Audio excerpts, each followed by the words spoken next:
Live. My name is Mike SAHA and I'm a Christian torrent video living in Sweden, Oxelösund, Sweden. I've been taught about a secret persecution program called Gangstalking for more than a decade, more than 10 years. And something that I ended up doing now and then, I like to play Chuck Langenberg audios. Chuck Langenberg, late TI Chuck Langenberg. And he was working to get the word about gangstalking before dying. And I do believe that he got taken out by the program. So I'm streaming this to my new channel, Mike's Todd Video Truth and Solutions. I made a new Rumble channel, what, 2 weeks ago, around 2 weeks ago, and I'm live streaming this to that channel. So might be a good idea because this, my main channel user account, hundreds and hundreds of streams. I got gaming streams, cooking streams, exercise streams, podcasts, going live as CCTV. Okay. Sometimes I go live and leave a stream going in my home as protection from the program sneaking inside of my home and poising my food, because that's one of the ways that the program will target you. They want to get inside your home, this called covert entry, and do bad things. Spray can. What could they do if they do covert entry? What might they do? What have they done other years? Sneak inside the home right away, open your fridge, put poison in your food, spray chemical irritants in your bed, put mystery powders. It could be anything like a heavy metal powder, this, that, the other thing. So covert entry is one of the things that I've been warning targets about and teaching targets how to stop. And what I do is I have a video recording and a live stream. It's a redundant system. And it's happened a few times that I come home and it's like on a rare occasion. It happened once that I had been cleaning and moving stuff around, and then the laptop power cable had been disconnected. And it's like I'm not aware of it. I saw a Rumble stream, taught the video, covered entered denial, CCTV, stuff like that. I come home, it's like the laptop is dead. And I go and look, the cable was disconnected. And then I have my backup system, a phone recording a video, timestamp camera app video. And then it's like, okay, that's good, because that ensures nobody's been assigned. So if I had only the one thing, the live stream, and the program does something to turn off my internet, like the router, or there's a power outage, and so it's like the program can cause problems with electronics different ways. They can also capitalize on organic problems. So there'd be like a power outage in your city for like a minute, and that turns off your live stream. It's like, oh, this quick, this all the time. Max time shopping. There's a power outage in the city for like 10 minutes. He's away. We gotta seize the moment because this is the only time we can sneak inside his home. All the other times he's got live streams going, so we can't sneak inside his home to post his food or whatever else I want to do. So the program can manufacture problems in the security system. And they can also capitalize on organic problems, you might call them, meaning things that happen that are caused by the program. Therefore, it is wise to have a redundant system, so you don't have this one thing. And in general, if it's something important other than a wife, it's good to have two of things that are important. Okay, it's good to have a backup of things that are important. Other than your wife. Okay, so that'll be one of the things that you shouldn't have two of, even though they're important. Okay, so yeah, so I was away today and I came home and had a pretty good day. All things considered, despite the gang stalking harassment that happens every time I go outside, flying mics get put up to do direct conversation. People get sent to appear around me where I am in public. And so this gang stalking program, it recruits people to target me with narcissistic dog whistling abuse. Is a major target tactic. Flying mics get put up to do subtle targeting, where it's like you can tell that they're messing with you, but other people can't really tell. It's designed to be subtle. You can Google search on time narcissistic dog abuse tactics. Maybe I should show it because that kind of explains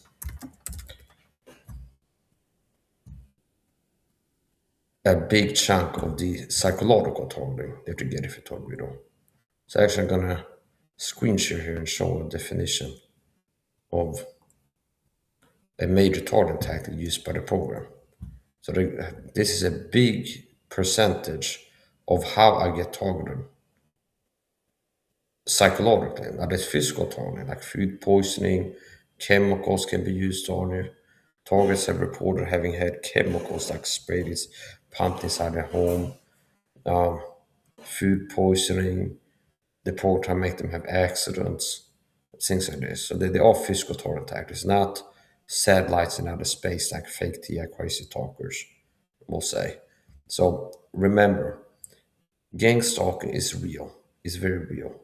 Most online so-called hot videos, however, are not, which means there's more fake TIs active online that are lying about gang stalking, spread disinfo, misinfo, helping to cover it up with the crazy talk.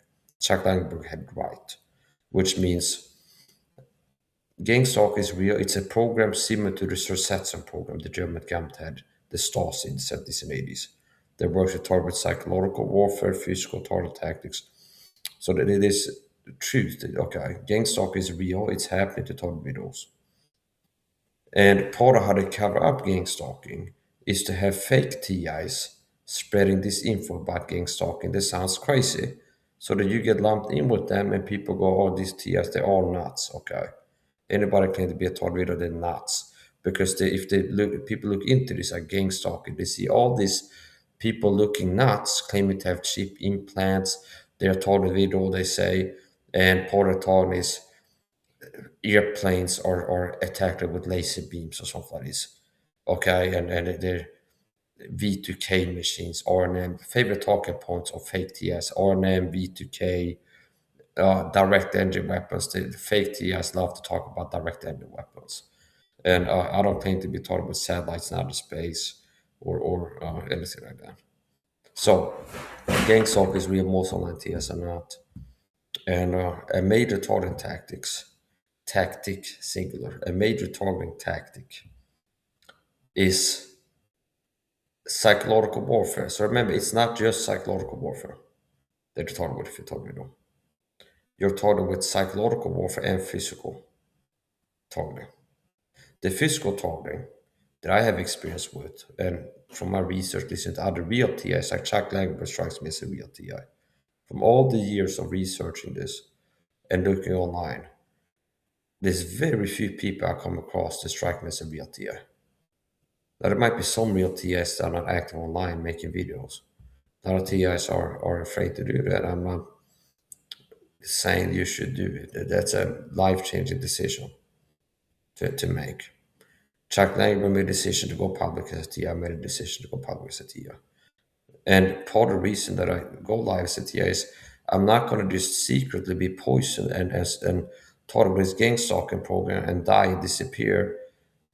It's like I'd rather have it if I end up being put in a psych ward or get murdered by the program somehow, that I have my side of the story out there first.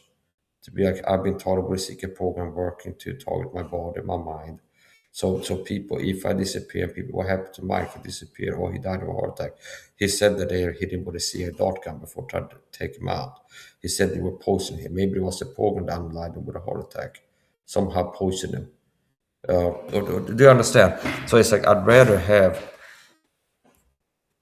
and working to expose this while still alive. Work to do my part in exposing this. And there's few people doing a quality job or even trying to expose this to the public. So here's a major target attack you get if you talk about psychological target. In the context of narcissistic psychological abuse, dog whistle refers to the use of coded words, inside references, study bond language, tones of voice, or seem innocent, calm, secure, sharp, the meaning or threatening meaning only to the intended target. To everyone else in the room, at a dinner party, family, or workplace meeting, the narcissist is charming, polite, and completely benign.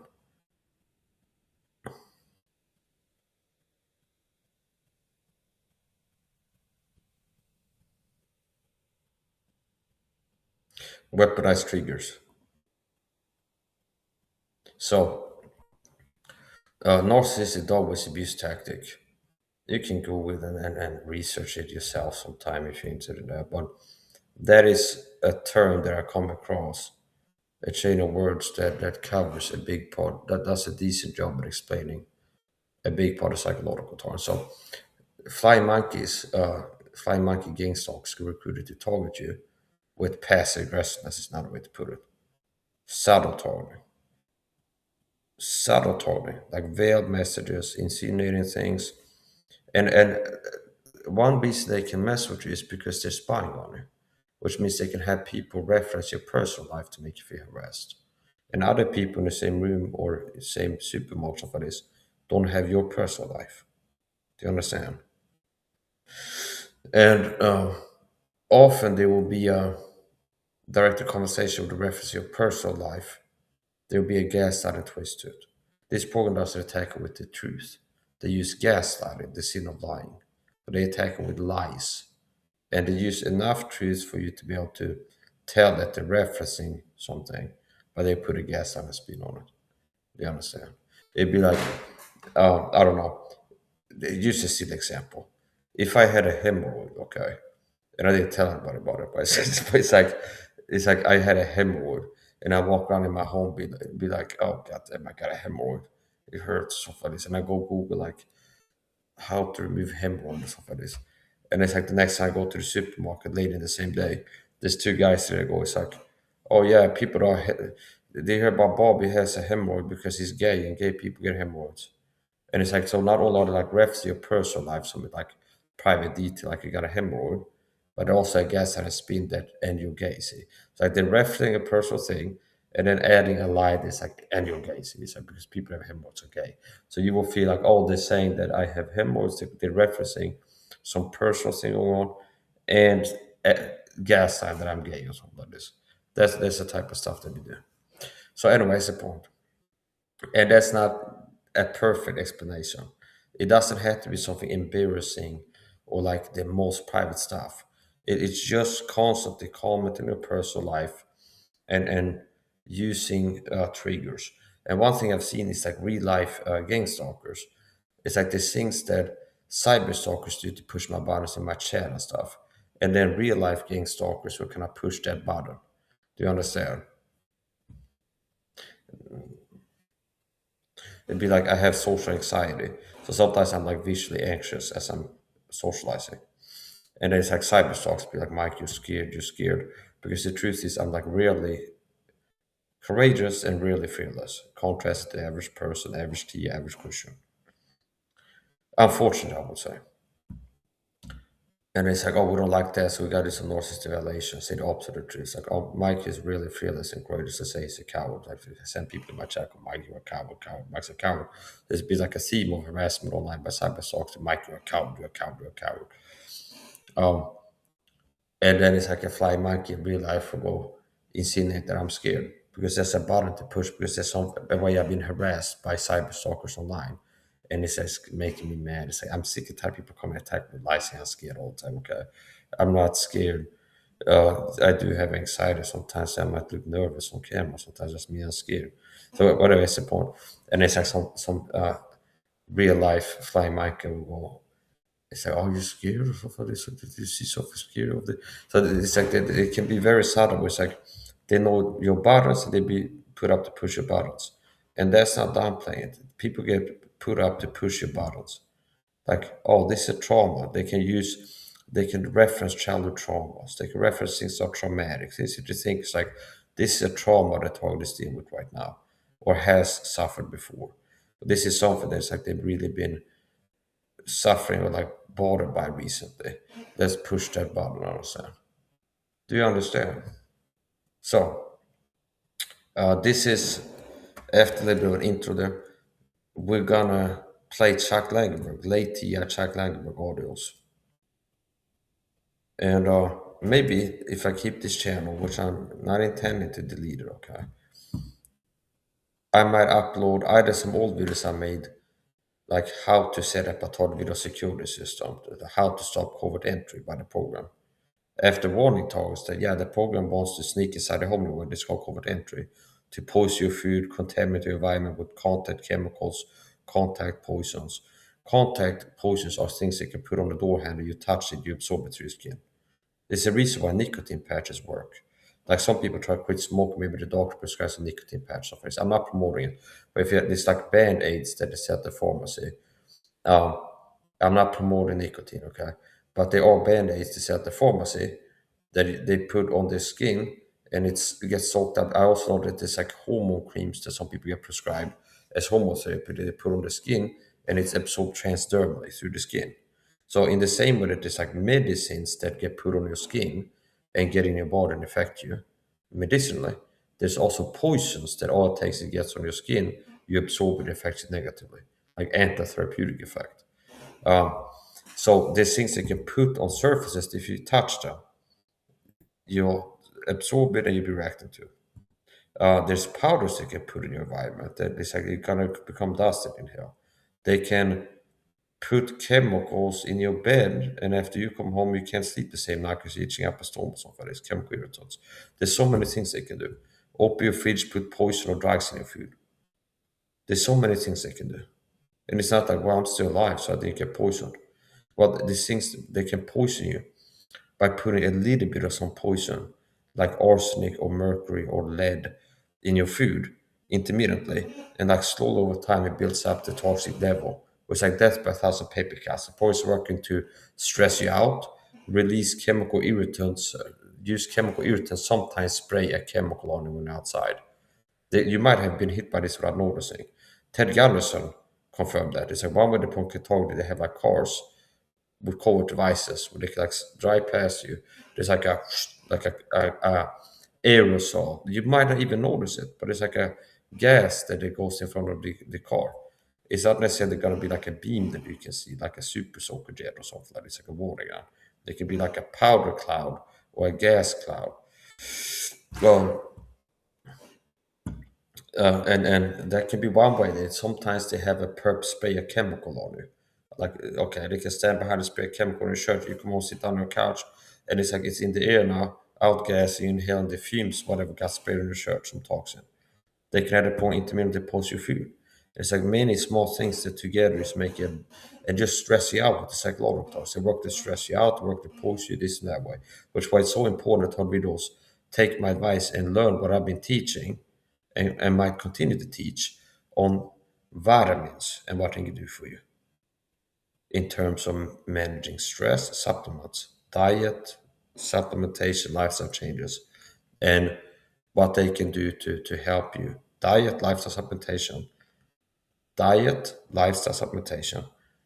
changes, and what that can do for you in terms of protecting you from make you less vulnerable to toxins, make you less stress vulnerable, mitigating stress, anxiety, distress. Okay, um, healing damage that's been caused, detoxing as the poison has been poisoning you, and preventing further damage. So I might upload a video on that, but it's like basic. I can give you like word from how I do my COVID entry denial system. So remember the program. One of the things that is a risk if you talk video, you can count on it. That the program wants to be able to get inside your home and do bad things in there.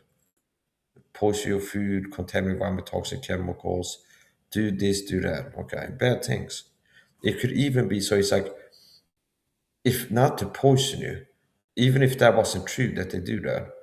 It's like if you would have a journal, which I don't have, as a taught video, and it's like you have somebody like said it's like if you're going through hard times, you need to keep a journal, like how to. And you saw a YouTube video about stuff. It's like 10 ways you can do to deal with traumas or stuff like this, or PTSD, whatever you might be having from what they told me. It's like one of the things like a journal, and it's like the program recently did this with a fire monkey, and this thing that they said really hurt me a lot. Now it's like, oh, okay, out of all the like throwing stuff at the wall, out of all the things we've been doing to mess with the target, now we know what is has been getting to the most to understand. So it's like all already double down on that. So it's like even that is something they can do. Like if you have a journal where you talk about like how you feel about the target and what's bothered the most, and like if you're a person that's dealing with fears. Like I don't live in fear, but it's like if you're a person that has a lot of fear and you write down your fears, I know like, oh, here's how to push the buttons. So even that, if you have like a documentation system where it's like you've been keeping like records, you got like a camera at home, you've been taking pictures of like cars outside the house with one headlight honking its horns or something like this, and you got like a hard drive with like harassment in the neighborhood.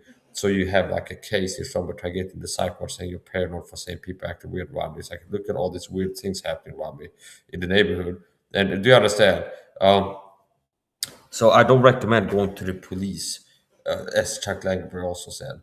I don't recommend documenting. I document, and I've been doing that for years. I live stream to protect myself from the targeting, and I document certain things happening. Now I don't do that intending to like launch a court case. I'm not naive that I say, "Oh, I'm going to shut down gang stalking globally because I make a report to the same government responsible for gang stalking." Okay, no, they give me a free ride to the loony bin, quite possibly. Okay. Now, um, you can document defensively, where it's like if this SWAT team shows up, take me to the psych ward again, and the doctor said, "Well, you've been saying that people have been stalking you." If I go, "Yeah, look at," it's like I actually have videos of the same guy showing up over and over again when I'm out in public, and that's the type of stuff that gets to say I'm being stalked. And there's several people like that. Therefore, it appears that it's a concerted, coordinated effort where several people are put up to show up around me all the time. And instantly, I look a lot less paranoid. If, as a defense, people say you're nuts and paranoid for saying people are messing with you. Well, look at all these people messing at me, psych ward doctor. Like, if you get to that point, understand, where it's like they say you're crazy, like, well, I have something to show them I'm not crazy. It's like people have been saying that you think people out to get you. Here's people working to get me. Okay, look, there's like 12 accounts made to harass me 24/7 on YouTube. Look at these screenshots of people's comments. People made it's like 12 accounts. Where it's like Mike Saw sucks type of accounts, and then people harass me 24/7 in the comments. It's like, hey, Mike, you seem to be taking all these measures to protect yourself. Are you paranoid? Well, look at these cyber stalkers sending threats. They're gonna come get me all the time. And things it is. Okay, so it's like instantly now I look less paranoid. Do you understand? So documented defensively, it's like there's a potential where you have the documentation, and it's better to have it and not need it than to need it and not have it. And also, it can prevent, meaning after I started documenting, they downregulated certain attacks. For example, the Swedish police have been harassing me less frequently since I started live stream when I go outside. And there used to be years where it's like I couldn't leave my house. It'd be like ambushes. I go out, it's like, oh, the cops are here again to pat me down and stop and frisk me, check my pockets, and play a game of 21 questions. Girl, do you love me not? Where are you going? Who are you? What are you doing here? Okay. Do you have anything in your pockets? We gotta check out, girl. Do you like to go play game 21 questions? So what is support and touch and feel? So what is support? Um, yeah, so I don't need to cover all this, but here's the point. I'm not getting ready to eat. Um, I have a pot of food cooling off on the stove. Okay, it's too hot right now. I don't want to burn like a black circle on my wood desk here. So I waited for it to cool down enough till I can actually use the pot I cooked in and put it on the desk. So that's the point. My Tornado security system, code entry now, you have to be aware that the program wants to do code entry on you. And you should make it as hard as feasibly possible for them to achieve that code entry, meaning succeed in that. So the way that I do it, starting out, all I had was a Samsung tablet. Okay, a tablet. And I used that, like plug it into the wall and then film the inside my front door, like start a video recording. And then when I come home, I can watch the replay and go, okay, do you understand? It's like a tablet, start a video recording, leave, I'll go to the corner store, buy a pack of cigarettes or coffee or whatever, come back 30 minutes later, end the video, okay, watch the replay.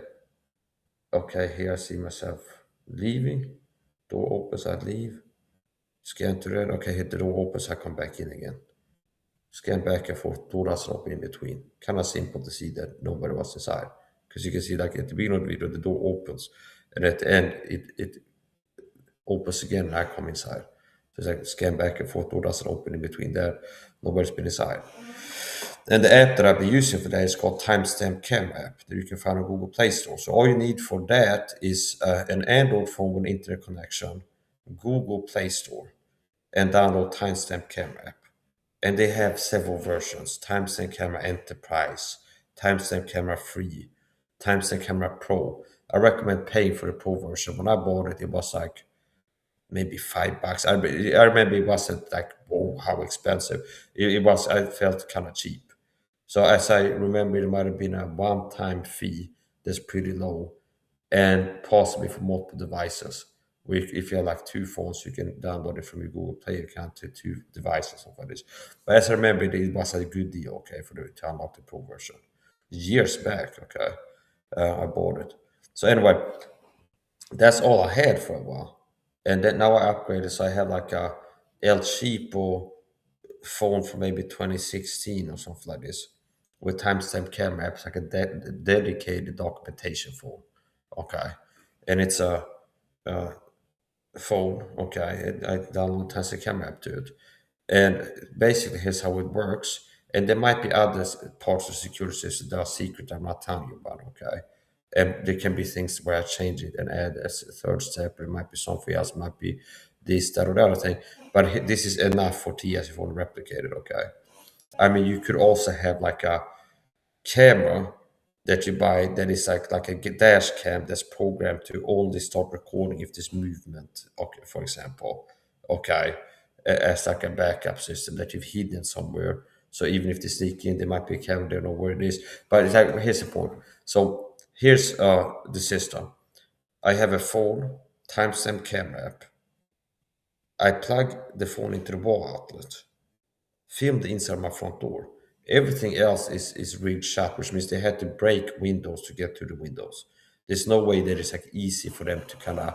I don't leave with the windows like cracked and open, so there's like a chance somebody could get in. It's like everything else is rigged to a point they had to break windows. There's only one door, and they had to break windows to get to the windows, which means now it's not covert entry anymore. If I come home, there's like broken windows. Do you understand? Okay. So now it's like covert secret entry. It's like obviously somebody's been inside. Okay. So, anyways, the point. Uh, Phone, timestamp camera app, plug it in, charge it to the wall outlet, film the inside the front door. And it's like on a holder. And a live stream. So I'm live streaming. I start a live stream. And I got a video recording. So in case my router will go down and the stream goes down, there's a backup system of video recording, and there's no logical way that that could malfunction.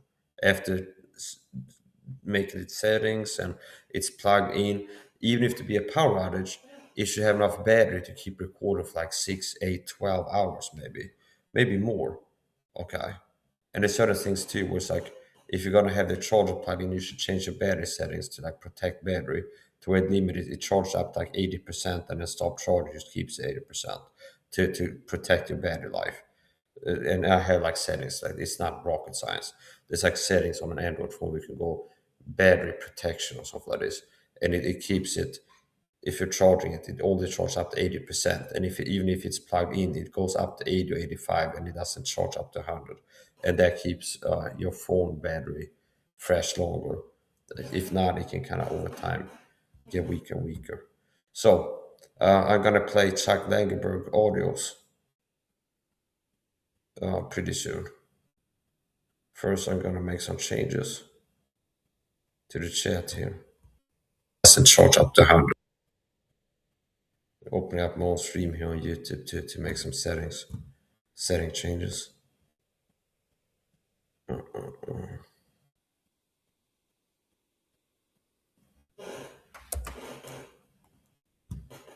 There you go.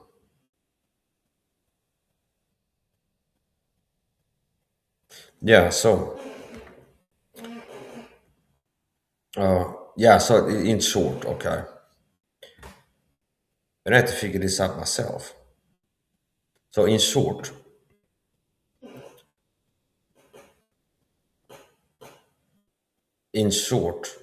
my TI covert internal system, how can you replicate that? How can you make it hard for a poacher to stick inside a home door when you leave a study door? And you should be interested in that. Unless you look at have it be easy for the poachers to enter inside your home. It's like if they can pay hundreds of people to stalk you online in real life, is there a TI that's so crazy that you think that Oh, but they could never get a landlord's spare key and sneak inside my home another way. But the people can pay hundreds of people to stalk and harass me every day for years and years. But they would never be able to do something to the level of somehow getting inside, getting a locksmith or somebody can pick locks and get inside my home to poison me or something like this. No, that's too much. It's like if they're paying hundreds of people to harass you, why would they not, not be able to do that? I mean, heck, they could hire a locksmith in the city to be like, hey, open this guy's door. I understand, like bribe him, I understand. Or like there's so many ways. They even have like a YouTube channel called Lock Picking Lawyer, and the guy is like, any lock he can open it in like less than 3 minutes. Okay, it doesn't matter if it's like market, it's like lock proof, pick proof. So this guy can still open it. So that they could have a guy like that work for the program to be like, he's got a job to go open the door. They can have a more likely to get a landlord spare key. Okay, to the landlord will be in on it a lot of times if you thought we do. So, anyways, the point. Covert entry. I recommend having a redundant system. You don't just rely on a live stream because what if they do something to your Wi-Fi? So it's like now your live. If your internet dies, now the stream dies. Okay. So live stream good, but you want to backup this a video recording. Okay. Or you could even have like a phone with mobile data live streaming and a laptop live stream with Wi-Fi. See, so if the Wi-Fi goes down, you have not. So it's like that is not rocket science, but it's like you can get the basic, okay, where a phone plugged into the wall outlet, timestamp camera app, start a video recording when you leave, and after you come home, you can end the recording and watch the footage, and it checks so the door didn't open in between. Film the inside of the front door, and that should be the only way that somebody can enter and exit without breaking something. Do you understand? Do you see the logic in there? I mean, if you have a back door, you don't have a back door that they could pick and possibly get in some other way that's not being filmed. So it's like you film the doorway that you use to enter and exit your home. You film that, and then every other, if you got a back door, you rig it so it can't be lock picked. You can't enter through that. You make sure all the windows are locked tight so they can't get to the windows without breaking them. And then it'd be obvious that they've been inside. So video recording and a live stream. And that's how I do it. So it's like I have a live stream here and I got a video recording. And I have ways where I can make it even better and add more parts to it, but it's like two is sufficient. So I get the word about Gangstalking in my sleep. It's like sometimes I start a live stream and I play Chuck Langenberg audios as I'm going to sleep. So even in my sleep, I get a word about Gangstalking. Chuck Langenberg is, and I get a word about sharing his videos. So who was Chuck Langenberg? Chuck Langenberg was a Todd video. He was working at the World by Gangstalk for many years until he died. And I believe that he got taken up by the program. Since I was talking about health fitness before, let's put up my medical disclaimer. It's like better safe than sorry on YouTube. On Rumble, I wouldn't need to. This content is for educational purpose only, does not replace professional medical advice. Also consult a qualified healthcare professional. So,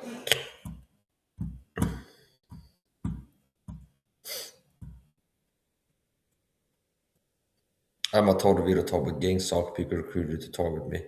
And the people that get put up to target me are delusional because it's very dangerous to be in the room with me and push my buttons. I don't have to make illegal threats for that to be true. It's dangerous. Only a delusional, crazy person that is like coping with lies, that's been told lies, would feel safe and comfortable. Be in the room with me and pick on me and like bully me. Because what if I get mad at you and want to confront you and show you how angry I am about you bullying me? And it's like you might have your feelings hurt. So it's like it's like if you feel safe and comfortable, if you feel, and there's consequences you can get.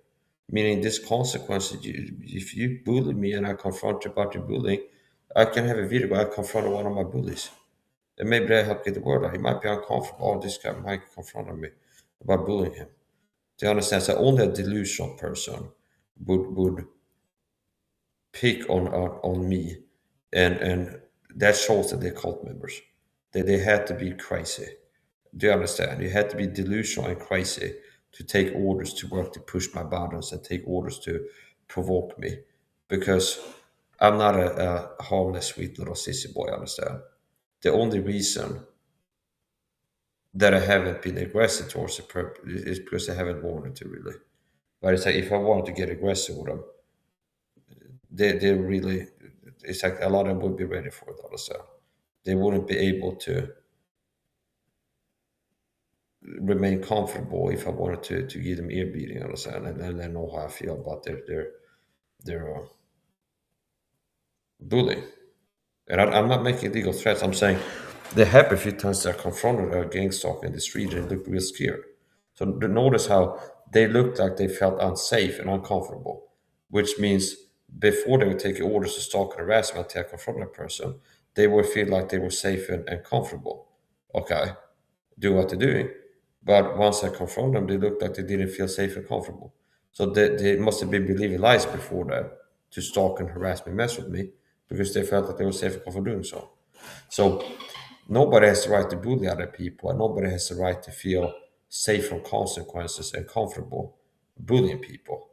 And it's not that I had to threaten illegal responses to bullying for me to be able to make the case that it's not safe and to do it, because there's consequences like legal consequences. There's consequences like being exposed as who you are and what you're doing. And a lot of people wouldn't like being exposed as a bully, or said, a coward bully.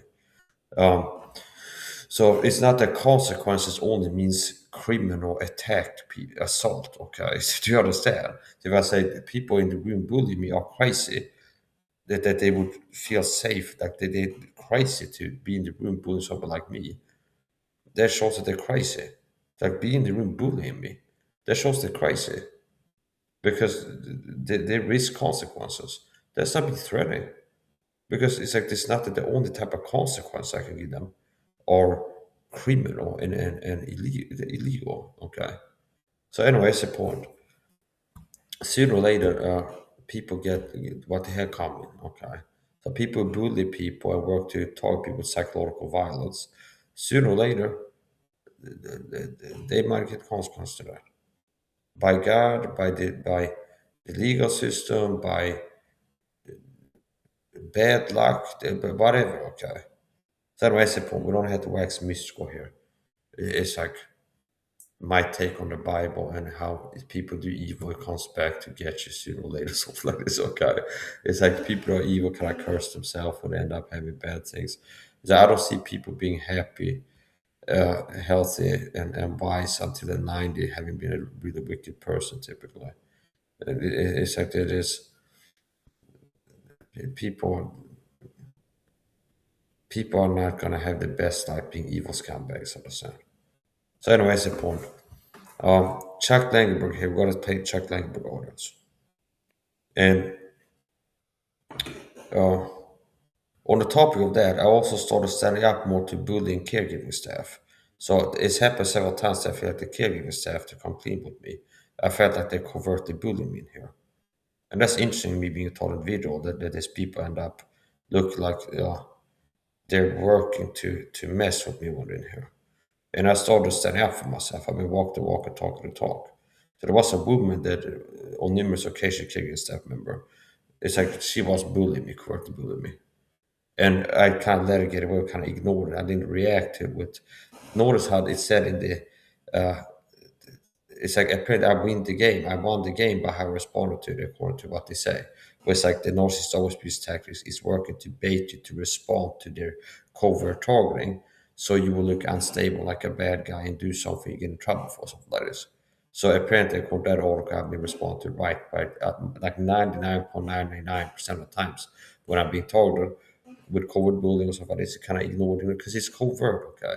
So ignore it. Now, eventually, um, I was thinking about next time she comes in, I'm gonna confront her about what she's done to me before, and I was starting to think about it's like how I'm gonna confront her about how she's bullied me previously, and it got where it's like I was so angry about how she's been covertly bullying me before. And I was thinking, well, I'm gonna confront her and go, "You've been bullying me before," and I'm playing scenarios, game planning things out. Maybe it's like I start by going, "You've been freaking bullying me," and she might do this and it's like whatever. And it's like I'm starting to play things out of my mind, and it gets to a dark place. So at that point, it's like adult Mike chimes in. And eventually, I go, "You know what? I send a text to the caregiving agency and go, I don't want that woman in here again. She's been doing things to make me feel bad, and I don't want her in here again." And that might have been the better option, rather than having some crazy confrontation in here that ends bad for someone somehow. Okay. So, anyways, the point. Um, so I was so angry and fantasized about confronting her next time and about her bullying, and it got to a point I felt, you know what, the way that I'm feeling, if she's ever in the room with me again, it is I might be so mad, or just it's better I just write the caregiver from I don't want the woman here again. And next time there's two caregivers here, there's a male and a woman, and somehow the person comes up in a conversation. It's like, oh, that woman is working next week or something like this, or whatever the thing was. And I go, I don't want to talk with her again. She bullied me. She's been bullying me in here. I told them. And they go, oh no, I don't think so. I go, no, she's been bullying me on purpose, doing things to make me feel bad. And I told them, it's a woman and a male caring staff. And I told them, I don't care if there's two, four, or six, or eight of you in here. I will not let myself get bullied in my own home. Okay. Firm, but not over aggressive. Okay. And another time, last time, there was a male and a woman caring staff. And one of the women had been doing things before that I felt were out of order, like just anything from their body language, how they move in my home, to how they talk and operate, just where I feel like it's out of order. And as usual, I have been ignoring it a few times. And then there was like a little thing where she touched something in my home that I don't like that. And I told him there was a guy, he was a big guy, okay, and this woman. And I was in the bathroom and she touched my pull-up bar. And it's kind of weird because I've been talking about how I feel bullied by caregiving staff. And it's like, why should I let this middle-aged woman bully me? They don't look like they're strong. They don't look like they're fit or something like this. And it's like a lot of people probably could do one pull-up. It's like, and then the caregiving staff is like, oh, can I try to do some pull-ups in here or something like this? Whatever is the point. So it's like weird. But here's the point. Um, And it's like this female caregiver stuff where it's like, why should I let this like middle-aged, out of shape women bully me? It's like, wait a minute. It's like launcher, horse launcher. It's like, why should I let like out of shape, middle-aged, soft, unathletic women that look like they get out of breath, walk up the stairs? Why would I let a person like that, if anybody bully me in my home, understand? Okay. Why would I? It's like that these people don't look like they could fight. Okay. And then the next time she's in here, she's acting like she's trying to look like she can fight by her body language and stuff like this. I can tell. And it's very interesting. So I'm supposed to intimidate. We'll see how intimidated I am if I see you in the street, woman. Okay. So that's the point. I don't care. It's like, yes, I have a right to be mad and even confront women. You don't have a right to abuse and bully people, covertly or not, just because you're a woman, have a woman card. If you're an old man, you don't have a right to bully people either. Okay. So, I mean, I can run down and piss on the police station. They come in and go, what the hell are you doing? Oh, I'm autistic. They say, oh, poor me, I'm an autistic guy. They're not going to accept that. They'd be like, well, okay, that's fine. Just keep pissing on the wall because you're autistic. Okay. And if I got old, 9 years old, and I go just go around bullying people or like pissing on people's houses, they'd be like, you can't fucking do that, understand? Oh, but I'm an old fat man and you're bullying me by giving me consequences to me attacking somehow. But what is the point? So, Dorvo, so it's the point. The last time they went here, the KGB staff, uh, male and woman, and the woman had been doing things before that kind of I didn't feel comfortable with, like okay. and I'm in the bathroom, and I'm filling up mop water, and there's a guy and a woman, okay, kind of outside the bathroom. And then she goes, "Hey, what do you call this?" And she touches my pull-up bar, and I go, "It's called pull-up bar." And I get back to make the soap water, and I'm thinking about this, and it's like, this is what that made me feel. Okay, this is one of these things where I know I'm gonna be upset about this. It's like if I ignore it, I'm gonna be upset about this after it left. And it's like I know that this was a boundary step, and it's like so. Basically, what I do is I step through like this and I go, I don't like you touching my stuff. Please don't touch my stuff again. And I look at this big guy there. He's a caregiving staff member because there's two of them. I look at him, I look at the woman and see if they will do something. Understand? And none of them did. So I've been talking the talk and walk the walk. When people have been keeping out of my chair and all that, I've been saying, I'm going to stand up for myself more. No one miss a nice guy. Okay. And that doesn't mean that every time somebody does something that makes me feel hurt, I'm going to respond 100% aggression or something like this. But it's like more frequently, I've been standing up for myself. And I pick if, when, how I respond to covert aggression and toxic behavior. And if I feel bullied, I decide how to respond to that. Right away, this intensely, that intensely, or ignore it, think about how to respond to it to the person later on in some other way. Or, yeah, it is different. Do you understand? So here's a point. And I mean, if I don't care, understand? It's like if there's two guys in here too, or six, if you're within 15 feet of me, bully me, you shouldn't feel like I'm like a little pussy that is safe to bully, understand? Do you understand? It's like at the certain hours, people couldn't argue for why it's safe for people to be in here bullying me without looking crazy and delusional. It's like you couldn't argue for like, no, Mike, having two people and they're bullying you, it is 100% safe and comfortable. You couldn't argue for that without looking crazy and delusional. Like somehow you needing to lie to say that, yeah, the people can be there, how bullying you, and they just like, no, because they risk consequences, so it's not safe. They risk consequences. They risk being confronted right then and there, and as a consequence, being called out for your behavior. They risk possibly being exposed. They risk, so this risks. And once again, when I say risk, I'm not threatening things. That is, I've had people say I'm threatening people forever. I talk about confronting people in the street or something like this. Well, confront doesn't mean attack physically. Okay, it's not limited in use.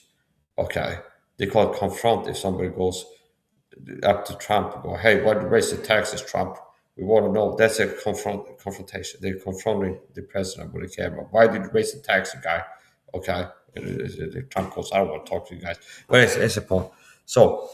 Um, Yeah, so I wouldn't be surprised if the reason that the caregiving staff, like I felt that they've been converted to bully me, some of them, and like working to push my boundaries and target me, is and they're all delusional people that work for the program. I would be surprised if the reason that these people have some caregiving staff have targeted me, converted to bullying is what I felt. I felt like they've been targeting me, converted to bullying. It's that they've been put up to do it. I'm a target video, and these people are put up to mess with me online and in real life. And it's covert and stuff. So anyway, gotta get to playing Chuck Langenberg audios,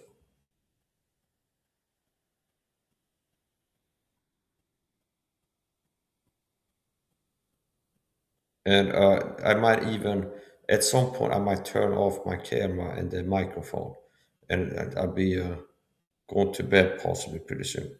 Sometimes I play a video like this. I play Chuck Langenberg audios, get the word about Gangstalking, and I tune into it and listen to it myself on my phone. So here we go.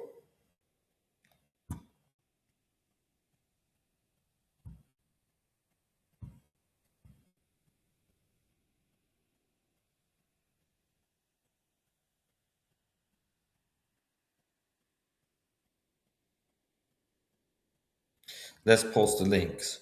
This is Chuck Langenberg's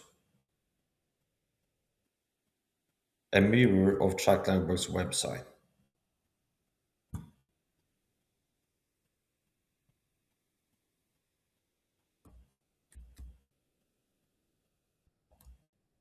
and this is a link to the audio archives that we listened to.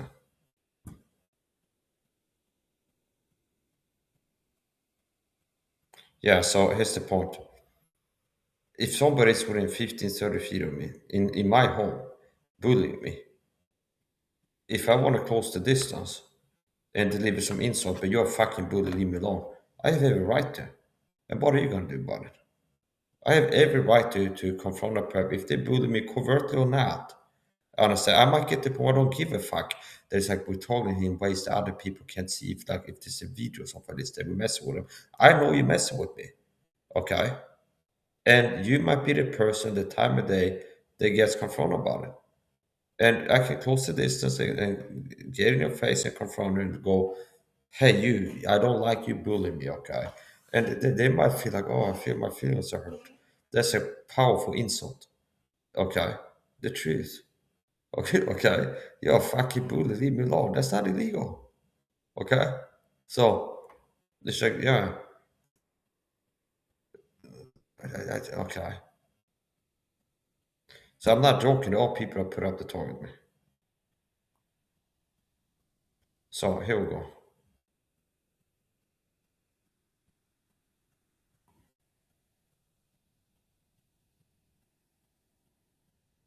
Yeah, I gotta play Chuck Lamberg audio. Put up the medical disclaimer before the show this one. Now this all his orders are in the public domain. So he wanted people to play them and share them for us. Anyway, Chuck Langenberg, late year Chuck Langenberg was a thought video working to host a radio call-in radio show, talk about gangstalking. And if you wonder what Mike said, yeah, he's on my real TI list. Meaning, or the other people I could go, I think this guy's a real TI. He's got videos about gangstalking. Chuck Lagerberg is on the list. Meaning, a person that say, I believe he was a real TI. Does that mean that I agree with everything he's ever said? Obviously not. I don't even agree with everything I ever said. Okay, so there's some things, not really crazy talk. There's no crazy talk. Okay, but there's some things that I've heard him say that I don't agree with. Like one time, for example, let's talk about, well, maybe if there's like neo-Nazi white power groups, it's like, I want the government to keep an eye on them or something like this. Now, I had to take issue with that because now you're kind of lending credibility and validity to the government stalking, spying on anybody. When the truth is, doing this to anybody is wrong. Okay, and the government spying on people is wrong in the way they do it. I don't care if it's Ku Klux Klan members, people I strongly disagree with. But if they have people that have some like, it's like they're autistic people or demons or something like this. I wouldn't be for the government spying on them 24/7 and stalking and harassing them. So there are some comments that I heard Chuck Nyberg make that I disagree with. Like I remember one radio show where he said something about it. It's like maybe if there's like neo-Nazi groups in America, the government could keep an eye on them or something like this. And I strongly disagree with that. Meaning it's like if you for freedom of speech, you for freedom of speech even for enemies. So I'm pro-Israel because I'm a Christian. The Bible says I should be pro-Jew. And that doesn't mean, and I don't believe that Islam is a true religion that can help people go to heaven. They have to believe in Jesus, okay, to go to heaven, to get saved. Does that mean that it should be illegal for Muslims to pray to Allah or to read the Quran? No, they have religious freedom. I believe they should have the right to practice their religion. Like if there's a religion that's like some religion out there is called like the murder religion. The religion is like murder people. Obviously, I don't think that they should be able to practice their religion. If there's like a religion where it's like the commandments are kill everybody or something, it's okay. It's like obviously it's like you can't practice that religion. Okay, okay, but I believe that the people should have the right to be Hindus, Buddhists, Catholics. Now, if they're Catholic and they think this like part of being a Catholic, they have to murder people not Catholics, I'd be like, okay, I take issue with that. And then there's laws against murder, okay?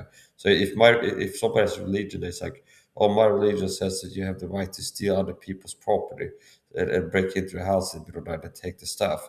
Now, obviously, that's criminal behavior, and I'm against that. And I don't think people should have the right to that. But if they have like a religion where you have a faith, you believe in things, you're praying, you're reading religious writings, it's like you're religious, you wear certain outfits, you eat certain foods or not, you say prayers or don't. Okay, it's like people have the right to be religious. So the Father falls right up there with me on this. So anyway, let's get back to the order here. So this is the Wayback Machine, Chuck Langenberg order archive, where all of his, well, a lot of his old radio shows are archived. Gonna check something here.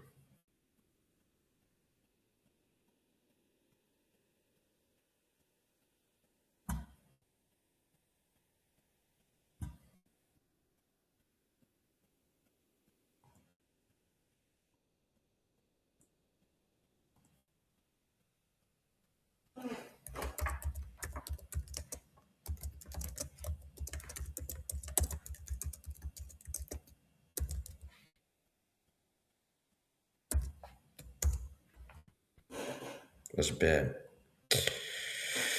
That's better. So, 1, 2, 3, 4. I think we'll start at, not at number one today. We'll start at 11. Talk shoes. Recorded? No, we'll start at 9. Talk shoes. Recorded live. Hello, my name is Chuck, nickname Van or Vancouver, Washington, USA. Welcome to Talk Shoe Show number 120297. This call is being recorded, and anything said will go permanently into the public domain. Thus, everyone is entitled and encouraged to copy and republish any part of this MP3 recording file. You do not need permission. No notification or attribution is necessary. To find more of these public domain audios, go to the top right corner of any TalkShoe.com screen. And search for Vancouver or 120297, or click the top left purple button to see if it's live now. The time out here on the west coast of the U.S. is 9:15 p.m. on Tuesday, July 3, 2010. This is Tuesday, July 3, 2012. This is episode number 3010, and I have a person on the call right now that we're gonna just have a discussion. She goes by the name of Caller Action. How are you this evening? I'm okay. How are you? I'm hanging in there. Thank you. Now I've never heard your voice before you called me. I am new to the call. Yes. Okay, and can I just ask you? You have indicated you don't like to be referred to as a targeted individual, and yet you encounter mobbing. Do you mind just for a second describing a couple of situations that you've encountered? I unfortunately have gone through a situation with an ex-person and my ex's friend, so to speak. And unfortunately, I'm dealing with the situation. Yeah, so I'm gonna continue eating here, so I'm actually gonna mute my microphone. I'll turn off my camera. I might keep this playing overnight.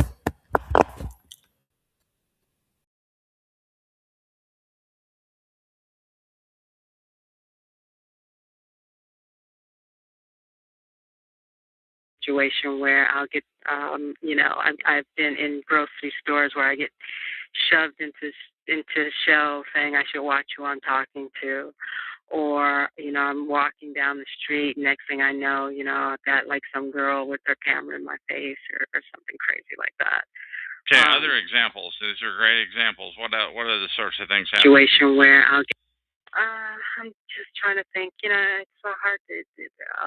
It's a lot of that kind of thing, basically.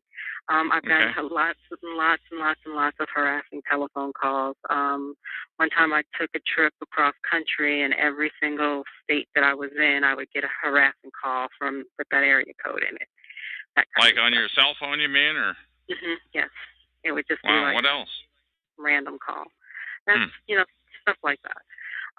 So just kind of, a lot of hang-ups, a lot of, just calls, just out of the ordinary on holidays or birthday or, something crazy. I had my car vandalized. I've had the windows in my house broken out. I've had all kinds of things happen. And all of these are as a result of the stalking that I'm dealing with. And as a result of the stalking, I'm not only dealing with my ex, but I'm dealing with my entire ex's network. So in a sense, that makes me a TI, I guess, which is why I don't really like to go by that term TI because I TI don't. meaning targeted individual. You prefer to avoid that. Well, I avoid that because of all of the other stuff that I read or that's surrounding that. I know who my stalkers are. I know it's not some network that's way out there, part of the government out to get me. I know that this is my ex and her friends, and they're using social media in a very negative way. And it's not just happening to me. It sounds like it's happening to a lot of people.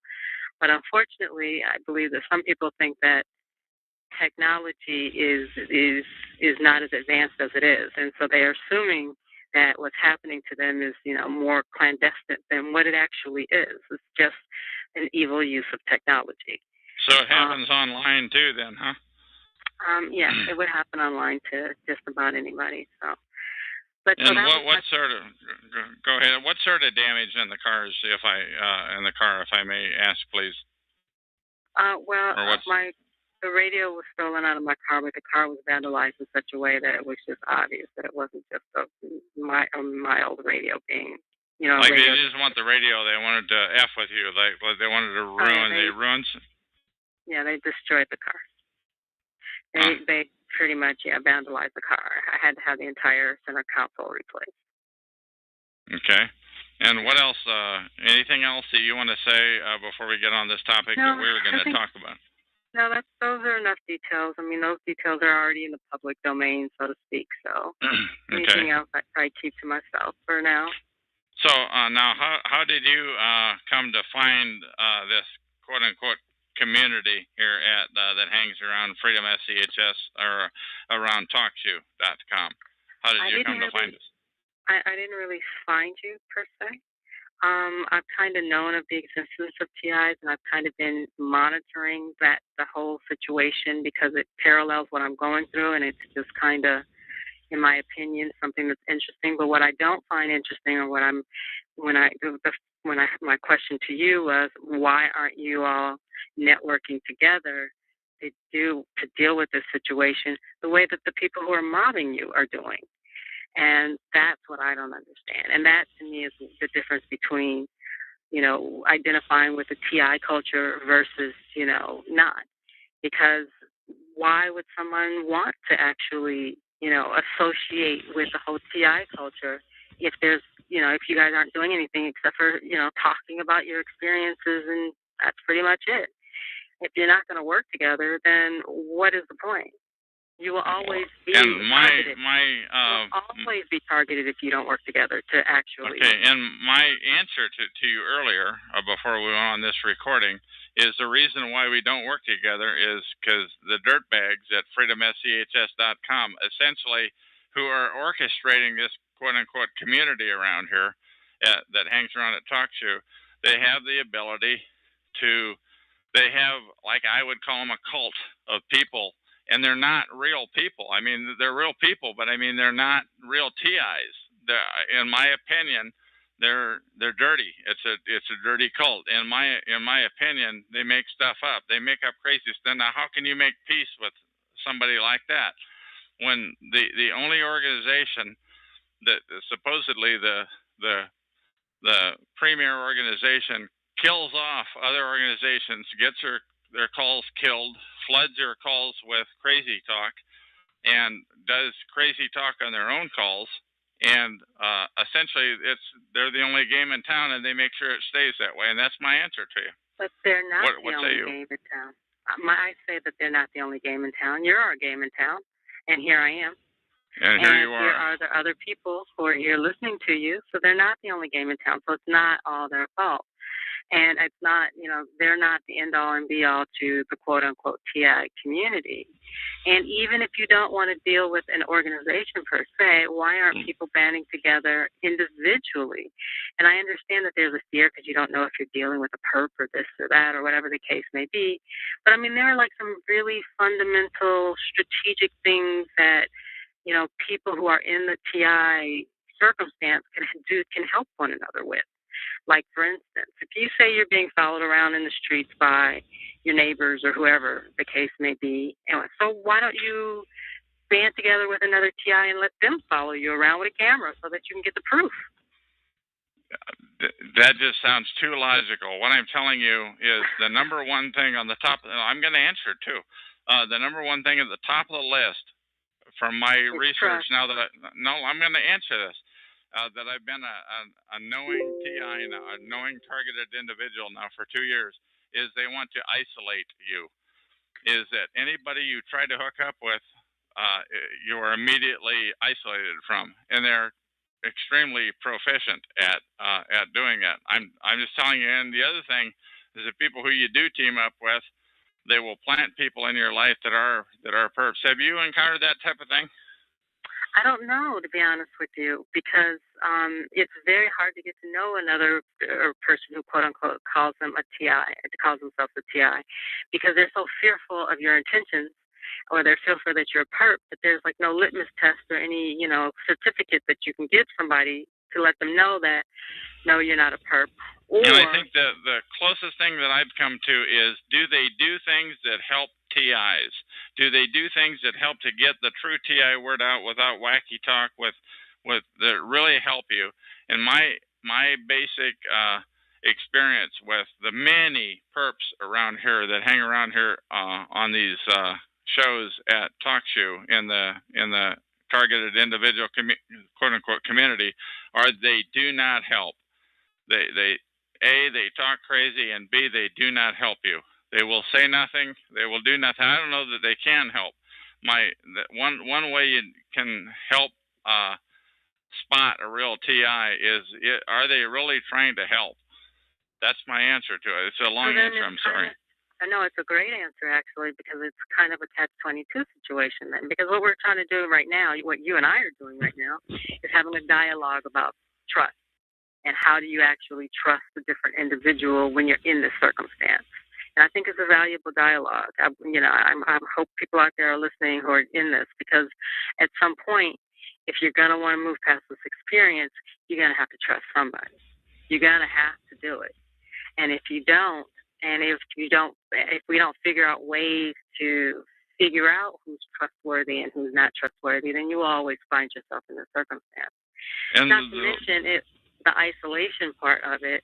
A lot of the isolation, or a part of the isolation, all they have to do is get the ball rolling. You'll do the rest on your own in terms of isolating yourself from people, because you can't trust anyone. You don't know who to trust. So as a community, the question is, how do you move past that feeling? Because those little seeds grow, and it's unfortunate to see so many people. Totally, you got more questions, but if anybody has the answers to these questions, I wish you'd please come on my show anytime and talk to me. It's an open show. I don't have a schedule. I'm on here all the time during the daytime. Please come in and talk about how to do that. What I can tell you is that the majority, my experience has been as a TI, or a targeted individual, is that the majority of the people who you run into, the plants are planted, and somehow they're infected. They're I don't know if infected is they're told the stories about you. I don't know how they do it. I want to know how they do it. By the way, I really do want to know how the super perps get to your potential friends. I've seen it happen like at the drop of a hat. You're having a good conversation. But it could be a self-fulfilling prophecy as well. I'm telling you, I'll give you an example. The other day, just a couple of days ago, I was somewhere and I was sitting at a table with two guys having a great conversation with two guys that I never have talked to before. One of them got up and left, and when he came back, he whispered into the ear of the other guy, who like bent over right in front of me and talked to a third gentleman on the other side of the table, and just carried on an endless conversation, whispering in his ear. It was a whispering campaign. So the guy who left came back. He whispered into the guy's ear. He bent over and essentially ignored me and carried on a long 30, 40 seconds conversation, which is totally rude to do that. What I'm telling you is that this was at a church that I go to. Mm-hmm. These two guys were ushers, right? And they were, I'm telling you, and I'm really letting the cat out of the bag here. That's as identifying as I'm going to get. But these guys appeared to be, they didn't know that I was a TI. They came and sat down next to me. This third gentleman came and sat on the other side of me. And that's an example. These guys, they changed at the drop of a hat. Now, that could be all my imagination, that person number one came back, talked to person number two. He whispered in his ear, who turns and bends down right in front of me and talks to person number three, and carries on. And 34, I don't know how long the conversation was. I eventually just got up and left. It was so long. That's harassment. I don't know, but you can't prove it. Well, see, that's the thing, too, because I had a situation, just to name you, or you could have been projecting, just to throw that in there, but I had a situation where I met a gentleman who was a quote-unquote TI person, right? Mm-hmm. Mm-hmm. Now, I know I'm not a perp. I can probably sit here all day long and tell you I'm not a perp, and you'll never believe me, but I'm not. And so when I met this guy, he seemed like he was decent, but to be honest with you, as our conversation went on, we had lunch. As our conversation went on, he started getting a little weird, and not weird in a violent way. At any time did he get up and leave, or did he get a text message, or did he talk on the phone call? No, none of that happened. But I could just tell that I was not dealing with somebody who was well. Okay. And when I say well, I mean I'm not trying to make a judgment on him, because I know that this experience is very stressful, and it can be very it can just really mess with you. But this gentleman, it was the conversation that he was having. It was just a little bit off, so to speak. And any rational person, when you encounter that kind of thing, you're gonna back away. But when I did at that point, I'm backing away because now I'm protecting myself from this person who I'm now realizing is not. And what was it that he did? He then basically turned around and said, "Okay, you're a perp. And I went to the bathroom. So when I came back, he thought that somebody had infiltrated me, and nothing of the sort had happened. But he left our meeting convinced, because I told him, I'm a very upfront person. I don't think, I don't think this is a good idea. So this wasn't a chance meeting. This was a meeting that you had planned with this individual. Exactly. Yes, exactly. Okay. And that's that's something I want to say too to anybody who may be listening. Anytime you make plans, something is potentially going to interrupt those plans. The thing that was good about the conversation I had with these two gentlemen was it was completely unplanned. But as soon as they got interrupted, as soon as one of them had to leave and come back, it all changes. But what's even worse than that is if you make a phone call or have a conversation, if you have an appointment, it's and you're a targeted individual, the potential of something happening to mess it up is increased greatly. That's where you and I differ, because nothing messed up my conversation or my lunch with this gentleman other than But you just said you went to the restroom, and when you came back, I went to the restroom. When I came back, he accused me of being a perpetrator. When I basically, that's my point, is that in his mind, exactly what you experienced from those three gentlemen is what he experienced towards me. And I know for a fact that I didn't go into the bathroom and talk to any FBI agents. No. While you were gone, None I of was that suggesting. happened. While you were gone, Nobody I was called. suggesting that someone might have approached him while you were gone. But you've also said that you. No, Go ahead. the whole conversation before this was. We had the conversation. I said, hey, I don't think this is a good idea. They were too different. Yada yada yada. I went to the bathroom and coming back so I could say the goodbyes. At that point, that's when he was like, "Are you, perpetrator or whatever the case may be?" And this was another TI, supposedly. You exactly. said, because remember, at this point, it's like unless you're willing to actually connect and start organizing, because I'm in the organizing phase of my experience. That's what I'm doing. I'm not sitting around waiting for anybody to come and rescue me. I'm going to rescue me. And to me, that's the difference between whether or not you're going to stay at TI or not. No one's going to hand me any deals about doing this to somebody else. I would never do that. But my point is, with this gentleman, in his mind, he will always go away thinking that I was some sort of perpetrator. I was out to get him. Somebody told him something about me, and none of those things happened. That was all in his mind. Okay, and I got that now. He didn't get control over his mind. And but you had. Okay, but you had some other topics, and I'm trying to go. I'm trying to keep this conversation going. But you had some other ones written down. What other subjects do you want to bring up, please? No, that was pretty much it. Just, the organizing, learning how to organize and help one another, and being sure that, you don't allow yourself to become paranoid and delusional or allow people to accuse you of that. I'm just telling you, I've been a knowing TI for 2 years, and my experience is that I never had any friends before 6 years. I never had any problem making friends 6 years ago before this all kicked off.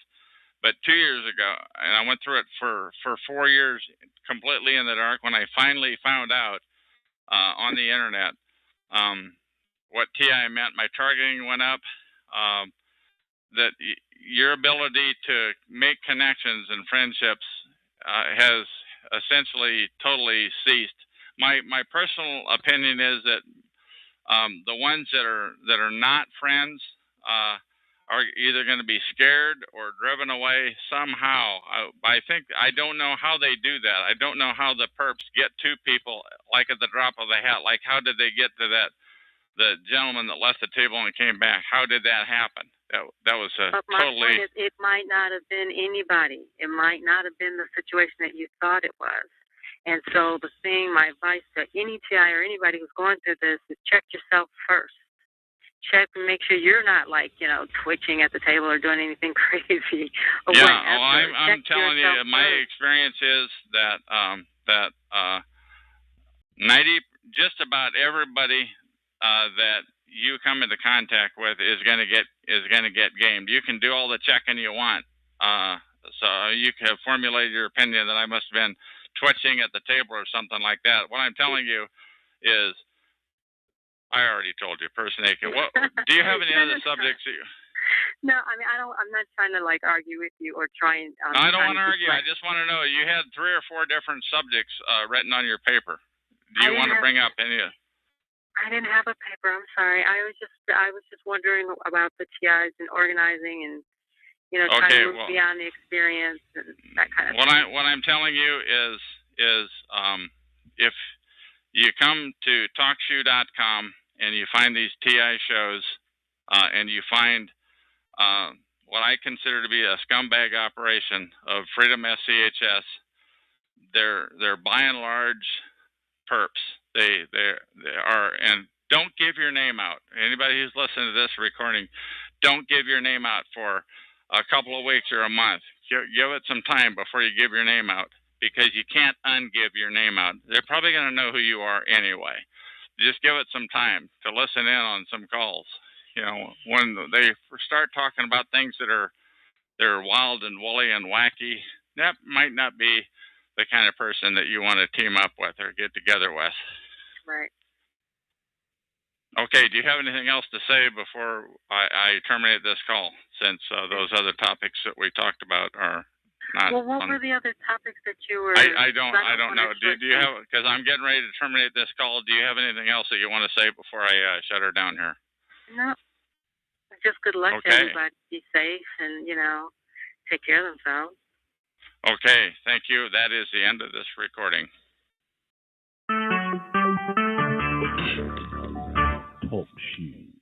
recorded live. Hello, my name is Chuck, nickname Vancouver of Vancouver, Washington, USA. Welcome to Talk Show, call number 120297. This call is being recorded, and anything said by either one of us will go into the public domain. Thus, everyone is entitled and encouraged to copy or republish any or all of this MP3 recording file. You do not need permission. No notification or attribution is necessary. To find more of these public domain audios, go to the top right corner of any TalkShoe.com screen and search for Vancouver or 120297, or click on the purple top left live now button to see if the show is presently underway. The time out here on the west coast of the U.S. is roughly 10:20 p.m. on Saturday, July 7, 2012, and I have on the phone with me Newsman of Talk Show. Sorry, I should have had this ready. Number 99598. He's got his show on Talk Show. It just ended a few minutes ago. He's on every Saturday night at 10 p.m. Eastern Time. Newsman, what do you have to say? The ball's in your court, man. Well, thanks for having me on there, Van, or Chuck. I'm really glad to be talking to you finally after all this time. And, you know, it really is very interesting because this whole concept of the targeted individual is one that I never really had a name for, but was one that I have experienced before over the years in viewing different people as they've been targeted. But I wanted to ask you specifically, Chuck, first off, when was it that all of this did start for you? Well, when I noticed it, actually, was in April of 2000, right about tax day here in the USA, April 15 of 2006. And I knew I was being screwed with. It was totally amazing. And I didn't catch on. And I'm a good internet searcher, but I didn't catch on until May of 2010. So it went 4 years. And it's like the search results were gamed, but I hope I've answered your question. So I caught it. Started in April of 2006. I finally caught on in May of 2010. That's how secretive it is, and that's how difficult it was for me to find out about it. Now, before you were being targeted in 2006, were you politically active in any way? No, I would say I've never been politically active, but I have been outspoken.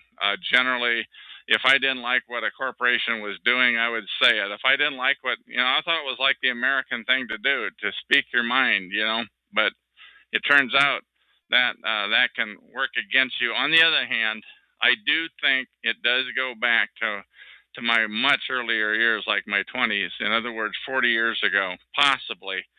And you can't prove it. You can't prove that things were like that were happening. But I'm talking about like 3 accidents in the span of a month and a half.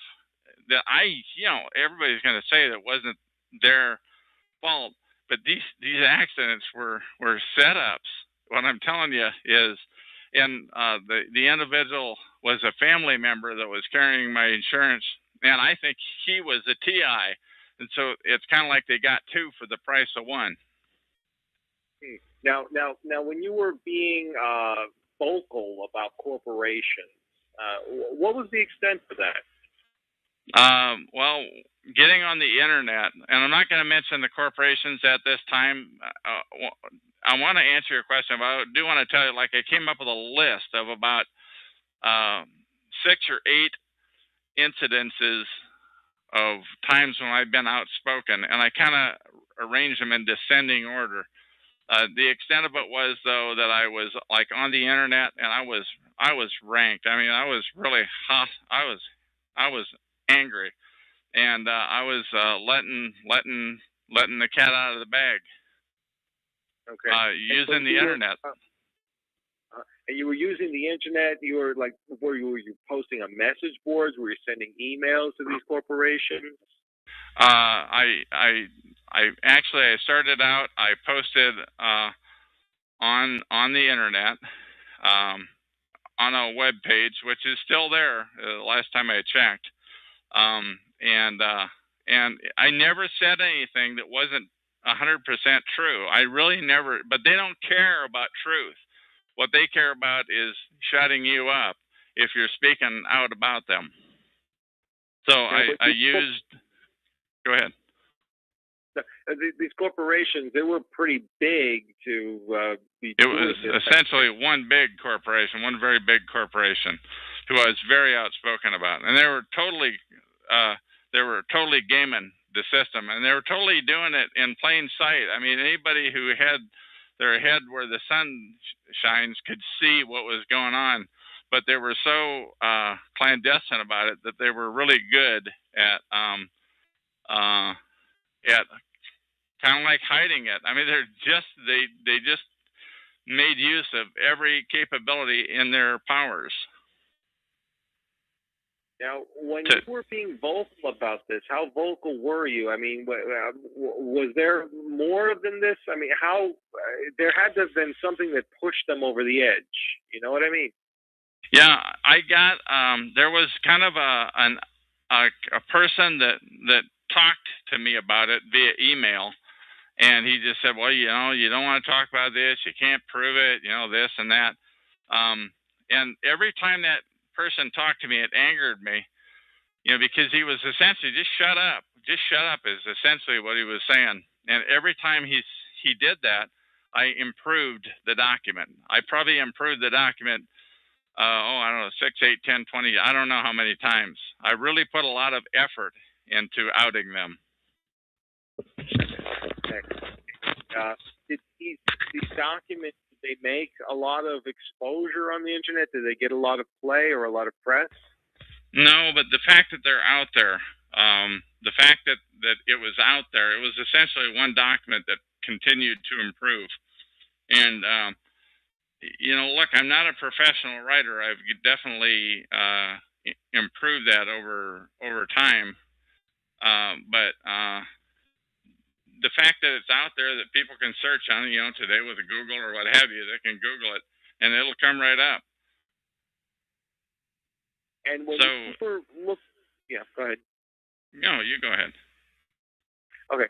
When you were looking at these, when you were discovering that these strange things were happening to you, what were the strange things that you were finding out?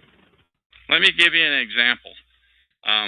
Like on the night of tax day, 2006, I got home. I was living in my RV at the time, and I got home to my RV, and my lock on the RV had been jimmied with.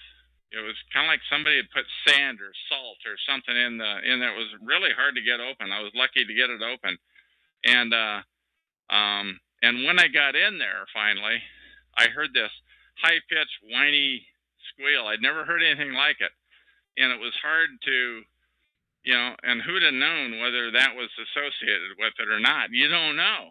You know, you don't get a registered letter saying your lock got jimmied with, you know, but that was the kickoff. And another kickoff is like when I would go to the video store or to the grocery store, where I was actually harassed. I mean, the way I looked at that was the term I was looking for on the internet. It was, to me, it was harassment. It wasn't stalking. Stalking is something that weird guys do to their ex-girlfriends, you know. That wasn't, I was not being stalked, but it turns out that that's what it's under if you look at it on the internet. Right. Am I answering your questions? Okay, go ahead. Oh yeah, definitely. You're answering the questions. So your lock was jimmied, and you were being stalked. And at the video store and the grocery store. At the video store and the grocery store. Right. And what were these things? What kind of things were happening to you at the video store and the grocery store? Let me give you the grocery store, because that is the most damning. And that was a place where I went so often, you know, like 2 or 3 times a week. I'm guessing. I never kept track, but it was like every time I tried to take a spot in the parking lot, somebody would swipe it away at just the last second, and I wanted a certain kind of a spot. And what I find out later is that they surveil you. They know what you're looking for. I wanted the kind of a spot where I could pull through, where I could pull in one way and out the other, so I could actually leave going head out. That would be the first thing. The second thing, and I spent too long on that. The second thing was, as I was walking into the store, somebody would walk out behind a pillar at the last second, and I would go, "Excuse me," because I'm kind of a polite guy, and they would never make eye contact with you. The other thing is, when I got in the store, there were a couple of 3 products that I always bought, and there would be somebody like reading a label on a can or something, and they would push their cart right in front of me at the last second. And just as I got to the end of that aisle, somebody would walk out right in front of me just as I get to the end of the aisle, and I go down the next aisle that they knew I was going to go to because I was going to buy that product every time I went to the store, and that sort of thing. And if this would have happened just one time, no big deal. But this happened like every time I went to the store. Like, I don't know, 8, 10, 12, 14, 20. I don't know how many times I didn't keep track of it. And pretty soon you get to realize you're being stalked, you're being harassed. So I started to look it up on the internet. Go ahead. Yeah. No, go ahead. You were looking it up on the internet. Yeah, I couldn't find it. I honest to God, I mean, I really wanted to find out if this is happening to me. My thought was that it was happening to a lot of other people too, but I could not find it on the internet anywhere. And it literally took me 4 years to find it. I finally found it on I forget the exact URL. I should have had that ready. It's at the portlandmercury.com. And if you Google the term on the portlandmercury.com, it's on their blog, though, where somebody had left a feedback, and I'll paste that into the chat room here at talkshoe.com on my show number 120297. I'll paste that URL where I finally found it on post number 6. And I said, that's it. And the guy who wrote it said what is happening to him, and he was referring to the previous 5 posts, is what he is encountering what many of us online are calling gangstalking. Now, it was really well written, like 5 or 6 paragraphs that described essentially what was happening to me, and I've never looked back. Wow. But that's how I found it. So going back to the corporations, now the corporations that you were being very vocal about, I know you don't want to name the names. That is correct. I don't know why, but I just don't. Well, what is the industry that they were in? Yeah, I just don't want to. I'm sorry, I don't want to get more identifying than that. I'm sorry, but I mean, they just didn't want to be talked down. They looked at it as they were being talked down, but they were clearly being illicit. I mean, that's what they were doing. Were they retail involved with the government? Okay. No, I don't think any more than any other retail establishment would be involved with the government. Okay. But it just seems a little strange that, maybe a retail establishment, even if it was, say, Walmart or Target or something big like that, on that kind. Yeah, it is somebody really big. Yeah. Okay, but if it was something along those lines, it just seems a little strange that they would want to. I know. I could make it not strange, and I'm sorry, I'm just not ready to name them yet. I don't know why. I'm just not ready to name them yet. Because I can't name them without outing myself, and I'm not ready to out myself just yet. I've gone live with my first name Chuck, but I have not. I used to go by the name Van or Vancouver where I live, and I did that for a year and 10 months, and then finally I decided when I go live with this new show that we're on now, that's got 10 recordings so far, that I'm going to go live with my real name, my real first name anyway. It's a step in the direction of full exposure. Now, how long have you been living? You've been in Vancouver for how long? Probably 6 years that I've been stalked. Probably about 7 years. I came down from the Seattle area. where I lived before that time. Okay. Okay. So, have you ever engaged in any of the recreational drugs? Like No, marijuana? nothing. No, nothing. Nothing. I have never done any drugs. Never will. Never broken any laws. I'm a straight legal kind of a guy. I'm just outspoken.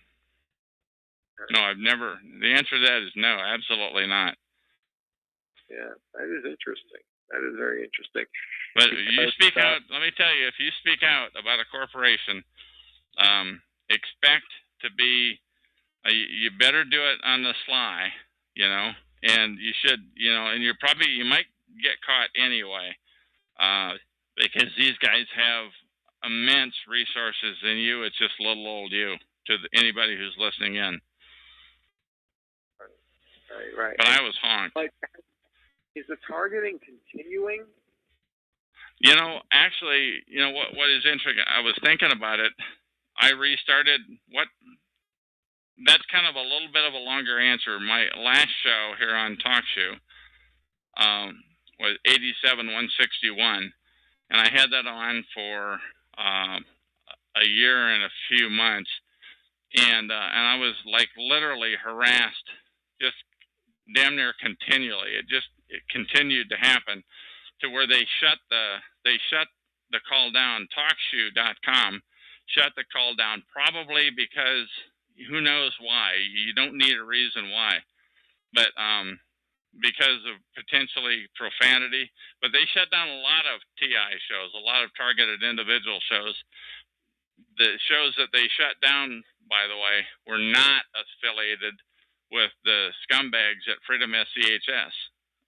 So if you're under their umbrella, which is an illicit umbrella, by the way, because they're targeters, they're out netting new targets. And if you show up, you get driven off. They tried to drive me off. One of the individuals at freedomschs.com tried to drive me off early on when I went live with my call at the end of August of 2010. I think I answered your question and then a whole lot more. Let me throw the ball back at you. Did I answer it, though? Yeah, it does seem to be very complicated, to say the least, with what's going on here. And, it just seems that, well, okay, because I don't know if you really have answered the question if the targeting is continuing. Has the targeting continued? Yes, it has continued. I'm glad you got me back on the line you wanted to go on. When I restarted this call at the beginning of June of 2012 here, just a month ago, that essentially, now that I think about it, the targeting has stopped. They're kind of like they're looking for Plan B. But before that time, it was essentially the people in the stores, the harassment where they want you to know you're being harassed, you're being surveilled, and they want you to know you're being surveilled and harassed, but not be able to prove it. And they don't make eye contact with you. And anybody who's being harassed and stalked should keep that in mind. So it has stopped. And when do you think that it did stop? In 2010? No. I mean, it went. In fact, if anything, when I discovered, well, keep this in mind, when you discover the term gang stalking, when you finally discovered the term gang stalking in May of 2010, it actually increased. And then when I found TalkShoe 3 months later, it increased again. And then when I started my show a couple of weeks later, it increased again. And then when I decided to really go great guns at the scumbags at Freedom SCHS, it increased to the point where you cannot prove anything that I just said, but it increased to the point where I think I was like food poisoned when I consumed food out of my apartment here in Vancouver, like on 3 occasions in early December of 2010. And in fact, if you listen to my recordings on Talk Show number 87161, if you listen to them before that time, pre-December 2010, I sound like a normal guy. My voice is probably shaking a little bit, but it was really bad after that. I mean, that's all I can tell you. What else do you want to know? And you get, tough as you want to get. Yeah, because it started in 2006 because you were complaining about these different corporations. That could be. It could have been going on probably before that time because I started the complaining about a corporation. It might have been other incidents that were involved. And I think it might be like I know this is crazy, but like a point system.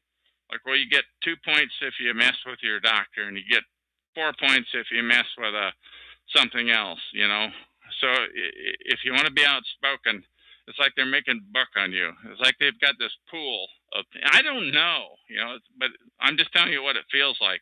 They've got this pool of people that they can screw with. They've got so many dollars to harass people, and to decide who's going to be the chosen ones.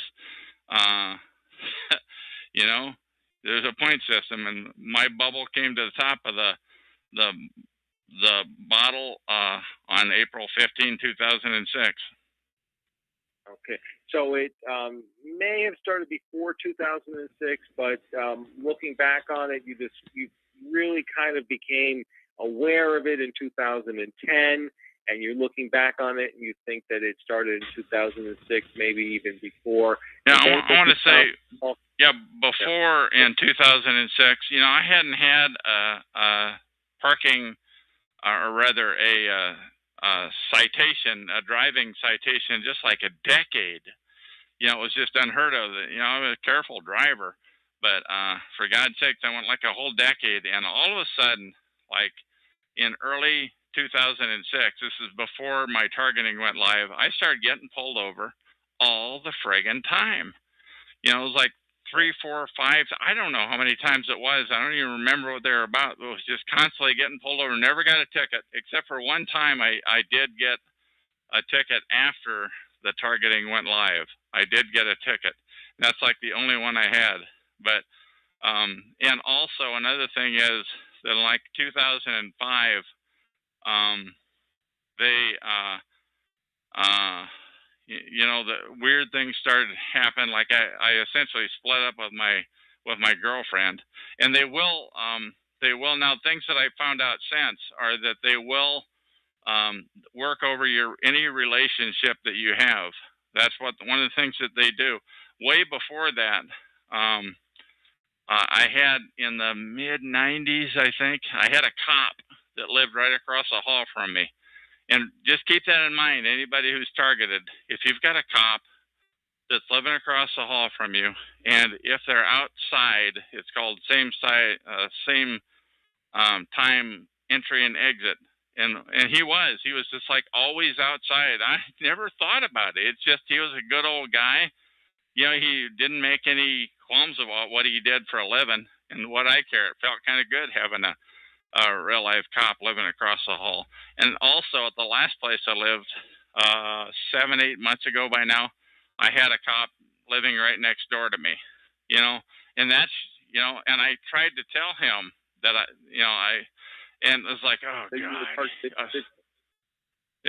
that I was being harassed, and I knew he was in on it because he was always out there. I was slowly coming to the realization of what was going on, So now things that you brought up, I wanted to backtrack a little bit about them because you said this statement, the targeting went live. What did you mean by that? What do you mean by that? It went live. It went what somebody here calls go live in April of 2006, and that is when they want you to know, man,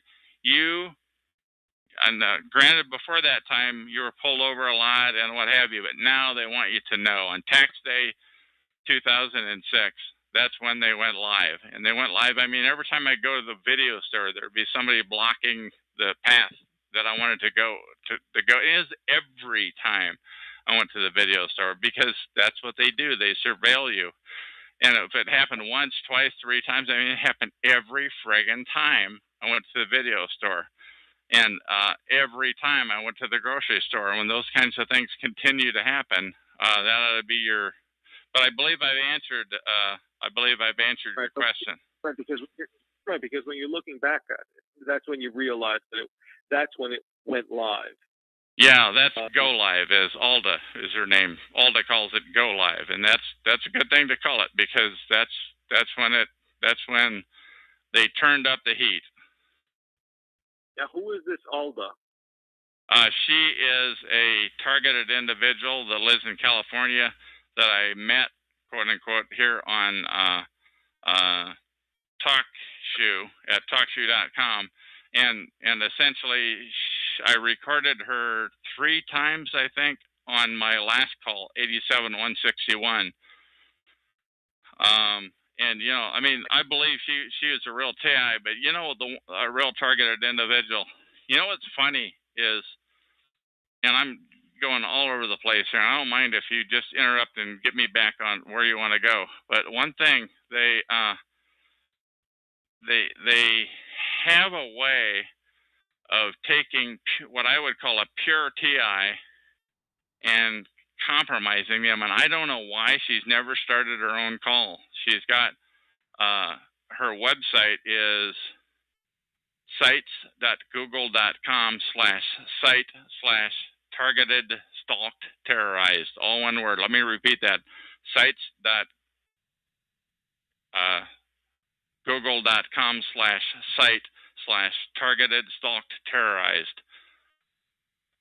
And she has a lot of information. In fact, I thought enough of it that I did a reading of that site on one of my recordings here. Okay. Now, when the cops were pulling you over all the time, what were they pulling you over for? I don't know. I don't remember. It's like, and they didn't give me a ticket. Well, did you know you're not supposed to? Yeah, sorry, And I guess I talked my way out of it, but it just continued to happen. And it wasn't like I didn't start. Yeah, I don't know. It just. Right. I don't remember. I'm sorry. I can't be specific on that one. Okay. Now, when you were how old when all of this happened? When this started to happen, roughly, I'm in my 60s now, so I would have been like 55 or thereabouts. Probably about 54 when they started to pull me over. 53 when I was up in Seattle, and came down here, and it had started then. But way back, even before that, even back when I worked for a corporation, I was what you call workplace mobbed, and that is where a couple of different, and you can't put your finger on that. You literally can't prove it, but there were like a couple of the people that worked with me, and a couple of other different people that were always in there. Just ask them to leave, and they'd leave, but sure as heck they'd come back the next day. It was like they were effing with me. It was just amazing, and now that's a reach. What I'm saying is what have just described is a reach, but I think that possibly those are involved too. So you don't know. You can't. You don't get a registered letter that says, "Dear Chuck, here's the way it's going to be." Right, but it just seems to be very interesting that you wrote some things on the internet about a corporation or corporations, and then you've been stalked for maybe 6 years. Yeah, for 6 years go live. 6 years go live. And you've been harassed for 6 years. It seems to be. I mean, it seems to be a little strange, a little unusual to say the least, that you would be. Well, let me address that, because I think once you become stalked and harassed, I think it's for good.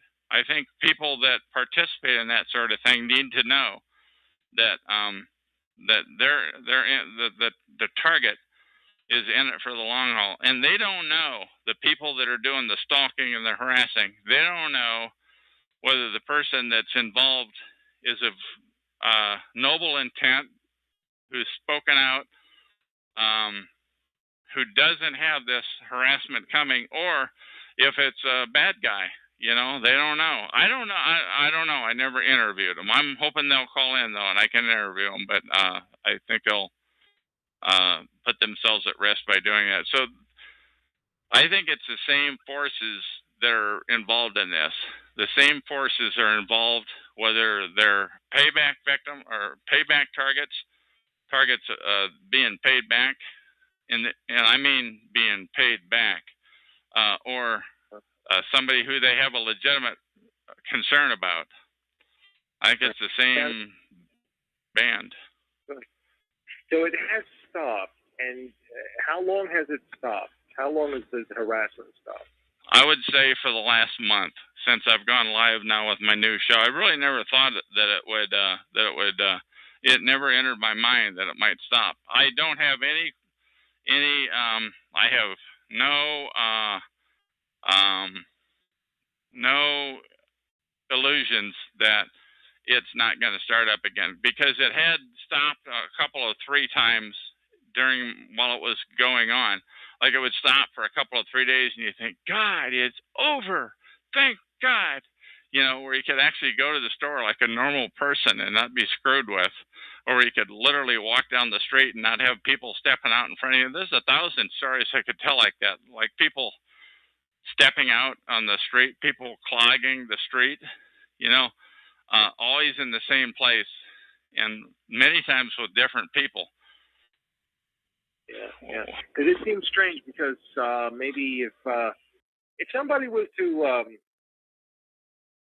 if somebody were to target you in a different way, I mean, usually sometimes it's like people hanging up on something, calling and then hanging up, those types of situations. Yeah, I went through some of that when I was up in Seattle. I went through a lot of that, a lot of hang-ups, a lot of people with wrong numbers that were rude, and you just think that's life in the big city, and it may have been. You don't know.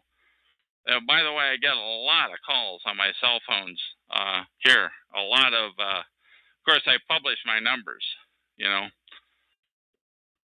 So I don't make a. In fact, while I said that, why don't I say what the number is here? Right. But and you've never done any drugs. Never, not a thing. What do you think of the psychiatric industry or the psychiatric community? Well, you know, that's one thing that I think perhaps they steered clear of me, because I've made a note to you that I hung around with the space cult of Scientology for about 5 weeks. It was a number of decades ago, and I just literally, you have to be rude to them. To get rid of them, you have to be rude. You have to get in their face, and you have to literally threaten them. You have to threaten to sue them, and if you threaten to sue them, they will go away. They will disappear. And I thought, God, that's great. They've disappeared. But what do I think of them? I don't have any respect for them. I probably thought more of them before this started to happen. But I don't, because they're in on this. If you tell them about it, they know about this protocol. They know about this targeting, and they're actually. Go ahead. The psychiatric community is aware of this. Oh, absolutely. The psychs, the cops. I saw an attorney about it when it first started to happen in 2006. I saw a couple, 3, 4, 5 attorneys, and they don't know it. And I found out, well, there's different kinds of attorneys. So I stopped in to see this one attorney, and he took I put my business card down on the desk, and he spun it around and he looked at it, and he as soon as he saw my name come up on the screen, I guessed, because it was facing at him. he literally got sweat beads on his forehead. And that's the one thing to keep in mind. This protocol of harassment and stalking drives people to their knees. Another one, I mean, he literally started yelling at the top of his lungs as soon as he saw my name on that screen. As soon as I showed him my card and with my name on it, he came unglued and he started walking around. He literally had sweat beads on his forehead. Smoothest attorney, and the reason I finally picked him was I realized, oh, you need a criminal defense attorney. You know, not that I have a lot of cash to throw at somebody like that, but he said, I suggest you see a you need to see a psychiatrist. And he started walking, pacing like as I've said before, like a schoolboy, back and forth. Another when I talked to somebody, I talked to a healthcare worker that just on a routine visit for myself, and yeah. Hello. Sorry about that. I have to turn this phone down. But go ahead. No. Go ahead. Somebody just tried to messing with me. They're calling, trying to interrupt this call. What do you say? You were saying that somebody was calling you or something like that. Yeah. Well, yeah. Somebody just called me on the cell phone number that I published, and I just muted the phone so that if they call again, that it'll be muted, so that we can put the priority on this. So just letting you know what happened there.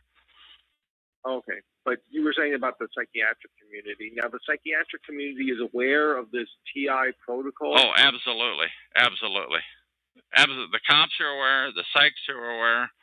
The healthcare worker that I saw, they're aware. She was the healthcare worker that I talked to, and I said, I'm being harassed. And by the time I saw her, I had actually wised up to the term gang stalking. And what I didn't realize at the time was you don't want to mention this to healthcare workers, or they'll have you committed. They will have you committed if you claim to have this type of thing happen to you. They will do whatever they need to do to have you put away. And I didn't know that at the time, so it would have been, that meeting would have been right around May of, shortly after May of 2010, when I discovered that. Now that I think about it, or I discovered this term on the internet. Right. Have you ever? I mean, have you ever come close to being committed? No, nothing like that. Never, ever. No, I've been gainfully employed all my life, and self-employed now, and for the last number of years.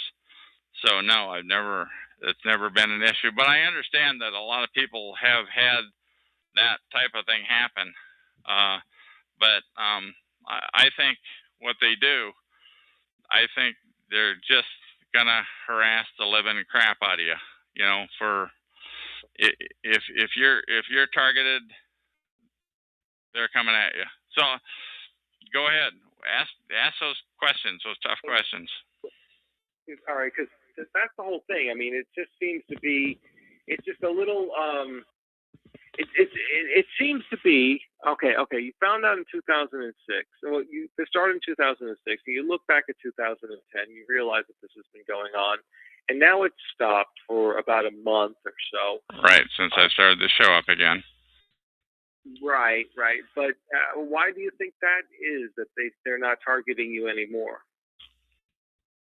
I think it's because I have no idea what goes through their minds, but I think it's because I'm raising so much cane about it, and I'm a lot more proficient at raising the cane than I am. I mean, if you listen to my recordings on 87161 and listen to my recordings now, more matter of fact, I'm more I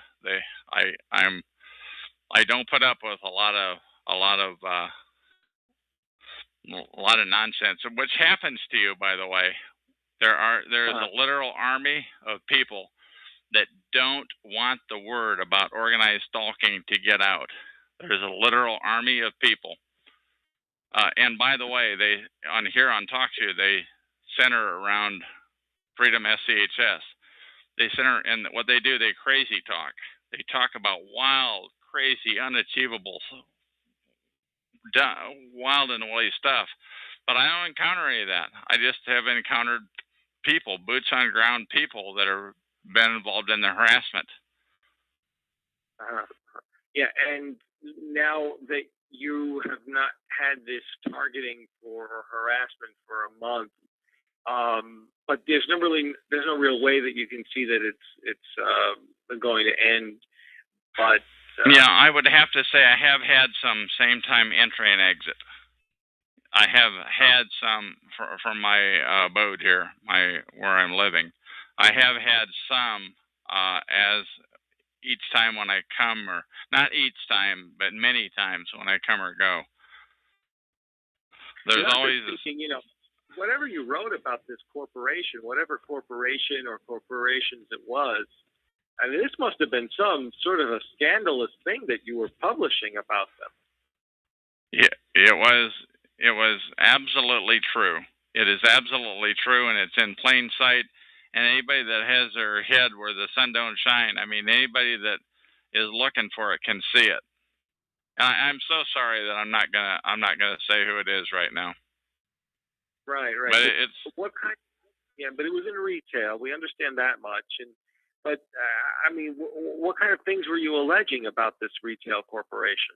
They're shysters. They put up signs that are intentionally fraudulent.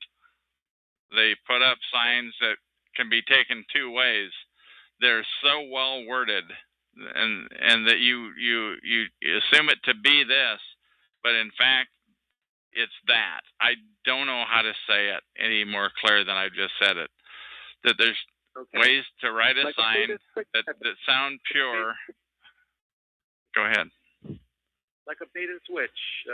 They bring you in for something, they advertise one deal, and then they bring you in, and then they say, well, that deal is over, but here's something else.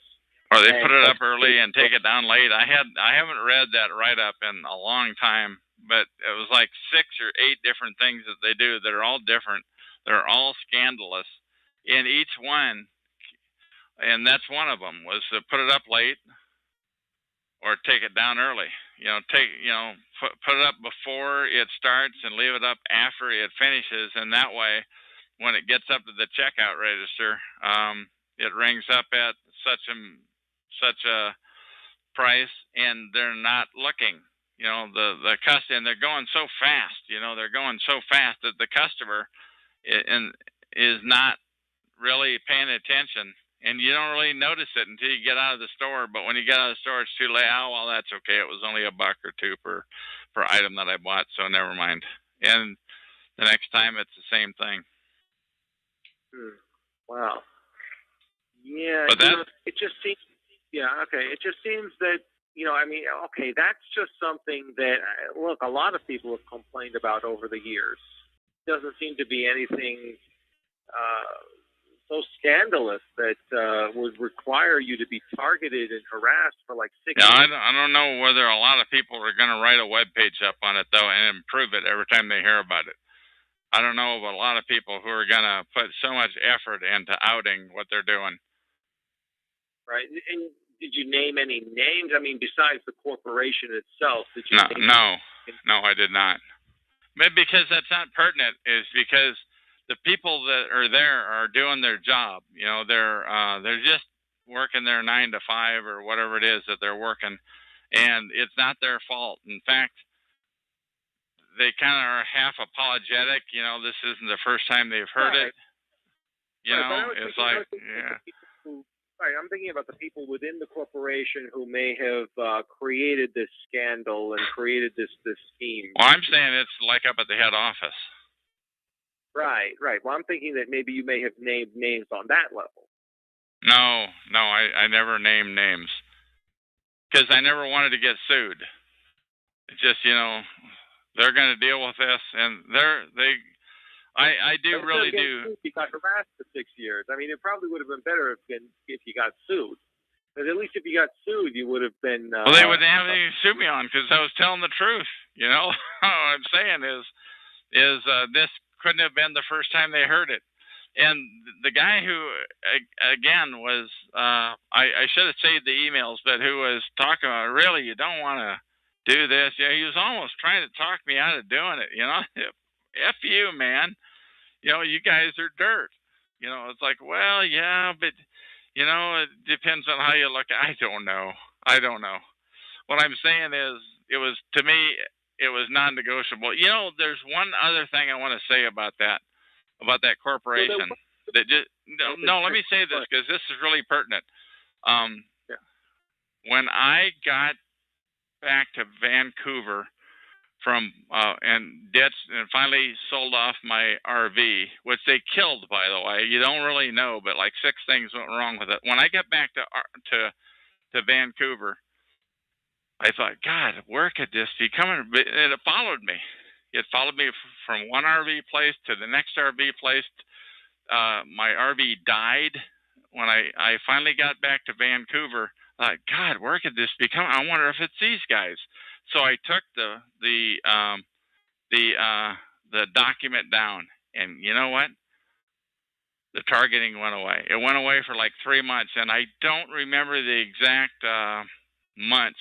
That probably a couple of 3 months off duration, and then I got to thinking, God, if that's true, if that is what they were doing, if they were effing with me, if they effed with, now I'm mad. Now I'm really mad. So I put the document back, and I put twice as much work into polishing it and making it so that it could only be understood one way. And again, I'm not a professional writer, but I worked on it hard.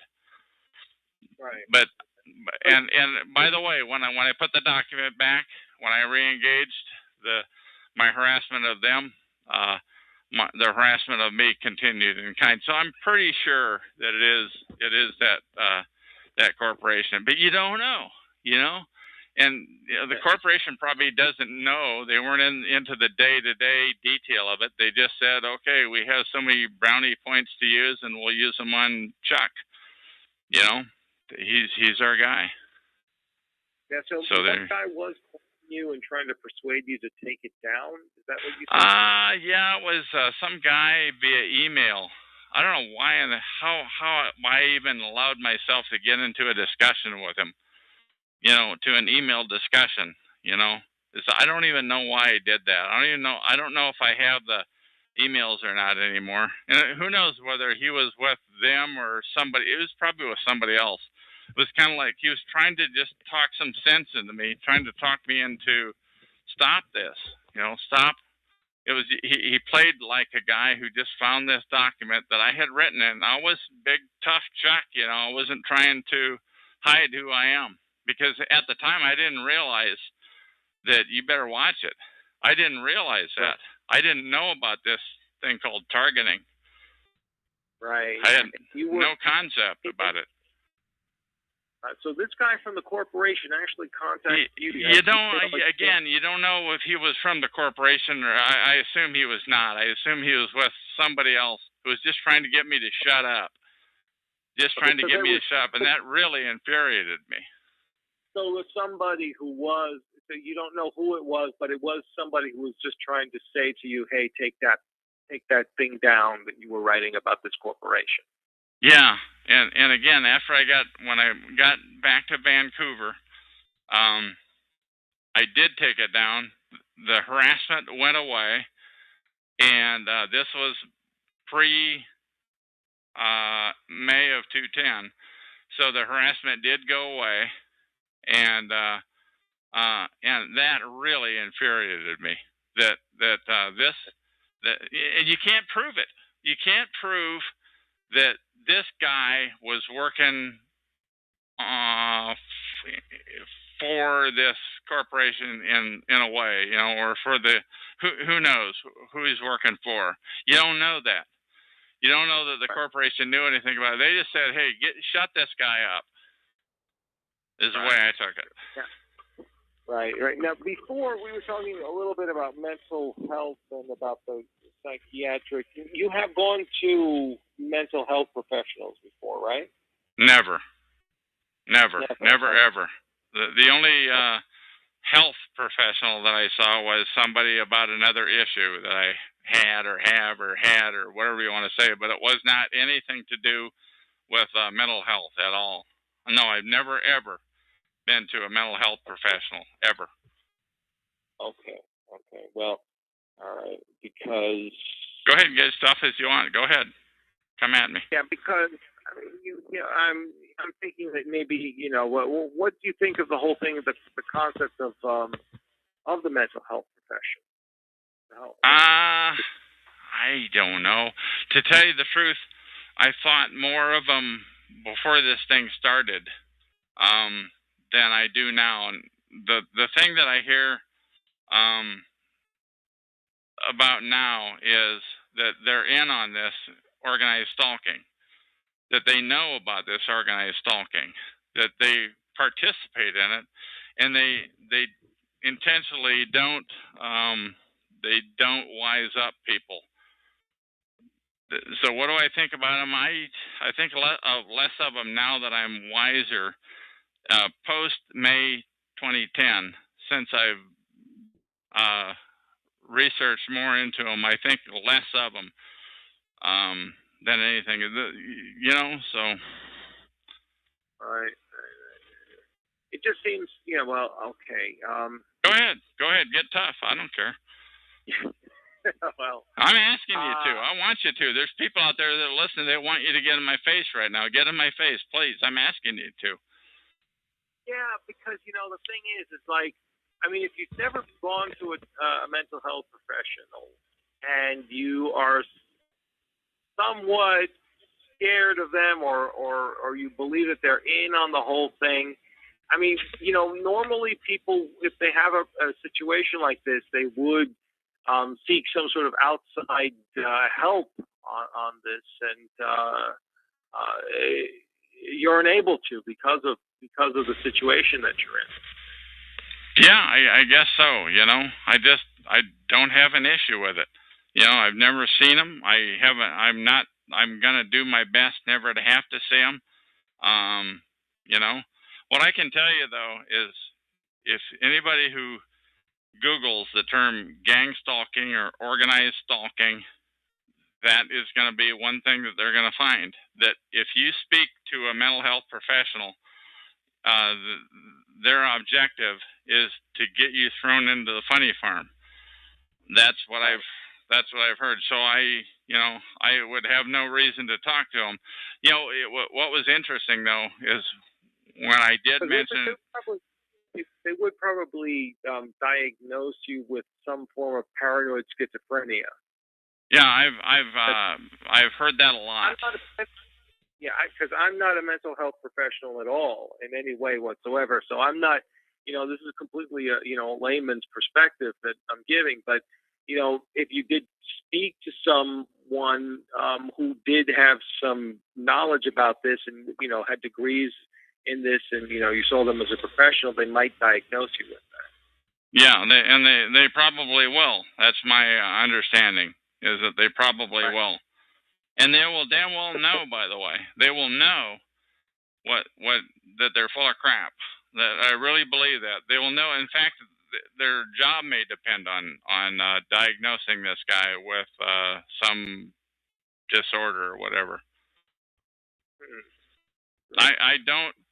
I don't have a lot of faith in their integrity. Let's put it that way. So, and I'm not even talking about the Scientology crap from a long time ago, because you were only in Scientology for like 5 weeks. I mean, but that was a long 5 weeks. I'm telling you. But what I'm telling you is they continually run down the mental health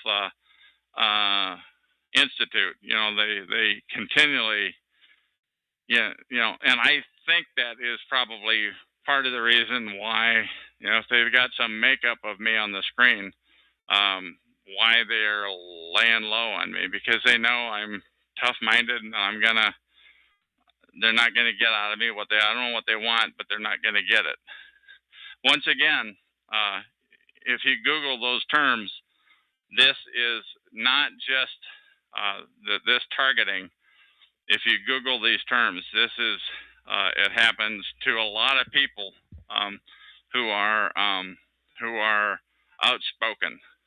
That's one thing that they have in mind, in common rather, is that they're outspoken people who are not afraid to speak their mind.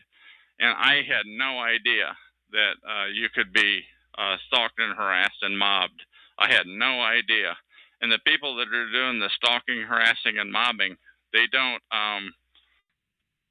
know why. They're sick on somebody and they just unleash, and they're good at it.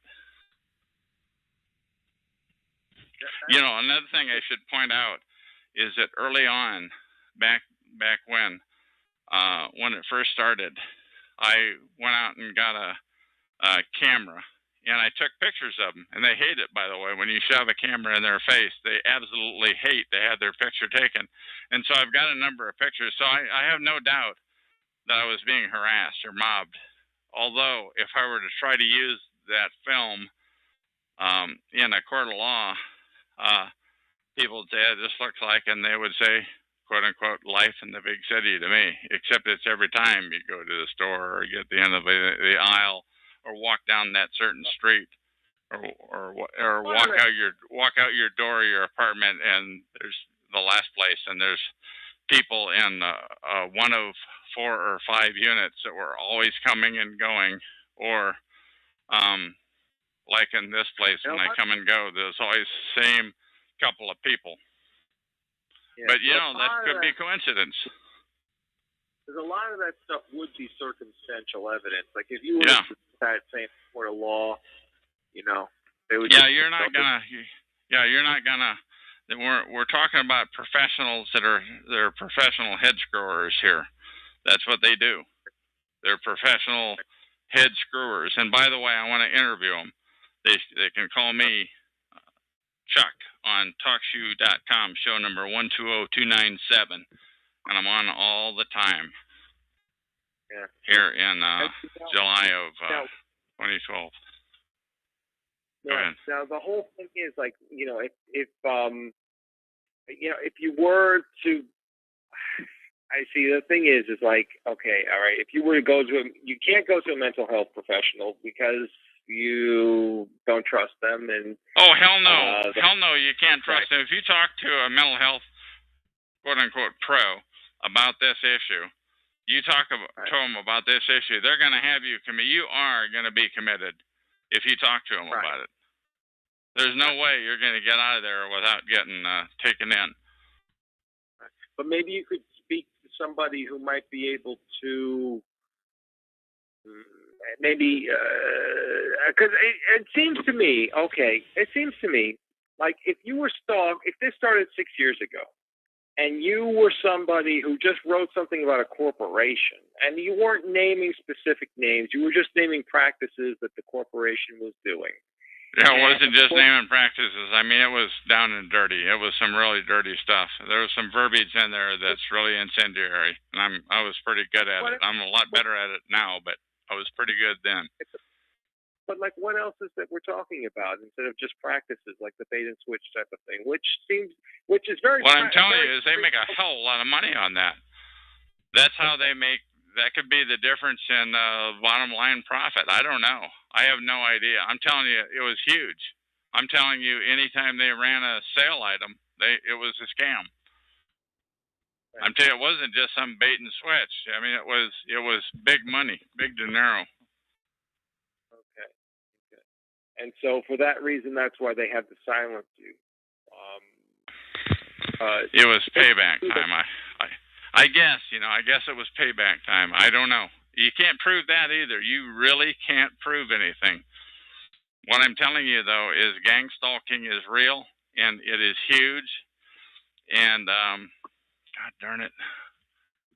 Keep going, though. Because I could understand, like, some gangstalking going on for a specific time for somebody who is outspoken about a specific issue. And maybe what I'm saying is there's no specific time about it. What I'm saying is it happens.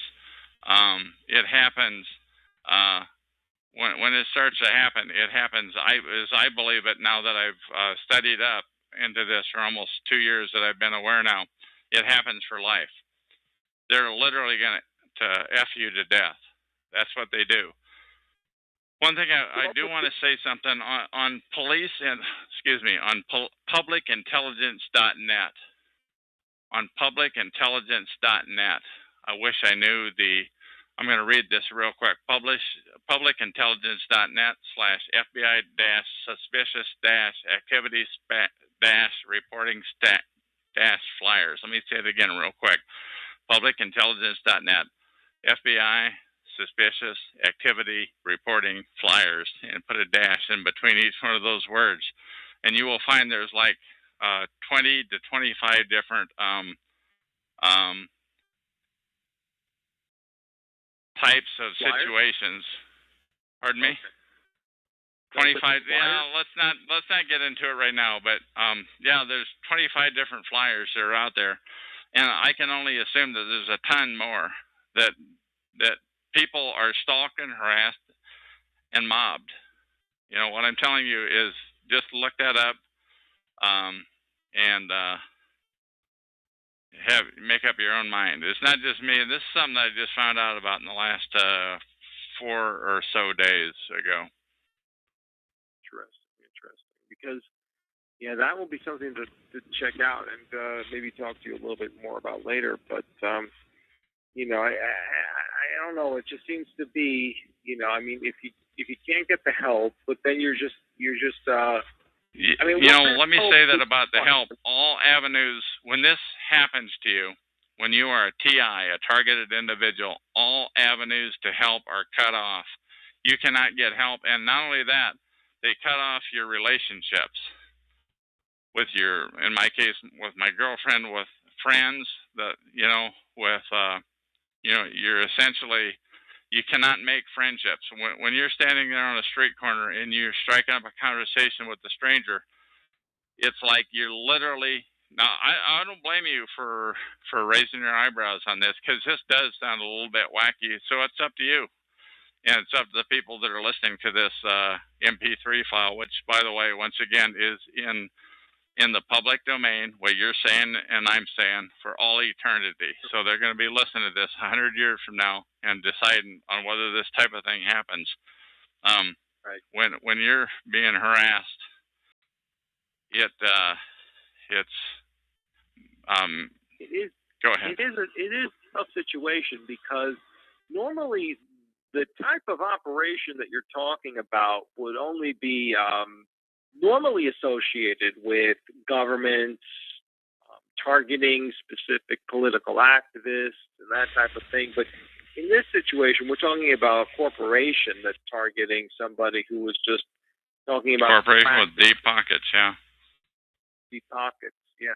So this is something that and you're talking about their business practices. What I'm saying is there is an infrastructure in this country, in this world, actually, because you literally can't. I moved from one city to another in Oregon in my RV. When I moved across the state line, across the Columbia River, back up here to Vancouver, it followed me. When I went from one apartment building to the next and to the one I'm at now, it follows you. All you're going to do by moving is deplete your financial reserves. Maybe what you're talking about is a concept more than more than anything else. Well, what do you mean by that concept? Well, all right. In your specific case, it's a corporation that's going after you because you spoke out about their practices. But they're the ones I think they're the ones that put the hex on you. They're just using an existing infrastructure. This infrastructure, those people it doesn't have that corporation's name on their ID badges. It's just the people. When I go from one area of town to another, when I've gone, rather, from one area of town to another, the harassment has followed me. When I've gone down to Portland. Right, but this could be something that can be applied not only to your case, but to other people's cases as well. Political activists, police activists, what have you. People who are generally outspoken about issues. Yeah, I think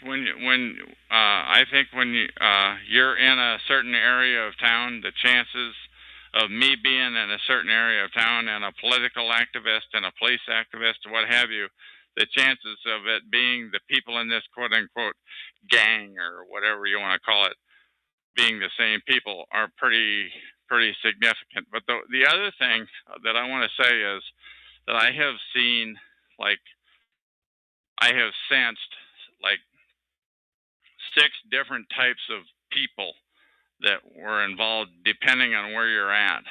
You know, that if you're on Main Street in Vancouver, or if you're down in Portland on the Max, or if you're on, literally another time I talked about, if I'm on I-205 going across the bridge and you're mobbed by cars.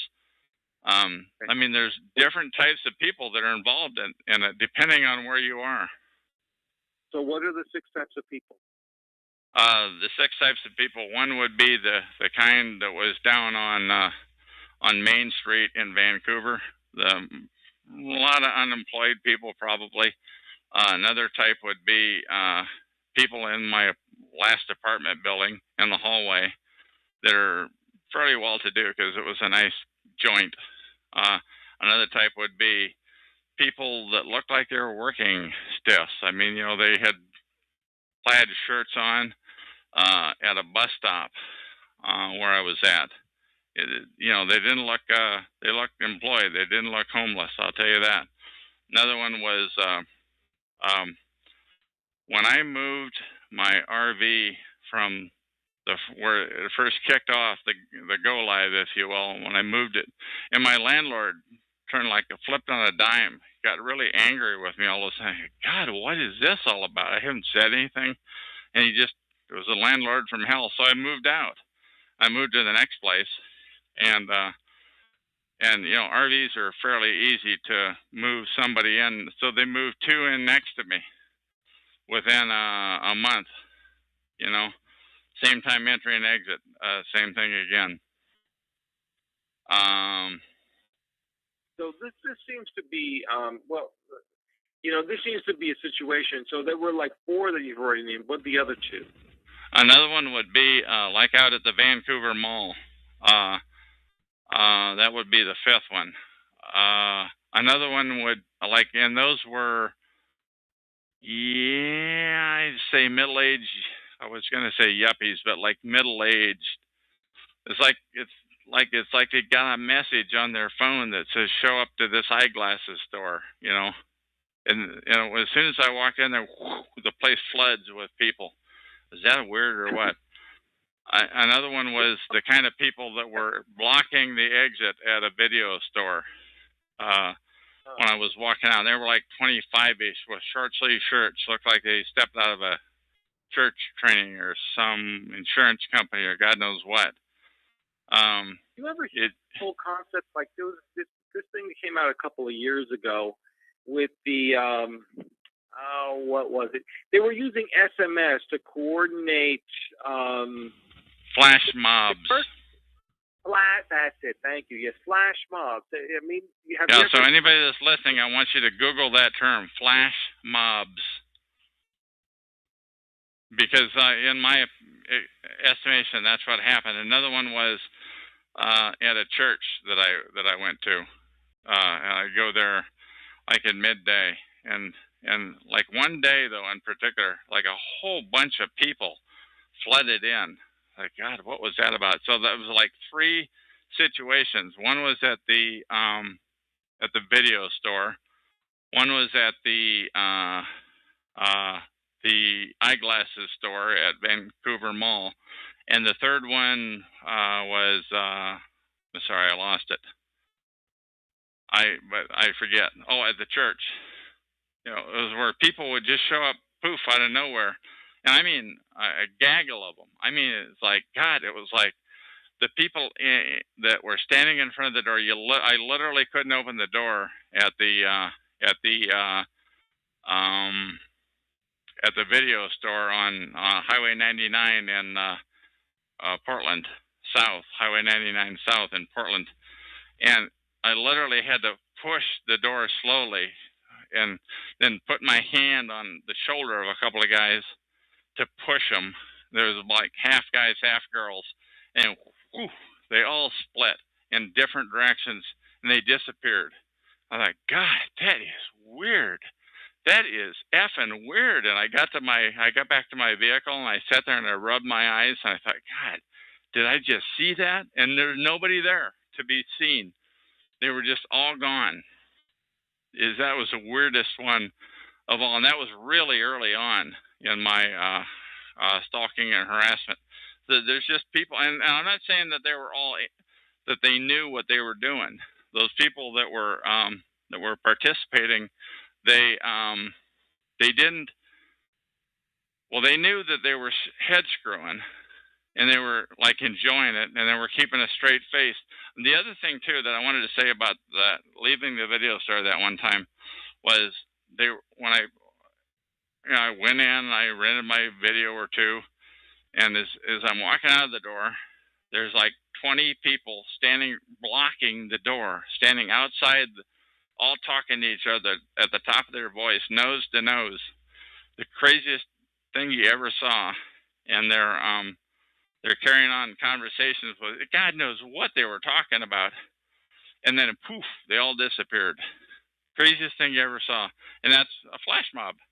And actually, where I got that term, I explained that to one guy at a convenience store that I used to go to, and he said that's a flash mob, and I'd never heard that term before. And so I wrote it down on my hand right away so I didn't forget it. And I got back home and I Googled it, and sure as heck, that's what was happening. It was a flash mob. And then I realized that guy eventually, he got turned into that testing 1 2 news guy. Hello. News guy. News guy. Yeah, for some reason I got hung up on, and then I had to call back in. Okay, well, I was talking about a flash mob. Yeah, I heard everything that you said because I was just in the chat, but I was listening to what you were saying. So it is. Okay, I'm glad I looked back at the tube then because I unmuted you. Please continue. Thanks. But that's the whole thing with the flash mob. That did come from something. It is very interesting to see that these concepts get applied to what you've experienced on some level. It is very interesting to see this, but it is very. I mean, it is very. At the same time, it is still head scratching to understand. I know. I don't blame you, man. I don't blame. That's why I want you to be as tough as you want to be, because people are expecting that. Yeah, because people listening to this recording 100 years from now are expecting you, newsman, to really pour on the coal. So I'm not asking you to take it easy on me. Okay, because that's the whole thing. I mean, listen. I mean, if somebody is saying, "All right, listen, I can understand this if this is a political activist, left-wing activist, right-wing activist," but this guy was just talking about different, practices of some company somewhere, some chain store somewhere. Why are they going to target him for 6 years to silence him? I mean, they're going to target you to death, man. Well, that's what I think. I think when you get put on this list, you're on it for eternity. You're going to die this way. But that really doesn't seem to be something that they would target you for 6 years and drive you into some sort of place where you are isolated from everybody, and because they could just as easily at this point. For example, there have been people who have had their information posted on the internet, pictures of themselves posted on the internet, and they've been able to take down websites very successfully just through copyright control arguments. And so what they could do, so there are different mechanisms for these corporations to just silence you without having to drive you into some sort of place where you're isolated. I don't know what it would be. I was not going to shut up. They pissed me off so much. I'm still not going to shut up. Right. I have had, it took me 4 years of my life of being targeted and harassed and stalked and mobbed. It took me 4 years to finally catch on to the term gang stalking. Google that term, organized stalking. It took me so long, and I'm not just going to shut up about it. You know, most people would. And by the way, I think a lot of people do shut up about it. And a lot of people have showed up here on TalkShoe.com on these shows, and they show up on like the skank calls on Freedom FCHS, and they talk about it, and they get mobbed. They get driven away with crazy talk. These people over there, they start talking unachievable nonsense, crazy talk, and they're driven away. I decided no crazy talk on my call. I'm not letting them talk about that off-the-wall nonsense. If it doesn't happen to me, it doesn't get talked about. So you think that these guys, like the Freedom FCH, which is also another talk show, and they're not really an organization, are they? They claim to be. I think they're paid perps. I think they're a bunch of paid scumbags. That's a scumbag operation. They're on like every night with hidden calls. I'm going to read some numbers here. Call number 66339 is Derek's Saturday night call. Filthy Joe's nightly call Sunday through Thursday is 89899, and his is hidden. You got Jay Wojciechowski as a call, and Nigel. And I really do consider all those people to be perps because they talk about the wackiest, farthest out stuff.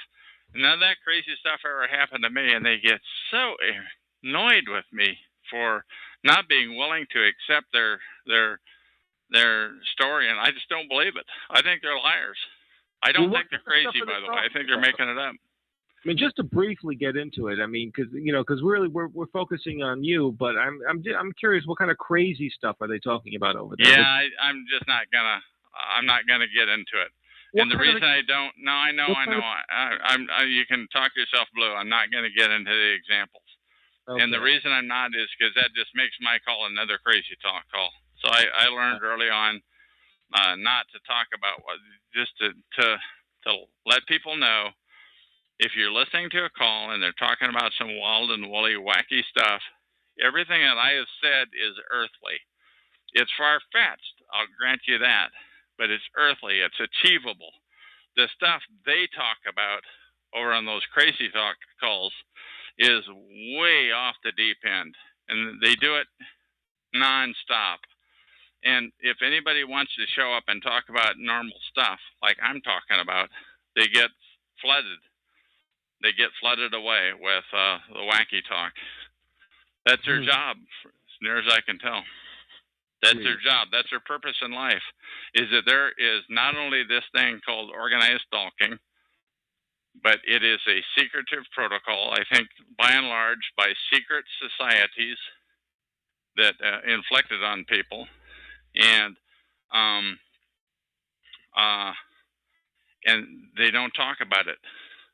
There's no talk about it. The same people that essentially killed Martin Luther King Jr., one of the greatest Americans who ever lived, the same people that killed him are the same branch of people that are doing this. They don't talk about it. You don't hear the details about it. But that gets into some really weird conspiracy theories, I mean, if you're talking about things like that, I mean, you kind of like, you open up a whole new Pandora's box of things about secret societies and Illuminati and all that. I didn't say the I word, but what I'm telling you is I thought, where in the hell are they getting these people? How can they do that? How can they come up with all of these effing people nonstop? Every time I go down this street, there's people that clog my pathway. It's like, and they're always different, and they never talk to you. Right. How do they do that?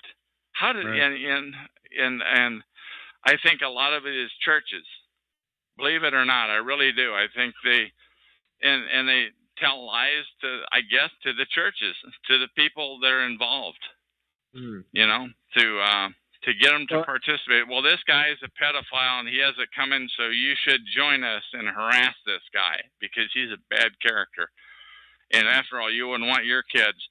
And let me tell you a story. I want to tell you a story about this one guy, and I don't know his name, but it was down at Esther Short Park, and I ran into him one day, and he lived in one of the buildings there, and I lived in another one, and he talked about he was talking one day. It was like he was whipping a line on me. He showed me the perp hand. Now, this guy had stalked me on a number of occasions, so I knew he was a perp, but I was carrying on the conversation, and he was talking about the fire extinguisher at the end of one of the hallways was missing, and we do want to stop the fire extinguishers from disappearing, don't we?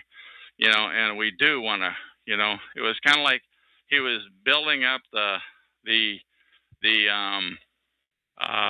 ammunition. He was laying the line on me. It's like he forgot who I was, but he was kind of like, it was like he was trying to recruit me to become a stalker. Yeah, it was like the craziest. It was like, I don't know why he was doing it. It's like he slipped. His mind slipped when he did that one time. There was another guy, and he's in this room right now, and I'm not going to say his name, but one time he was in his room. He's a perp. He's with freedomschs.com, and one day he was telling stories about me, and every story, like 5, maybe it was 4, maybe it was 6 stories. He'd just go from one to the next, to the next, to the next, and every story had an element of truth to it, and he'd mix it with lies and omissions. He'd add lies and he'd leave things out to paint me in the worst light. And I thought, God. And I was logged into his room as a guest, and I'm listening to him tell these stories, and it was like he screwed up. He showed me the perp hand. He totally screwed up and he took things that I was actually proud of, my proud achievements, and he would make them sound bad just by exaggerating and by leaving things out. That's how perps get. That's how they recruit other people to join their cause. It was an amazing thing. So there's like 2 people that I seen, 2 perps, clearly perps, no doubt about it, that showed me their hand. Why they did it, I don't know. Yeah, it's up to you whether you. That is interesting. That is very interesting. I'm thinking that there's a lot of stuff that you've brought forward, and it is very, very fascinating to say the least. And we'll have to definitely think about this, what you're talking about. And, so it really is. Even though this is applied to you, this can be applied to other people and to other situations. Oh, absolutely. Absolutely. What I want people to know that are listening to this is that it's not just about me. I can't be bought now. There's no way. I want to get this story out about organized stalking, that it does take place in this world, and that targets, unfortunately, and I hate to say this, but they are turned into stalkers. Targets become stalkers. And when they do, they're not coming back. That's been my experience, and I'm in a unique position here because I've been hanging around TalkShoe.com on these shows every night for, a year and 10 months now, give or take. And most of the time running my own show, and a lot of times listening into the other targeted individual calls. So I come at it from a different perspective, and I've had the opportunity of hearing these 2 scumbags spew their stuff.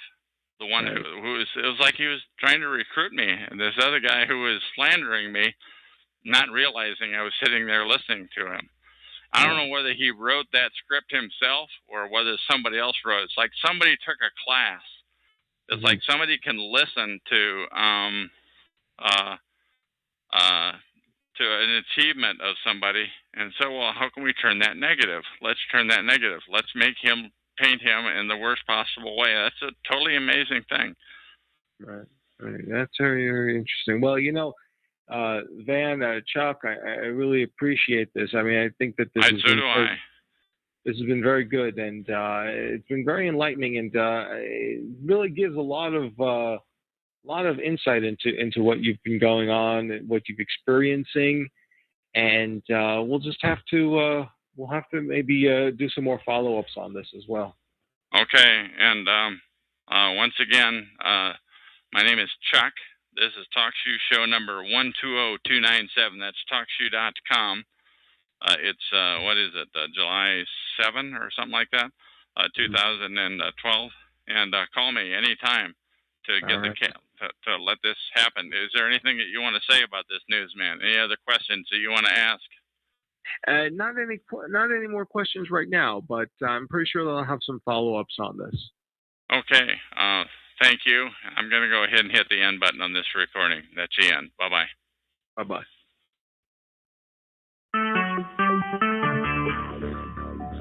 Talk shoe.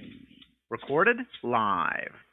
Hello, my name is Chuck, nickname Van of Vancouver, Washington, USA. Welcome to TalkShoe.com, show number 120297. This call is being recorded, and anything said will go into the public domain. Thus, everyone is entitled and encouraged to copy and republish any or all of this MP3 recording file. You do not need permission.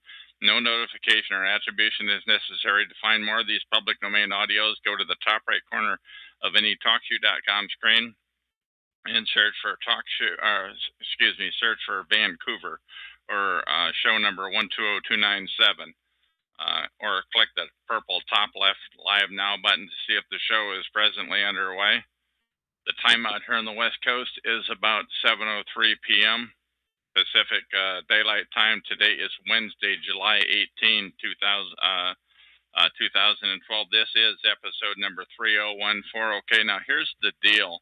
I'm going to do a chat room reading. This is not going to be very polished, but that's what you've learned to live with here. Here's what happened. First of all, my objective is onefold, to get the word out about organized stalking. And part of what happens on these TalkShoe calls, TalkShoe.com calls, is we get a lot of perps that come and go in the room, and in fact, they dominate the room. Anyway, one of those people who I call a perp does not consider himself to be one. I asked him, Ant, are you a perp? And the ant farm wants you dead replies, no, I'm a TI, a schmuck who is a TI. It just comes natural. TEI in Idaho asked him, but why be like them? I used to be an internet troll as a teen, Ant says. Ant, where did you learn how to do what you just did? You logged in as just because, but it was your voice. He replies, I figured it out on my own, Chuck. I will not tell the secret, or else Nimbusters will use it. TI in Idaho says, why don't you come out into the light? I reply, and I said, I bet you were a smart one too, Ant. I never said you weren't smart. You're just a dirtbag. Like someone closed my neck, he goes. They know the secret. And now you see two ants on the screen. Two ant farm want you dead on the screen, which is totally unusual. I do not know how to do it, by the way. The top one is 3,054,116. The bottom one, you, Ant, is 2,931,198, and that shows that you have two shows. So you were an internet troll. How did you do that? Ant replies, it is the cool thing to do on the internet when you're a teen. Everyone does try to do it, although he is, as I recall now, in his late 20s now. Are you being sure that everything you are typing is going into the public domain? Are you? And he says, well, I don't know. I don't want to be displayed on the website that shows up in Google. I said, Ant, I repeated myself, will you put everything you are typing now into the public domain so that I can publish this for all eternity? Go ahead, he says. I say, thank you. This is very, very powerful spoof that you've caught on to. How many people have you pretended to be? I don't know. I don't normally do it, he said. I stopped doing it a long time ago. But when I figured it out, I would impersonate just because. That's a user here. Just because, as a joke. And I replied, so you just did it a minute ago to show TEI in Idaho, TEA Idaho, number 3.30,057,642 that two logins were possible on the TalkShoe.com system. Yes. And how many times have you impersonated me, Vancouver? And he said never. And who else have you impersonated? And he replied, Ant replied, I don't remember. This is, I think, one time I impersonated Chrissy or Derek. Note that they are from freedomschs.com, who I guess are not friends of Ant's, but I would doubt that. Just to prove to TEI Idaho, will you impersonate him for a minute, please? It would take too much work, he said. But I can impersonate anyone, like I saw, but setting it up takes a while. And I'm saying, okay, so let the record show that right now there are two, the Ant Farm Wants You Dead, in the chat room right now. The first one, number 3,054,116. The existing one is number 2,931,198. And thanks for the demonstration, I said. And boy, sure, I have to interject here. I sure hope that I'm not breaking any of TalkShoe's terms and conditions, but I'm skating thin ice here. I do realize that. Anyway, and I go on to say, and would you please type something under the new login? And he does that. He says, click my details. I have just unmuted the top Ant, I say, and he types, see my name. The other Ant is not me. He said, yes, I see that there are two Ant Farm. The Ant Farm Wants You Dead. The top one is blue. The bottom one is gold, by the way. Evidently, they can't control the colors of them. There's a glitch. I changed the name TEA Idaho. Wish that guy had changed his name. So what kind of a kick do you get out of doing this sort of spoof? Ant, are you there? I said. He doesn't reply. Why are you doing it right now and admitting it to me? Yes, I saw the top Ant left. Ant says, it was never a secret that I can clone Nix. I did not know it could be done until 3 or 4 months ago when you first began demonstrating it. Ant says, has anyone ever, I asked, has anyone ever lost their life because of this sort of thing? Ant, what is the worst thing that has ever happened? Ant, are you there? I said.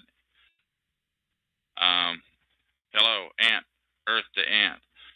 Ant said, how many, I reiterated myself, how many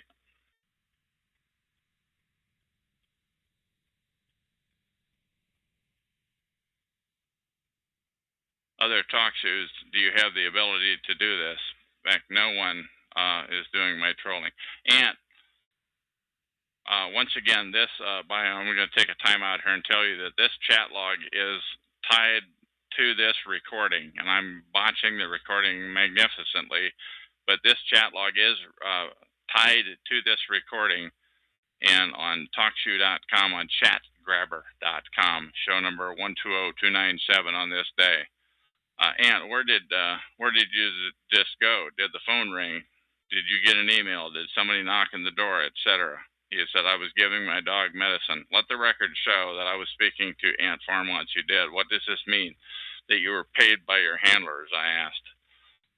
Ant, who is him? I am not following your conversation. Let the record show that my ability, he says, let the record show that my ability to clone Nix does not involve anything illegal or hacking and is merely a flaw in the design of TalkShoe. Ant makes that statement. And I typed in, let the record show that guest number 6 through 11 just showed up in the room, as so often happens once something interesting starts to happen around here. But once again, what did you mean when you said they handed him cash for a job well done, please? I say to Boise, the TI in Idaho, you are jumping right into the thick of it here. I hope you appreciate the magnitude of what you are witnessing. And I say, Ant, do you consider yourself a perp? And he says, no. I said, what kind of a kick do you get out of pulling such a prank? If I have compromised If I become compromised, he replies, I'd kill myself just for fun. To your question. I said, what do you mean by if I become compromised? He said, he replied, if they tried to control what I say, the perps, I would kill myself. Wow. I'm just reading what's in the log, folks. Ant, where did you learn to duplicate other logins on the TalkShoe.com system? He says, I figured it out intuitively. How many other people know how to do it? And he says, I don't know, but at least one. Today, I first witnessed someone else doing it. It took me more than a year to catch on to it. I said, how long have you had this ability? I don't remember. He said, I'm thinking to myself, in what room did you witness somebody else doing it, please? And he said, in here, the ant clone. Really? Somebody was cloning you earlier today. Is that what you're saying? Are you saying somebody is screwing with you? He said, yes. And do you have any idea who that person might be? And he said, no, it's probably a nimbuster. So once again, how many other people do you think have this ability on the TalkShoe.com system? He said, there's no telling. I said, referring to the fact that I type fast, I said to guests 6 to 13 to eat your heart out. I took typing 2 times way back when. That's why I do have the ability to type pretty fast. And have you ever done this spoofing on behalf of another person or another organization? And he replied, no. I said, Ant, do you consider yourself a perp? And he said, no. I'm going to open up a chat now, I said, for guests 6 through 13. Any funny stuff, and I'll quickly mute. I'll be right back, said Ant. I'm getting a Coke. For the record, I'm chat room interviewing, and I said this to the new people that showed up. Ant Farm wants you dead, number 2,931,198. Here comes the URL, and the URL is in there, and it'll be in the chat log. Could you recap what's going on here, Chuck? Said guest 10 who showed up. I said, I'll recap the chat log in the public domain. Is number, but people who are listening to this recording right now already know what's going on. Pray tell guests 6 through 13, where are you from? How did you hear about this interesting discussion that is going on? Where is the URL at? But nobody answered. He just came from TalkShoe randomly, said guest 10, but the rest of them didn't answer. For the record, the entire discussion is in the public domain. I said, Ant consented to it earlier in this chat log, and anything you type will go into the public domain. Please know that. My name is Chuck. Pseudonym of on TalkShoe of Chuck of Vancouver, WAUS. I'm a TI, a targeted individual. I have been aggressively harassed for 6 years. Surely somebody must have some hard-hitting question about these to ask Ant about his abilities when I refer to perping, but he doesn't see it that way. Ant said he is getting some dinner. Loco in LA showed up, and I said to her, I'm in the chat room right now. Anything you type will go into the public domain. Once again, anything you type or anyone types will go into the public domain for all eternity. Let the record show that Loco just left the chat room, by the way. I don't believe you, guest 3 said. I have seen Ant do his spoofing before. I don't no, I'm just reading, folks. I'm going to stop allowing guests in the chat room. Let the record show that 19 and 20 just showed up. I was guest 3. I'm not Ant. Who are you then? I said, the ant farm wants you dead, to the one, the ant farm that's blue now, not gold.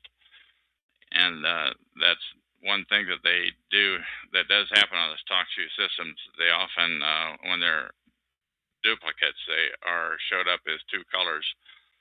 It's not hard to do. Anyone with an IQ over 80 should be able to figure it out. Would any other chatters please comment something that is short and meaningful? So why am I being muted? Guest 3 said. Guest 3, I'm so sorry, folks that are listening to this, but just hang in here with me. I'm going to go to my profile page and look for my name. Would the Nimbusters among us please say what chat room URL you were just at where you heard this from? Nobody answered. Let the record show that we have now 3 Ant Farm Wants You Dead. The third one, number 2,349,262, looks suspiciously like Nick, who I refer to as Filthy Nicky, but goes by the name Nick Spinner. Yes. You can have fun impersonating everyone. For the record, I'm going to mute the top 2 ants. Please say what you will first for the next 60 seconds. Now that I am no longer muted, said guest 8, I will ask a couple of questions. Chuck and Ant are the only big lie. You two have some reality TV or sci-fi show. My reply to number 8 is, let the record show. That is a fair question, I said.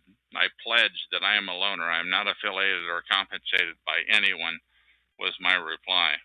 Let the record show. I also said that Ant number 2.34,262 just showed up, and I quickly muted him or her.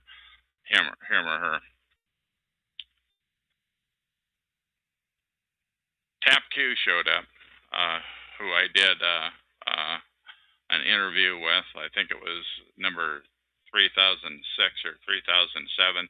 May the record show that I said that Tapshoe just showed up in my room. He actually interviewed me on number 3007 and 3008. He said he watched an interesting video on the cult of Scientology, that they're sure to have the targeting system down to a T. And I said, I'd like to hear about that sometime, but right now something else is going on. Please do bring back that in the future. I will do that, he said, and he laughed. Once again, I assume that there are Nimbusters present, I said. Would one of you please say what URL you were just at and where you heard about this to come here? Guest 7, I just said, I dislike Ant's voice. I said to guest 7, I dislike Ant's voice changer too, but my confidence is very high that I'm communicating with the real one at the moment, and that was based on the user ID. Let the record show my confidence high that the third Ant is Nikki. So at least a few people must know how to do this spoof on TalkShoe. The Ant Farm Wants You Dead. Do you have anything else to say before I terminate this chat log? And I asked him again and again, and he did not respond. And that is the end of this recording.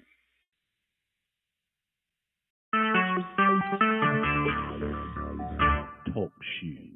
Recorded live. Hello, my name is Chuck, nickname Van of Vancouver, Washington, USA. Welcome to TalkShoe call number 120297. This call is being recorded, and anything said will go into the public domain. Thus, everyone is entitled and encouraged to copy or republish any or all of this MP3 recording file. You do not need permission. No notification or attribution is necessary. To find more of these public domain audios, go to the top right corner of any TalkShoe.call screen and search for Vancouver or show number 120297, or click on the top left Live Now button to see if the show is presently underway. The time out here on the West Coast is about 7:30 p.m. Pacific Standard Time, Pacific Daylight Time rather, on Monday, July 30, 2012. This is episode number 3015. I have on the call right now. I'm sorry, why don't you identify what pseudonym you want to go with, and how are you tonight, please? Oh, I'm fine, Chuck. You can call me Snuffers. Okay, this is Snuffers then. Now, how long have you been a target, and can you tell us how it all started out, please? Well, I think I've been a target my whole life, but I know that I've been a target since approximately 1998. That's when I really figured out stuff weird was going on, but I had no idea about gangstalking until last summer, probably August, September. I finally kind of got the word and then started looking things up on the internet and stuff and found out that this was something serious going so on it's everywhere. been going on since 1998, and At here least. it is, at least, and At here it least. is, 2012, 14 years later, Yeah. and you found it out a year ago. Yeah. How did you find it out, please? Well, I just finally started typing stuff into the computer about being followed by strangers and stuff like that. And then I caught onto the phrase targeted individual.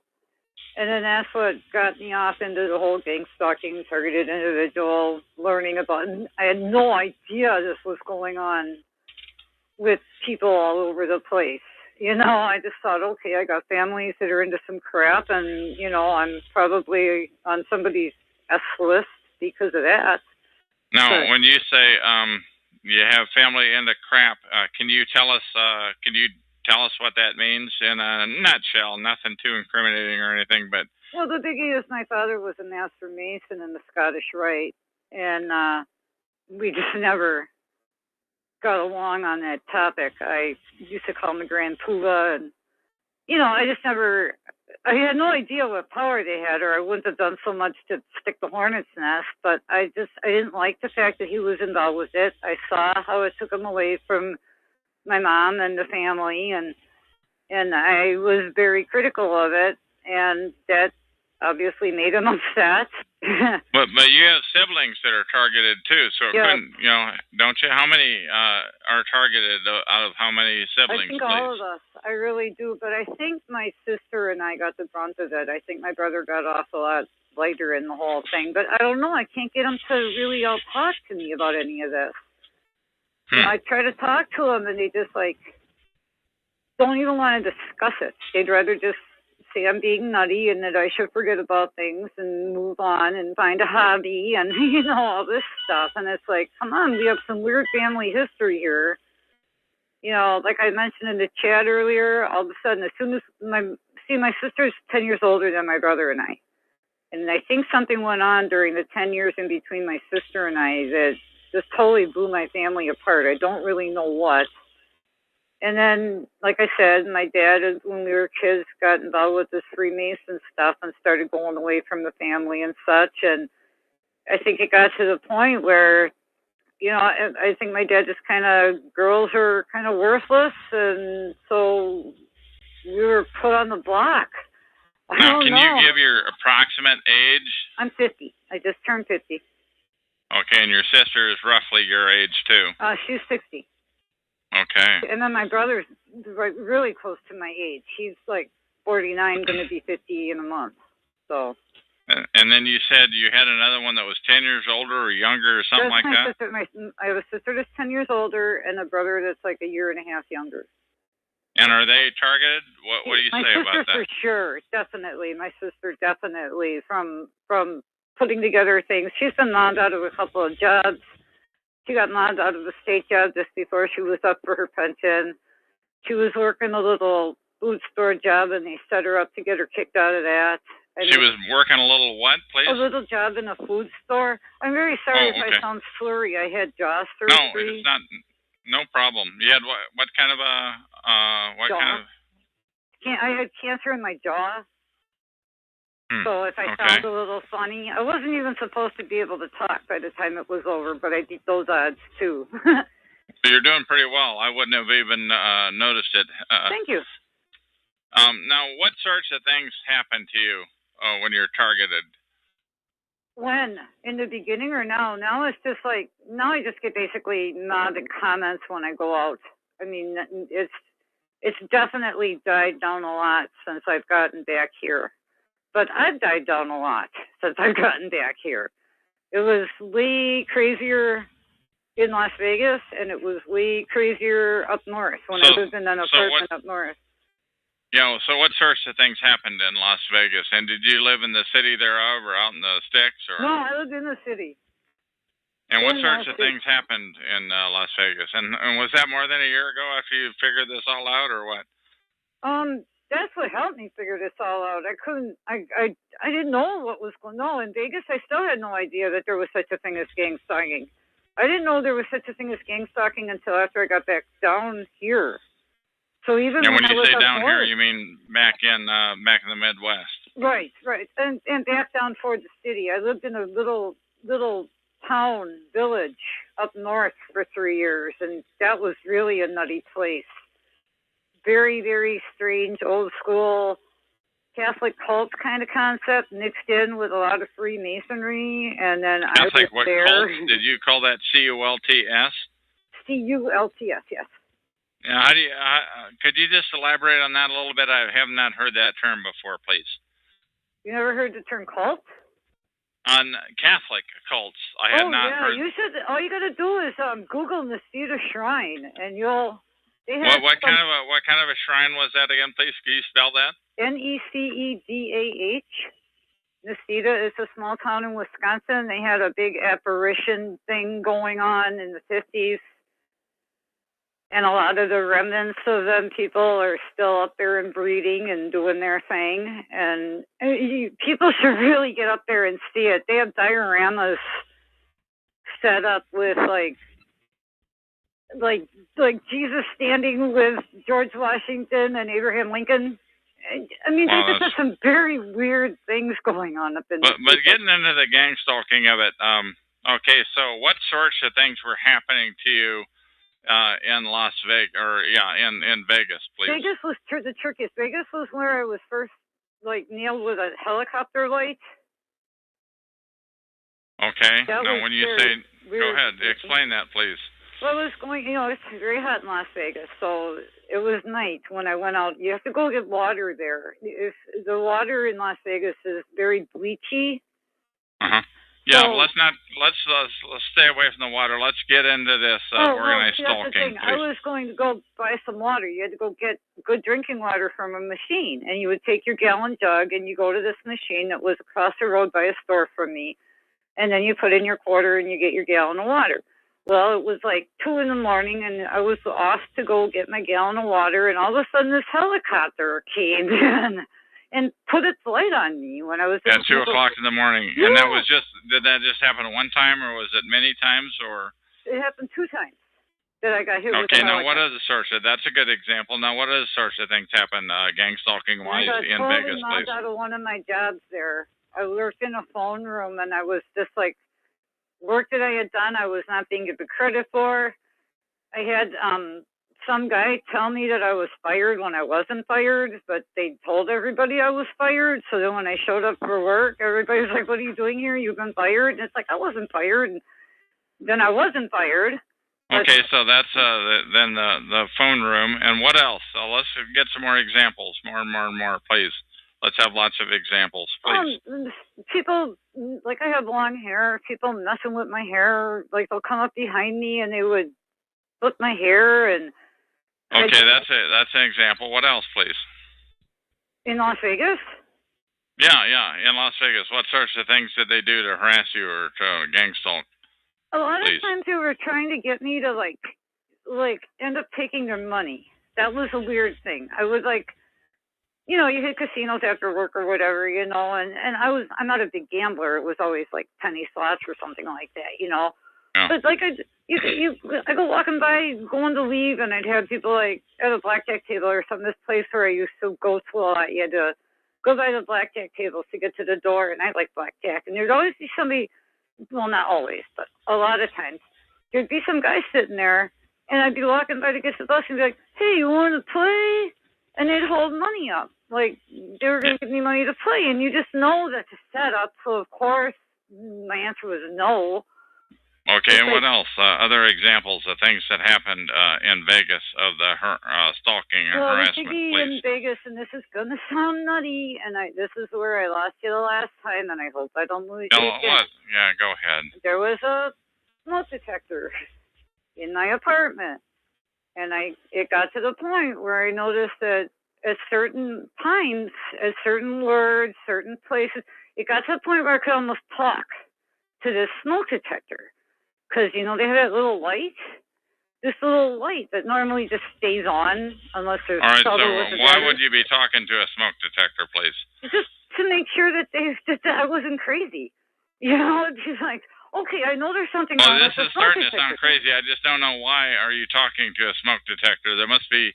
I'm trying to get you to clarify why I you would be noticed doing that. the smoke detector would like blink at certain words, and especially when I was married at the time, and I'd be talking to my husband, and like when the conversation got to politics, because I'm kind of outspoken in that, it would start like blinking.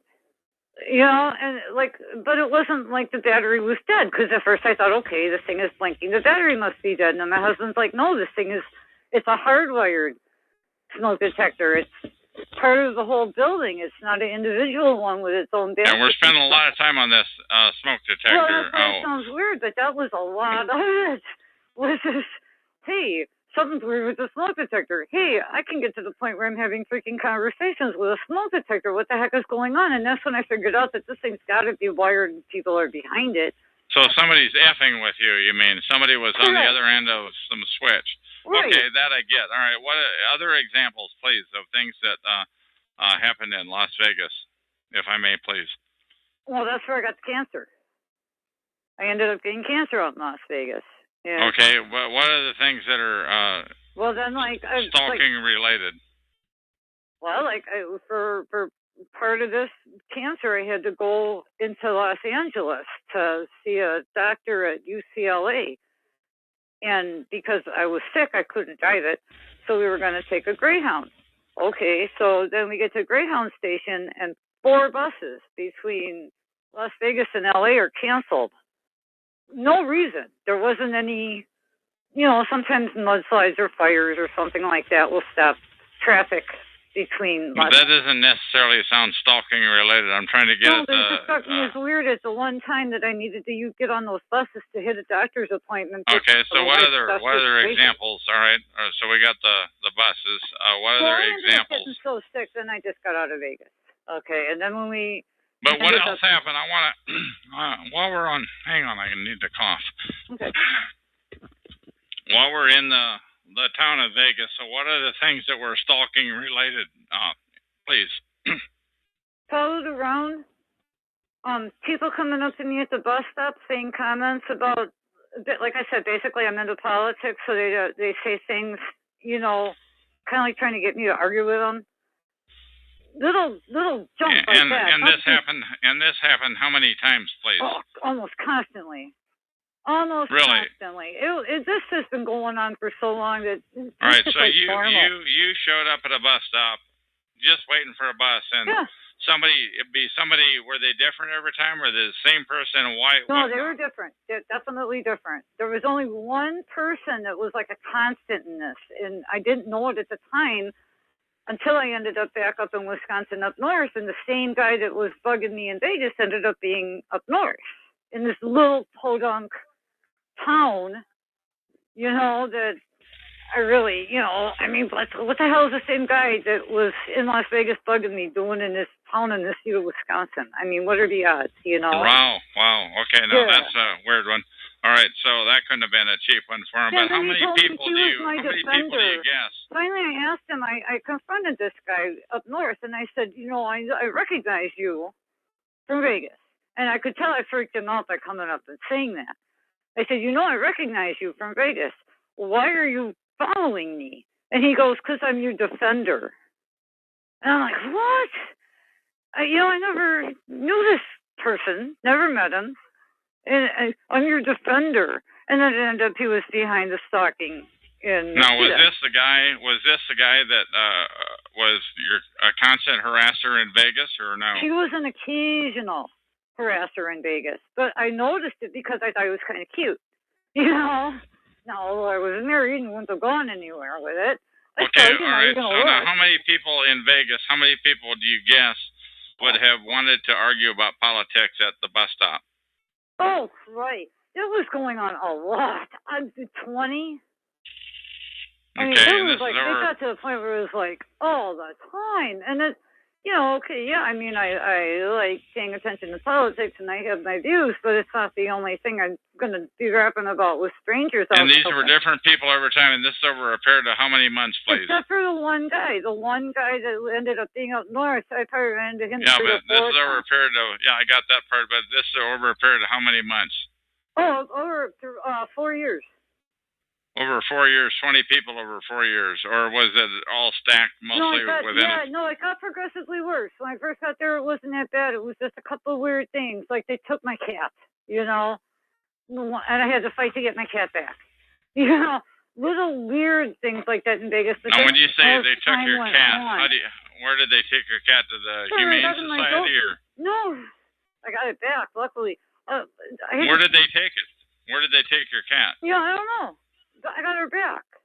But she was a very old cat. I mean, she ended up dying not too long after. She was a very old cat, and I took her to Vegas because. So you don't really know that it was stalkers per se. That, I'm sorry to be so antagonistic, but you don't really know that it was stalkers per se that kidnapped your cat. Maybe the cat just decided. They took it. She was a very weird little cat, and she was very old, and it took me a long time to get her to even like to lay by the door in the sun. But I knew the sun would feel good on her hips, so I got her to the point where she trusted laying in the door. She wasn't a cat that was going to run away or anything. And the door was open, the cat was laying in the doorway. Next thing I know, the cat's gone. I know, but I still don't get how you associate that with the stalking. I don't get it. Because I saw the guy that worked for the apartment place by those stairs. And then the next thing I know, my cat's gone. So I'm like, put 2 and 2 together. The house guy took the cat. And how long of a period of time was the It took me 4 hours to get the cat back. Okay. And all right. Well, what other examples, cat aside, let's move on from the cat. Then what other examples of stalking? Little things like that ended up being. Let's have some examples of those little things, please. Well, we got the cat. We got the bus stuff. We got the smoke detector.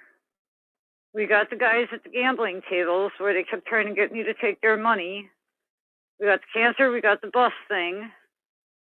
That's another thing about the cancer, too. I kept going to doctors, and, you're on this insurance plan, so there's only certain doctors that I was allowed to go to.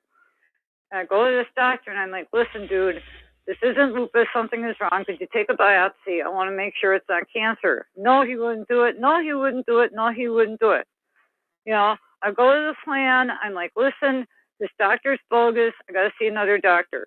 All right. What are the sorts of things in Vegas, though, if I may, please? Well, that's pretty much it, because then I got sick, and it was just getting the heck back. First fighting to live, and then getting out of there. All right, so now you're back in the Midwest, and what sorts of things are happening there? Other than that's pretty weird, that one guy who showed up from Vegas, and he said he was your protector? My defender. Your defender. My defender. And I'm like, what do I need a defender for? Cause and what did he say to that? What was his answer? He just laughed. He just said one of these like, kind of deals. Like I'm like, what do I need a defender for? Especially since by then I was up in the CETA. I'm like, what do I need All right, so what other sorts of things? What other sorts of things are going on back in the Midwest, please?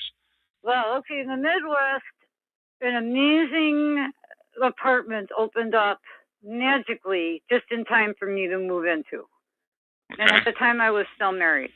And so we moved into this apartment. It was for senior and disabled, and he was a senior and I'm a disabled, so it worked out. And it was just a cluster. That's when I really, all the weird stuff in Vegas, okay, hey, Vegas is weird. I put it all out of my head, whatever, that was in Vegas, Now I'm in small town Wisconsin. I got a couple of friends that lived up around there. That's why we were in the area to begin with, was because I had a couple of friends that lived up around there.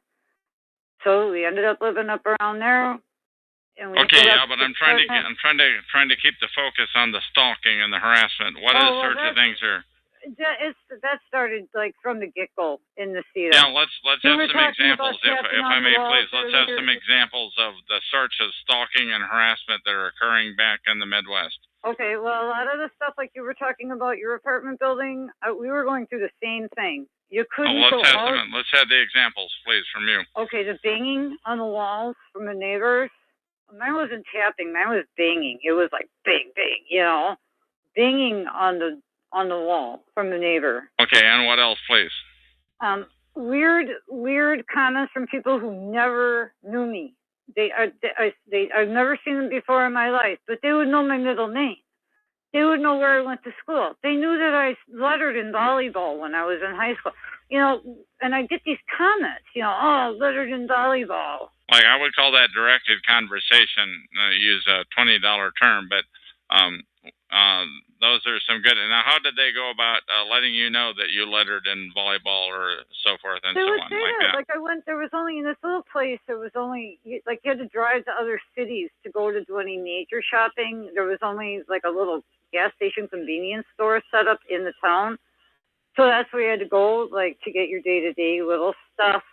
And then you had to go to a big city to do your big shopping. So I went into this gas station one time to get a couple packs of smokes. And I'm new to this little burg. I didn't really know anybody except my couple of friends and my husband there. And that's what I got. I went to get this pack of cigarettes. Oh, lettered in volleyball, eh? So just out of the blue, some guy says that. Yeah, this wasn't even a hello, how are you? You're new to town. So they were outwardly effing with you. Yeah. Well, how about another example or two? I'm sorry to be so pushy, but by the way, we may lose our connection. If we do, I'm sorry. But please, and that'll be the end of the show if we lose our connection. Like a loon here, but... No, you're not. You're not. I'm glad I'm being so persistent, though. I'm pressing for a clarification. Well, it finally got to the point where they wanted to jail me. They ultimately want you to send us. The CETA, I wrote about this in your chat room here. And the CETA was also the place that, from the minute we got there, every night at the same time. Now, they only had one cop at the time in this town. They ended up now having, they might have a cop now, but by the time I left, they didn't have any police. But they only had one policeman there. Every night at the same time, that guy would be sitting by my car, in his car. He was in a police car, sitting in the parking lot, in front of my car. So, like, if I would have wanted to leave, I would have had to ask the policeman to move his car so I could go. Looking up at my apartment every night. It got to the point where I told my husband, I said, so he was not just parking his car out in front of your place, but he was also doing that and looking at your apartment. Yeah, he would park his car, it would be like blocking my car in. Like there was a parking space, and then he would pull up to where he would be behind my car that was in the parking space. Then he would get out of his car and stand by his car and be looking up at the window.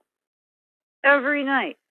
And it got to the point where I was like, what the hell? I mean, it's not like we're doing anything. We talked quite a bit, and I took some notes as we were talking earlier, but you said your sister was mobbed out of her last two jobs. Why don't you cover that briefly, please? Yeah, well, she worked for the state, and I don't know the whole story about it because she will not talk to me about a lot of this stuff. She doesn't want to. I don't know whether she doesn't believe it or she just doesn't want to deal with it, but she just won't talk to me about it. I also think that she's I think she kind of turncoated in on me now, but that's beside the point. She worked for the state of Wisconsin for... You mean she's become a perp, you mean? Yeah, I think so. Please continue on with her situation. Well, she worked for the state for almost 10 years, just to the point where she was going to be vested for her pension. And then, bam, she ends up getting into trouble with a couple of coworkers. This is all I know. I don't know the details, or I give them to you. All I know is she ends up magically, all of a sudden, getting into trouble with coworkers, and she's out of her job. And just magically, no. But you said she lost her last two jobs. What about the other job, please? The last one, she worked at a food store. Okay, we live here because my mom is elderly, so she was taking care of my mom, and then I moved back to kind of help her out because it's too much for one person. Yeah, but so she was working part-time because she was taking care of my mom. My dad was still alive at the time, and she would work like 4 hours or 3 or 4 days a week just for some tin money, nothing major. Sure. So what about her job perping? Well, all of a sudden, she had this guy, one of these stock guys, the guys that put the bags, food in the bags and stuff, like stalkers. Not a stalker, but he could have been. Stock, S-T-O-C-K. He was a stalker. Right, he was a stalker. And he started, like, knitting on her, He started, like, haggling her or something. I don't know the whole details, but I know that it was getting very much stressful for her. And I tried warning her then that, hey, there's people that do this for a reason, and don't let them get to you, and yada, yada, yada, trying to give her the pep talk. And what was her reply to that? Well, she kind of went along with it then. She was like, yeah, I can't let them get to me. I need some money, I got to have this job. Gets me out of the house a little bit, yada, yada. I don't know the whole story, but what ended up going on, and her story and their story are all different, so who's to know? But what ended up is apparently she touched this stock guy, and she used that saying that she assaulted him, and so she ended up getting fired for assaulting a fellow employee. Wow, okay. But she didn't assault him. I mean, she didn't, like, go and beat anybody up or anything. No, of course not. Now, you had made the comment earlier when we talked. Do you think teens are doing this stalking on vacation? Why don't you tell us why you feel that way, please?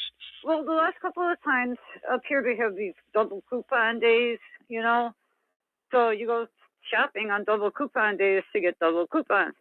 So they know when people are going to be shopping. At least they know when I'm going to be shopping, And I was 2 times ago. It was this kid. It was like a gang of kids. So it was like 3 or 4 of them. And they walked by, and I heard the one guy said, "That's her. She's on drugs." As I was looking at cat food. I'm like, okay. And how in the hell would this guy know if you're on drugs or not? Did you know this guy? No, never saw. I don't have anything to do with kids in this town. I mean, I raised mine, and I don't have any friends with kids or anything. I don't have anything to do with the kids in this town, Yeah. And, yeah. So, and then, 4 kids come up. One of them says something derogatory about you. She's on drugs.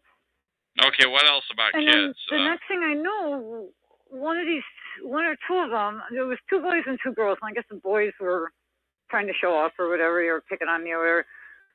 This one would be like, okay, like I go down the aisle, he'd stay at the front of the aisle, and then like stand there and look at me, and then if I looked at him or looked his way, he couldn't duck in, like duck away, like just wanting me to see him, and then ducking away. And that lasted the whole rest of that store trip. So that was that store trip. Now, this is just one time at the store? Was this a number of times at the store? This last time I went to the store, it was 2 teenage girls. And no matter where I went, they would be there giggling. Just giggling, not saying anything, to me or about me that I could hear. Okay, now, this is 2 incidents in a store. Any other incidents in the store, please? Totally. One time I made the mistake of saying out loud that I was going to go and get some smokes. Man, I got up there, and normally we're like you were talking with somebody on the phone saying that, or my sister. See, my mom's got this EDT thing. She's got a what? EDT. So I always treat this. What does EDT stand for, please? EDT. It's one of those senior things where they push a button and they're connected to people that'll call 911 or something for. Oh, okay. So your mom's got that. All right. So now. And there's this box on a table, on the kitchen table, that's constantly, they're connected. So I always assume that this place is wired. So I very much try not to ever. The place that your mom lives at. Right, and I do too. Yeah. Okay. It's 3 of us at the homestead. And all right. So I always figure this place is wired, so I try not to ever state my intent. Plus the fact, like I said, I don't necessarily trust my sister anymore, Sure. So I try not to let people know what I'm doing or where I'm going. Well, all right, I now, made the mistake of saying I'm going to go get cigarettes. Man, the next thing I know, I go to go get cigarettes. Not only are there 4 cop cars in the parking lot, just kind of watching me, but I go in the store and there's already like 3 or 4 customers max. There was like 20 people in there. All of them buying like 1 can. Nobody getting gas. So I would call that like a flash mob, perhaps. Yeah. How about some other examples like that? What else? Boy, the mailbox, when I first moved down here, the mailbox was plowed out. Somebody took out the mailbox. Was what plowed out? Yeah, they plowed it down. They, like, knocked down the mailbox. Oh, okay. We had to get a metal rod and stick it in cement so it wouldn't happen again, you know. And how many times did you have to do that to the mailbox? Did it happen again after that or no? No, we did it right. All right, what else happened then? Stalking-related or harassment, please. The very last thing is just like last week or so, out on the front porch where they got to come up the driveway to get to. It's not like we're right on the street. I have some herbs growing in plants, in pots, you know. Uh-huh. All of them, they weren't killed, but they were all, like, uprooted.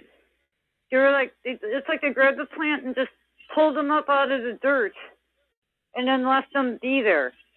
So, and these were your plants that you had put your time and effort into planting, and somebody ruined them. Yeah, well, they tried. I mean, I got them in the dirt. I keep my eye open on stuff around here because sure. of all So that. what other sorts of harassment have you been involved with or has been used against you? Well, I had, I could go into the fact that my son has apparently mated with one of them. So mated? You mean, in other words, he became boyfriend, girlfriend? He has my grandchild, and I don't. And this girl went off on me physically. And the charges were, it was a very weird, long story. I went there to help them out because, okay, they now have 2 kids. And after the first one came, when the second one was coming, they didn't have anywhere to go. So I'm like, yeah, okay, I was down here by my mom. So, but you said your son had mated or became her boyfriend. How do you know that she was a perp? And why don't you tell us about that, please? Well, because she started off, she's been very much lying from the get-go. Little things. Like when I went to go live with them, they wanted to know if I was going to bring my cat. And I said, no, there shouldn't be really cats around with her being very pregnant. You know, it's not good for pregnant women, cat waste. Yeah. It was a crawling baby. You know, you don't want them by litter boxes. I said, no, my cat's going to stay here by Grandma's house, and, you know, I'll come visit him. You know, he's not going to come live with you guys. Well, then she gave me this big long story about how she's got a cat that she really, really loves and really, really wants to have live very. But the perping, I'm trying to get you to talk about the perping. Well, that's a key thing. It's like, because then when I ended up, perping? Well, okay, here's what happened with that. I was living with them, helping them out. The new baby was 10 days old. It was a Friday night. They were having a couple of people over. I knew one of my son's friends. They had some beers. I asked for a beer. He gave it to me, and apparently that set her off. Because the minute those people left, she started physically assaulting me. And I couldn't do anything because she was holding my granddaughter. Your daughter-in-law starts assaulting you. Right. With the baby in her arm. So I couldn't fight back, or I would have hit the child. Right, of course. My son had to leave work. He came to help me out. The cops were totally in on it with her. And how do you know the cops were in on it with her? Because I'm the one that ended up getting charged for disorderly conduct. Although they dropped all charges when I wouldn't take any kind of deal because I wasn't guilty. But they wouldn't listen to my son and I saying, she's the one that started this. I had pictures of police, even took pictures of my arm. The one cop said, this all defense wounds. But apparently this one police... But this led you to believe that she was perping you. She never got a charge. She assaulted both my son and I and put my grandchildren in danger. She never got... I mean, maybe she was just a little bit eccentric and a little bit on the loony side, you know. No, this goes on. It's still going on. I'm just hoping he gets to his senses. But now I don't have much to do with any of them. I mean, she's made it... She won't apologize. She's made it very hard for him to bring the children around because it's such a scene, you know? I mean... She's got her... All right, I'm trying to get some other... How about some other examples of the perping that you've encountered, please? Well, one time I was at this little up north, that one and this one I'm going to tell you about are the two that they were really trying to get me into a cell. They they use these. Now, I know you don't like wacky talk, and I don't think that this was anything more than tricks, okay? Just simple electronics and stuff. But they were messing with my stereo, and they were flashing stuff on the wall of my apartment. Weird. I don't know if I should say this out loud, man. Weird scenes of homosexual oral sex being performed in still life. And they're flashing, like they have some kind of a gizmo that they're flashing that on your wall. Yeah, like a movie. And I was like, they're trying to drive me nuts. Well, I don't think that's wacky talk. It's certainly doable. I mean, it's wacky in that the perps do that sort of thing, but that's doable. What other sorts of examples have they done to you, please? Well, the last biggie when they tried to put me in a cell was I would go to this pub once in a while with my hubby there, and sometimes without, you know, it was a little place. You could come and go. It wasn't any big deal, you know, but to go shoot a game of pool. Well, last time up there, they had, the whole place was packed, which instantly I thought was very weird. And I could go into the whole cast of characters of people in that bar, too. There was some weirdos there, too. But the whole place was packed, which was very strange. And this girl came up, and apparently she was claiming that I had insulted her months prior. I'm like, oh, okay. You're very mad at me. She came up like screaming at me, you know? So some girl that you never met, or No, did you know her? Have you seen her in this place before? Or? Yeah, no, I had seen her. I knew her. I mean, we weren't friends or anything, but, you know, and we didn't talk. We weren't friendly, but we weren't unfriendly, you know? Well, apparently we had shot pool some time back, and I said she sucked. And that's what she was saying to me. I'm like, well, if I said it, I'm sorry. If you took offense, I'm sorry, but you know what? When I screw up, I say I but let's get into the perping. She said, okay, I accept your apology. All right, cool. Okay, I go to the bathroom, to the bar. I come back out. She's standing there. She clocks me straight upside my face. With everybody there, like they were all on red alert. Like I knew if I hit her back, I was going to get jumped or arrested. You know, it was like the whole place was packed on purpose. This was all a setup. She cracks me upside my head. I was like, what? You know, I did go make a stance like I was going to pop her back, but then the lady behind the bar, like, stopped that one quick, you know? All right, so what other examples of perping that I would call it? Boy, that's all I can come up with. I mean, if you want to count in a few strange phone calls, I've gotten a few weird calls where they play music, like a song. And it's not the same song, so it's not like there's any meaning to it, you know? Are you getting any directed conversation at this new location you're at in the Midwest? Only at the store when that kid was like, that's her, she's on drugs. You know, like that. But other than that, not really. But like I said, they've got me to the point where I pretty much don't do much. You know, got you to a point where what again, please? Where I don't do much. I don't go out much. I don't do much. You know? Now, why do you not go out much and do much, please? Well, I don't like this crap. I don't like the fact of thinking that everywhere I'm going, every time I'm out someplace, somebody's keeping their eye on me. You know? So what makes you think that? If I may please ask that. It's a little bit antagonistic, but I apologize, but. Well, what makes me think that is because it's what happens. Yeah, why don't you give me a couple more examples? So please, I'm really liking these examples. I would appreciate it if you give a few more. I don't really have that much more. I really don't. I mean, I don't know what to tell you. All right, so other than Las Vegas and Wisconsin, other than Las Vegas and the Midwest, where else have you been that this type of thing has happened? This is all I've lived at. I've only lived in Wisconsin and Nevada. Okay. Yeah, I grew up in Milwaukee. I mean, I grew up in New Berlin, then I lived in Milwaukee, then I went to Las Vegas, and I came back to Now, when you were in Milwaukee, did anything strange happen there? Well, no. You know, I don't know. I'm just finally getting to the point where I'm starting to think about things that were going on as I was raising children. Uh-huh. You know, I mean, I was so busy. I was basically a single mom. I always worked 2 or 3 jobs.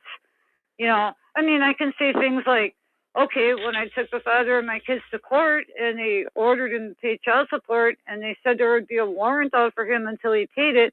And yeah, but I'm trying to get into the stalking. That's what I'm trying to get into, the stalking issues. No, I really don't know. I've just started to try to figure out if stuff was going on back when I was raising the kids and I just didn't notice it. And you can't, are you saying that you can think of such events or no? I can think of weird situations, but not outright stalking. Not where I had people, maybe it's because I just don't notice, I mean, Sure. I'm just like, I don't notice a lot of this stuff, especially back then before I knew all this was going on. And I was busy with the two little kids. If we went out, I was busy watching them. I wasn't worried about people watching me. Now, you had said earlier, I wrote the comment down is when we were chatting in the chat room before we went live on this call. You had said earlier, nothing left to lose. What did you mean by that? Well, I think my oldest son is in on it now. Now, what makes you think that? Now, keeping in mind that this call is going in the public domain, so I don't think you want to be too identifying. But I know. I've talked to him about this too.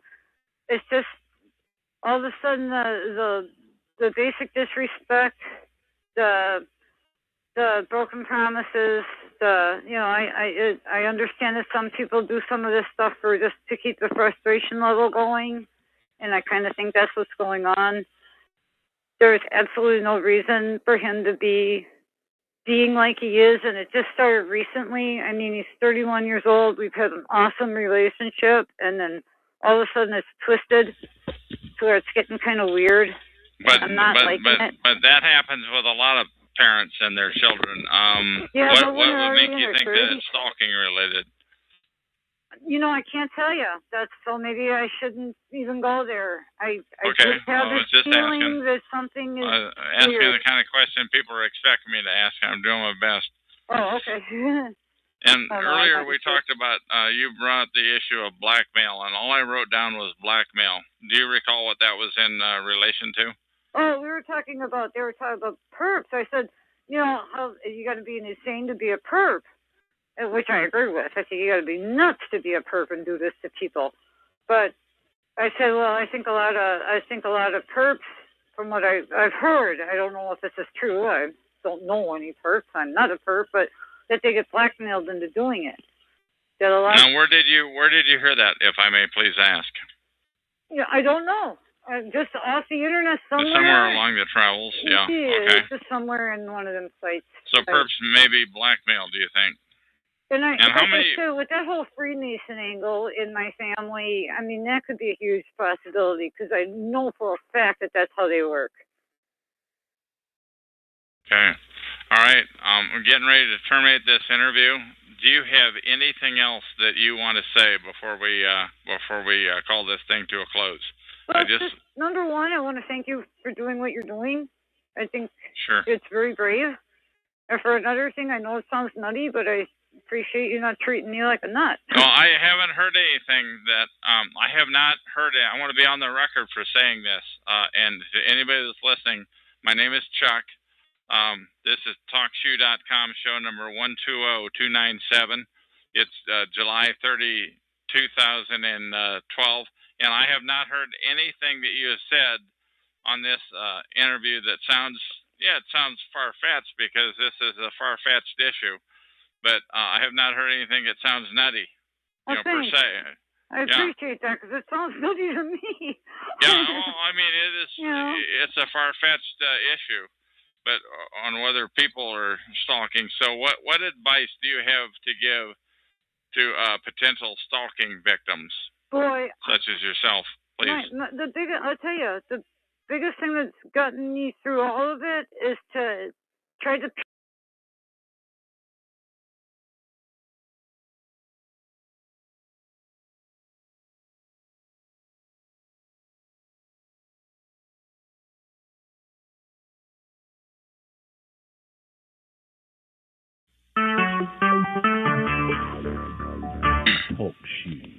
Recorded live.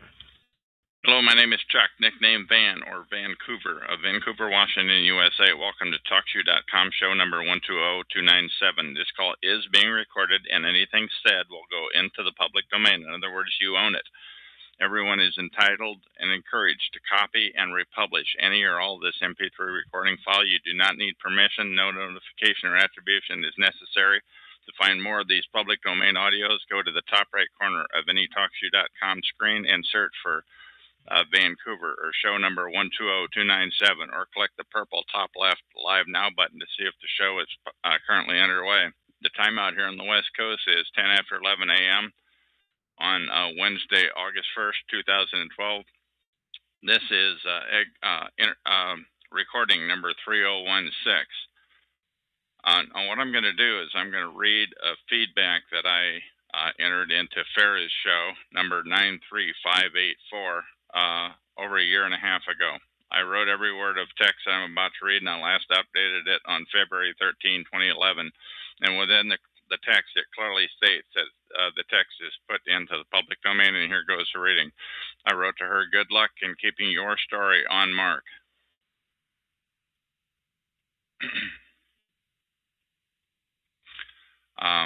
I would listen to your first two messages, and I would classify what is happening to you as gang stalking. Good luck keeping the gangs in this community at TalkShoe who flood every call with crazy-sounding talk. When I say at TalkShoe, I'm talking about the TalkShoe TI calls, by the way. A small army will gang up on anybody who challenges any piece of their nonstop crazy talk, although they may fabricate other reasons for the attack. Early on, knowledgeable and rational-sounding people will attempt to con you out of personal information, such as forcing their name onto you, even though you didn't want or ask for it, and then acting as though that entitles them to pressure your info for them, or else this complete stranger calls you paranoid and acts surprised if you don't provide it. Whatever you do, don't give your name out until you know what you're doing here, by the way. This is a con job by a perp, and there will be many more to come. Some perps are easy to spot right off. Others are extremely skilled and patient. They won't slip up or become obvious for months. I was shocked by the amount of time, skill, and gang size, the team size, and seamless organization that they expended into building my confidence. And con is capitalized, by the way. You will continually hear advice that you should spend your time on less effective activities, which don't get the word about gang stalking out as well. But I believe in the open talk resources that are displayed in the recordings that last forever and not just heard by the few people who were listening in when it was said. You get more bang for the buck and infinitely more coverage in the same amount of time when you record, like I'm doing now. The resources that the dark side expends here is in order to derail and distort the gang stalking message seems immense. On top of continual head screwing, part of the PSYOP, spelled PSYOP, part of what they do is intended to divert your attention away from getting the word out about gang stalking. Some perps will befriend you and become your new best pal, partly to extract information which will later be used against you. The perp gang's job is also to keep you repeating yourself in order to wear you down. You can use this opportunity to improve your game, but be sure to record the subject matter before you get tired of it, so that TIs can, targeted individuals, TIs can benefit from the wisdom of your recordings for years to come. Some people estimate that 40 to 90% of the TIs perps are TIs, perps, and TIs who have become perps, who hang around this so-called community, are in on it. Many arrived here as legitimate sounding TI, but they now snitch. In other words, they sold out, and they're now perping for the dark side, and there's no turning back. I wrote that a year and a half ago, and I feel even more strongly about it now. They did it in order to lessen the targeting on their family, who they mention in many conversations. I feel for the children of these TIs turned perp, but I care more about wising up everyone about gang stalking. Occasionally, a TI who has sounded rational all along suddenly joins the dark side and begins participating in their new obligation, low-level perp. And talk shoeville, that in the TI shows that talk shoeville, that means crazy talker. Conversely, high-level perps specialize in character assassination, name collection, subtle threats, recruitment of TIs, and people into perping TIs, disinformation, constant distortion, and manipulation by bystanders. Manipulating bystanders to engage them in harassment of TIs. This is a tough landscape, and there's never an official announcement when a TI falls to the dark side. One day, they just begin spewing out crazy talk in every conversation. I think getting the word out about gang stalking is our best chance, and the only way to do that is to record the whole true story, and say onto the recording, each recording that is in the public domain, if you have the right to do so, such as I do now. So the content can be used freely and not buried because of unknowns and some copyright legalese by some self-anointed experts who think gang stalking can somehow be presented positively when it's sanitized. Remember, their job is to stop the word from getting out about gang stalking. But if word does get out, they want to make it sound as crazy as possible. Non-stop crazy talk is their continual objective of this PSYOP. Once again, spelled PSYOP. Google that term, PSYOP. Lastly, there are hordes of TI perps, targeted individual perpetrators, and handlers who continually assassinate the character of TIs and conspire to ruin any rational sounding gang stalking message. Just like on the street, the gang stalking occurs in cyberspace too. If your message has integrity, and if you're successfully disseminating it to a wide audience, then you are a threat to them, and they will never stop discrediting you, just like they've been doing all along on the street, though. It's nothing personal, but they'll make it look that way or sound that way. It's just their pathetic job to attack you or subtly threaten others to manipulate you. Don't fall for it. You're up against the full resources of the U.S. government, FBI, mafia, CIA, intelligence quality. Whatever you want, the perps want the opposite. Every loss for you is a victory for them, and vice versa. Good luck getting your story, keeping it on mark, and disseminating it wisely. I am placing this text in the public domain, Vancouver. Okay, now read, search for, once again, Talk To You Show number 87161, which is a disabled call, or this call right now, which is number 127290, and either one of those numbers in the top right corner of the screen. And that is the end of this recording.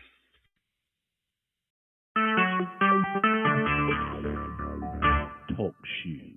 Recorded live. Hello, my name is Chuck, nickname Van, or Vancouver, Washington, USA. Call number 120297 at TalkShoe.com. This call is being recorded, and anything said will go into the public domain. Thus, everyone is entitled and encouraged to copy and republish any or all of this MP3 recording file. You do not need permission. No notification or attribution is necessary. To find more of these public domain audios, go to the top right corner of any TalkShoe.com screen and search for Vancouver or show number 120297, or click the purple button in the top left which says Live Now to see if the show is presently underway. The time at the present is 11:35 p.m. on Thursday, August 2, 2012, out here on the West Coast. This is interview number 3017, and I'm talking to King Perp, spelled KINGPURP, and that is just that's just a coincidence. It's got the word perp in there. And how are you? And can you give us a brief rundown of why your name is what it is? All right. Yep, my name is King Perp because I'm from the North Star State, Minnesota, and there's a football team, the Vikings, and we're the Kings, and we're purple, so Purple Pride. King Okay, Perp. so it's just a coincidence. All right, now we had talked about bots, and that was the one that really got me going. I've been taking notes while we were talking, but why don't you tell us about these bots? And tell now you're 19 years old, and tell us about your what's been happening to you perping wise. Okay. You've been potentially harassed? Okay, well, it started out about a year and a half ago. I got in a car accident and I ended up moving out of my parents' house and into my own house down in the Minneapolis, in downtown Minneapolis. And so I was living around there and stuff, and I was kind of researching, about the freedom, sovereign movement, that kind of thing. And, making some, heavy duty shit on the internet, just talking kind of hard, about how I feel about the government and how I, what position I would be in. And hey, stuff. Can I just ask you to lighten up the profanity just a tad, because Okay. I'm trying to keep my middle of the road rating at talk to you, but please continue. Oh, yeah, I'm sorry about that. Sure, no problem. Please continue. I didn't mean to interrupt. Yeah. And so, I'm living down there and just doing my research, and, I'm a big guns rights guy or whatever, I believe people should be allowed to have guns and whatnot to be able to protect themselves. So you're a guns rights guy, you're outspoken, you're not a government fan. No. And you've been outspoken about it on the internet. In what way have you been outspoken, please? Well, it's just more posting, with different, with a persona or two on the internet, just talking about, guns, Patrick Henry style revolution, stuff like that might have been a possibility, back in, maybe 4 or 5 years ago. Stuff like that is when I, first started talking about it. Really? So you started this when you were like 13, 14 years old? Yeah, I was pretty young when I got into politics and stuff. Okay. And what else? Go ahead. I mean, I was just living my life and stuff. And what really interested me one day is when I came home and there was marks on my door, looking like someone, broke in or whatnot. But, the door was still locked and stuff, so I went in and I looked around and nothing was missing, and I didn't really think anything of it. Okay. And then about maybe a month later, I come home after being gone for like 20 minutes, 30 minutes, and my door's kicked in, and I'm like, oh my, what's missing? Is all my stuff stolen? So I go look around and nothing's taken, and that really takes me aback. So I'm like thinking if somebody, broke into my house to steal stuff, they would have stole something, because there was some valuables in there and whatnot. Didn't you say you had a lot of money laying around there or something? Yeah, I had money laying in there that would easily be found. So, but they didn't take that money. They just were giving you a wake-up call, or what? What do you think? Yeah, that's what I really think it was saying, hey, we know, who you are. We can do this when we want to. And just kind of more letting me know and trying to tell me to shut the fuck up. Excuse my language again. No problem. Shut up, is what they're trying to get me to do. And so, I kind of backed off then on the internet and was kind of more, playing the back burner. But that's really when, the COINTELPRO I posted a link to on the chat, it really struck a chord with me with seeing how the forums were being manipulated. Because I really liked using forums to just talk about different stuff, learn new techniques for, like I was big into jet skiing and paintballing and stuff like that. Yeah, but you mentioned that they were manipulated and that annoyed you. Can you tell me in what way the forums were manipulated? Well, it was definitely to control certain, political persuasions per se,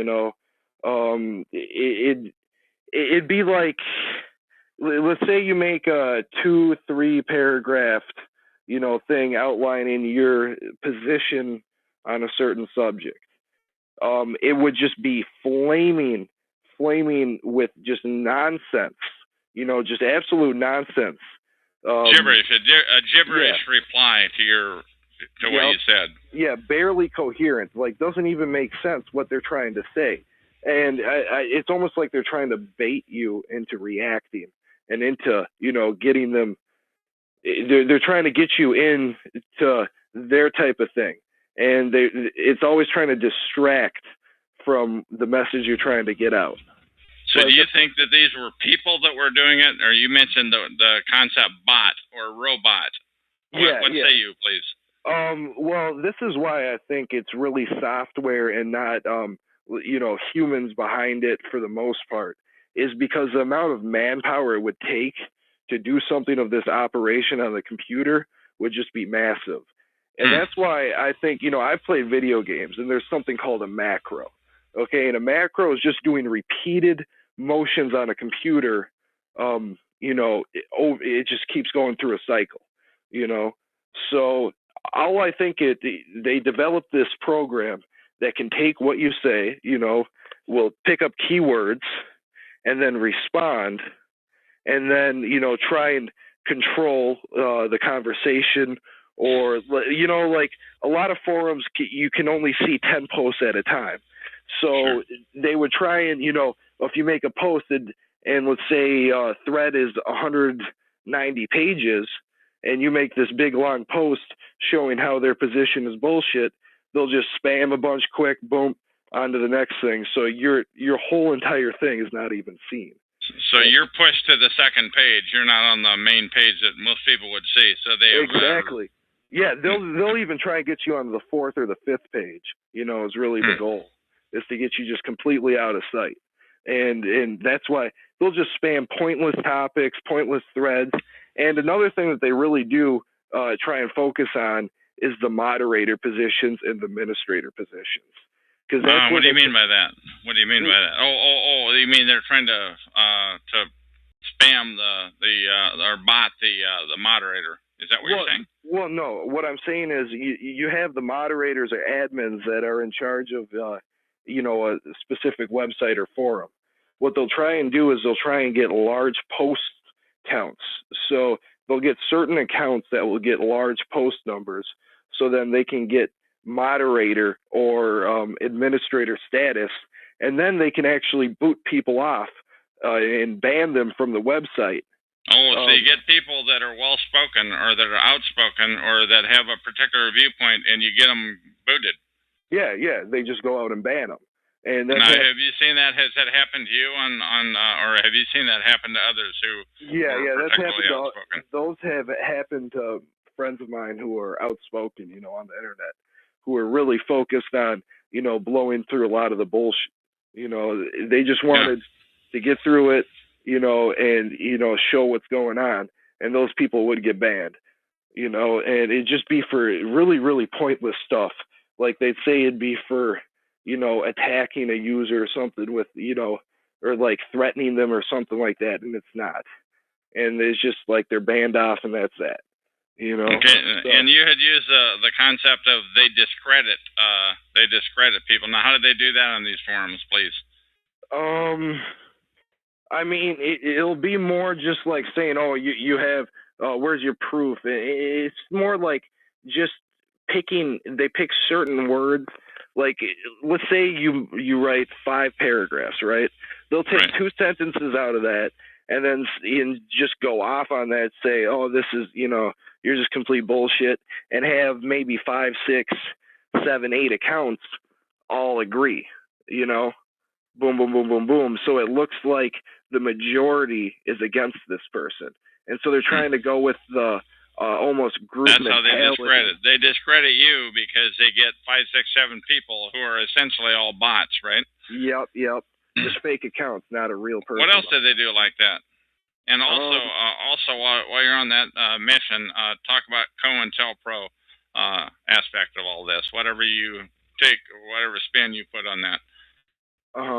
I mean, that's really kind of what I'm going over right now is the COINTELPRO. I mean, they have a lot of different techniques out there that they do. But I mean,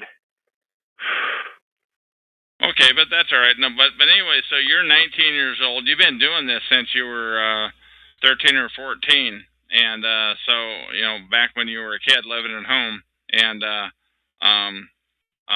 then you got into the freedom movement. Why don't you tell us about that, please? Well, I actually got involved with the court system when I was like 16, and I got brought through it for some small little misdemeanor, I think, of disorderly conduct. And so I got to see the system and how it worked, and how I knew I should have got off of how it was presented to me in school and on TV and whatnot. I should have been gone out the door. but that's not how it was. And so I knew there was something else going on with this court system, you know. And what do you think that was going on with the court system, please? In my mind, what the court system is there for, I honestly don't know. It would be my answer right now. I'm still involved with litigation with them and trying to get past all, you know, their control over me. I think they have 9 misdemeanors against the name that I use right now. So that's currently outstanding. And they keep pushing it back and pushing it back and pushing it back. What do you mean by pushing it back? What does that mean, please? Well, every time I go into court, they're trying to get me another court date off in the future. Like, I just went to court here, and what is it? It's now August, you know, and they're giving me court dates at the end of October and stuff. And that's just, it's not even the full trial and stuff. And they won't even, it's crazy what they're doing. You know, it's just absolutely crazy. And it's all over. Yeah, and it's over, you know, silly stuff like minor consumptions and stuff. And, you know, I look at these people, and some of them, you know, are old enough where, you know, the drinking laws used to be where when they were my age, they could go to the bar and have a beer.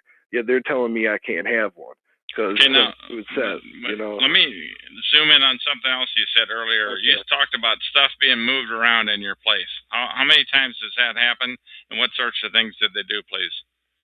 I mean, I would have keys go missing. What else? I mean, especially when I was in school, it'd be, you know, it'd be the, like, a USB drive, you know, where I'm supposed to be bringing this in, and they know, you know, that this is what it's supposed to be. I'm trying to think. I mean, a lot of it wasn't really face-to-face encounters. I haven't had a face-to-face encounter, I don't believe. You know, it's all been over the internet or them hitting me when I'm not home is really what it is. And it's just, you know, it's little minor stuff. Keys being moved around, papers being moved, food being moved. I don't even know what else to. And this is one situation. So you think they have the keys to your place, or what do you say, please? Yeah, it maybe they had the keys to my place, or they have some type of universal, like, janitor's key or something. I don't know. Yeah, master key or something. Yeah, I have no idea. So how many times do you think they've been in your place? Would you guess? I'd say at least 6. Okay. And that's, all right. Just, you know, and that's with them. I'd say it was 2 times that they made it obvious, and the other times are just me guessing without proof. And I think they're good at, you know, doing it without proof. So now, how did you find these shows here on TalkShoe.com, these targeted individual shows? How did you find those? Well, I just saw, you know, I was looking through live chats because I just got off with another one dealing with, you know, claims and stuff like that with court. And I was just kind of bored, and I saw the targeted individual, and I thought this really intrigued me and interested me because of what goes on with the forums, you know, and then plus my door being kicked in too and that kind of stuff. So. Okay. Now, do you have anything? We're going to get ready to terminate the interview here, but one thing I always try to do is, do you have anything else that you want to say that might be pertinent to targeting of targeted individuals? I believe that it's really about your mind, and I'd say, you know, really about your what? Really about your what? Your mind. It's about the control of your mind, and they're trying to get you off your foundation or your base of you know, of like rootedness or, you know, assuredness. They want to get you, you know, out of your element and into theirs, you know, where you're more. This is not making any sense. So why don't you clarify that for me, please? Okay. It's almost like the true power really rests in the individual that they're targeting. Okay. And that's why they use these certain techniques, I believe, is because they really don't want to step up to assassination. Once they, you look at Breitbart, right? Everybody knows Breitbart was assassinated. Everybody does. You know, if you know who Breitbart is and what he was doing.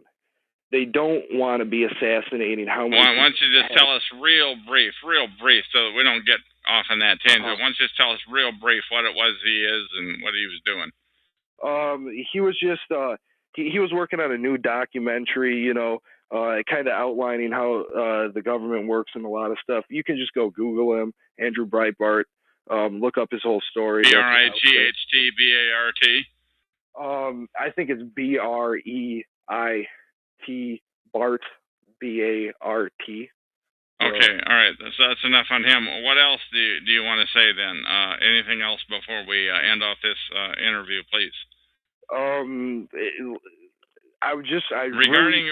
the issue of targeting and targeted individuals. This is really what I want to drive across. Okay, is when I almost feel like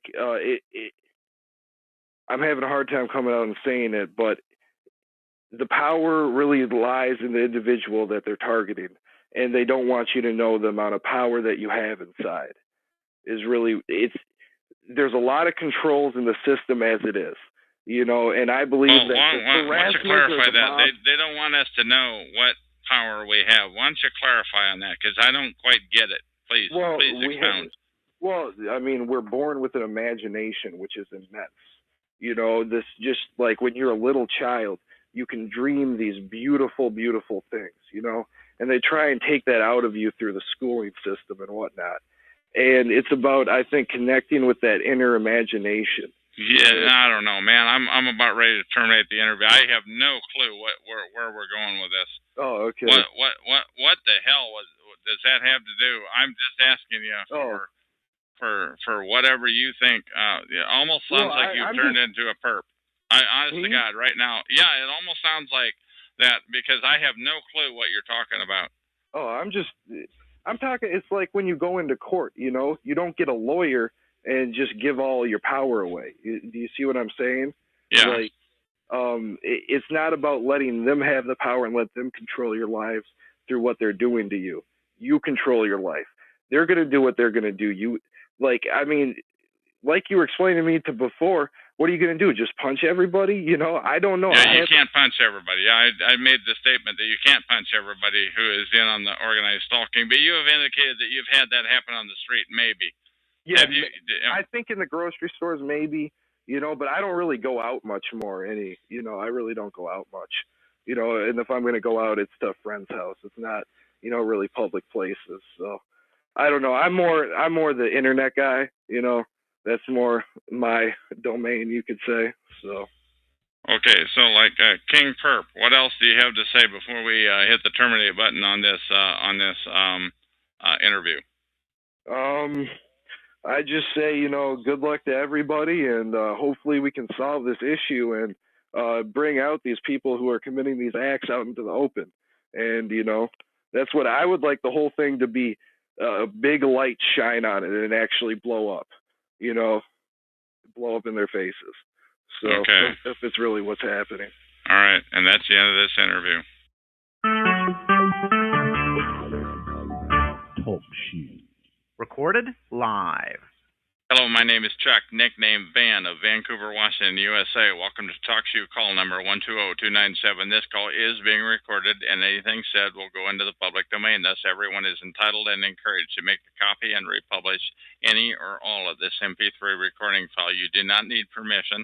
No notification or attribution is necessary. To find more of these public domain audios, go to the top right corner of any TalkShoe.com screen and search for Vancouver or show number 120297, or click the purple top left Live Now button to see if the show is presently underway. The time out here on the West Coast is about 5 minutes after 1 a.m. On Sunday, August 5, 2012. This is episode number 3018, and guest 19 asked me, here's the deal, and the gist of this recording. Guest 19 asked me a simple question. Chuck, what have you learned about cyber stalking since you've come to Talk Show? And I said, with some help of some other guests in the room, by the way, you can't believe everything you see online. The perps have the keys to the castle, and that is a big advantage. I've learned that 75 to 90% of the supposed TIs here our TIs turned into TI perps, and they will never own up to it, and they will act head effingly hurt if you say it. I've learned that all normal avenues of help are plugged with scumbags such as Freedom SCHS, who are great actors and getting better quarterly. It's almost as though they have quarterly performance evaluations to make sure that they do improve. They improve their subterfuge. This is a great question. What have you learned? And that should be asked of other pure TIs, because perps are forbidden to be honest about anything that will help real TIs. Perps will never admit that some TIs are turned into perps, like many of them did. Real TIs who have not sold out want to disseminate progress regularly. Any real TI who wants to get the word out would not have secrets, as it would only deprive other real TIs who are non-perps of the same. To put it another way, now we're not talking about where the keys to the house are and things like that. We're talking about the big picture stuff like they're in this paragraph that I'm reading right here. To put it another way, by keeping big picture secrets from perps, you also keep those secrets from other non-perp TIs. So you should, I say, just sing out loudly and often. Any TI, another thing I learned is any TI who has dependents or assets or something to lose, or if they're starving, will possibly sell out other TIs at the first chance of eliminating their own targeting. Perps are killers. Yes, that's right. That's what I said. Maybe call them slow killers if you want, but they're killers nonetheless. They're killers of TIs. I've learned that perps have no soul. I do not know how else to put it. Even in church, sadists will screw with TIs, even and head screw TIs while pretending to be covertly unaware. Perps just mess with TIs all the time, and that is the end of this recording. Talk show. Recorded live.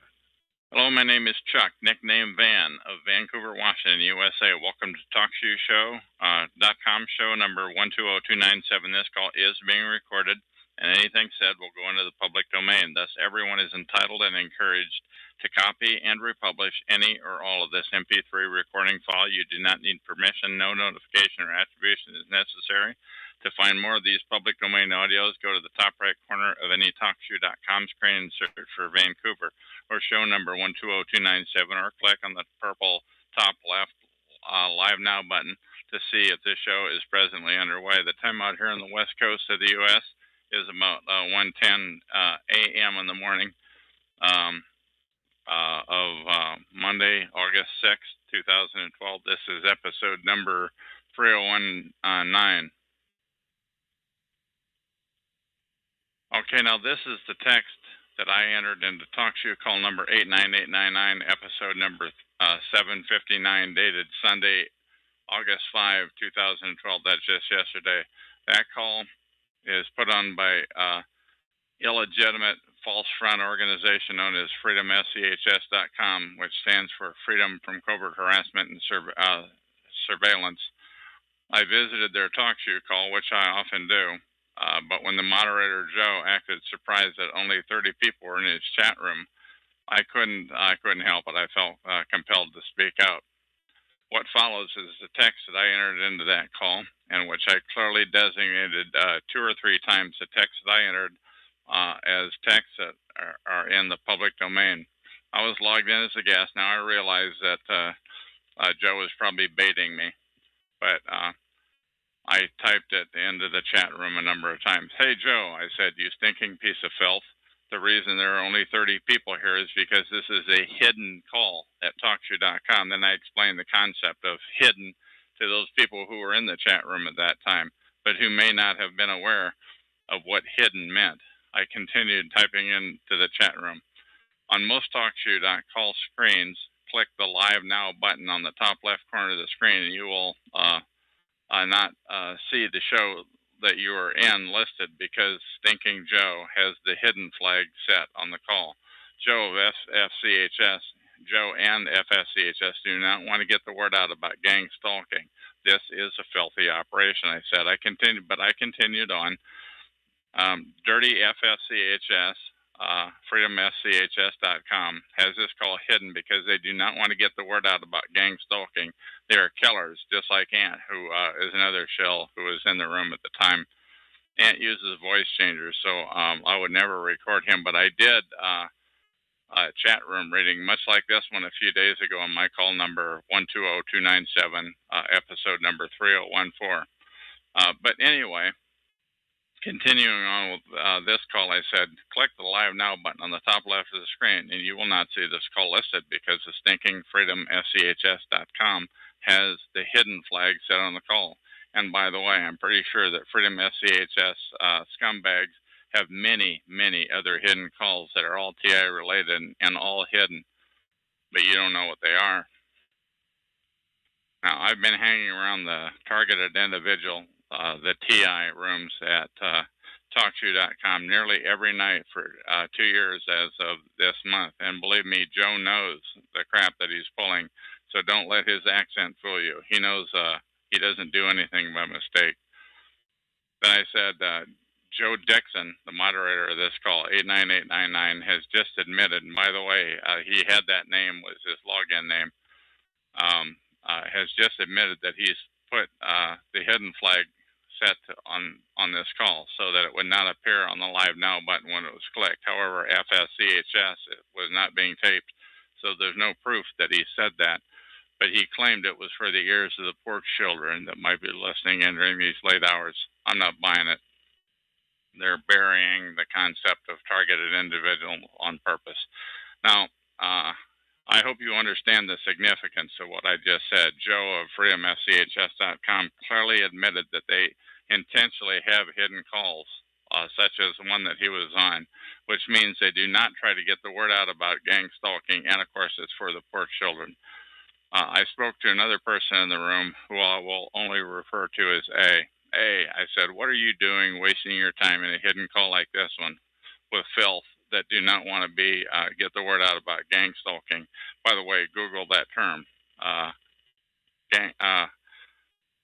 organized stalking and gang stalking. But A ignored me. I asked again, A, why do you ignore me? You have such, I asked such a logical question. Why do you hang out in a hidden room where they hide the word to get out about gang stalking or organized stalking? I say Freedom SCHS is a killer operation. They could be getting the word out about the slow killing and gang stalking of targeted individuals, because that is, in fact, what happens to them. But no, the killers at freedomschs.com have a large organization that does not want to get the word out about this atrocity. I continued on, typing into the chat room. When Judgment Day comes, you will have to answer to God on why you spent so much time not getting the word out about the slow killing of targeted individuals. DirtyFreedomSCHS.com has this call, number 89899, live 5 nights a week, Sunday through Thursday night, plus many other shows where they corral people into not getting the word out about gang stalking. But these people hang out with each other and just repeat the same thing over and over. Now, why might that be? But if they aren't an illicit perp operation, it was at this point that I decided it didn't look like Joe was going to mute me, as he has done so many times before. So I typed in the following statement. I typed this into the chat room. Everything I have typed into the chat room, I am placing into the public domain for the eternity of mankind. It is free for all to republish. When targeted individuals are gang stalked, they are intentionally killed by the perps, deprived of employment, kept isolated loners, especially isolated from each other. Guest 7 said, stop flooding the chat, Van. You never stop, do you?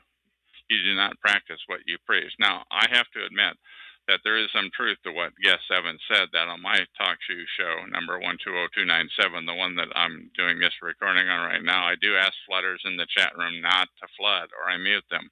On the other hand, if somebody comes into the chat room and they show some pure intent and they're not spamming a bunch of crud, I would probably mute everybody else, assuming they're a fast typer. And the reason I would mute everybody else, because when the typing starts getting good, the flooders just flood it's just amazing. It's like an amazing protocol. Anyway, in this case, this was a rare opportunity to speak to Joe's audience where Joe was not going to mute me, and I was going to make the most of it. So I continued. This is on TalkShoe call number 89899, which is a chat room operated by freedomschs.com, a false front operation. They are slow killers of TIs, targeted individuals. Earlier in the audio portion of the call, the user Joe Dixon played a tape about gang stalking of targeted individuals, but he did not record it. The reason Joe didn't tape the call was because freedomschs.com does not want to get the word out about the gang stalking of TIs. Once again, Freedom SCHS is what some people call a false front. They exist to divert the attention of others to get the word out. I continued into the chat room. Now I realize that many of the participants in these hidden calls, they do not know the calls are hidden to the public at large, even though they're in them. And I just kind of think everybody would know, but not so. Some people are just in it for months at a time and don't realize the call's hidden because they just click on an email they got.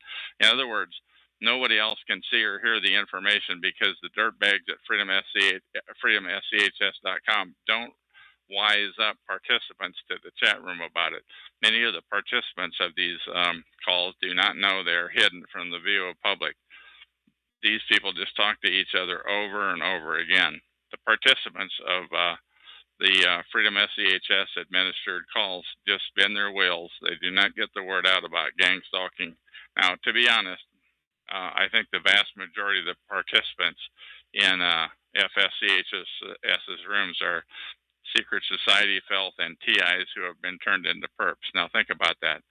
I think the large majority of the participants in the FSCHS rooms that are visible are secret society scumbags and TIs who have been turned into perps. And I go into that on a number of other recordings, why a TI would become a perp to like protect their family or their assets or what have you. Of course, nobody is ever going to admit to being impure, so you can't prove what I just said, but I'm certainly there for many calls about gang stalking. It was at this point that I clearly identified myself. Most of the chat room participants knew who I was anyway, but I put it on the record and I said, incidentally, this is Chuck of Vancouver, Washington, USA. And once again, everything I have typed into the chat room of this call, 89899, is in the public domain, everything that I have personally typed. I'm going to read I told them, I continued to type, I'm going to read into the public domain text what I just wrote in my talk-show in my call number 120297, episode number 3019, which is this recording. For the record, I am typing into freedomschs.com's talk-show call number 89899, episode number 759. The time here on the west coast of the U.S. At that time was about 10 p.m., Sunday, August 5, 2012. But once again, I specifically stated that my text was in the public domain, which means everyone owns it for all time. I continued to type into the chat room. To the moderator of this freedomschs.com call, number 89899, he is logged in as Joe Dixon, and I want to thank him for allowing me to type this text in unrestricted. However, I waited until after a quarter after midnight to start my recording that I'm doing right now on Sunday, October 6, 2012. My call, number 120297, is only about gang stalking. None of the wacky sounding false front crazy talk about the Freedom SCHS.com puts on their calls. I don't accept any of that. For the record, one way to tell if somebody is making this crap up is when they spew unearthly, unachievable talk that is laughable. If those are some of the elements, you know it's false front, it's crazy talk, it's intended to discredit. It is my assertion that the purpose of Freedom SCHS is to make up far-fetched, laughable crap, and that FCHS is what's known as a false front. I then said to Joe, thank you for allowing me to say my piece. I have no idea why you usually mute me, but you've allowed me access to the chat room this evening. Again, I want to say that I am no way compensated, expected, threatened, et cetera, et cetera, et cetera, just to do this. I'm only doing it on my name. Goodbye, I said, and thank you for allowing me to say this. And that is the end of this recording.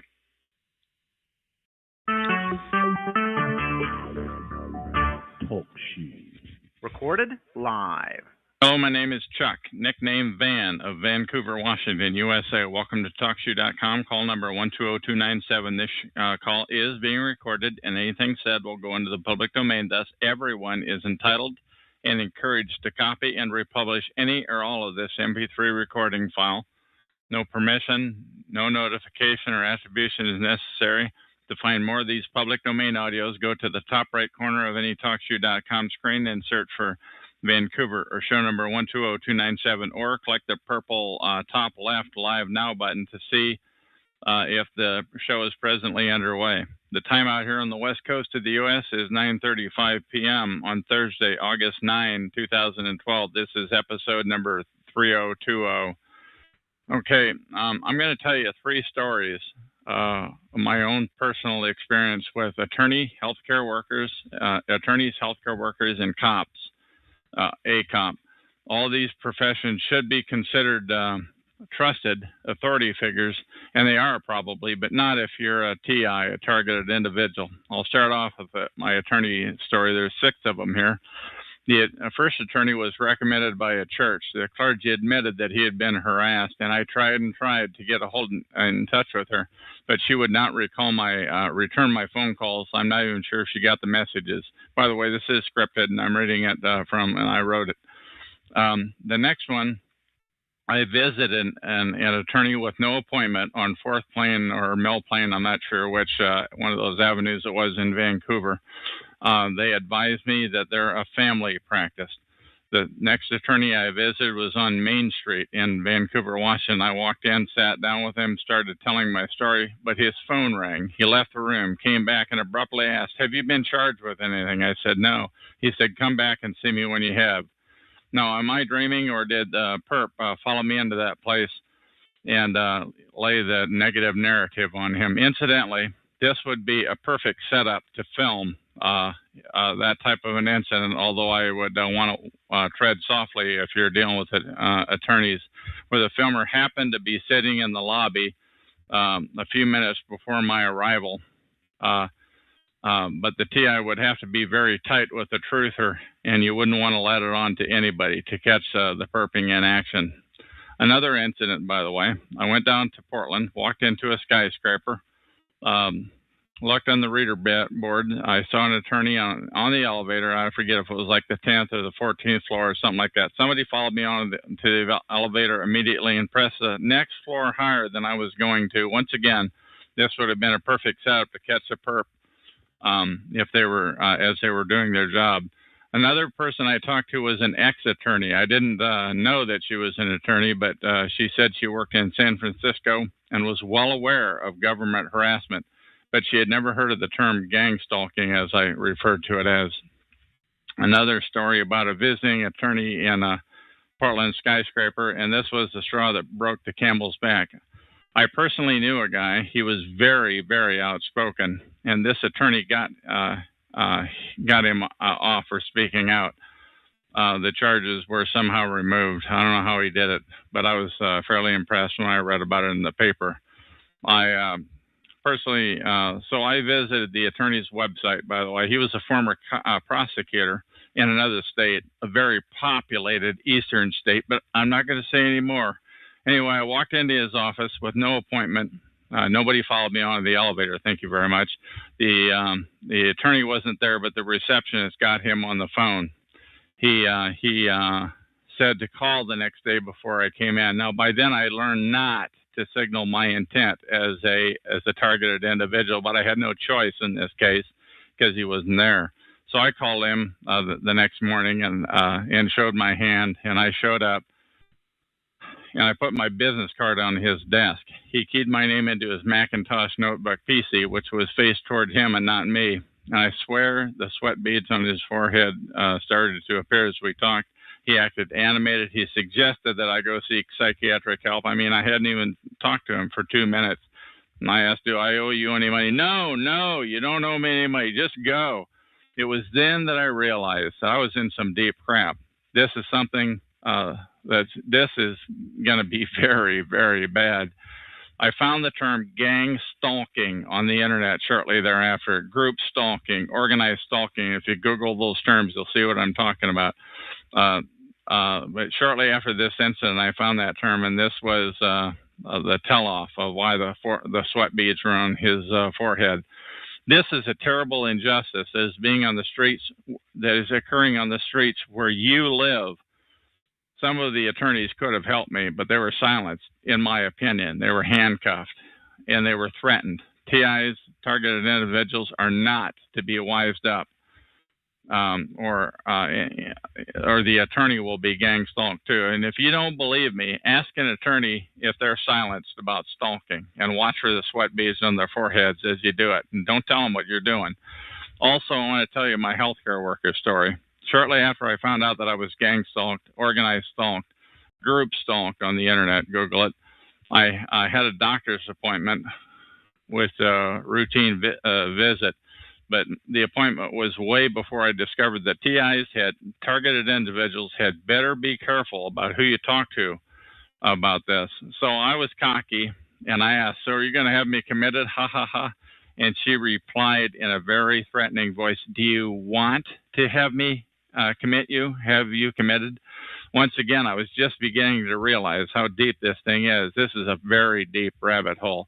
Lastly, I will mention cops. Never tell a cop you are being stalked. The only cop I ever spoke to about it with was my next door neighbor cop in the last place I lived.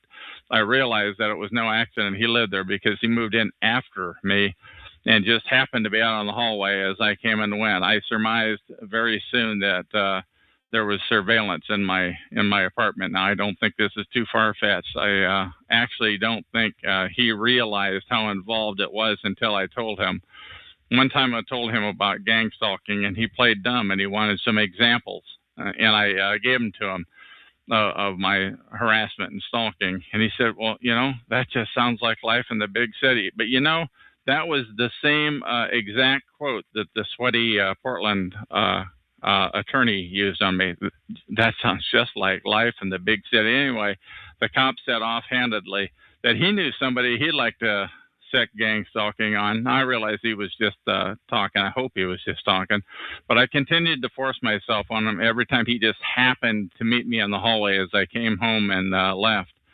And I was approached with the latest story. I always, when he would happen to be there in the hallway, it got to the point where he would just slam his door.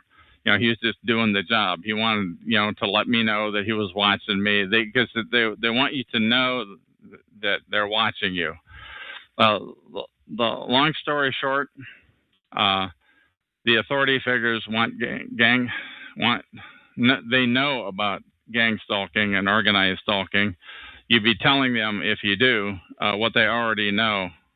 And the stinking false front operations such as www.freedomschs.com, FSCHS, and their wacko talk shows on TalkShoe.com. It's their job to mix a generous amount of wild-ass stories in with every one of their BS episodes. And you can tell the storyteller is a liar if they dwell on crazy, unachievable talk. These people are not crazy. They're crazy talkers. It's a false front. The president of FSCHS, his name is Derek Robinson, who admits, by the way, that he used to work with the NSA, the National Security Agency. So now, what do you think?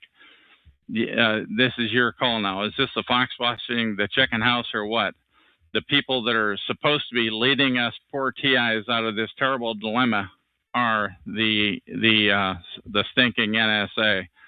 And FSCHS silences anybody who speaks out about on TalkShoe about their continual shenanigans. Once again, this is TalkShoe episode number 3020. Listen to my episode number 3019 for a few choice words I have to say about the stinking filth at freedomschs.com. Lastly, if you're a TI, a targeted individual, you probably have no friends. They've all been compromised or threatened. So ask yourself, Why is such a big happy family over at freedomschs.com? Because they're a stinking false front. That's why. And I say, they want to suck you into being a perp just like they are. If you're a TI, do not join them, because my experience is there's no turning back once you join them. And that is the end of this recording. Talk show. Recorded live. Hello, my name is Chuck, nickname Van, of Vancouver, Washington, USA.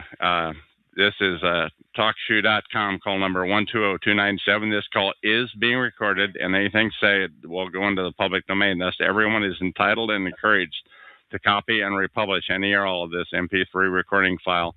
You do not need permission. No notification or attribution is necessary to find more of these public domain audios. Go to the top right corner of any talkshoe.com screen and search for Vancouver or show number 120297, or click on the. Go ahead. Hang on. Or click on the purple top left Live Now button to see if the show is presently underway. The time out here on the west coast of the U.S. is 5:25 p.m. on Tuesday, August 21, 2012. This is episode number 3012. Now, once again, this call is being recorded, and right now I've got 8 or 9 callers on my show. So why don't you tell us again how you happened to come in here, please? Okay, well, as indicated to you before. But we're being recorded now. So as you said before, I just wanted to get that in. What you said before, I'm asking you to repeat it because now it's on the recording and it's public domain. It'll live forever. Go ahead. Okay. All right. I was invited here via text message from a coworker of mine, and it was implied that you were bashing truck drivers, and I came in here to hear it, and that's the reason why I am here. Okay, so somebody called you up, told you that I am a truck driver basher, and you called up, and then you started saying that I was. Why don't you go ahead and say some of the verbiage that you used when you called up, please, about paranoia and what have you. Well, no, the implication was that I have been told by several others also that you are paranoid and think the government is after you. No, wait a minute. Several others. Are you saying several other people have told you that I'm paranoid? Now, that sounds like a bit of a stretch. Then how do you imply a stretch? You're saying that several, could you come up with a number on what several means? Oh, at least 5 or 6 that I would be aware of. Okay, so 5 or 6 people told you that this is a paranoid show and somehow convinced you to call this phone number and to use your voice live for the eternity of mankind and to go live with us. Is that correct? Yeah. Okay, so why don't you tell me more? They said I was bashing truck drivers, which is a bit ridiculous because I don't even hardly know much about the profession. But they lied to you to get you to call into this call. Well, is that right? If you want to call it a lie, sure. Yeah, it's definitely a lie. Whoever sent you that text message. Now, how often do you get these types of text messages from a place like you got? I play with I get text messages every day from the leaders that I deal with on a daily basis to go into a conference room, like I told you before, and we talk about different things within the trucking industry.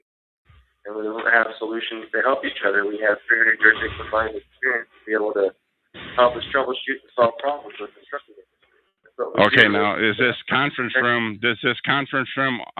it very often involve the harassment of people, or is it just, as you say, it's 98% truck issues?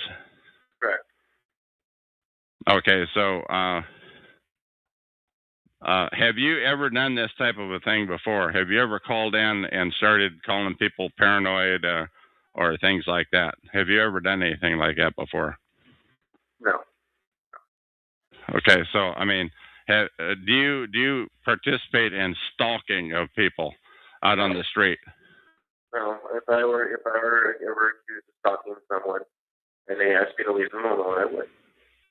Right. Okay, I got that, but I'm asking not about leaving them alone, but I'm asking, do you participate in in your daily travels as you're out and about? Do you participate in stalking of people, of harassing, of bumping into them, mobbing, things like that? Do you participate in anything like that?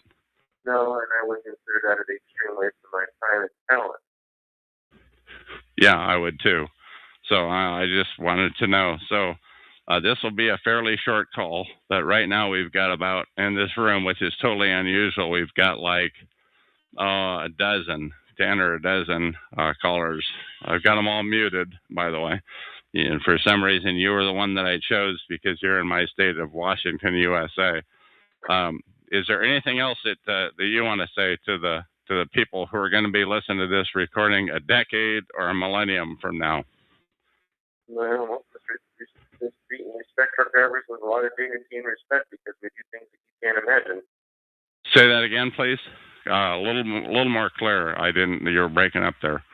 Please respect and give truck drivers the respect they deserve because of the hard work we do. That's the only thing I have to say about. I agree with that for sure. Okay. Washington, anything else that you want to say before I terminate this call? I'm good. Okay. So that was somebody from my state of Washington. He's still on the line. That was somebody from my state of Washington. I'm Chuck. This is Talk Show Show number 120297 out here on the west coast of the U.S. And that is basically an example of what I would call organized stalking. And that is an example of how they duped that guy. They lied to him and told him that I bashed truckers, which is complete nonsense. I never bash truckers. I wouldn't do it. But they lied to him and got his participation in the stalking of myself, a targeted individual. Did I size that up about right there, Mr. Washington? Are you still there? Yes, Sam. I'm sorry. I was flushing the toilet, which I'm sure you probably didn't want to hear on your recording. Okay. Yeah. Did I fairly well capture that about right?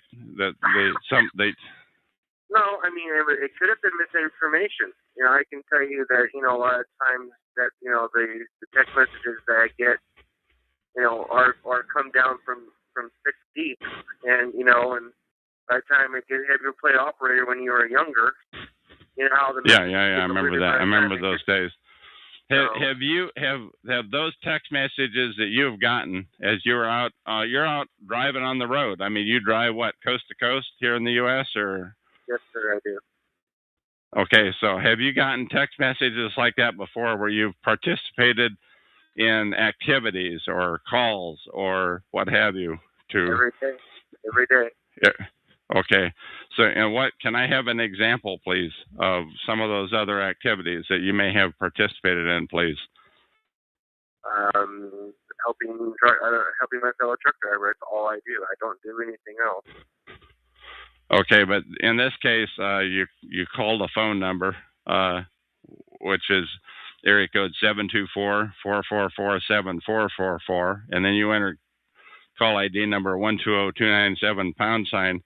That brought you up on my reader board, and I was talking to you. Have you ever done that sort of thing before? Just called in, kind of like a cold call. Have you ever participated in anything like that before?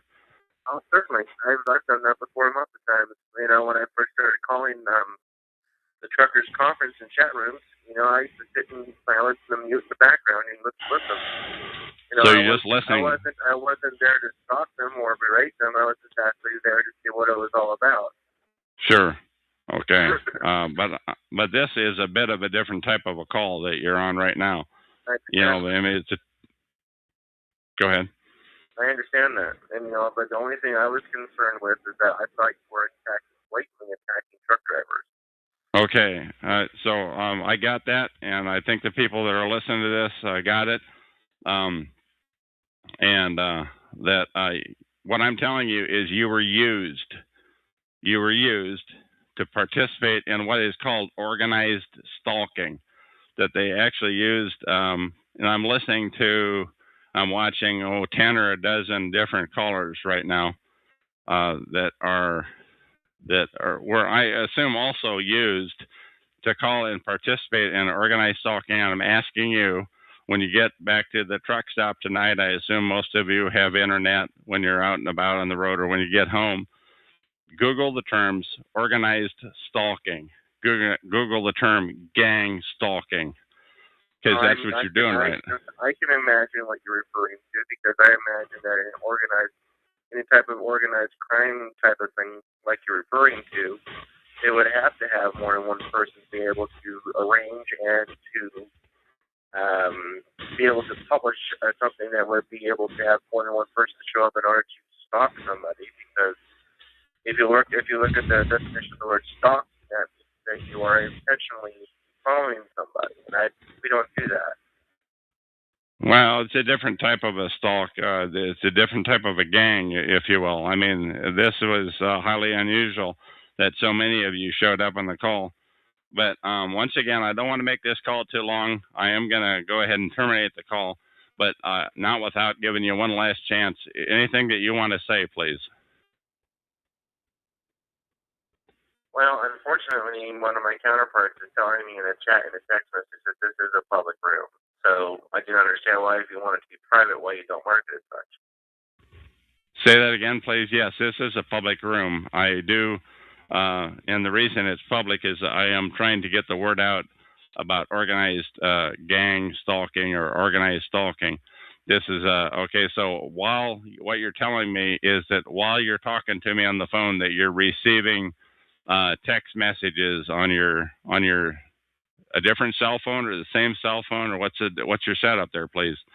Oh, I have a smartphone. It is capable of doing everything that you're referring to, including when speaking on the phone. I can receive text messages and files and everything. So I mean, it's not uncommon that when I'm doing a project for my fellow truck drivers, I can do all at once. I don't have to get off the phone and get off the computer and do all that crap. I can do it all from the comfort of my driver's chair. Okay, now just one last thing I want to ask. You do realize that you were used. Do you realize that you were used and duped and lied to? You know what? I get used every day for a price practical joke. You know what? I'm not talking. That's legitimate. I mean, if they're paying you X dollars to move X cargo from A to B, then that's not the kind of used. I'm talking about you were lied to. You were duped. How does that make you feel? I mean, to call this. I don't agree, but that's okay. If you want to feel that way, you go right ahead. All right. And once again, I do want to thank my fellow Washingtonian for calling in and for going live on this conference call. My name is Chuck, and that is the end of this recording.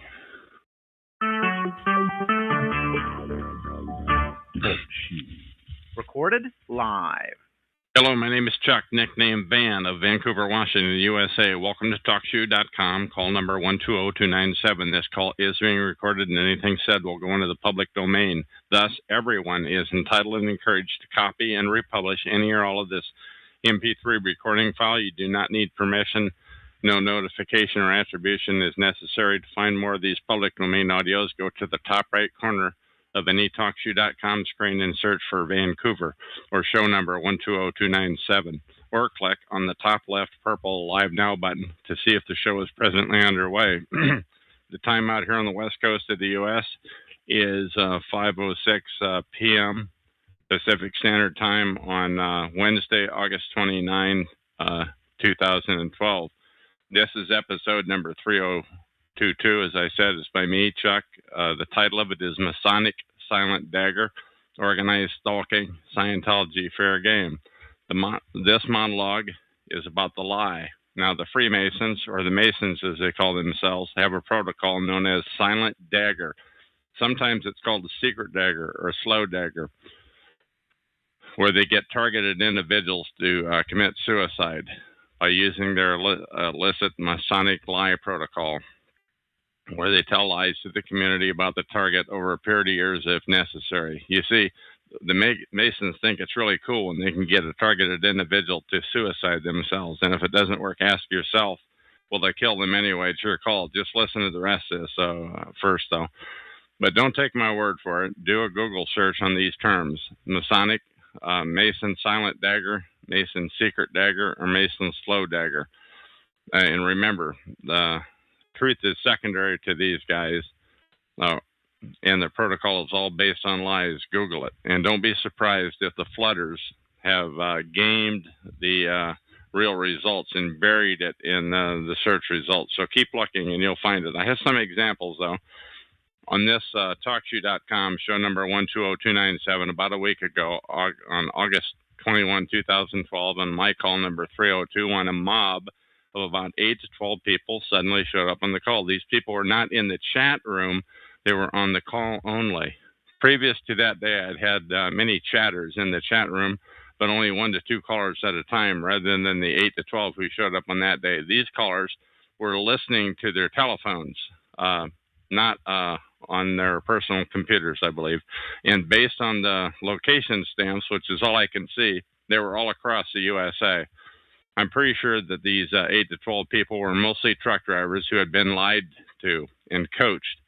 So I unmuted one guy at random, and his first words out of his mouth were, "I heard there was some paranoid person on here talking about truckers."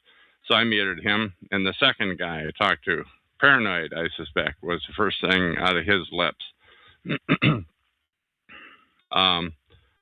It may be by the way, don't forget the word paranoid. When you hear somebody say that word, it may be a stinking Mason covering up the silent dagger. And if somebody else is trying to get you to call someone else paranoid, consider that they may be using you. Anyway, I unmuted the third guy. And all I knew about him was he was from my home state of Washington, USA. Sure enough, the first words to come out of his mouth were paranoid.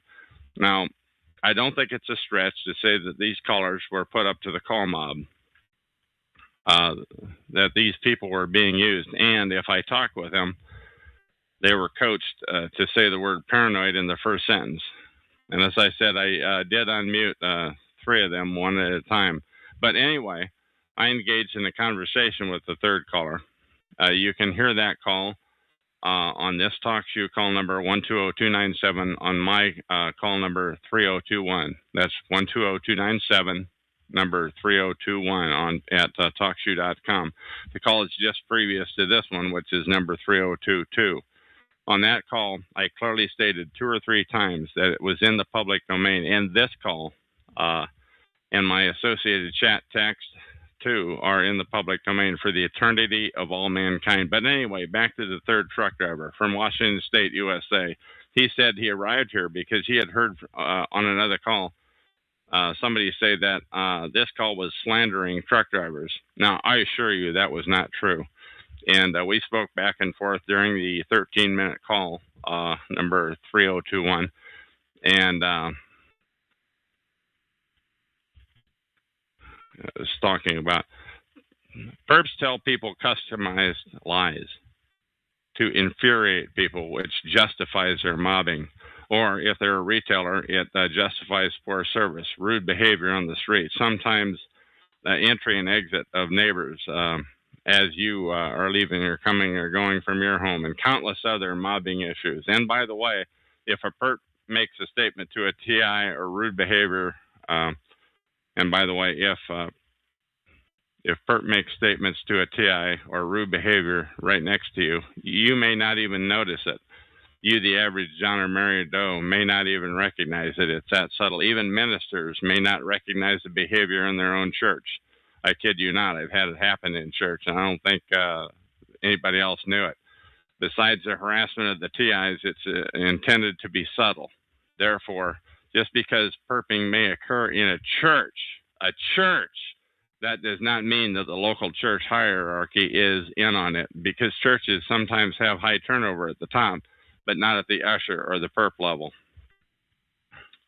This stinking protocol of organized stalking, gang stalking, has been perfected for many decades, perhaps centuries, but now in the year 2012, we've had the internet around since 1995 or so, and Street perps have text messaging capability on their cell phone. It's gang stalking or organized stalking on steroids. That is just one example of organized stalking, of gang stalking being duped of targeted individuals, people being duped into participating in harassing and stalking targets. Incidentally, I, Chuck, do hereby attest that my previous story and the one I'm about to tell you now is true and accurate. Now, I'm not exaggerating. I wrote every word I'm reading, and I hereby place it into the public domain. Use it as you see fit for all eternity. No attribution is necessary. But now I have a second story to tell you. This story is about a guy on TalkShoe. He calls himself Ant Farm. He has used many pseudonyms on TalkShoe, such as Anomic and others. His latest pseudonym, though, is Ant Farm, though. He is a stinking perp, meaning he's a perpetrator, a slow killer of targeted individuals, of TIs. Ant uses a voice changer when he speaks, which disguises his voice. So there may, in fact, be many people using that technology for all I know. But regarding organized stalking, he focuses on unearthly, crazy-sounding talk. It's unbelievable, unachievable. It's nonsense. That's why I know he's a perp and the many people that he talks to.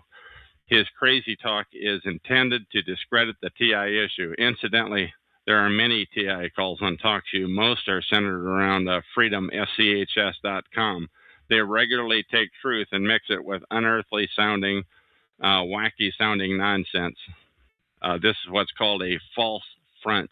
Google that term.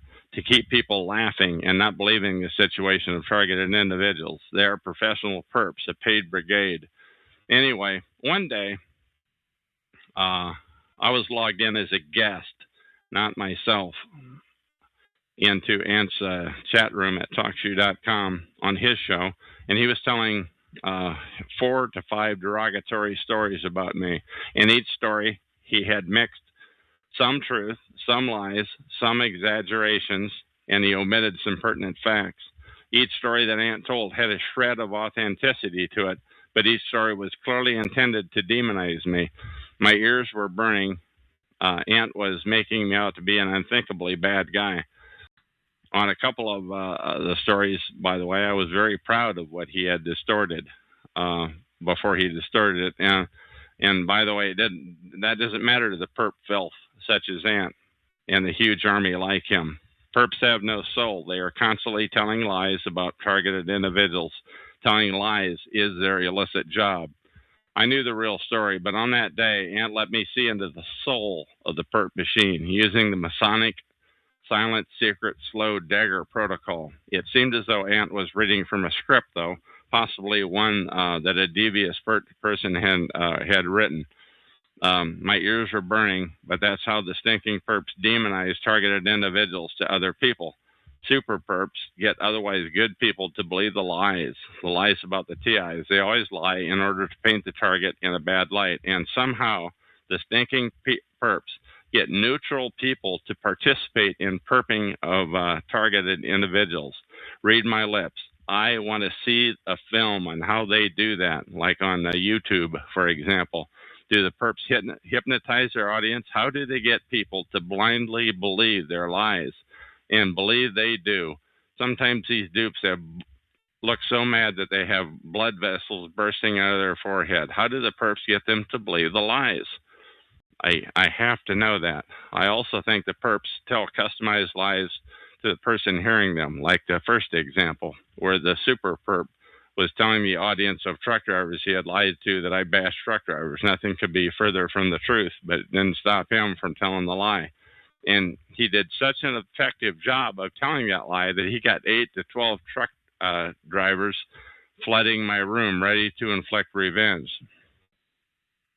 All of that said, not every Mason would be in on it. The crime of silent, secret, slow dagger example, it would be disclosing. They wouldn't want to disclose that to talkative people, and they must have their share. They wouldn't want to wise them up on a crime so atrocious. After all, the Masons want everybody to think they're legitimate despite such outrages as what I am describing herein. But neither would low-level Masons be in a position to deny organized stalking either. So if a Mason is denying the practice online, denying that organized stalking exists, they are in a high-level Mason, an accomplished liar. But by the way, anytime the subject of stalking comes up in a chat room on the internet, or the subject comes up on an internet phone call or in a chat room, a mob will deny it. They are dispatched from where, I don't know. I have to know that too. However, on my own talk sheet number 120297 that you're listening to right now, I immediately mute any such nonsense. I suspect, but I cannot prove, that this mob is what's called, much of this mob are called sock puppets, meaning that one person has many logins on standby to flood away any info that comes up which is true, but which negatively impacts their illicit cause. Sock puppets are paid liars. They're flooders. So when somebody conveniently shows up to derail the conversation, to flood away the topic to another topic, anything else, as long as it's not what is being talked about. Lastly, don't forget, when you hear the word paranoid that they have brought up in a negative narrative, they may have brought up in a negative, they're fighting the perp's battle. Or they may be a stinking perp trying to get you so infuriated that you'll fight the battle for them. Lastly, 3 things. Number 1, organized gang stalking. Number 2, Masonic secret, silent, or slow dagger. Scientology, fair game. These are all the same thing. I'm going to repeat that. Number 1, organized or gang stalking. Same thing. Masonic secret, silent, or slow dagger. And Scientology, fair game. These are all the same thing. Attacking the credibility of a targeted individual, a TI. Once again, you can get all the text of all this on TalkShoe call number 120297. 120297, episode number 3022. That's the number that I'm going to put on it. Or at chatgrabber.com, search for 120297, episode number 3022. Also, the text of this, keep in mind that the text of this audio and the verbiage of it are in the public domain for the eternity of mankind. And that is the end of this recording.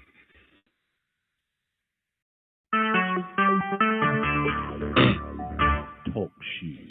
Recorded live. Hello, my name is Chuck, nickname Van of Vancouver, Washington, USA. Welcome to TalkShoe call number 120297. This call is being recorded, and anything said will go into the public domain. Thus, everyone is entitled and encouraged to copy and republish any or all of this MP3 recording file. You do not need permission. No notification or attribution is necessary. To find more of these public domain audios, go to the top right corner of any TalkShoe.com screen and search for Vancouver or show number 120297, or click on the purple top left Live Now button to see if the show is presently underway. The time out here on the west coast of the U.S. is 8 p.m. Pacific time on Tuesday, September 4, 2012. This is episode number 3023, and I have on the call with me, and you know what? I didn't even get your name. What do you want to go by on this call? A pseudonym is fine. Yeah, let's just go by Sydney. Sydney, okay, S-Y-D-N-E-Y. Right. Is that right? Yeah, that's right.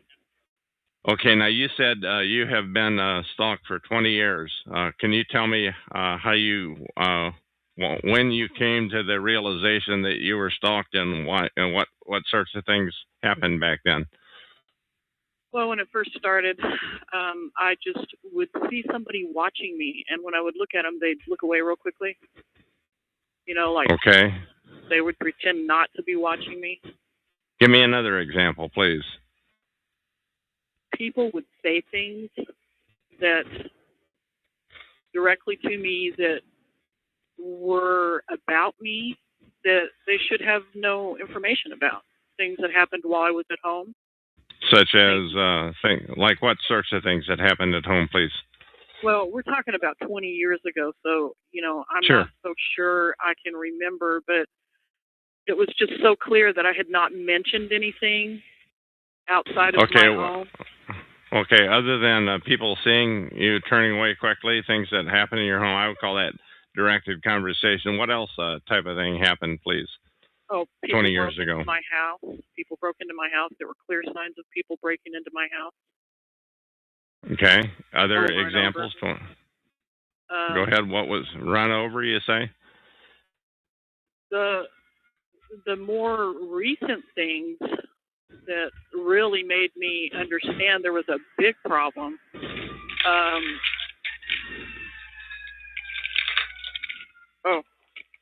Go ahead. Go ahead. Can you hear me?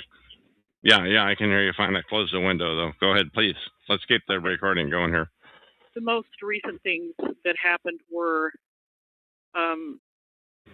I noticed somebody was breaking into my house repeatedly. There was damage to the door. Slowly, every person I had contact with, whether it was by phone, whether they had been a long-time acquaintance, just acquaintances on the internet, one by one, every person from my life disappeared. The last people to disappear were my 3 brothers. They just all of a sudden quit speaking to me. Everybody in my life did that to me, except now my you kids. say this was fairly recently. What does that mean? In the last year? In the last month? A year and a half ago, almost 2 years ago, is when the last part of that happened, where I lost contact with my family. Okay, now when you say you lost contact with them, is that because you're living in another state, or what's the deal, please? I had a brother who I know was logged onto my computer because he kept saying things that showed me that he was tracking me by my phone, GPS, which he paid for, and by my computer, which he gave me. And I started mentioning it on the phone. I was going to take my computers in to have them looked at. I talked to my son and said, somebody's on this computer with me. My sister had said the same thing before she died. And she I said didn't believe her. People were on her phone, were on her computer with her? Yeah, she said, somebody's logged on here with me. Somebody's messing with my computer. I didn't But believe you her. didn't. Yeah, okay. And so wow. when it started happening, how long ago was that? If I may, 2007. 5 years ago. Yeah, and so when I realized somebody was really on there, I talked to my son on the phone. I said, I'm going to bring these computers into you. I put them in my car, and I went everywhere with them in my car, and then when I got home, I would take them inside the house because I couldn't get to the computer guy yet, and I didn't want anybody to have access to them and remove whatever tracking stuff was on there. And so I finally, I took my daughter to get a blood test one day, and this woman was standing in the clinic, and she stood at the doorway and watched me the whole time and kept looking out into the parking lot. I didn't really think much about it. Were the computers in your car out in the parking lot, you mean? Is that what you're saying? That's what I'm saying. And then as we started walking out into the parking lot, I saw this woman run away from my car. This woman was somebody who I had seen on 3 other occasions, and in a stalking way. And I recognized her, and so I went, oh my God. What kind of way was she stalking you, please? Okay, this woman that was running from your car. I kept trying to change my phone because I knew I was being listened to. So one time I went into Target. I mean, I had these people following me all over the countryside. And I never told them where I was going. I would just haul ass and try to beat them somewhere. And everywhere I'd go, they'd be there. Now, when you say over the countryside, are you talking within a 20, 40-mile radius, or are you talking about 2-3 states away? About that 20 to 40-mile radius. Okay. And they were there before you? Yeah, they were either there before me or they were right behind me the whole time.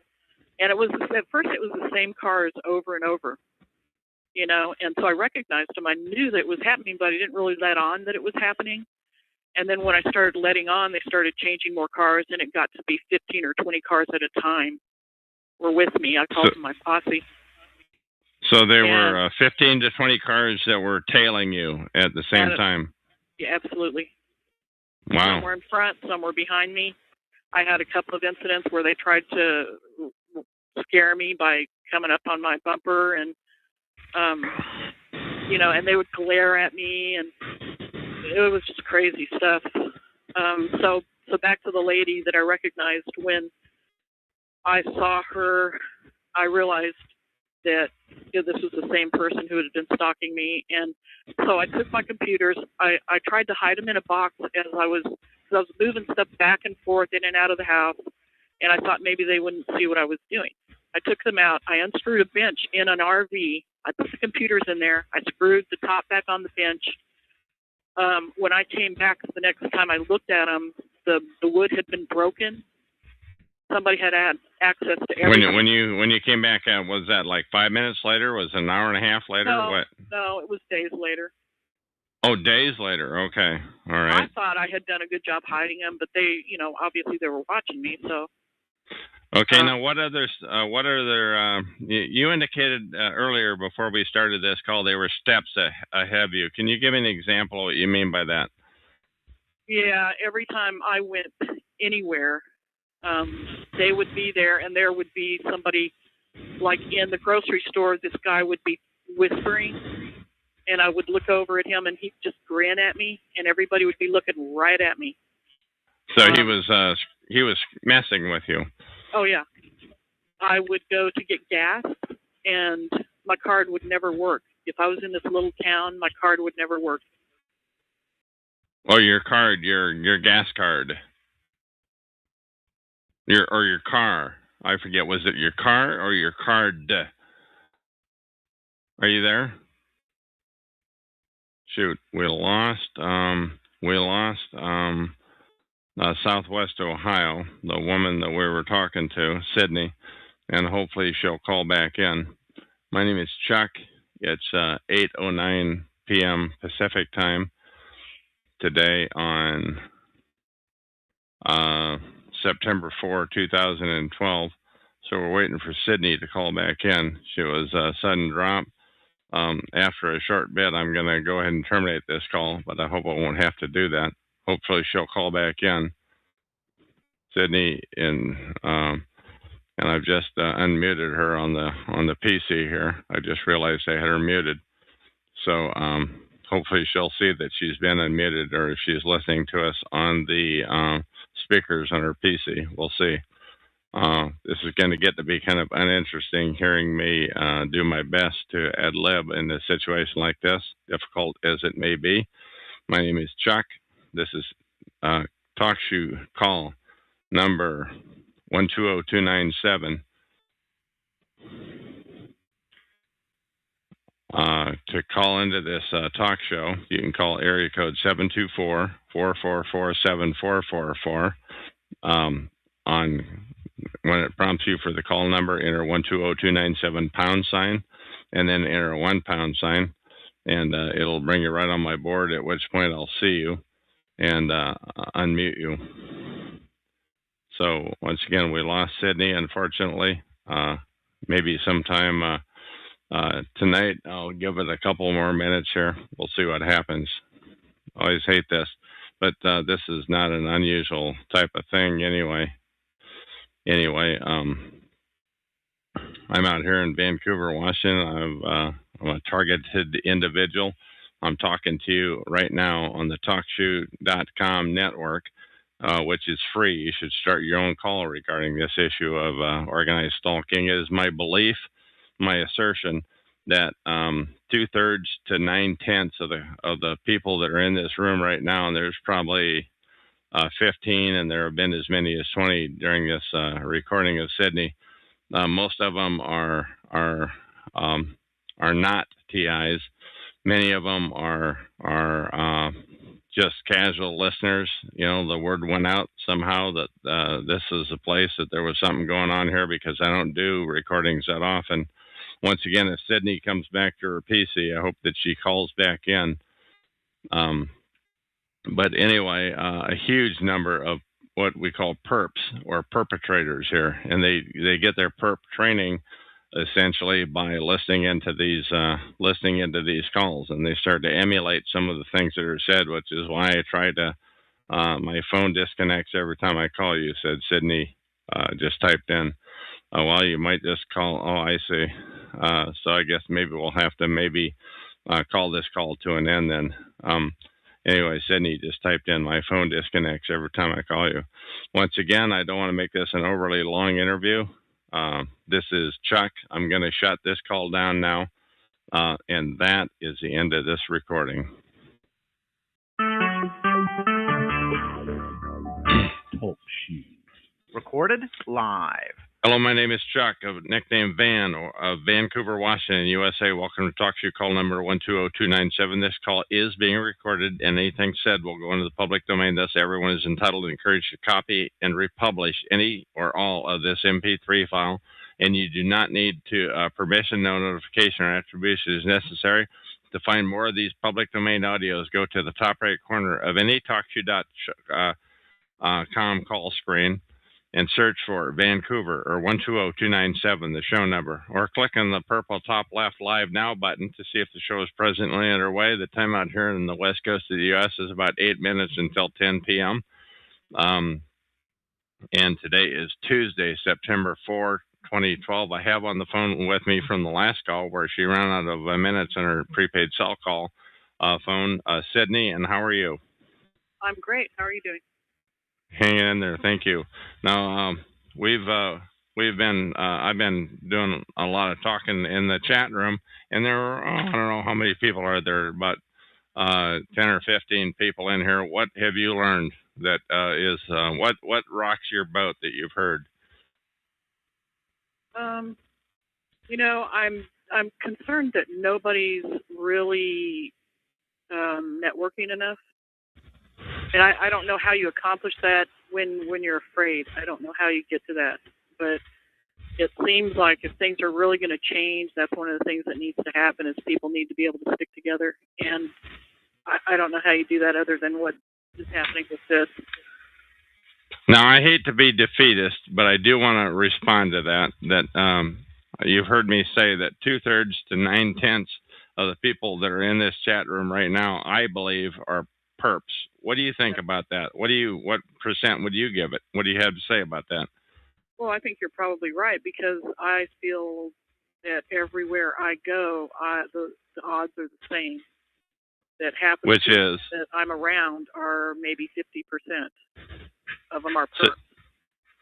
Okay, but so there are a lot of perps, and so you're not delusional. You're not making this up. You just think their perps are effing with you where you go, and that's now I haven't had it in a while, but there were times when it was the case with me. Anyway, tell me about the isolation that you've encountered. That's one thing that we talked about earlier, and I'm asking you to repeat that, but this time on the recording.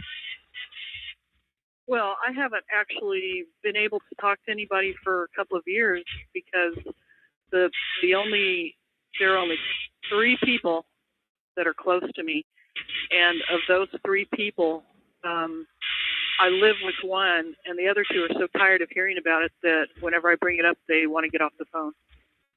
And my family's deserted me. All my friends deserted me. Everybody completely deserted me. So I've been in isolation. We stayed home for 8 months in our house in order to keep people from going in there and messing with our things. We kept one of us in the house at all times. And well, at least you have somebody else. At least you have somebody else to be in the house with that you can share that responsibility. I envy you for that. Yeah, and that's the thing that has saved. Really is being able to be close to one person. Okay. And over the 20 years that this has been happening, I slowly withdrew. I mean, I was kind of a shy person anyway, but I was just starting to find my way. And so I just withdrew into this shell and got to be the kind of person that didn't really associate with anybody because I knew that I couldn't trust any of those relationships. So it stole my life from me, basically. Okay, but what happened? What event was it that happened? You mentioned 2 years ago where you found out that there was this protocol. What happened, please? I started noticing that somebody was breaking into my car about 5 years ago, and I thought it was the original group from 20 years ago. And I still don't know for sure if it was the same group at that time, but I know now they're related, but I don't know if they were related 5 years ago. And I just noticed that somebody had been breaking in my car. I believe what they were doing was putting recording devices in my car. And, you know, the carpet had been pulled out of its metal trim, so you know somebody was in there because I hadn't touched it. And nobody else gets in my car but me and one other person, and she's not capable of doing that. But you said something about 2 years ago. You had mentioned 2 years ago that at what point did you become aware of the term organized stalking or gang stalking, please? I didn't even find out about that until I had left the situation. I became aware because people started treating me differently in all of the stores in this small town. And things were happening on my computer that I didn't do. I knew like what types of things happen on your computer that you didn't do, please? Things would disappear, and then people would talk to me about things I had been looking up on the computer that I didn't mention to anybody. Oh, like you were Googling, you mean, or what? Yeah, I was Googling things, and then people would mention them. And people would make comments like they had been part of my conversation on my phone, which was absurd because, you know, I know who I talk to. I don't talk to that many people, and I never have. So I knew what I said to which people. I know that one of my brothers was tracking me. He's the one who paid for the phone. He's the one who bought the computer. I noticed my house had been broken into because the door jamb was split. Somebody had split it trying to get in. I talked to a cop about it, and he would not file a report for me. He said not to file a report, to collect evidence first. But at one point, you made the comment.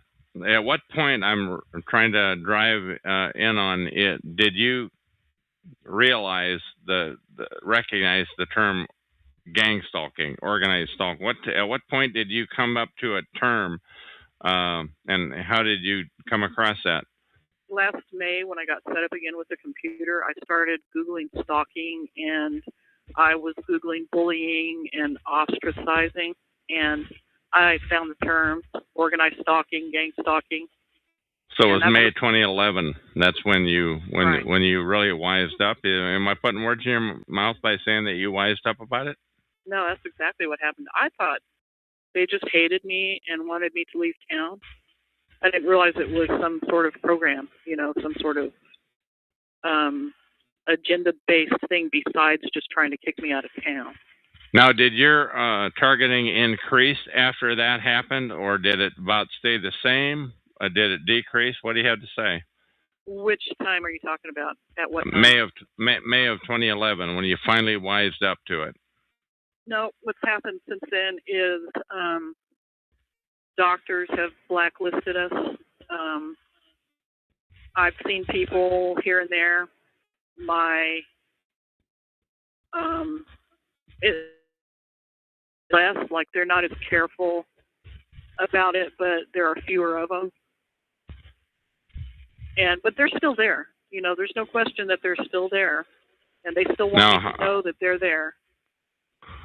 So they're there, and they want you to know they're there. These people that are screwing with you. Is that what you're saying, please? Absolutely. Okay, now how do you know? Go ahead. Go ahead. It wouldn't be effective if you didn't know about it, you know? But you didn't know about it 18 years ago or 15 or 12 years ago, and it was, how is it different now than it was then, please? I think it evolved into something else. You know, I mentioned it to an associate of mine who said, yes, I believe you. And as we talked about it, she said, it's just something that got out of control. And when was this? When was this that you mentioned to that associate? 20 years ago. And that told me that she knew about it and that she knew what was happening. And our relationship pretty much ended right then. Now, you mentioned that at one point, and I'm sorry to bring this up, and let me know if you want me to change subjects or what have you, but you mentioned at one point in our conversation that you saw a therapist and that you felt that your stalking may have increased at that time. Could you elaborate on that, please? Yeah, I was just trying to find somebody to talk to. I was depressed and I was in a bad marriage, and I was irritable with my kids, and I didn't want to be that way. And so I called a hotline, and this woman said, I didn't have any money. I told her I didn't have any money. She said, well, I can find somebody for you. Have you ever heard of this organization? And I said, no, I've never heard of it. And from that time on, I started having somebody following me. But it was just, actually, the therapist was seen 3 times following me.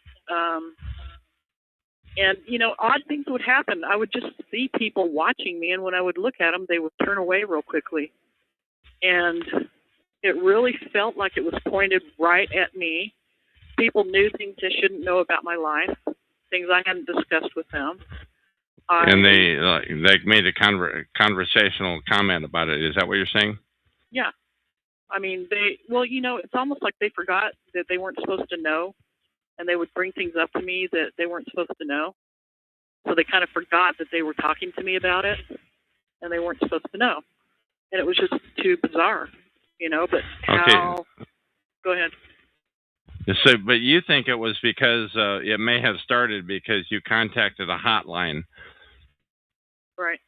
And there was an organization in place that had an agenda, and they thought that I fit into that agenda, and I believe it was either research-based through a university or research-based through something else. And I don't know what that something else would be. But your therapist actually that the hotline turned you on to was actually doing the following. Is that what you're saying? Yeah, that is what I'm saying. And she wasn't the only one, but I did see her. She came out to my house, not actually to my house, but a couple of miles from my house, 20 miles away from where she lived. She came into my place of work with a wig on. And at the end of all of this, she was in the car that she had bought about 15 years ago and was right in line with the stalkers following me around. Tell me about, now I'm just bringing some ideas off of my list because I made some notes before. Tell me about, you found some porn on your PC and they framed you for it. What do you have to say about that, please? Oh, that wasn't me, but that was somebody else that said that. Oh, okay. Said they found it. All right. So a couple of years ago is when you finally put your finger on it about organized stalking. Is that right? And how have things changed? How's your life changed since then, please? Oh, my life is completely changed. I don't have the freedom to be who I want to be. I haven't had that freedom for 20 years, but it's gotten a lot worse. I used to have hope about being able to pursue my dreams and not be blacklisted everywhere I go. Now I don't believe that's ever going to happen. I don't work out of the house anymore. I don't go out and enjoy myself much. I pretty much stay in the house most of the time. And I may or may not change that in my life. It depends on how things go. I was totally afraid. A year and a half ago, I was really afraid. I'm not like that now. And I don't expect to ever feel like that again unless I'm physically threatened. Okay, but now I want the word out. You want the word about why don't you fill in the blank? I want the word out about gang stalking. I want people to get together and try to do something about it. Okay, now how do you see people getting together, given that we kind of, I think, agree that in this room right now there are like 20 people, and we think, I don't want to put words in your mouth, but what percent of them do you think are perping or here to screw with us? Well, I'm not looking at the phone numbers, but just based on the people that you had muted earlier, I'm thinking it's probably 50% might be perp. Okay. I don't know these people, though. I'm new to this, so, you've probably dealt with some of these people before. So you've only been around. I don't recognize most of the names either, and I can't see the phone numbers. All I can see is guest number 3, 4, 16, 17, 8, and so forth. But you think your doctor had you blacklisted? Absolutely. Can you tell us more about that, please? Yeah. Every time I've been to a doctor, whether it was for me or somebody else in my family in the last 2 years, and even a little bit before that, it's there's always something wrong. You know that they are treating you in a way that is different by comparing how they treat other people. Sure. They treat you with disrespect. They give you looks that don't make sense. I went into a federal office for something for somebody to help somebody get something, and they glared at me. They started yelling at me. They accused me of something. So you're saying in a federal office they actually were outright nasty, burping? To the point where I went to get a lawyer. Really? To take care of the business. Yeah. Yeah. Tell me about that lawyer, if you would, please. And how many lawyers have you talked to regarding this issue? Well, I only have talked to that one. I tried to talk to another one, and he immediately started treating me like I was a beast of some kind, and would not listen to my story. Basically sat there and told me he didn't believe anything I was saying. And that lasted about 20 minutes, and then he asked me to leave. And I was very calm, very passionate. I gave him the facts. I said, this is what's happened, and he was prepared for me. I could tell that. When you say he was prepared for you, how, in what way, please? I believe that he had been contacted and told something. I don't know what he was told. Nobody's ever told me what it is. One of my brothers did say over the phone before he quit me, he said, it sounds like something you guys did it sounds like it's because of something you guys did a long time ago. My neighbor. Okay. Now that. Go ahead. Oh, please, you go ahead. You're going to talk about your neighbor. Before I moved, there was one neighbor who, when I was walking my dog out next to the fence, she bent over and pretended to be picking weeds. And she said to me, if you guys need any help for anything, let me know. But she pretended to be picking weeds, and that's not what she was doing. She was just trying to look like she wasn't talking to me. So she was trying to help you. She was helpful. She was, but I couldn't get her involved because I didn't want what was happening to me to happen to her. And so I didn't get her involved. There was no way we could win against the whole town. And there was no point in getting her involved. Okay. Now the lawyer that you talked about was sounds like the first lawyer. What about the second lawyer regarding this service that you got, harassment in a federal office? Tell me about that lawyer, could you please? That lawyer was through legal aid and was available for people who are disabled. And when I went in to help somebody get services, the clerk started telling my business to the whole room. I mean, he was yelling at me. He was yelling out all my business. He asked me a question, I tried to explain why I had done something. He started shaking his head and glaring at me, and obviously didn't believe me. And I just said, I think I'm just going to handle this by getting an attorney. I didn't get mad or anything. I just said, I'm going to handle this with an attorney. And I left. And the other time I had been in there, the person who was helping me said, this isn't yours. Like I was trying to get benefits for myself. And it absolutely was not for myself. It was for somebody I love.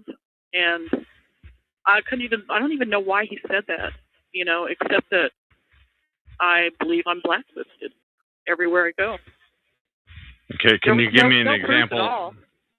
Yeah, can you give me an example? I realize there's never any proof when you're a TI, a targeted individual, but can you give me an example of another place where you've been to where you felt blacklisted, please?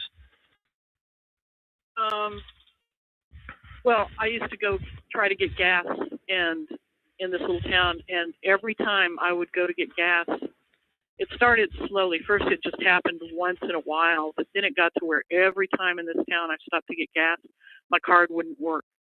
The clerk was not letting it go through. And they would make me go into the store and pay. And so I started getting gas outside of town, like a few miles away. And that worked. Every time I did it outside of town, it worked. When I would go into the grocery store, I would have people push their baskets right up against mine and sort of push me forward. I had two people. One of them was a local female cop. I had two people just glare at me and stare me down with hatred and rage in their eyes. And it just seemed to me that it just came out of nowhere. Did you ever get the impression that they were told a story about you, or that they believed, or what do you think? Oh, I know they were told a story about me, because when part of the time when I went into the grocery store, this happened twice. This guy who I sort of recognize, I'm not quite sure who he is, but I know I've seen him somewhere in my life. He would stand there and talk to a group of people, where they have the self-checkout registers. He would stand there and he'd be talking to everybody, and they'd all turn and look at me. I'm down the road, down the aisle, checking out myself, and everybody all of a sudden turns to stare at me. And as I walk by him, he laughs at me. And everybody's just looking at me like I'm a monster. And I have no idea what it was about. Okay, other examples of that, other than the store, or other, how many times in the store does that kind of thing happen, please? Every time I went into the store for the last year I was living there. Every single time, every store. So was it the same guy? Was it a different guy? What do you think? Oh, no, it was different guys. And every time I would go to a store, there would be somebody with, the people who were following me all wore baseball caps, and they all had the lights on their cars. So every time I would go into a store, this one store in particular, I would go at 2 a.m. sometimes just to avoid everybody. I went in one time, and this guy in a baseball cap, this kid, he's like 15 years old. I walk in, and the clerk says to this kid, she's here. And he was sleeping on one of on a booth. They had a little eating area. He jumped off the booth and puts the phone to his ear and pretends to be talking on the phone. And I just walked out of the store. I wouldn't even deal with him. Another time in a different store, the same thing happened. I walked in, and the guy immediately got on the phone. He's another young kid standing there in his cap, gets on the phone. How young? What's the age? I don't want to dwell on 15, it. probably 15, 14. Okay, please continue. When I was in my backyard, a kid 2 houses away that was about 12 was shooting at my house with a BB gun while I was out there. And I just, I stood up and looked at him, and he quit doing it for a few minutes, and then he started again. Huh. I had to throw things at my house. One of the neighbor kids? Yeah, he was a neighbor. I don't know him. He lived, like half a block away. Okay. What else were you going to say? They'd throw things? What was that again you were going to say? I would sit outside. This caused me to start smoking cigarettes again for a while. And I was sitting outside smoking a cigarette, and something hit my house. It's like somebody was throwing rocks at my house. You're cutting out.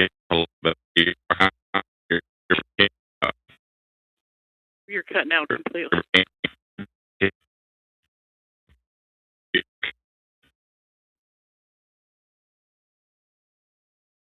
I guess I've lost you. I can hear you talking, but it's not clear. Okay, she's walking around. Well, I'm sitting still. Okay, testing 1, 2. What? Now, are you there? Because we're losing our connection. I can hear you now. Okay, why don't you just repeat what you said in the last minute or so, because it was pretty choppy. Could you please repeat that? What's the last thing you heard? I don't know. Could why don't you just repeat what you said? Somebody was throwing things at my house. I sat outside and was smoking. This whole stress thing caused me to start smoking. And people were hitting my house with rocks. And go ahead. No, you go ahead. You're doing great now. I can hear you fine. Please continue, though. So then at night, a lot of times I would hear things hit my front porch. I went outside, even in the dead of winter when it's freezing and there was snow and ice on the ground. Every time I went outside, somebody's light would come on across the lake at their house.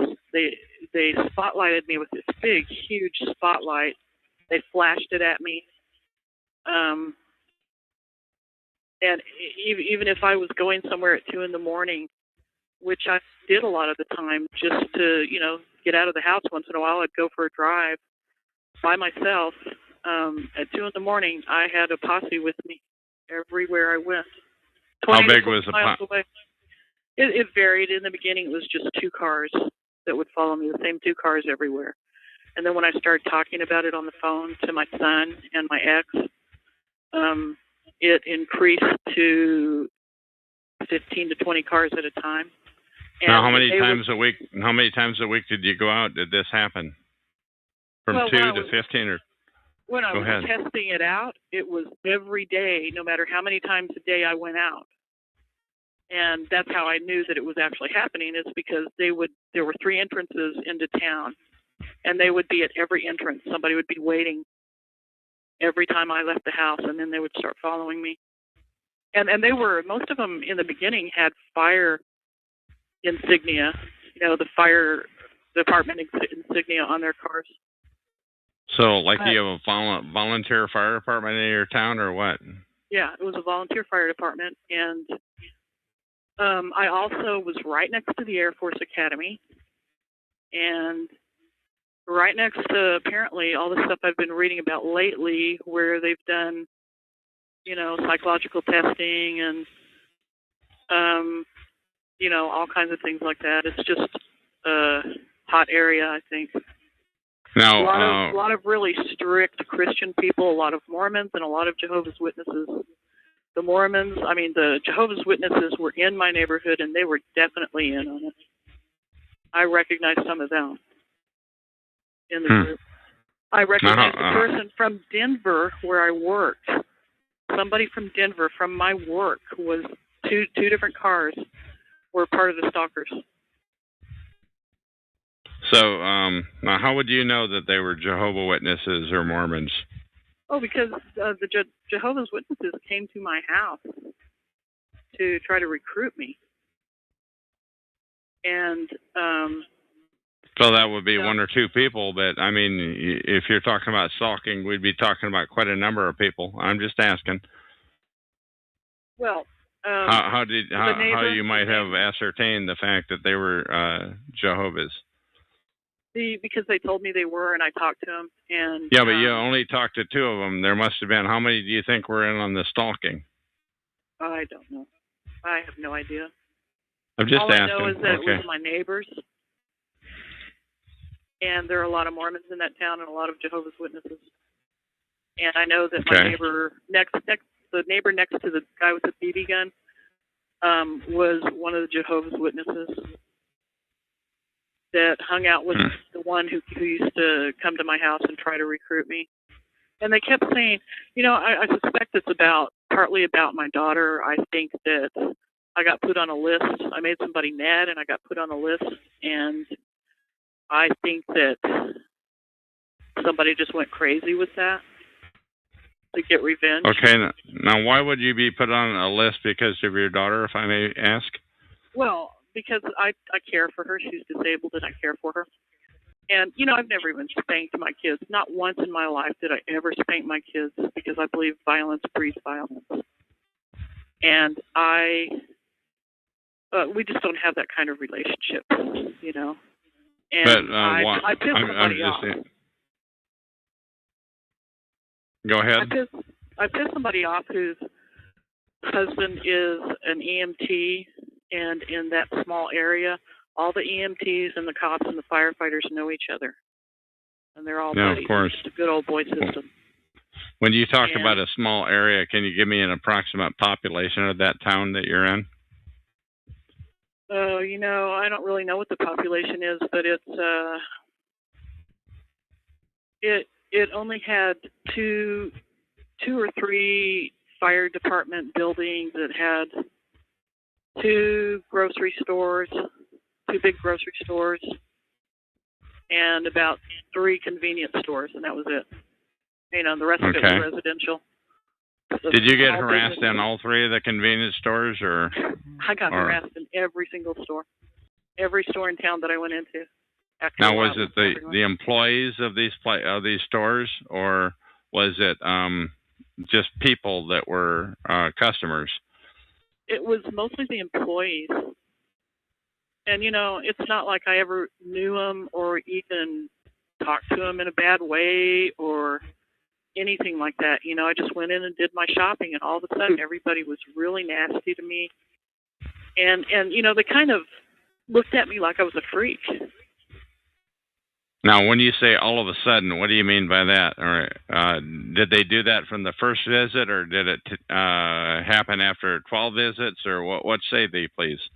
I would say after about I was in that town for 3 years. I would say after about the first year is when I started noticing it. Maybe they did it before and I didn't notice.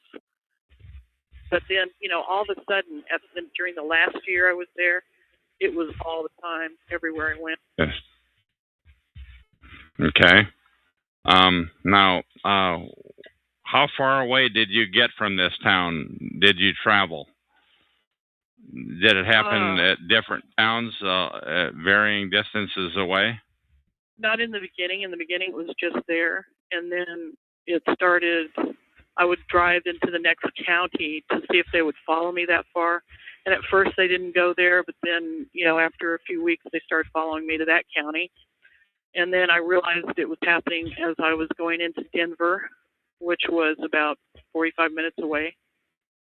And so it ended up being everywhere I went. Before I left that state, I stayed in a hotel for a few weeks, and it was happening there.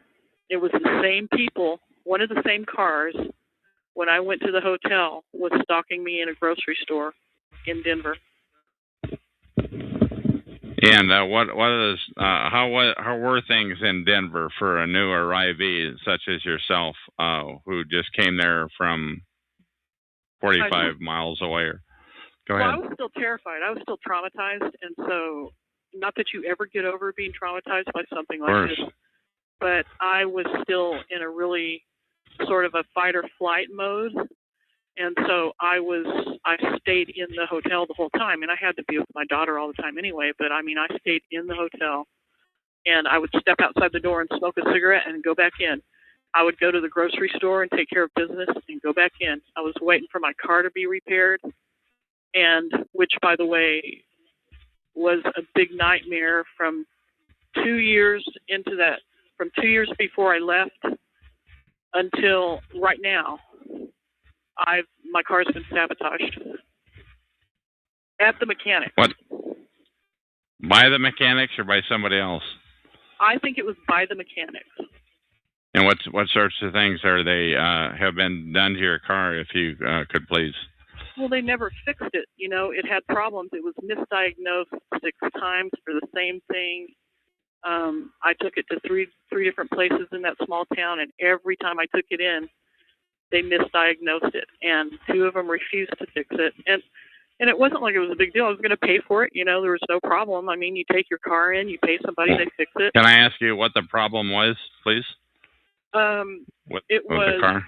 Oh, I had several problems. One was a U-joint, which got misdiagnosed and not fixed until the very end. I had a radiator problem, which was misdiagnosed and not fixed. I had a problem with my sway bar, which was misdiagnosed, paid to fix, and not fixed. And that's the problem that kept me in the hotel for 2 weeks. That never got fixed. It was halfway fixed, but, you know, it was just a constant thing. Can you just tell me what year the vehicle is and what year this happened, please?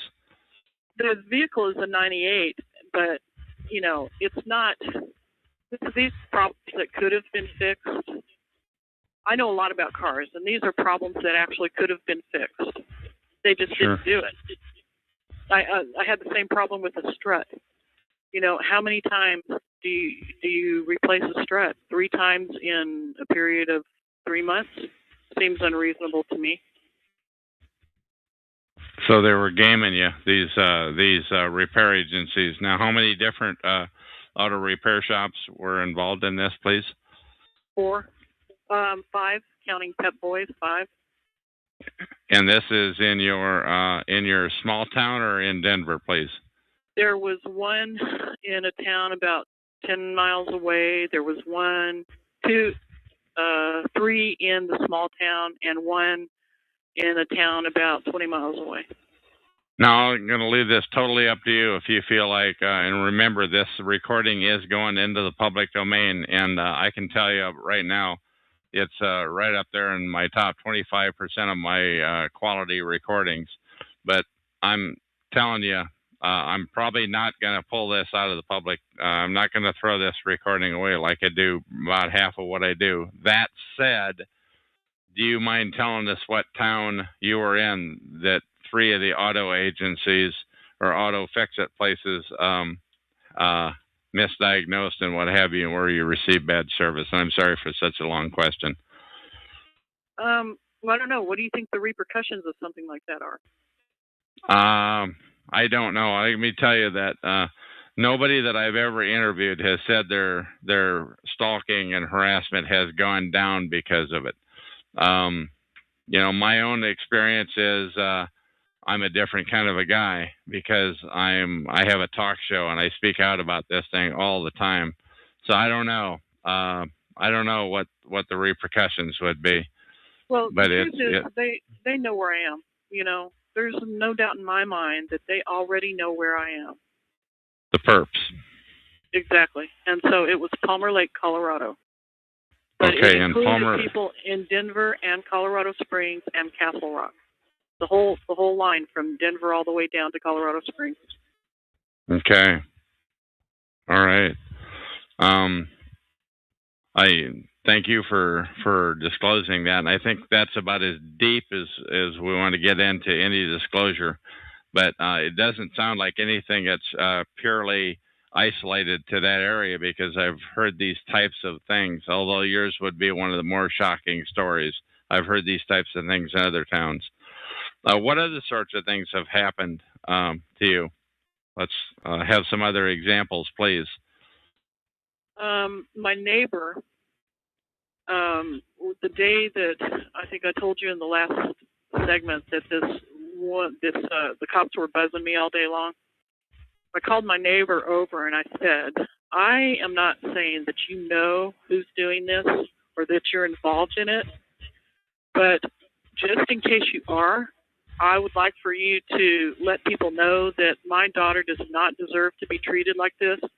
Whatever you people may think I've done, it's nothing to do with her. She's defenseless. She's innocent. And it's just unbelievable to me that you would put her through this. And that night, after a certain period of time, absolutely nothing happened. I went out. Nobody followed me. I went out twice. Nobody followed me at all. When I came home, nobody bothered me. Nobody was bugging me at all. And I was just shocked, you know. And the next day, she came over to talk to me again, and she goes, well, last night must have been a relief. And this is it. Go ahead. That absolutely confirmed that she was involved in it. She sure. had conversations she had conversations with me mentioning things that my brother and I had talked about on the phone. So in my mind at that time, she had talked to my brother. Now, she may have just had access to my phone calls somehow. You know, maybe I was wrong about how she got the information, but she got private information about me somehow. Now, when you said that cops were buzzing your house, what do you mean by that, please? They just drove by it all day long, back and forth. And they, I called my son to tell him, you know, I told you about them shining the laser at me. When I called my son to tell him about that, there was a whole crowd of cops across the street in a parking lot. And I actually broke down and started crying on the phone when I was talking to him about it, which is rare for me. And they all, you could hear this audible, oh, you know, like, oh, now she's feeling sorry for herself, that kind of thing. The cops that were across the street in a crowd were saying this. Yeah. How many cops were there? There were at least 3 cars, and you never see that many cars. There were 3 cars, 3 black and whites, which aren't even the color for that town. They're in the town monument that's connected to it. And there was the SUV, the big white SUV was there. And it's hard to see. It was pretty dark, but you know, there was a whole crowd of people over there. And it was so it's not scary. like you're a big threat, you know, like you know, you weren't driving a Sherman tank with a bunch of, you know, heavy artillery on it. You were just you. Right? Yeah. Yep, one person with a responsibility that, you know, I would not put in jeopardy to just to fight somebody like that. Okay, again though, you used the term the cops were buzzing your house. Can you tell me more about what you mean by that, please? They just drove by it all day long. Every time I used to sit outside a lot because, like I said, it made me start smoking again. And so I didn't do that in the house with my kid. And so I would sit outside and smoke cigarettes. And I was always watching to see what was going on. I was trying to put the pieces together and figure out who was doing this and why they were doing it. And all day long, they would just go back and forth in front of my house. And you would see them, you know, maybe a few times a day. But this was like 20 or 30 times. And it seemed to be concentrating on me. They looked right at me as they were driving by.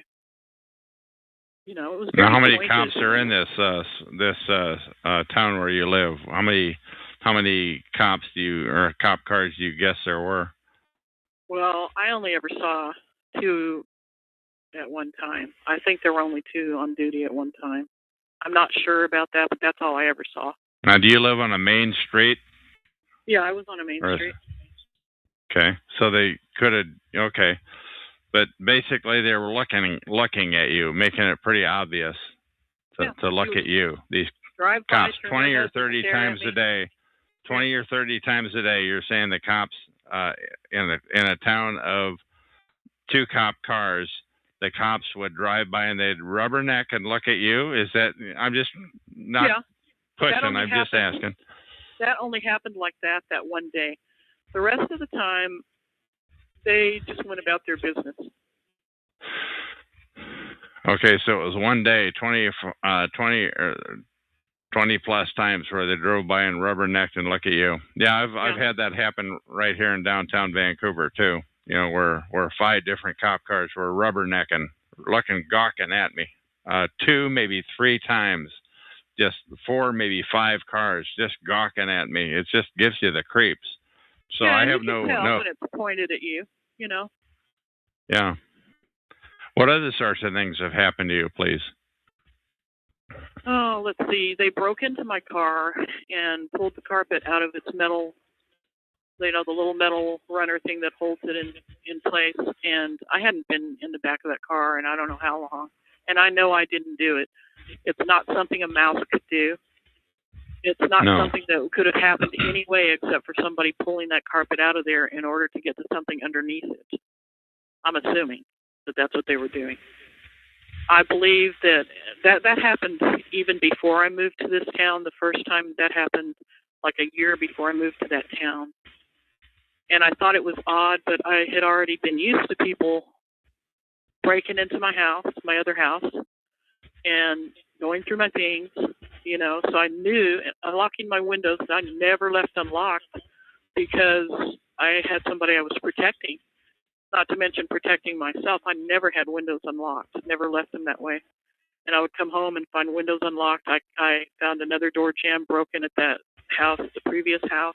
So they were messing with you. They didn't have to break your door jams. They didn't have to leave the windows unlocked. They were messing with you. They wanted you to know they've been there. Is that the way you took it? At the time, I took it that they were trying to leave access for themselves to get in. They did actually have to take the door jam off to get into the house without a key, and at one place. But leaving the windows open, I took to mean that they were trying to leave easy access so that they could just crawl through the window. Now, how many houses are we talking about that you've lived at? And were they all houses? Were some of them apartments? Did you? No, they were all houses. They were all houses. And we're talking about 4 different houses that I'm sure people went in and out of. Okay, now did you rent these houses? Did you buy them, please? No, they were all rented. And I had, for most of it, I was married. You know, the last house and the one before that, I lived in most of the time by myself. Well, not by myself, with my daughter. And so, you know, okay. my ex was always there, and part of the time my son was in these other houses too. Okay. And I think they go after people who are by themselves and who don't have many connections. Okay. What other issues do you want to talk about? We're rounding off to closing the interview down, but I want to give you plenty of opportunity to bring up any other issues that you have to say, please. Well, you know, I think that one of the things I think is really important is that the people who do this are lacking in self-esteem. I think that they are angry. I think that, like you say, they're killers, that they've probably caused many people to die by ruining their lives, by breaking their hearts, by physical assaults, by taking everything they value from them. I doubt that many of the perpetrators would be able to survive a lot of these things, as well as a lot of us have. And I think that they purposely are making things worse in this world. I don't think anything they're doing is cleaning up the riffraff. I don't think it's helping in any sense of that word at all.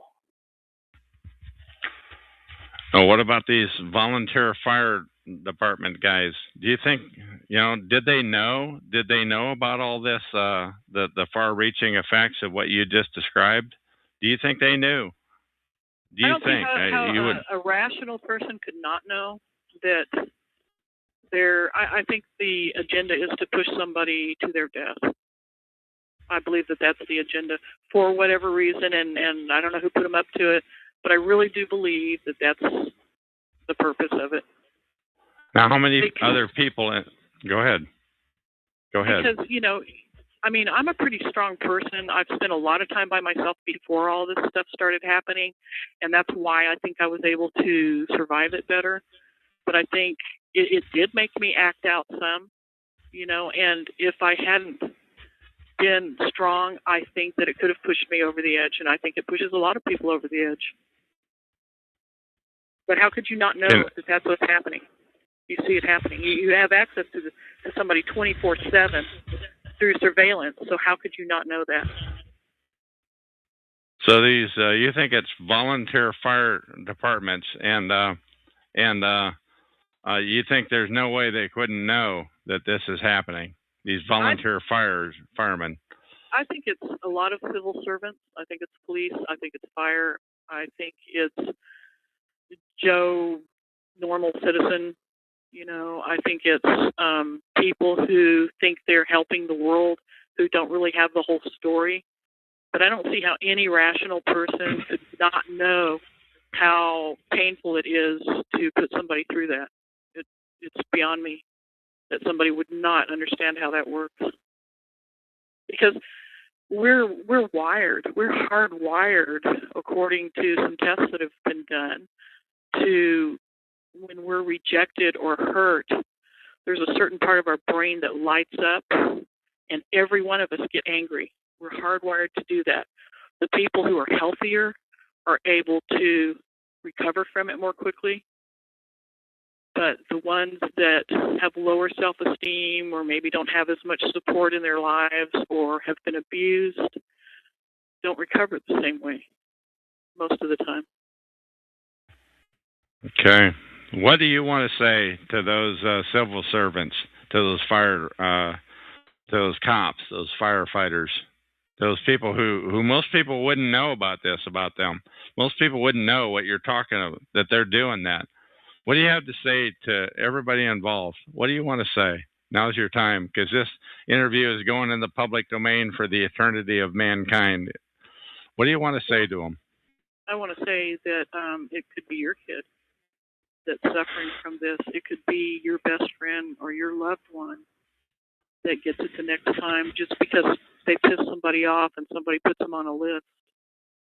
And there might not be anything you can do to stop it, and it might go further than it's gone with some of us.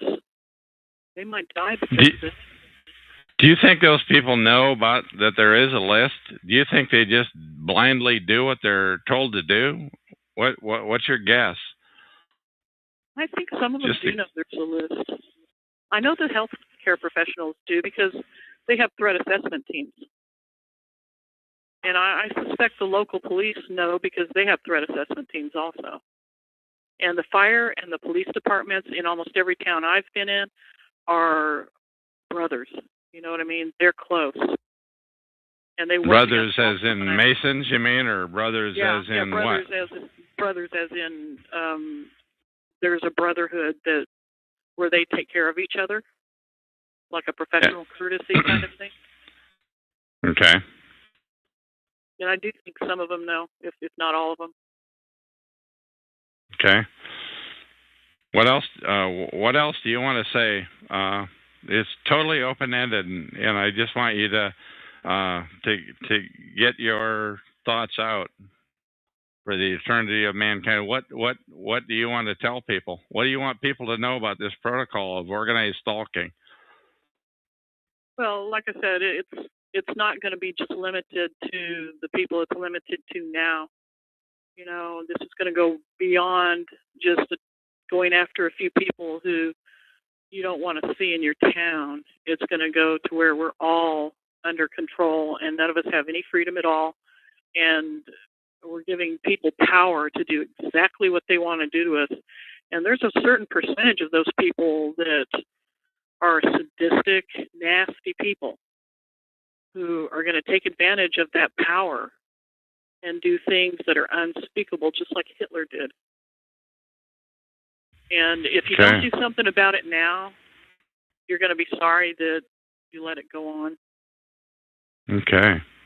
God, I cannot thank you enough for coming on here and talking. This is one of the best interviews I've ever done, but I want to give you, as I always do at the end of every interview, I want to give you one more chance. Is there anything else you want to say before we come to a close here? Peace. Say what? That's it. Peace. Peace. All right. And that is the end of this recording. Thank you. Talk shoes.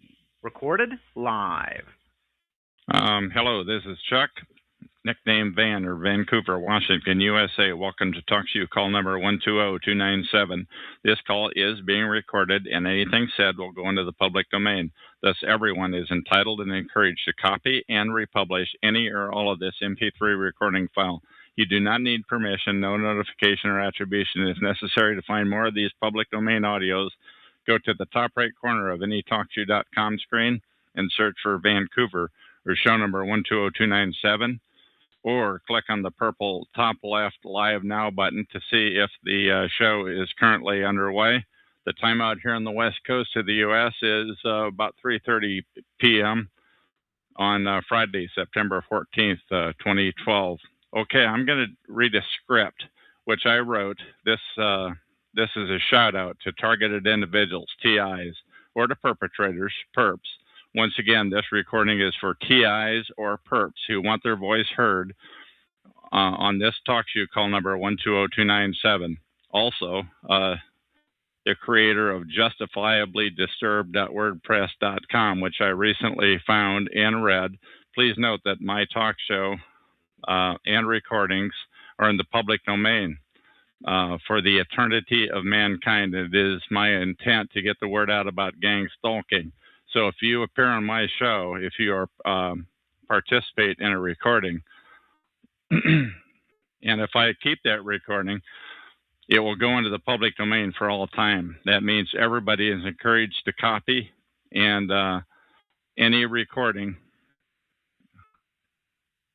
By the way, I think Justifiably Disturbed is a targeted individual, but just the same, I recommend that TIs don't give out their personal information until you're absolutely sure, because of the high percentage of masqueraders in this arena. My name is Chuck.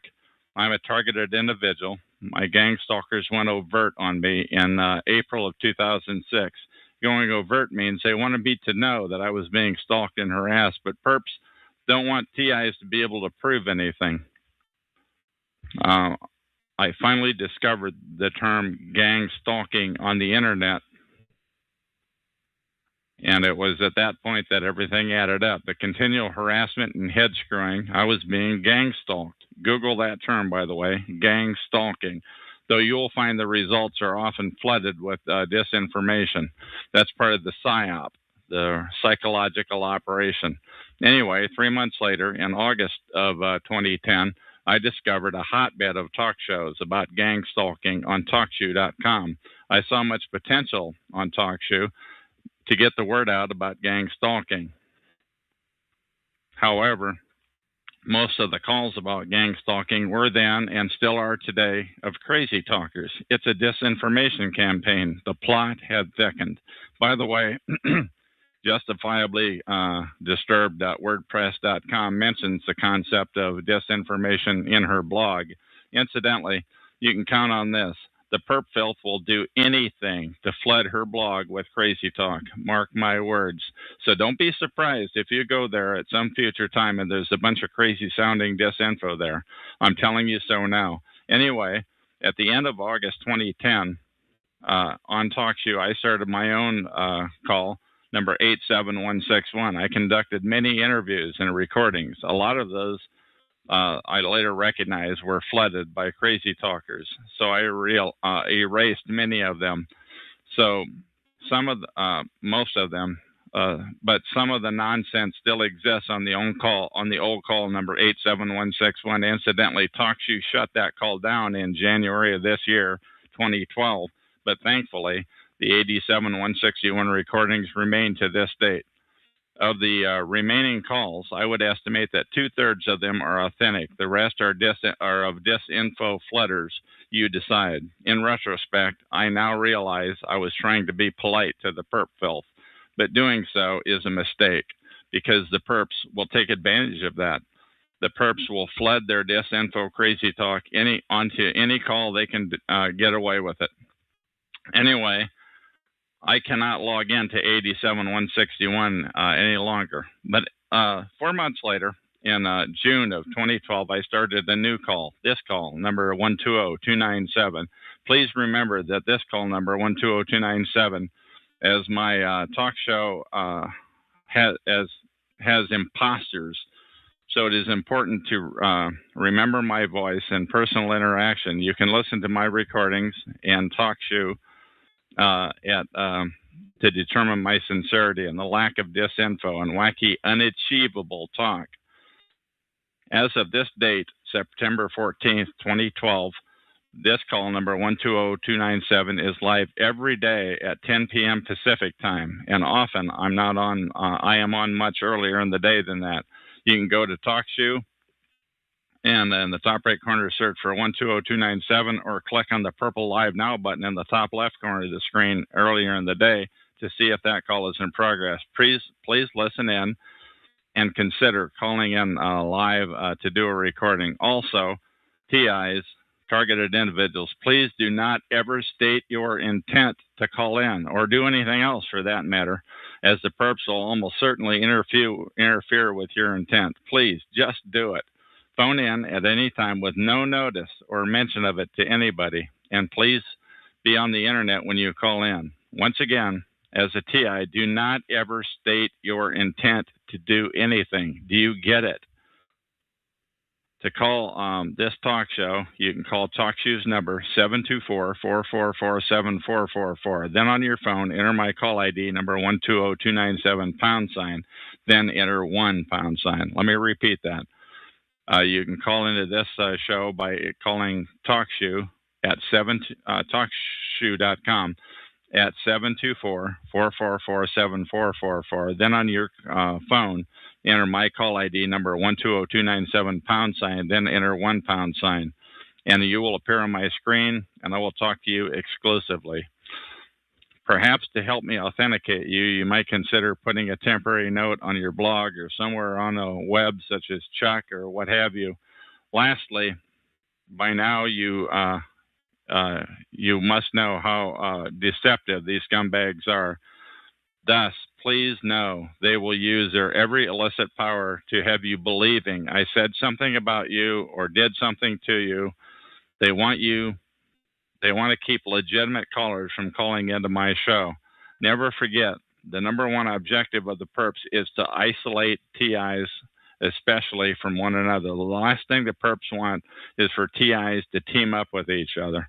Mainly, TIs, targeted individuals, who have not yet become perp filth. Now, did you get that? Many TIs become TI perps. Do you get that? There are four types of people around here. Number one, perps. Number two, pure TIs. Number three, TIs who have become TI perps for self or family for survival. And number four, people trying to make sense of it all. Now, I'm going to repeat that. There are four kinds of people around here. Number one, there are perps. Number two, there are pure TIs. Number three, there are TIs who have become perps for self or family survival. And number four, people who are trying to make sense of it all. Many TIs become TI perps. And it happens all the time at the drop of a hat. There's no ceremony, no ceremony, and no notice. And perps will do anything to masquerade as a pure TI. Do you understand? Perps will do anything to masquerade as a pure TI. All the best. I hope you call in and are recorded on a public domain call. This message that I have just read goes out to any targeted individual or any perp who wants to come clean, and that is the end of this recording.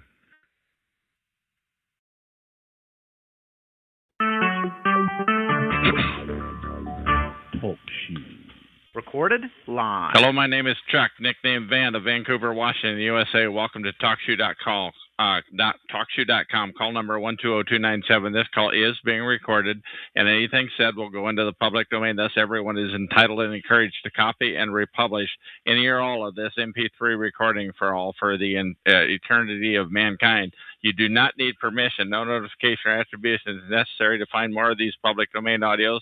Go to the top right corner of any TalkShoe.com screen and search for Vancouver or show number 120297 or click on the purple top left Live Now button to see if the show is presently underway. The time out here on the west coast of the U.S.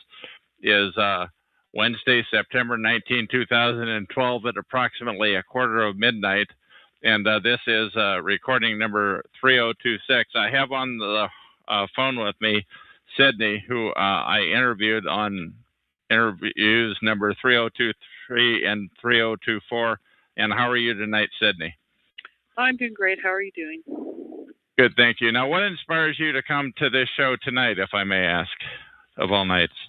Oh, I've been checking in and out under a guest number of all the shows I can find. So I just sometimes feel like talking, sometimes I don't. And I know if I put my name on there that somebody's going to recognize it and want to talk. So, this is one of the nights I felt like talking.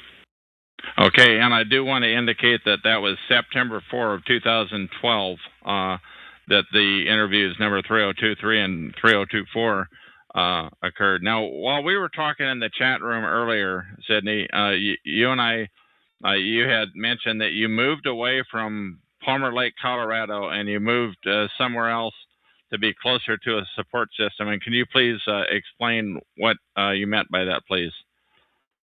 Well, I got divorced several years ago, and the only two people besides my daughter that I can really talk to are my son and my husband, my ex-husband.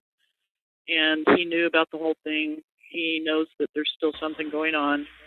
He knows about the blacklisting. And he was there, so he knew that it was really happening.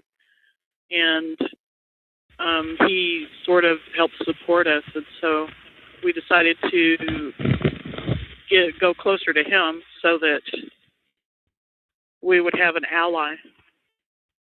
Okay. And moved out of the state and moved to where he is. Okay. So you're no longer, since September 4, you're no longer living in Colorado even? No, I haven't been there for a year and a half. Oh, really? Okay. Yeah. I'm sorry. I misunderstood that you were there before. But you stated earlier that the DU, the University of Denver, was involved in your stalking. And what do you have to say about that, please? Well, I caught one of my psychology teachers following me one night after class. Of course, if I were to say anything to anybody about that, nobody would believe me because that's too absurd, but it was one of the incidents, that I've been collecting information on all these years. And almost everybody that I dealt with during the last 20 years has either been related to DU or University of Colorado Health Sciences or some healthcare organization. Now, when you say Department of Health Sciences, does that mean of the mind, of the body? What could you explain that term? It means everything. It's the medical school there. So, it's everything from physical therapy to psych to everything, body stuff. Okay. And tell me about this EVE, ending violence effectively. Tell me how that fits into what we were talking about. Well, because when I originally called, I had never been to see a therapist because I didn't think it was really a safe environment. In my head, that was never a safe place to go. And I wish I had listened to my intuition. But I was a little depressed, and I was kind of snapping at my kids, and, I was happy about that. I needed somebody to talk to, so I called the hotline. I had a crappy marriage. I called the hotline. This lady said to me, "Have you ever heard of this organization, EVE?" And I said, "No." And she said, "Well, I can help you with this." And she set me up with this therapist, and I went to see a therapist for, a couple of years, and she was part of that organization. And now we actually, I think we talked about this on one of the earlier interviews, where your phone minutes or something ran out, and that's why we did the second interview. But we talked about this, but I don't think we mentioned the name of the organization. And now we're getting a little bit closer to the brass tacks of it. What else do you have to say? Well, she started stalking me, this therapist did. And I would see her at my work, actually in a wig one time. And I saw her out by my house, which was way out in the sticks, on a day when I had canceled an appointment with her, and I hadn't gone into town or anything, and I wasn't even going to go to work, but I decided to go, and there she was, and she hid her face from me as I drove by. I got the license plate of the car that she was in because it wasn't her car. The next time I went to my therapy appointment, that car was there, and it matched the license plate number that I had, and I hung around and found out who was driving it, and it was another therapist in her office. So the therapist, this EVE organization that you were referred to by the hotline, this a couple of the therapists there were actually stalking you. Is that what you're saying? That's exactly what I'm saying. And there's no question about it. Okay, now that, and also you had indicated on the earlier discussion that we had that those numbers of that organization disappeared from. Can you elaborate on that, please? Yeah, it was in the phone book. I kept looking up Eve because when I realized somebody was following me, I was going, "What the hell is this?" And I tried to look up Eve because I thought that it was definitely connected to that, or might be, and I looked it up in the phone book, and I didn't find Eve. What I found was ending violence effectively, and at some point there was some connection to it online, and it's been so long I don't really remember what it was, but when I started complaining to that therapist about it, she didn't. I mean, she tried to talk me out of believing it, but she didn't really go after me.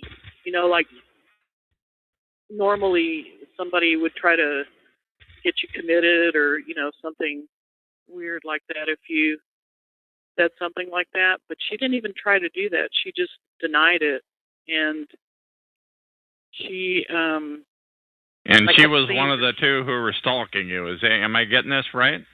She definitely stalked me, yeah, more than once.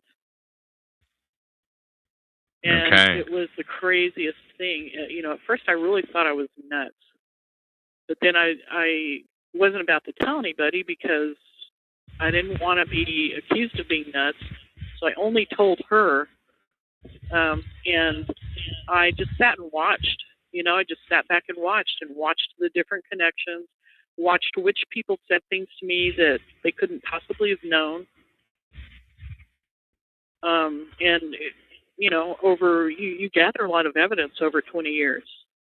Now, I quit seeing her at some point. Something really tragic happened in our family, and I quit seeing her because I didn't want to play the game anymore. I was tired of it, and I had to concentrate on a trauma thing. And so I tried to stay away from them and just forget about it. But I couldn't forget about it because they were still stalking me. Okay. Now, and I'm just curious, where do you think the harassment started? What do you think? What do you think started it in the first place? I think that I made noises about reporting it to the whatever the governing psychology body is, for Denver or the state or whoever, and that would have destroyed their careers. Had I been able to prove anything, it would have been big trouble for them. What I didn't really understand at the time was that they're all friends and that there's no way anybody was going to let that happen. And in fact, the therapist that I went to after that, I told about this, and she said, I have a feeling if you do that, it's going to turn out badly for you. So what you're saying is it wouldn't be a good idea for a psych patient, if can I call you that? I hope to turn in their psych. Right. That's what she was saying. I think she was warning me. That's what it sounded like to me, and that's how I took it. That she was warning me that I wouldn't be able to get anywhere if I tried that. And then she quit me. She said she had to quit me. She didn't tell me why. She just said she had to. Okay. Now, can I ask? We talked earlier about the woman with the wig at the Walmart. Could you explain that again? And also, how else were you harassed, please? So the person at the Walmart was later on in all of this. It was around 2008, and my daughter and I were in the process of moving to Palmer Lake. And this woman, which is the one that's in your area now, was following us around the store. And I was so used to people doing that normally I just watched and observed and tried to see what kind of car they were getting into or whatever. And this woman has this habit of wearing scarves. And it's like a fetish or something. I don't know what it Okay, is. now, and if I may, how else were you harassed, if I may please ask that? How else was I harassed? People were in my business all the time. People were listening on my phone. People were breaking into my house. They were breaking into my car. Okay. Once I started around 2006 or 7, we had these favorite places we used to go eat in Colorado Springs. And all of a sudden, people started turning against us. You know, they were always really friendly to us. Everything was fine every time we went to one of these restaurants. And then all of a sudden, it was like we were really bad and they wouldn't be nice to us anymore. It was just, they would glare. You know, it didn't make any sense. Okay, now you indicated that this one person ended up in my area here of Portland, Oregon, and across the river where I am in Vancouver, Washington. How would you know that, please? Oh, because I looked her up online. I followed her Facebook page, and it said that she went back there.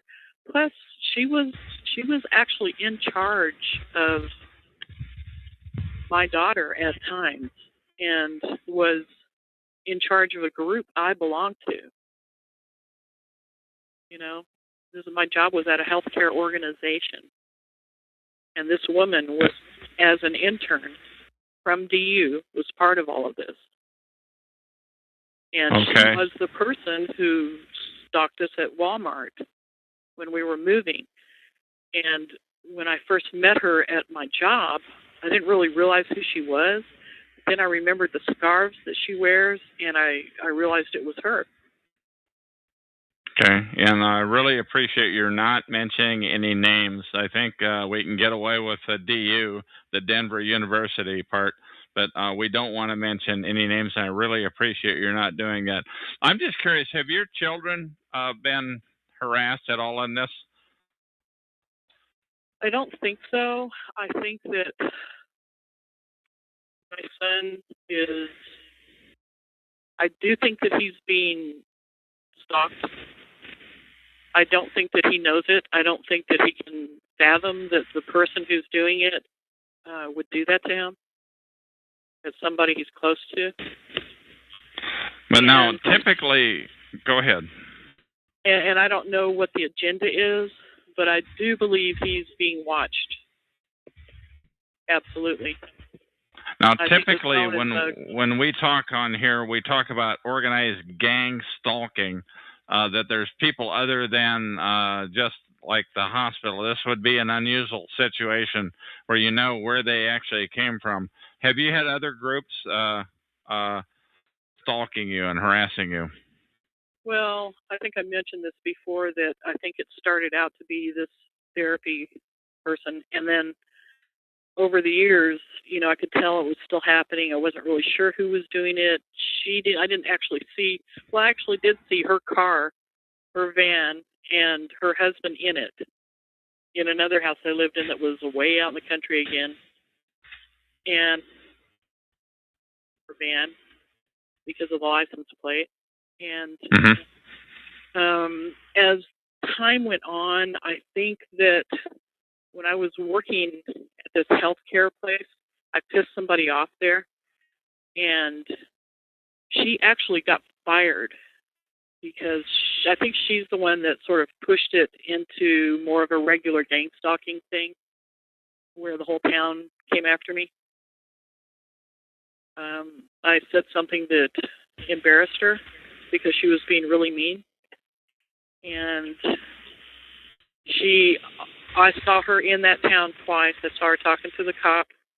She was in the same organization, the same health organization. She worked as a receptionist there.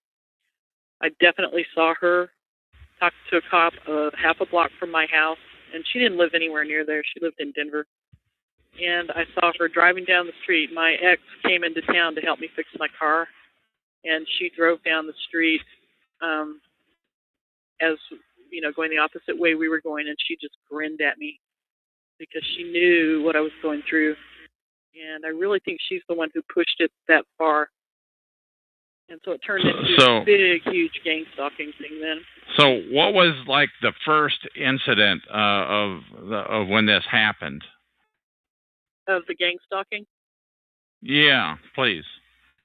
I went into a Safeway in Palmer Lake, and one of the store employees started following me around, and he was laughing about it.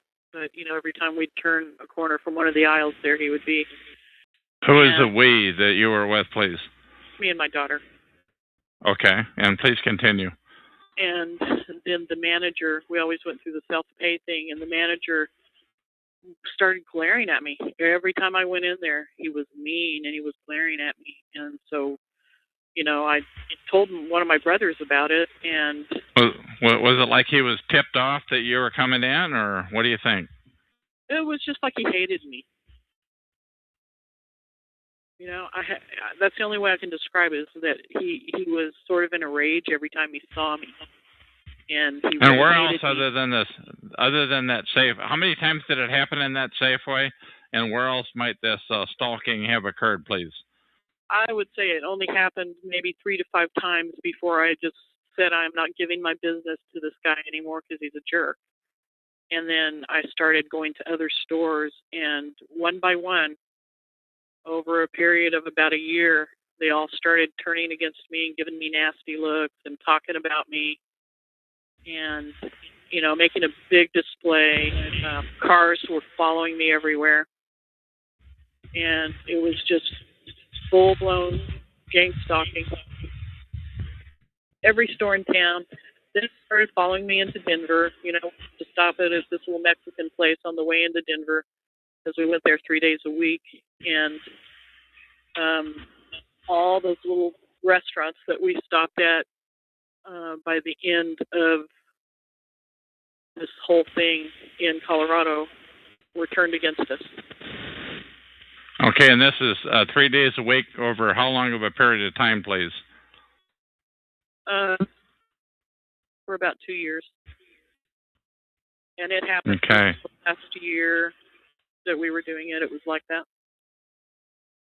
Before that, it was still just people who knew too much about me that I hadn't told anything to. And, you know, I would test this by saying things in the privacy of my car. And sometimes my daughter didn't even hear me say them. And then these things would be repeated to me. So they definitely wanted you to know. Now, how many times did that happen? And can you give me an example, something that you might have said to yourself? You mumbled it to yourself? Is that the deal? Yeah. Well, yeah, I made sure I said it loud enough so that it could be understood, because I was doing it on purpose. But, you know, I said something sort of violent. I said I was going to do something, and that brought him down on me completely. I mean, that was when it came down on me the worst. It was right after I said that. So you knew that they were listening in, that they were eavesdropping, surveilling. Yeah. And I had been doing stuff like that for 20 years because I knew that was going on. That's how I found out, is by saying things that I knew people would react to. So tell me more about when this started, please. Like you mentioned 20 years ago, but I don't think we got into that the things that far back on the last interview, and I'm just trying to get that out here. Well, you know, I said I called that hotline, and there was... And what approximate 10 years, 5 years? How long ago was that? That was in 1990 is when it started like that. And I saw that therapist... 20 years ago, 20-some. I saw that therapist for about 3 years. But the only reason I stayed there that long is because I was trying to figure out what was going on. I actually didn't need to be in there. I was in there. I had to make up stuff that I was unhappy about in order to be able to stay in therapy so that I could keep collecting evidence. And, you know, and I guess it serves me right for, you know, playing the game for so long. but it was the only way I was ever going to be able to stay connected to it and find out what was going on. If I had just walked away, I was intrigued too, because I didn't know if it was evil or if it was good, or, because there were times when it seemed like they were trying to help me in the beginning. And the beginning was how long ago, please? 20 years, over 20 years. Over 20 years. Yeah. Okay. And how long have you lived in Palmer Lake, south of Denver? I only lived there for about 3 years, but I lived in other areas around there, other two other rural towns that were within 15 to 30 minutes from there. And the same things happened, things would start out okay, and then eventually things would go sour. And it's not like there was ever a really apparent reason for it. It just would happen. And I didn't socialize that much, so, I mostly just stayed with my family and my ex-husband. And so it was pretty obvious when things would happen that there was something wrong, because I just didn't hang out with that many people. And I still can't say for sure that it's the group that ended up doing the most damage in the end. Might have come from the person at work, but I know that therapist was there in the end. I saw her, and I saw another person that had been connected to it early on at the end. Now, you said you moved out of state now, and has it followed you to your new state, your new location? Definitely some things have happened that I believe are related. Right now, I've been blacklisted, and that's been going on for years and years, maybe the whole 20 years. Blacklisted in what way, please? And how would you know that, please? Because you know how people treat you when you go into a doctor's office. And I've had to have my daughter in and out of the doctor's office her whole life, well, since she was 7. And so I know that, just the way they treat you. Okay. And other than the doctor's office, how else might you ascertain that you've been blacklisted, please? Well, I think I mentioned this last time going to SSI. They've been given, of course, they give everybody problems, but when I first went in there, the guy said to me, when I was trying to get money from my daughter, he said, "This isn't yours, And he was glaring at me, and he said it in a real snotty way. And he had no reason to say anything like that to me. The only time we were ever on any kind of help like that before, I refused it as soon as I could, I didn't cash the checks because I didn't want to get in trouble, and we were making too much money to really need the help. And there was no basis for him to act like that. Right. That just came out of the blue. Has it helped you to move closer to your husband, or has it gone the other way?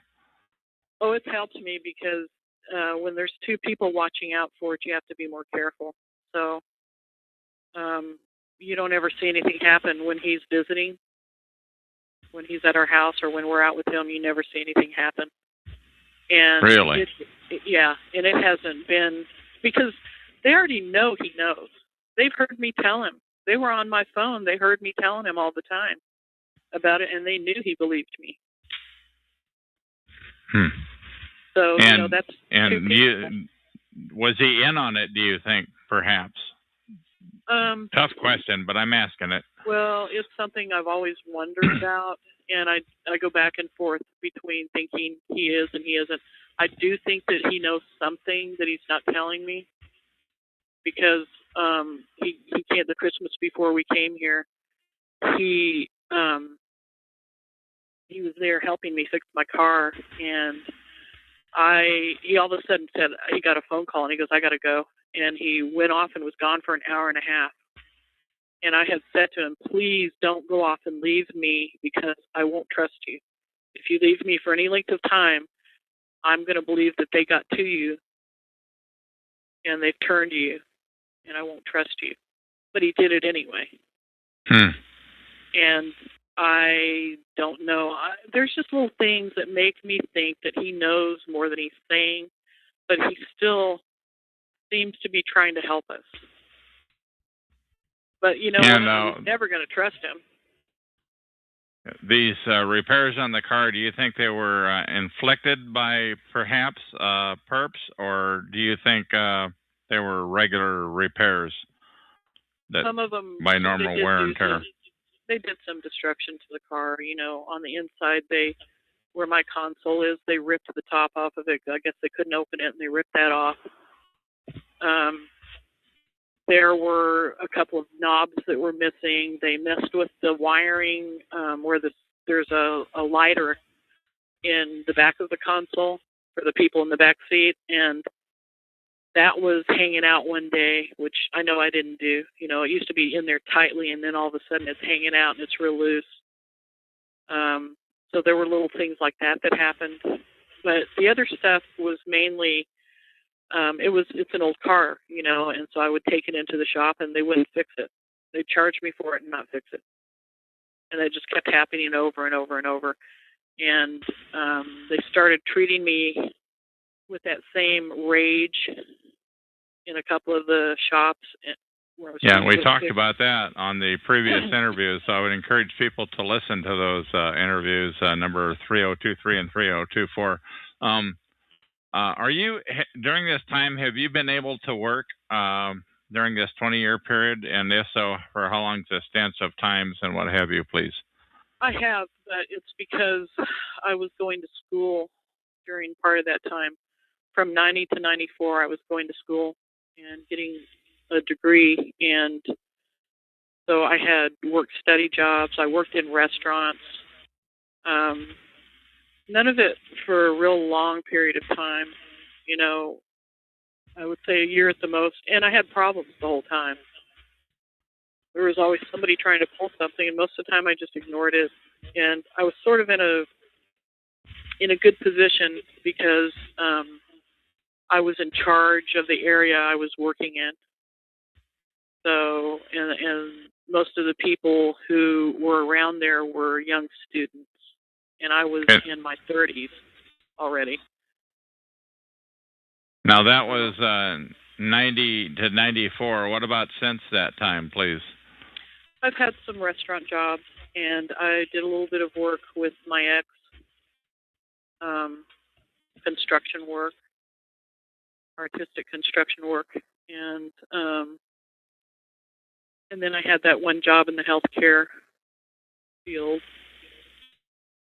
So I haven't worked a lot, but you know, I didn't want to work. I wanted to stay home with my kids. Okay, speaking of which, did they know that this is going on? What do you think? And I already asked you that, but I'm asking again. Oh, yeah, they know. My daughter deals with it every day because she has to watch me, you know, doing the research on the internet and, you know, and listening to Talk Shoe. And my son, in fact, and I just talked about this a couple of days ago, and he knows that something happened, but because of the state of mind I was in, you know, I was sleep deprived for 20 years.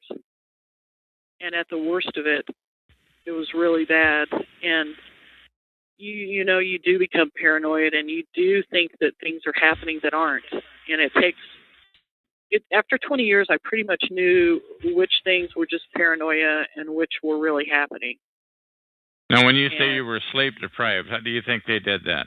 What do you think, please? Well, what's your guess? I think I was so, I had so much anxiety that I couldn't sleep. Okay. Now, you know, whether or not somebody did something else to me, I have no idea, but I know that I lost my trust of everybody and everything except my kids. And now, I never felt safe. I never felt like I could sleep, you know, deeply. Do you think it's getting better or worse? What say you, please? Well, for me, it's a little bit better right now. I don't expect it to stay that way necessarily. I would be surprised if it stayed that way, because every time I thought it was getting better over the years, something else would happen that would show me that it was still going on. And, I made a lot of moves, moved out into the middle of nowhere just to get away from it all. And they came out there, broke into my house, and, so it is better right now. And I have been sleeping, which is a big difference because I'm not really afraid anymore. I was terrified when it got really heavy and, the cops were shining a laser at me and, all that stuff. I was really freaked out then, but when I get sleep, I'm just cautious, but I'm not afraid. So it's definitely better right now. Tell me, what do you think, if you had to put your finger on it, would be the worst thing of the whole experience that you've been through? So far? Yeah. Just the knowledge that somebody has watched you walk around your house naked, that they've taken my my privacy from me. They've taken my ability to feel comfortable in my own house. They have been voyeurs with my daughter, which is kind of like being raped. It kind of feels the same way. And I really think that's the worst of it right there. Well, I mean, I've lost my family because of it. I don't have my siblings anymore. But there were some problems there anyway because we're not compatible. Do you think it's are they perhaps being harassed and stalked? What do you think? I think it's possible that they either were or were threatened. And I know that at least one of my brothers participated and tried to get me to say things over the phone that would incriminate me. And I didn't do it. In fact, I brought up things that would incriminate him instead because I realized what he was doing. And he made me stop talking. Now, other than these 3 interviews, this being the third, and I think probably last interview of the 3, what have you done to publicize this? This is it. I haven't had the guts to do it until now. I mean, I told my brother. I tried to tell another brother. He wouldn't listen to me. I didn't try to tell the other one. And that's it. Because, if I had started talking about it too much during the time I was trying to watch what was going on, I think they would have been a lot more careful and I wouldn't have seen as much. And I was really trying to keep it quiet so I could try to figure out what was going on. And then there were times when we had some traumatic things happening in the family and it was too hard to deal with, so I just blew it all off. But I would still see that things were happening every now and then. So other than the family, who else have you gotten support from? Or who have you tried to nobody. get support from? Nobody. You're pretty much on your own. Pretty much, yeah. I mean, it's my ex-husband and my son and my daughter, and that's it. Nobody else is going to help. Nobody else cares. And they made sure of that. Now we're getting to the point where about 35 minutes, and I'm going to ask you: is there anything else that you want to say? This will probably be our third and last interview. I really appreciate that you showed up here today, unannounced, which is really important. Never make plans, but anything else that you want to say, which you will think may help round out this whole excursion that you've been through? Well, for people who are still doubting whether or not there is any kind of program, I absolutely believe there is some kind of program. I think that there aren't as many people stalking you as you think, but they make it look like there are that many people. I think most of the time they're not going to kill people, although they might drive somebody to suicide, and I think there are a few people who have probably been killed. But I think most of the time they're not going to do that because that gets a little careless. I do think. Now, what do you base that on? Do you think that there may be people that have been killed? What do you base that on, please? Just on the things I've read. You know, I read a lot of different articles, and in my mind, I don't have any proof, but in my mind, I believe that they will go far enough to do that because there's something serious they're covering up here. You know, these are serious things that they're doing to people, and I think they have to cover them up. And I don't think this is anything new. I think things like this have been going on forever. You know, since history's been recorded, people have been pulling things like this on others. Okay, and what else do you think they may be covering up, please? Well, I don't know what it is, but there's obviously an agenda. There's obviously some kind of program. You know, possibly the attacks on people, whether they're psychological attacks or whatever. We know they're happening, and that's something that I do believe they're covering up. You know, maybe there's something we don't know about that they're covering, that they're distracting us, or, you know, maybe they're distracting us and trying to get us to not look at something. I don't know. I can't figure that part out, but obviously there's something that they have to cover up. Okay. Just the illegal targeting, you know, is enough. Okay. Now, what else? Yeah, I'm just asking you one more time, because I always do try to leave it open-ended. If you've got anything else that any more cats in the bag, so to speak, any more what else do you have to say? Well, I think people should try to stay as calm as they can. I don't think talking about things that people don't believe out in public are most likely going to get you in trouble. I think there's a time and a place for that, but I think that people need to be really careful about where they say those things, and I think they have to have a good support system if they're going to talk about those things. And, you know, it's not that those things don't need to be talked about, because they really do, but it's where the power is right now. It may not be safe for a lot of things to be said. So I think people need to stay as calm as possible. They need to sound as sane as possible. And they need to take care of themselves as much as possible so that they can do those other things. And just try to tough it out for now. Fight it. I mean, you need to fight it in whatever way you can. But don't let them get... If you had to do it all over again with the Sykes and so forth 20 years ago, what would you do different, knowing now what you know now? I would have set them up over and over and over and gotten documentation. I would have made sure I got documentation. I was a timid person back then. I'm not timid anymore. And I guarantee if this continues to happen to me, somebody's going down, and it isn't going to be me. How do you mean that, please? Somebody's going down. I'm going to expose it however I have to. I'm going to have the documentation. I'm going to expose it. Okay. But and what is it that you're going to expose?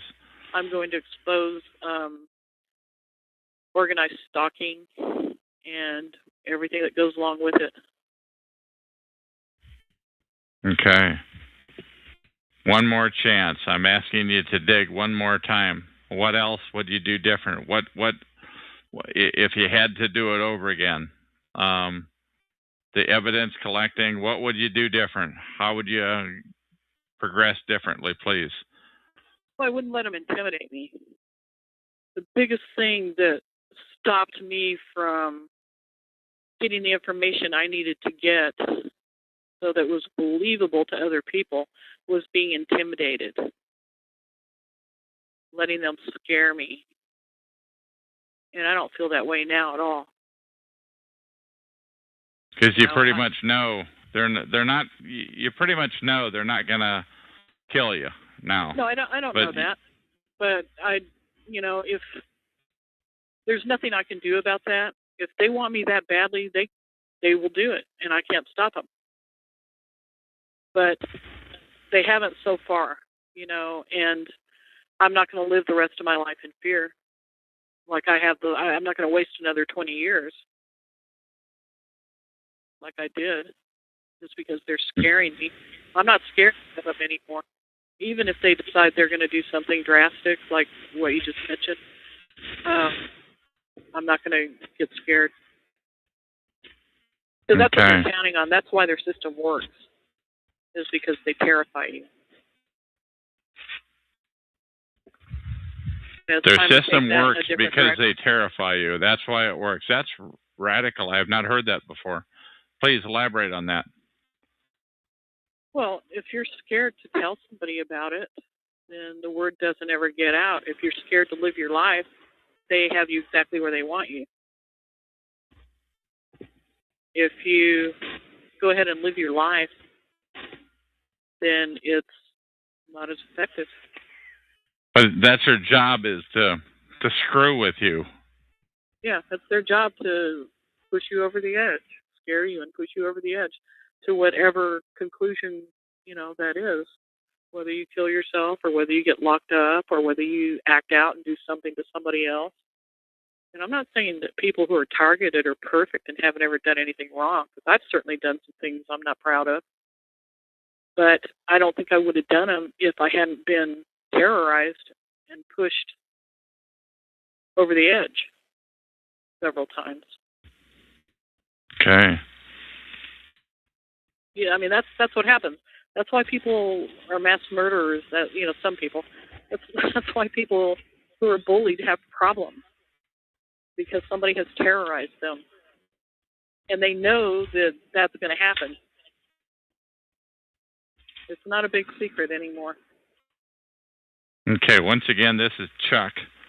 This is Talk Show number 120297. This is Sydney that I'm talking to. I first interviewed her on September 4 of 2012 on interviews number 3023, which got cut off, and then we went to 3024 a few minutes later. And this is number 3026, the third and probably the last interview. And just one more chance to say whatever you want to say, whatever, and then we'll end it off here, Sydney. What say you, please? Well, I really do think that the biggest thing that's going to help is everybody getting together and publicizing it and fighting it. I think you're doing a really good thing by getting the word out, and I'm hoping that a lot of other people are willing to do the same thing. And you know what? I may suffer because of this. I don't know, but because of speaking out like you're doing. Yes, but if I can't live my life, I'm going to suffer anyway. So at least I can try to do something about it. Okay. Sydney, I want to thank you very much for speaking out about this. This is definitely, I have to say, these are three of the most shocking interviews that I've done.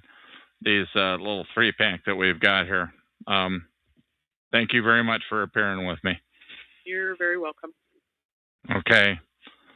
My name is Chuck, and that is the end of this interview. Talk show. Recorded live. Hello, my name is Chuck, nickname Van of Vancouver, Washington, USA. Welcome to Talk Show. Call number 120297. This call is being recorded, and anything said will go into the public domain. Thus, everyone is entitled and encouraged to copy and republish any or all of this MP3 recording file. You do not need permission. No notification or attribution is necessary. To find more of these public domain audios, go to the top right corner of any TalkShoe.com screen and search for Vancouver or show number 120297. Or click on the purple top left Live Now button to see if the show is presently underway. The time out here on the west coast of the U.S. is Monday, September 24, 2012 at about 11, 12 p.m. This is recording number, I think it's 3029. We have a guy here right now named Brian, and he's logged on with TalkShoe user number 20. What do you have to say for yourself, Brian? Well, I'm doing just fine. How are you tonight? I'm doing fine, thank you. But you sound like you have a phony voice. What's going on? Well, you can keep your opinion. It really matters not to me. Okay, so how did you get TalkShoe user ID number 20? Please explain that to me. Oh, because we were one of the first to with this site. I was one of the first investors into TalkShoe. Okay, now when you say we, can you tell me who we is, please? No, I'm afraid I can't tell you that. Okay, so it's like it's at a level that you Just can't. an What else? organization that looks over TalkShoe. Okay, how many rings are there around TalkShoe? I mean, how many layers of security are there? Can you tell me that? No, sir. No. Do you know that? Yes. How many rings are above you? We answer one boss who reports it to a higher position. That's government involved with the government.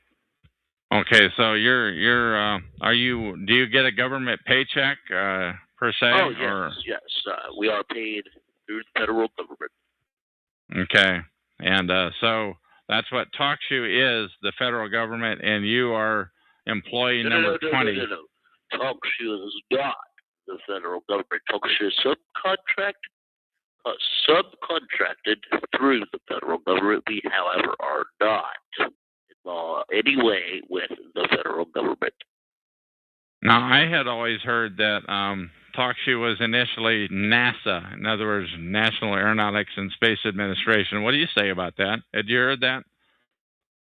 I haven't heard anything of such. Okay, well, we don't want to get hung up on it then. Okay, so what else can you tell me? What can you tell me about the structure of the organization of TalkShoe as it applies to what goes on here? Basically, what it is, there's a group of assigned people who watch one room to make sure that there's not excessive, let's say, spamming and abusive, threatening language. If that happens, then we kick them off. Sure. Now, I get the kind of, I don't make threats or anything like that, but I get them from time to time. Or what? Yes, if you just email us, we if one of our co-hosts were to miss that, if you reported it to TalkShoe, then we would take matters into our own heads. Yeah, okay. Now, I'm not asking for help. I'm just asking about because I never figured I was gonna get a whole lot of sympathy or help because I'm fairly outspoken. How many the guys that I talked to a little while ago on the previous recording had made the comment that I'm gonna ask you to mute your chat room if you'd like to go any further with this conversation. Sure, I will do that. And I've gone ahead and I've muted them. Shoot, now I forget what I was going to ask. That's their purpose, you see. That's what everyone misses.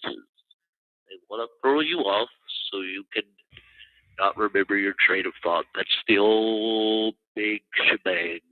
That's what it all boils down to. They want to not have you any train of thought, so you eventually think you're crazy and you turn yourself into the loony bin. Now, what's the deal? Are you in law enforcement? Do you look at yourself as a law enforcement kind of a person? What's the deal? Absolutely not. We're just paid to monitor. And how many can you tell me how many people are in the group that are? In my sector, there is over 200 people. Just my sector. They're over hell, I don't know, maybe 70,000 different sectors. Who knows? Yeah, but how many people in the group that oversee TalkShoe is what I meant to say. It's a group of 170 odd employees. Now that sounds like just a huge number to me. 170 employees just to watch over. Plus, in between 170 and 180.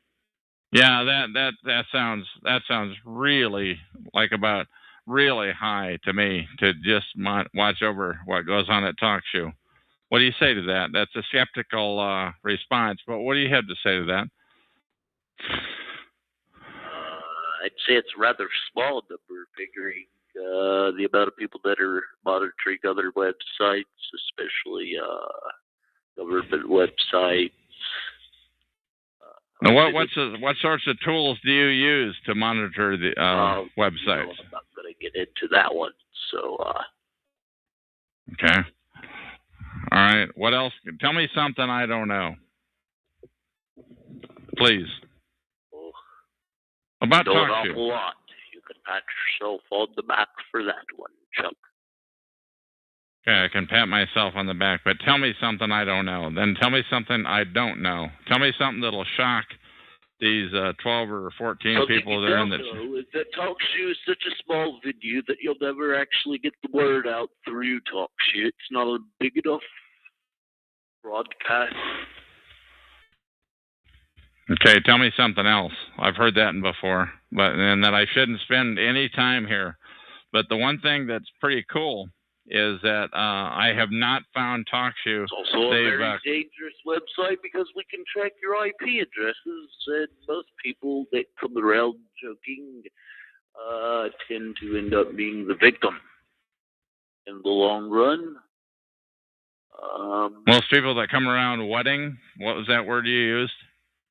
Let's just call it stalking, flooding, or spamming. It ends up coming to bite them in the rear end because, well, that they end up being a victim. People that time. come here to stalk end up being a victim. Is that what you're saying? Oh, yes, of course. Can you give me an example of that? Can you just some more elaboration on that, please? Well, that's all the time I have for today, folks.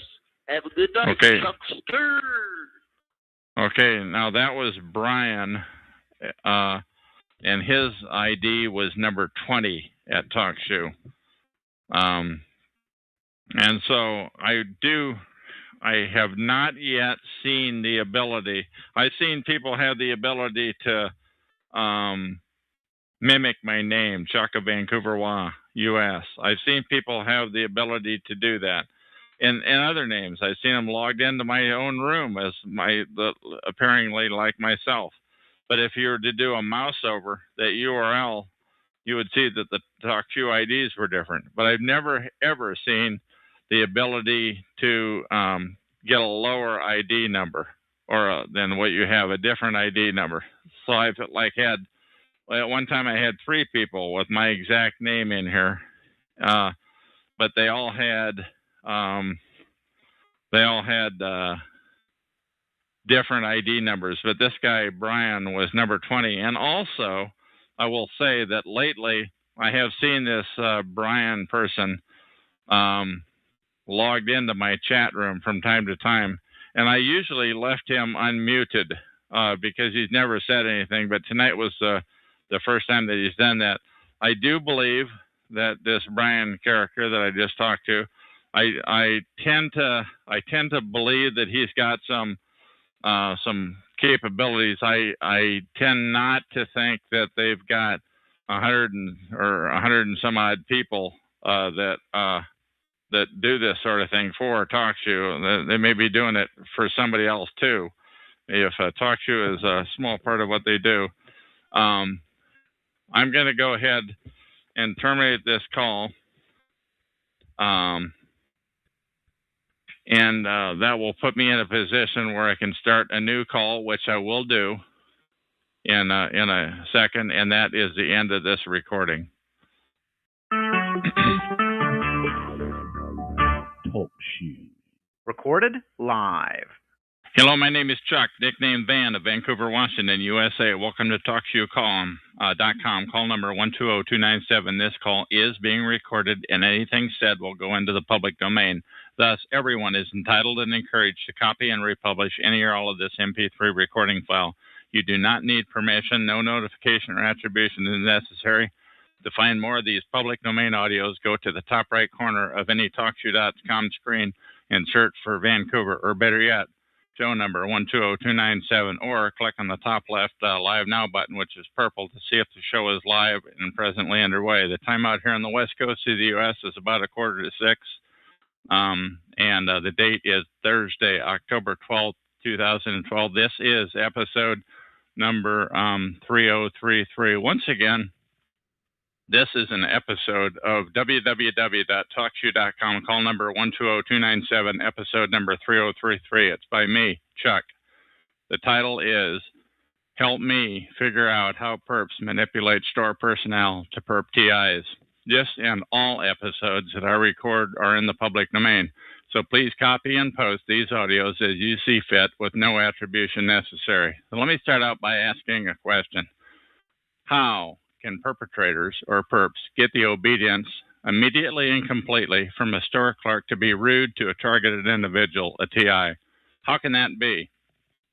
Now, perps do, in fact, recruit store personnel to be rude to targeted individuals, to TIs. And happens at lots of other types of places, too, other than just stores, such as the place a TI works, nearby where they live, their form of transportation, be it bus or automobile. But in this recording, I'm only going to highlight stores or retail establishments where the perping of targeted individuals takes place. Now, I'm not talking about one isolated incidence of rude behavior at one store. If that were the case, maybe there's just a full moon out that night. What I'm talking about is rude behavior, which is seemingly universal towards targeted individuals. How can that be? At stores of all sizes, from small chain stores to large supermarkets. It happens on a regular basis.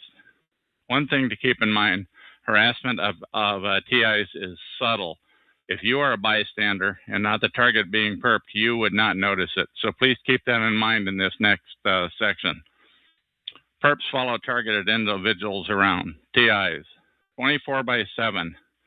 And if they know that a TI is headed for an often visited store, many times the perps are there in advance. Perps block a TI's parking spot if they arrive by vehicle. They step out in front of them as they walk into the store. And when the TI says, "Excuse me," the perp ignores them every time.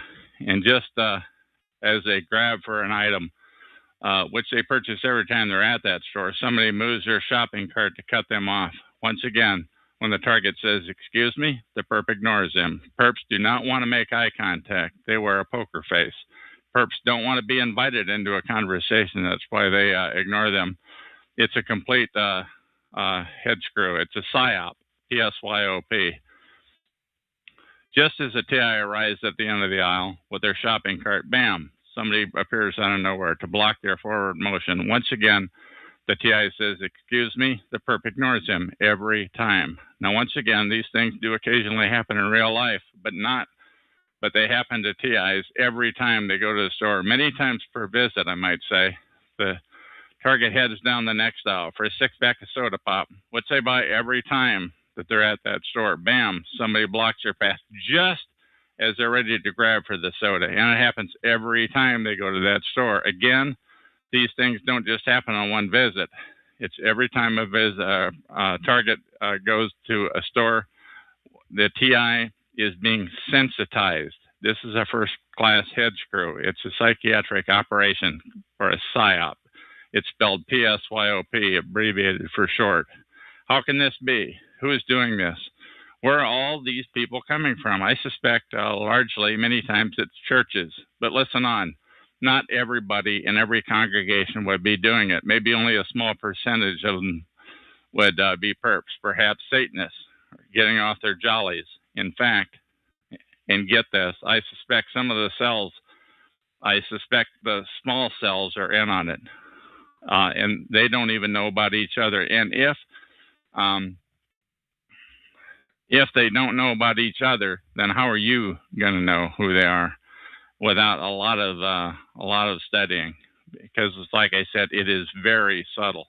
It's happening in churches, probably even the church you go to, but who knows where else in society. And even if you are not a target, you would not notice because you are not the one being harassed. Say it isn't so, but it is so. It is happening in your neighborhood, and guess what? I'm just getting started. Plus, I've got many recordings at www.talkshoe.com on my show number 120297 and my previous show number 87161, and find this episode number 3033. As of this time, October 2012, I'm on live every night at 10 p.m. Pacific time. That's 1 a.m. Eastern time, plus many times daily. It's just hit and miss, but always at 10 p.m. I'm always ready to record you if you consent to it. As a side note, and I don't think this is all new either. I think it's been going on a very long time. It started decades before the internet. For example, 40 years ago, when I went on a high school class trip to a big city, a day trip via a bus, I recall people always stepping out in front of me a handful of times, and I said, "Excuse me." They always ignored me. I was only 18 at the time, and I wrote it off as people in the big city just weren't as polite. And I wouldn't have thought much of it, but one kid said people seemed rude. They were always stepping out in front of him. But what really stood out is he said they never acknowledged his "excuse me." I thought to myself, until 30 years later. But now I live in Vancouver, Washington, right across the river from Portland, Oregon. And the same sort of thing began happening to me in April of 2006. But as a bystander, you wouldn't notice this behavior unless you were targeted. It is intentional. They are very subtle. It is a psyop. And as I said, you should expect a certain amount of it in real life, but not every day that you go out. Sometimes a mob of people come into a store all at once. They get in front of the TI.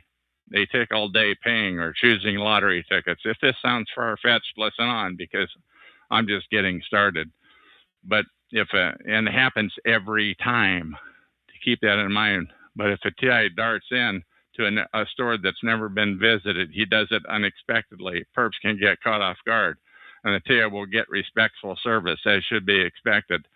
For new stores, it may take 2 or 3 visits to initiate the substandard service.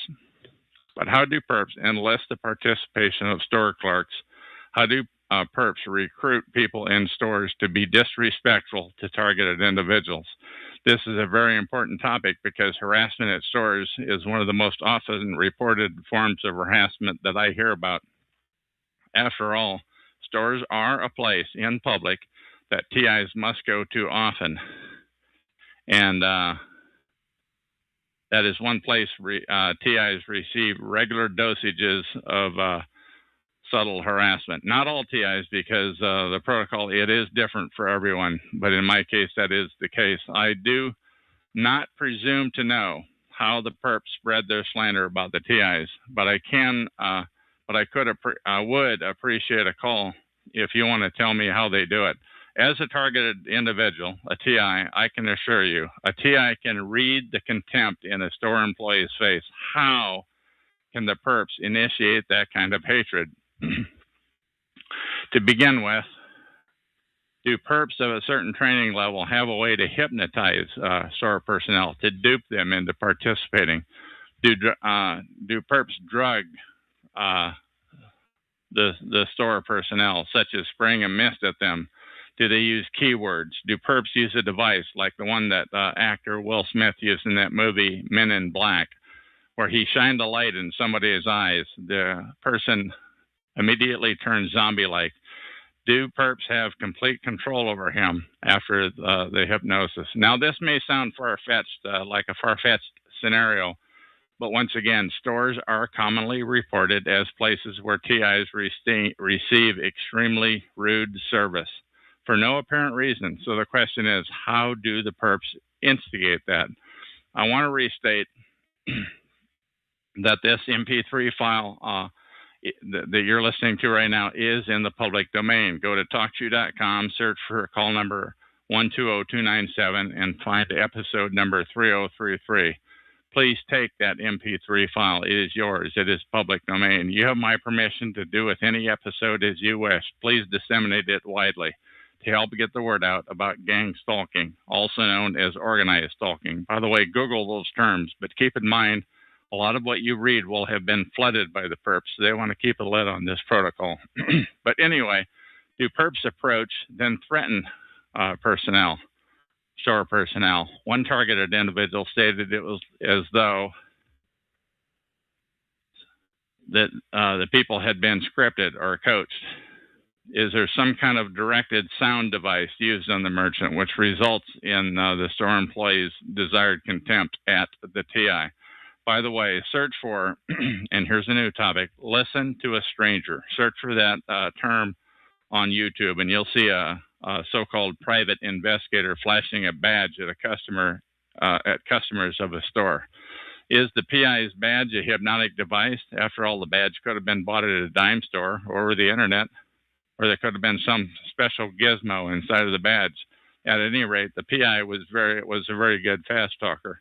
On that video, based on the private investigator's advice, a duped woman actually stole a stroller, which she thought had a baby in it. Now, in reality, the woman was actually duped by an actor, but she thought she was stealing a baby.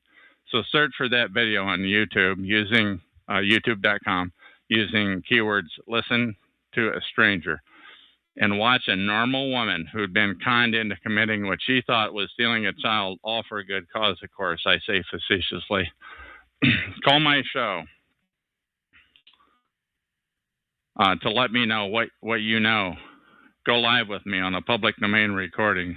One TI said, I think it's all official-looking people with passing out photos and assorted BS. By a professional liar. Do perps tell a BS story to merchants in order to get their participation and participating in poor service of the TI? At this time, I don't know how they do it, and it's been happening to me for 2.5, nearly 3 years. But help me out here. How do the perps, as complete stranger, obtain the complete obedience from store employees at the drop of a hat? I want to know how they do it. Please tell me what you know. By the way, I suspect there may be a time delay, so please tell me about the time delay when you call in. By that I mean, in my experience, during my first visit to a store that I've never been to before, which the service is usually great, but as a TI, if I return to that store a second or a third time or regularly, the service deteriorates.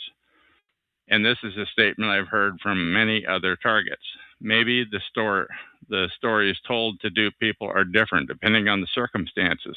For example, if a perp is spreading slander to a Christian worker at a store, the perp might tell the target they're an occultist. If the person is an occultist, the perp would tell them they're a Christian. You get the idea. Christians and occultists may dislike each other, but the perp wants them both to pile on the targeted individual. So either way, the perp enlists the participation in targeting the TI. Perps have a whole menu of lies like this, depending on the person hearing it. Is that the way they do it? There's also the possibility that the perp could subtly threaten the job of the merchant or mention keywords about something that only they know about, just like they do to the TIs, the targeted individuals. Is this all about threats? If so, how can perps know so much about so many people? Is the database that huge? And guess what? You would be on the list too if somebody has been pushed into perping, as somebody who would be pushed into perping one day potentially. If so, this must go up to the highest levels of government. And absolutely remember this: the perps know where to find the store employees, but the store employees don't know where to find the perp. Keeping in mind the perp is often different each time. So this thing is really big with a huge army of liars. When a TI, and are they mind controlled, by the way? When a TI reads the rage in the face of a complete stranger that they have never that has heard the negative narrative and believed it, and they've never met that person before. If you have taken a course in telling lies, call me up. I want to hear all about it. Let's record the whole thing. Let's get it out in the open. Let's hear how the manipulation of lies is used in this scenario. Everybody has something to hide. Therefore, the PERP database would need to contain the dirt on each store employee. After all, it often isn't until the TI visits a store until the second or third time that the employee's rage at the TI really begins to show in their face. On one show at TalkShoe, I listened in as a PERP to a PERP show, and he was a PERP pretending to be a good guy hosting a show. And he was slandering me with 4 or 5 stories. The stories sounded like they were recently repaired. He would start out each story by stating a true fact. Then he would add a lie, and he'd omit a fact. The end result was always distorted, and the distortion is what the perps want, lies. There must be a certain kind of training course to teach him how to be a professional liar. In fact, some of those 4 to 5 stories I was really proud of, but he turned each story negative. Everything he had to say turned negative. It was very eye-opening because it was about me. So this is a perp's job, complete negativity, to discredit the targeted individual, the TI. If you have taken a training course on telling lies, call me up. I want to hear all about it. Let's do an instant, unscheduled, public domain interview that will live for the eternity of mankind. Remember, it should be unscheduled. Just show up. I'm always ready to record. And as one TI said, I think it's official-looking people possessing official-looking files and photos and associated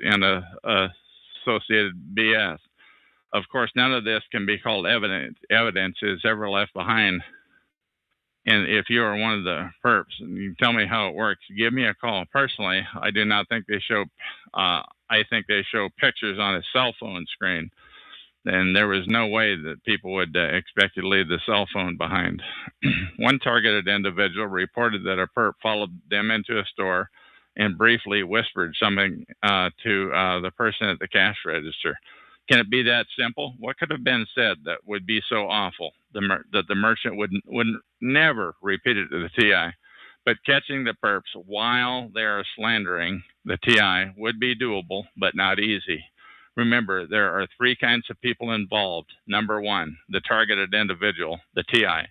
Number 2, the person telling the lies, the perp telling the lies. And number 3, the merchant employee. I'm going to repeat that. There are 3 kinds of people involved. Number 1, the targeted individual, the TI. Number 2, the person telling the lies, who is a perp or perpetrator. Number 3, the merchant or employee. But how to get to the truth could involve a 4th person, a truther. Now, this might complicate things, but somebody has to know the drill. But what if the merchant employee and the truther were the same person? This would greatly simplify things to get to the truth. Although remember, targeted individuals are on a 24/7 surveillance. They're being watched. So it would be difficult for the merchant and truther to wise up a TI, and the truther wouldn't get a second chance to spill the beans. The beans of how the perps spread their lies. But once again, the perps, if they know you're onto them, they will change their approach. You can count on that. The perps are immoral, but they're not stupid.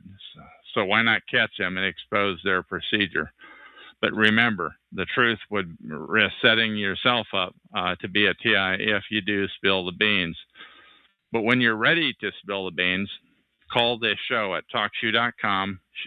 Show number the phone number is 724-444-7444.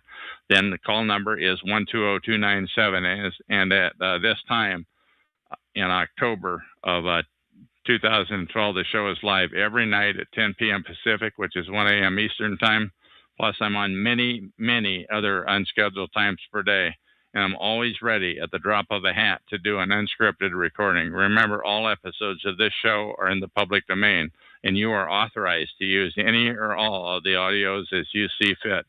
The perps are very sophisticated, sending pictures of a TI to the cell phones of nearby perps to help identify them. That all sounds elaborate, but once you've been a TI for a while, it doesn't seem so far-fetched. But it is doable with today's technology. It is what I refer to as boots on ground. I could use help getting to the bottom of this, how perps enlist people at stores to pile onto targets and provide rude service. If you're listening to this, and if you are a TI or a perp who wants to come clean, call me to participate in an immediate public domain interview. And as of today, in October 2012, talk to you number, as I said, 724-444-7444. Show number 120297, then enter £1 and we'll go live on the interview. But I recommend that you do not tell anybody that you will be calling in. Do NOT not tip your hand to anybody in any way, or the perps will likely derail your plans. Do not tell anybody you'll be calling in. Don't get into your daytimer, as they say. Just do it. No plans, no notice to anybody. And to end this off,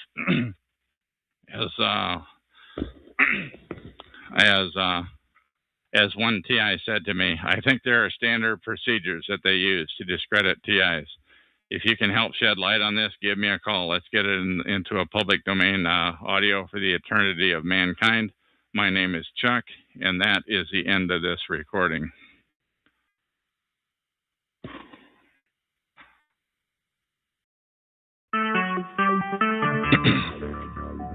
Talk show.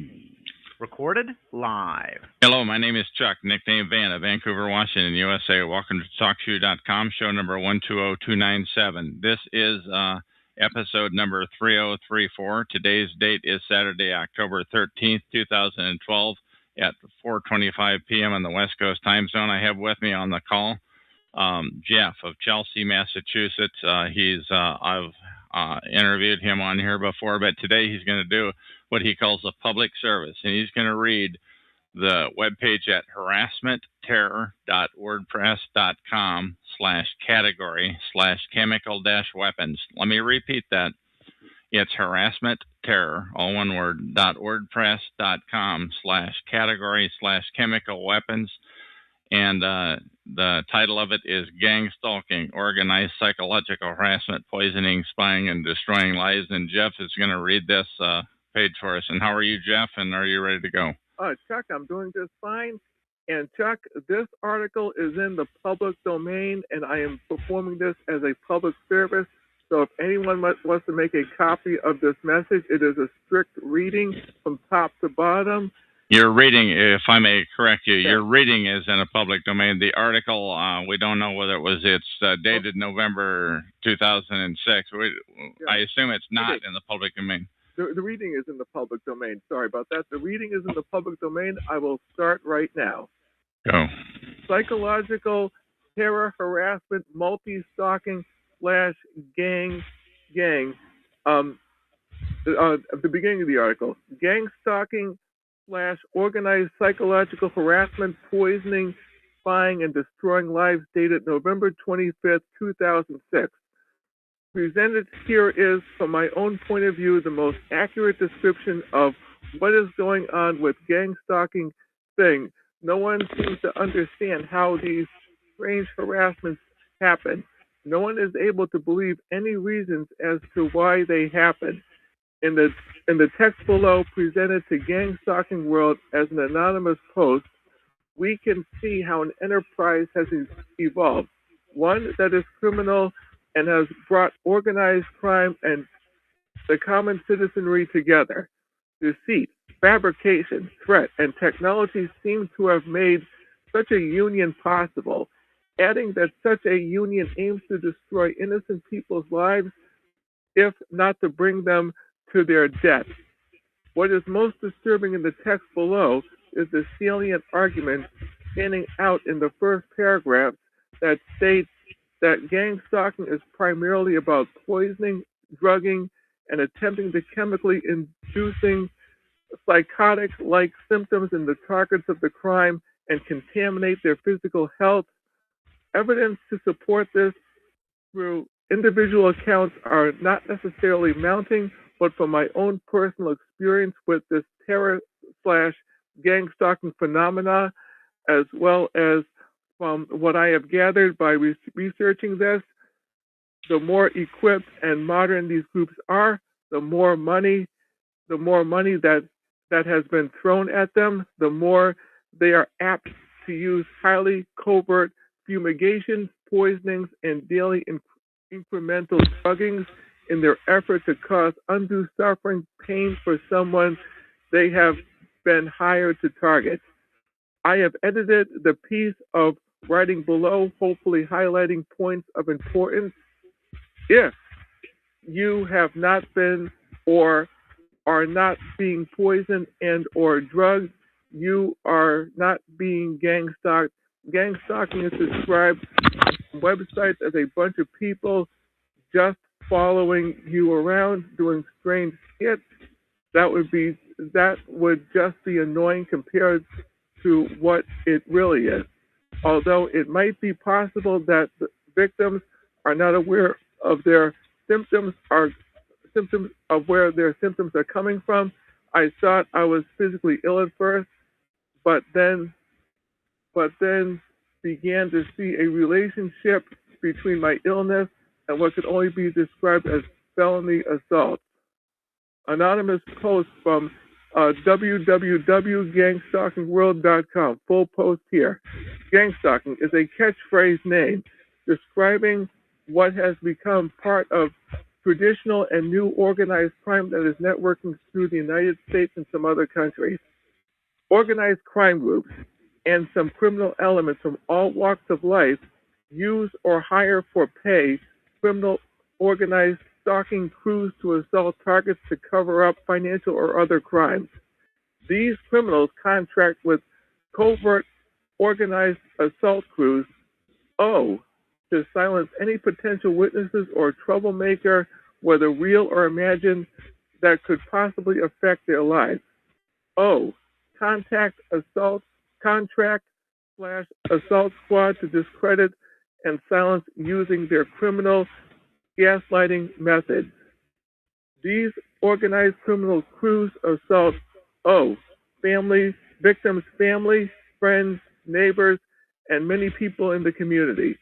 There is always a reason someone is targeted, and most will know why and who started it, but apparently, some victims never know what happened to them, why it is happening, or who triggered the overwhelming assault. This is probably because the trigger event was irrelevant and meant nothing to the victim, but was perceived as possibly damaging by the criminals involved. The victim could have upset. Now that the person wants revenge, I would see that as a waste of time, thought, and money. But I guess some people would be just that way. I have seen estimates of the number of victims of this type of crime, but nothing I consider credible. One victim is too many. I wouldn't even try to guess how many career criminals participate in this. It can't be many as compared to general population. A very lucrative enterprise. This is a very lucrative enterprise for many of the perpetrators. People considered important to the success of a hit are offered large bribes to become a perp and start working the victim. Advanced communications such as internet, cell phones, and voice over internet protocols have accelerated the growth and networking of these organized criminal groups. Their day-to-day stalking activities depend on the same technologies plus GPS and other high-tech devices, electronic spy, harassing equipment. Law enforcement agencies are aware of these criminal groups and are gathering information on them. I have not read about a targeted individual that would have believed this could happen to anyone had they not become a victim themselves. These criminal stalking groups go to extreme lengths to cover every aspect of their covert operations. They try to have a plausible explanation for everything. The crimes they commit are well planned and easy to do, but easily deniable. Well planned. A victim might see many work projects in the area, small or large, constant maintenance all around the neighborhood involving new workers you have never seen before, endless traffic of all descriptions, mobbing activities near your home, on the highway, in stores, and on the street. These are mostly perpetrators or all perps in some cases. They will always have a ready-made reason to be where they are before they are dispatched. Poisoning and drugging. If you have not been or are not being poisoned and or drugged, you are not being gang-stalked. Gangstalking is described on some websites as a bunch of people just following you around doing strange skits. That would be just annoying compared to what it really is. Although it might be possible that victims are not aware of their symptoms, where their symptoms are coming from, I thought I was physically ill at first, but then began to see a relationship between my illness and what can only be described as felony assault.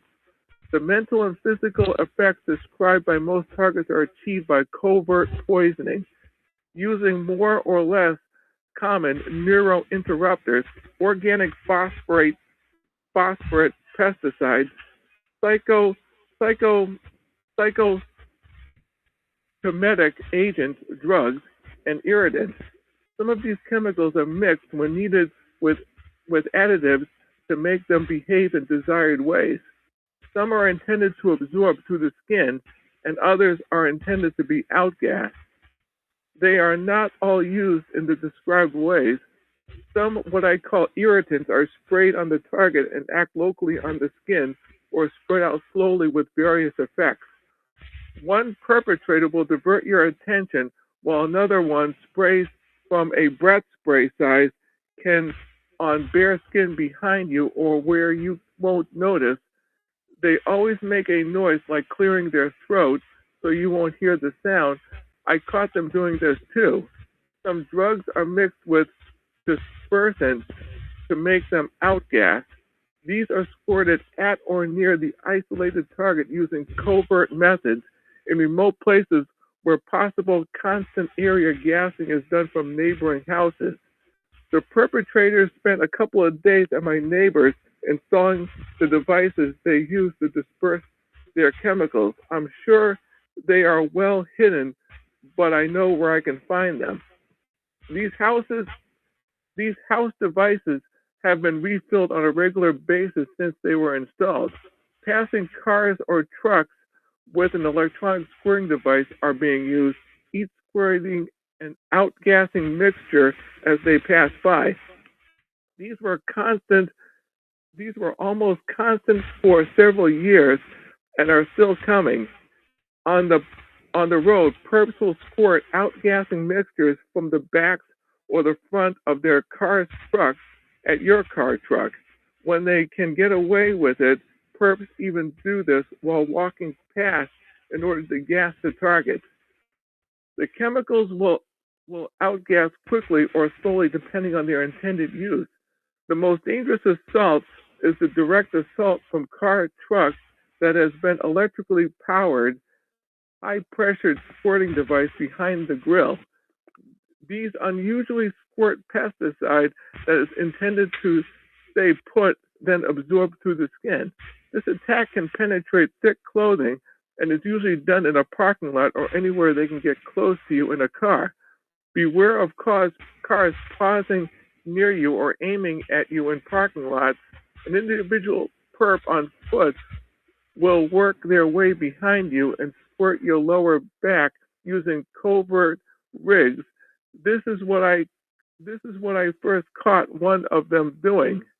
The chemicals can be administered by flipped coworkers, neighbors, friends, family, local strangers, and old or new professional paid perps. Neurointerrupters have a cumulative effect. With successive poisoning, there is a gradual decrease in cognitive functioning, with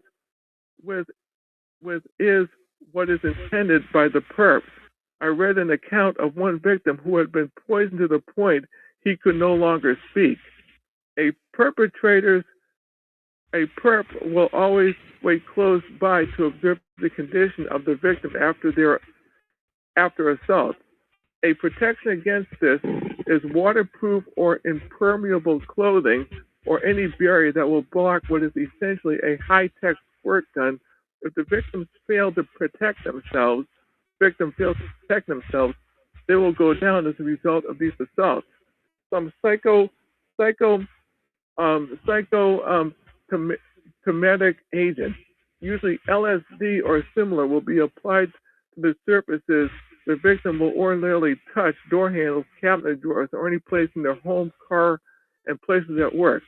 Daily vitamins, coffee, shampoo, or anything used or consumed on a daily basis is a potential contamination target, especially single-use items.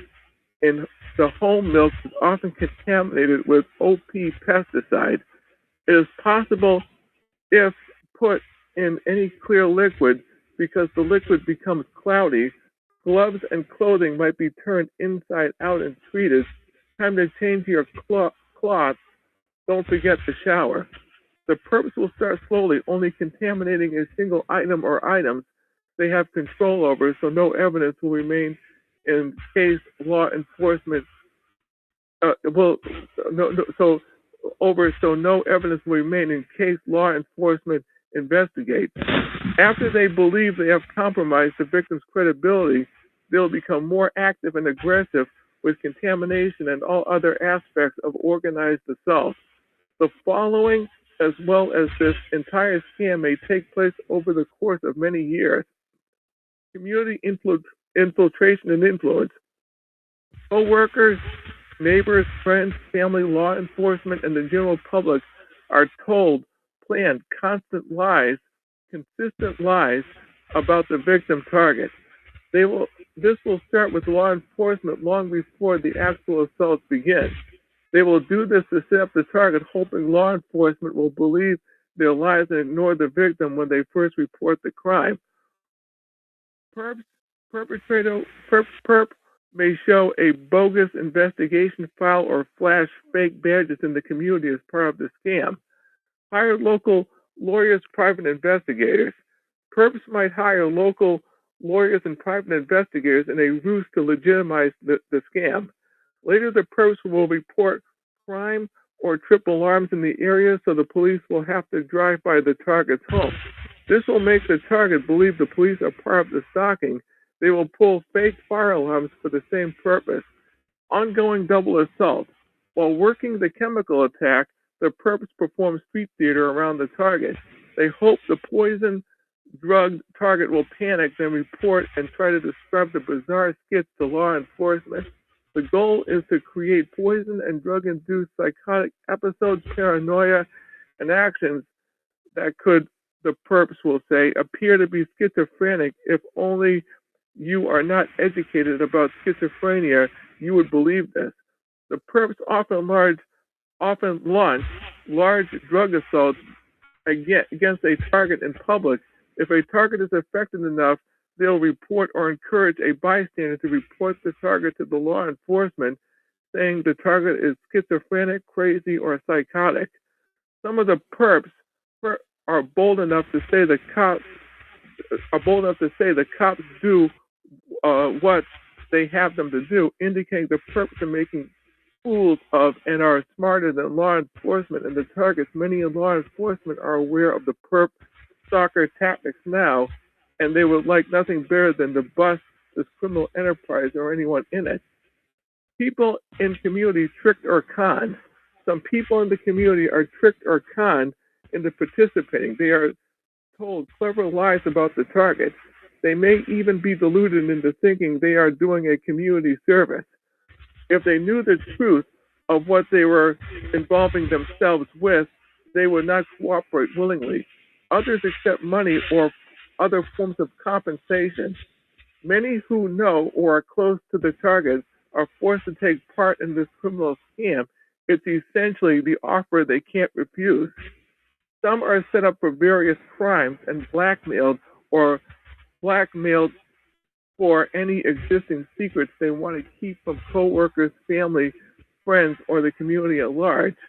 Those close to the target that resist are threatened or poisoned using the same methods until they obey.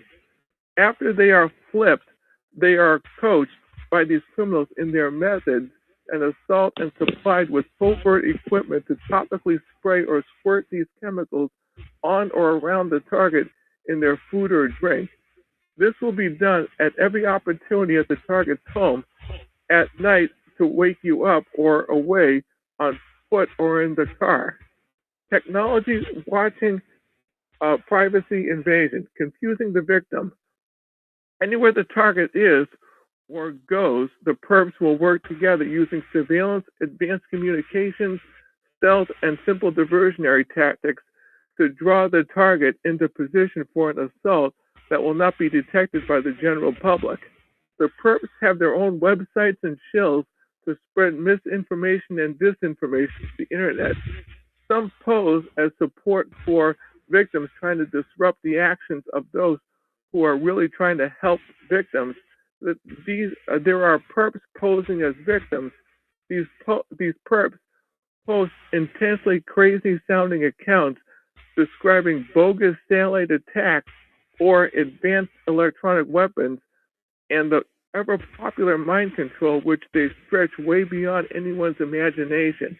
They want to frighten and confuse real victims with a mix of real and bogus information that they hope will be believed and repeated by victims. These posers will also befriend a real target to gain information to launch yet another attack. They also will tell targets things like get out and live your life. What they really mean is come out where we can get a clear shot at you.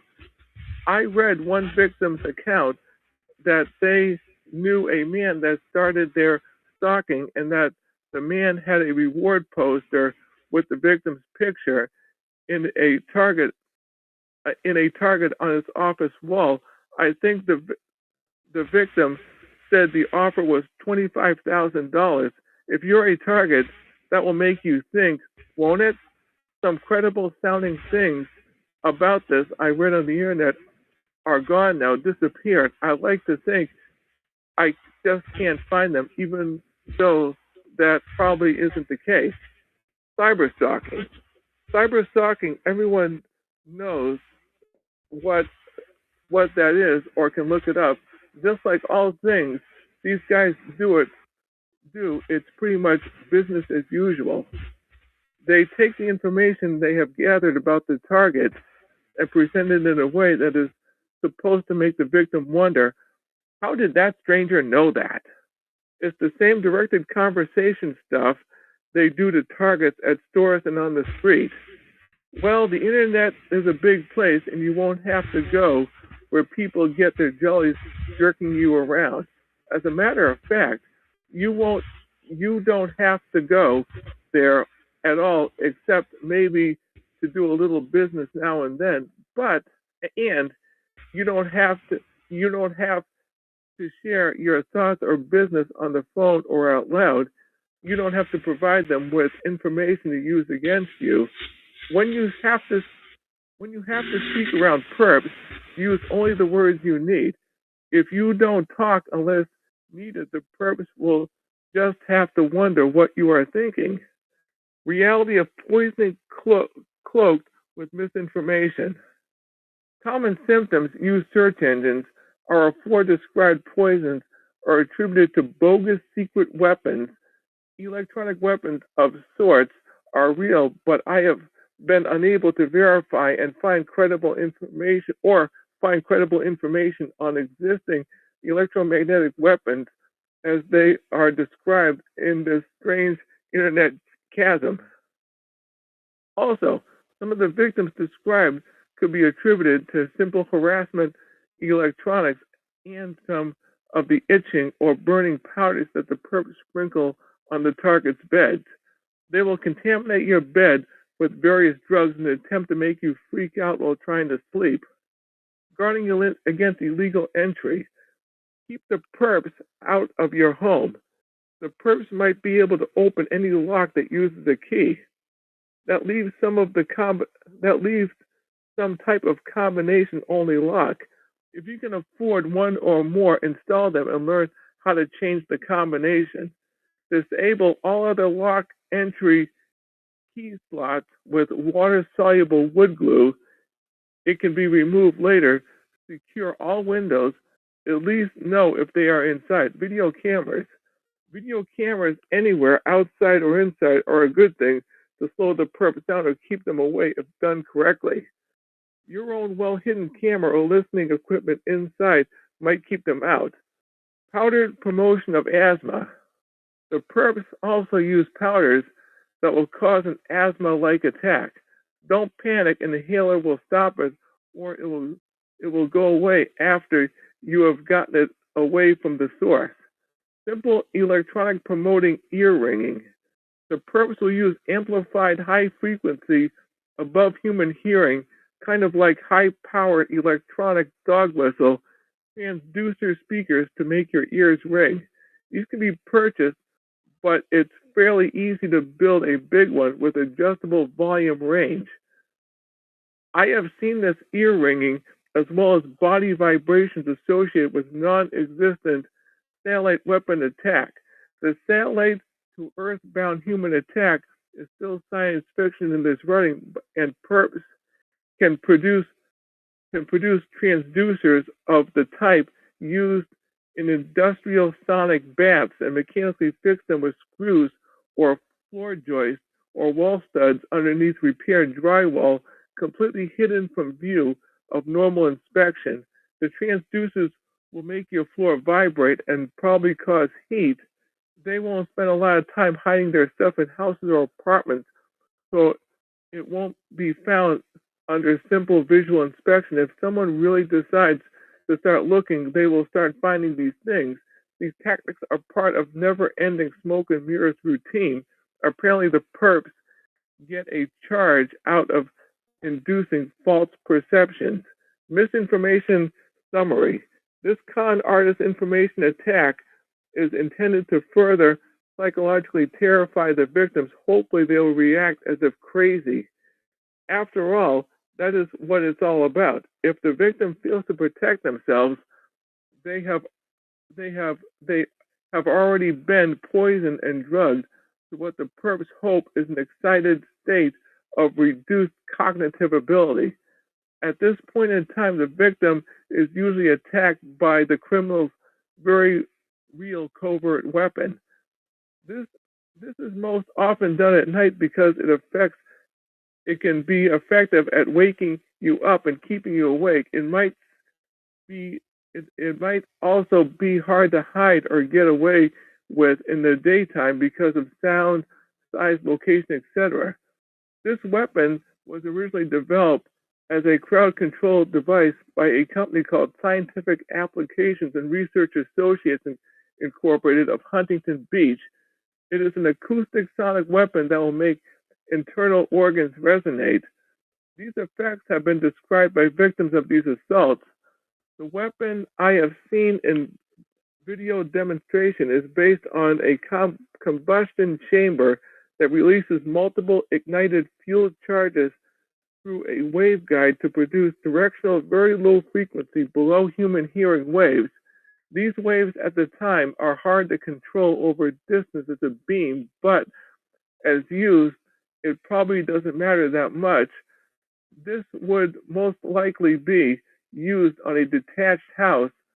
There are electrical versions of these weapons that use transducers that could be used from a shorter range, such as adjacent apartments in an apartment building. The electrical versions I read about require a very large amount of power, were large and only manage a short pulse before needing recharging. These weapons could be greatly improved by now as far as size and power are concerned. The fuel combustion type I saw would be carried by one man. These weapons have undergone some military testing and are not really secret, but I haven't been able to find current up-to-date information For an old 1997 story, search U.S. News Wonder Weapons by Douglas Pasternak. Telecommunications and bugs. Almost all victims are aware their phone and computer are tapped or will be. Information is gathered from every possible source in order to custom tailor the many various assaults and street fear to the individual.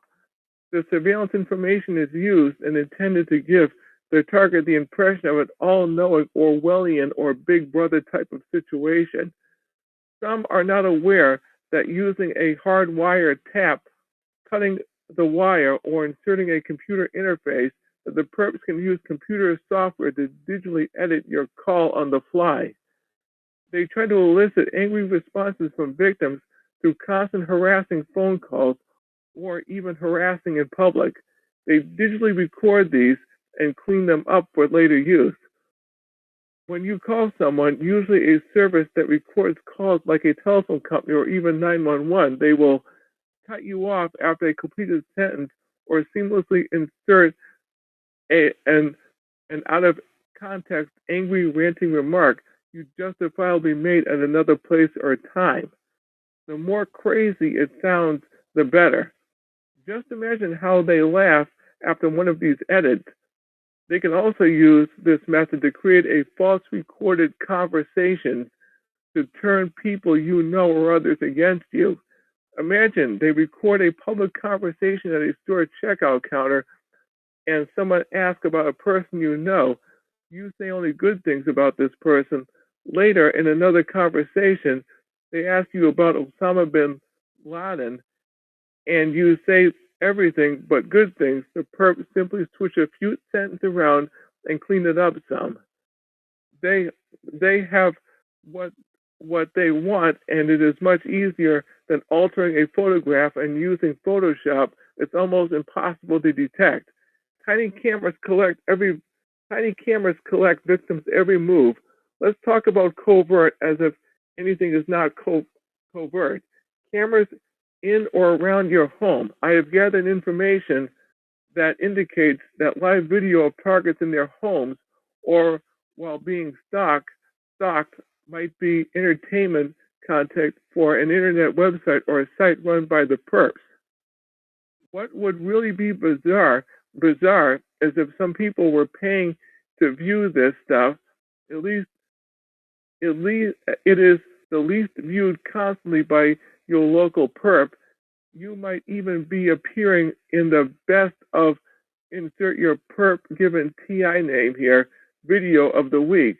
Your picture and perp created profile and possibly a website for all perpville to view, manufactured fictitious information disseminated to all who have perp web address or could be passed out in a hard copy.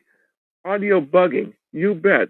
They'll do it if they can, and they'll do it if they can, and they can. Just a note here, hiring someone to do a bug scan is useless. It's a highly specialized field that takes an experienced expert, and any of them worth anything will tell you it can be done completely covertly because good bugs can be turned off while a scan is in progress.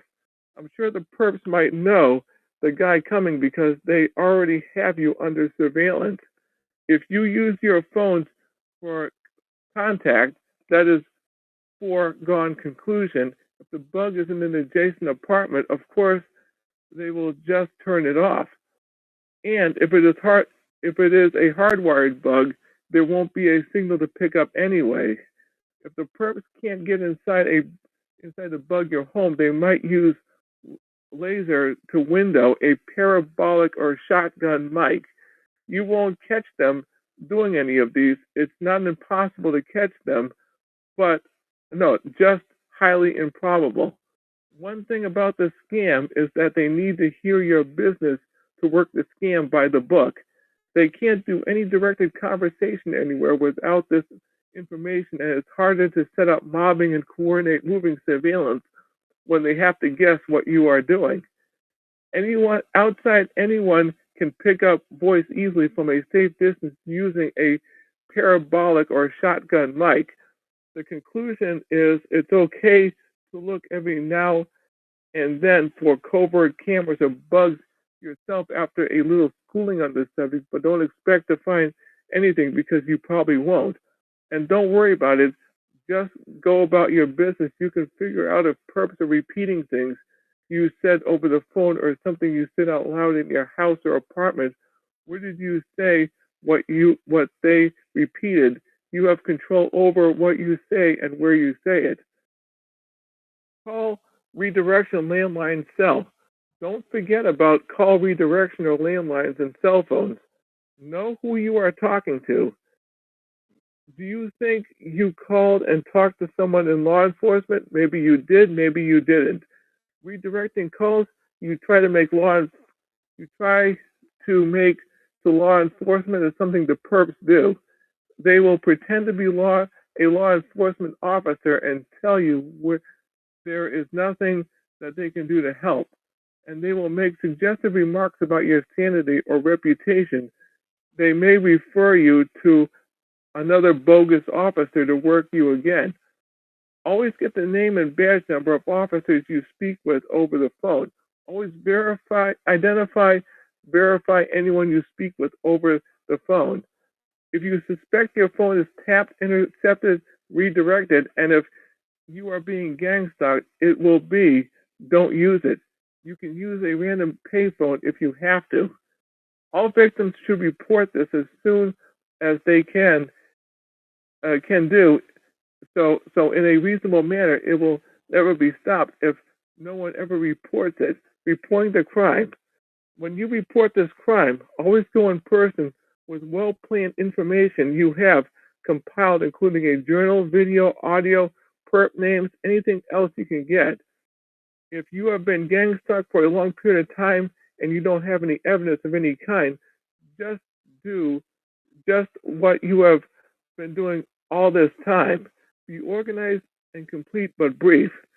Don't elaborate on important everyday details you can't prove anyway. Don't go into gaslighting details. All the particulars are not important. You don't have to file a complaint against anyone. You are only providing information about a crime. Don't tell anyone you are going to do this. If the perps know, there may be a parade of them lining up to give you the treatment all the way there and even into the law enforcement building. Be prepared to do this at any time when you think the time is right to deviate from your normal routine and do it.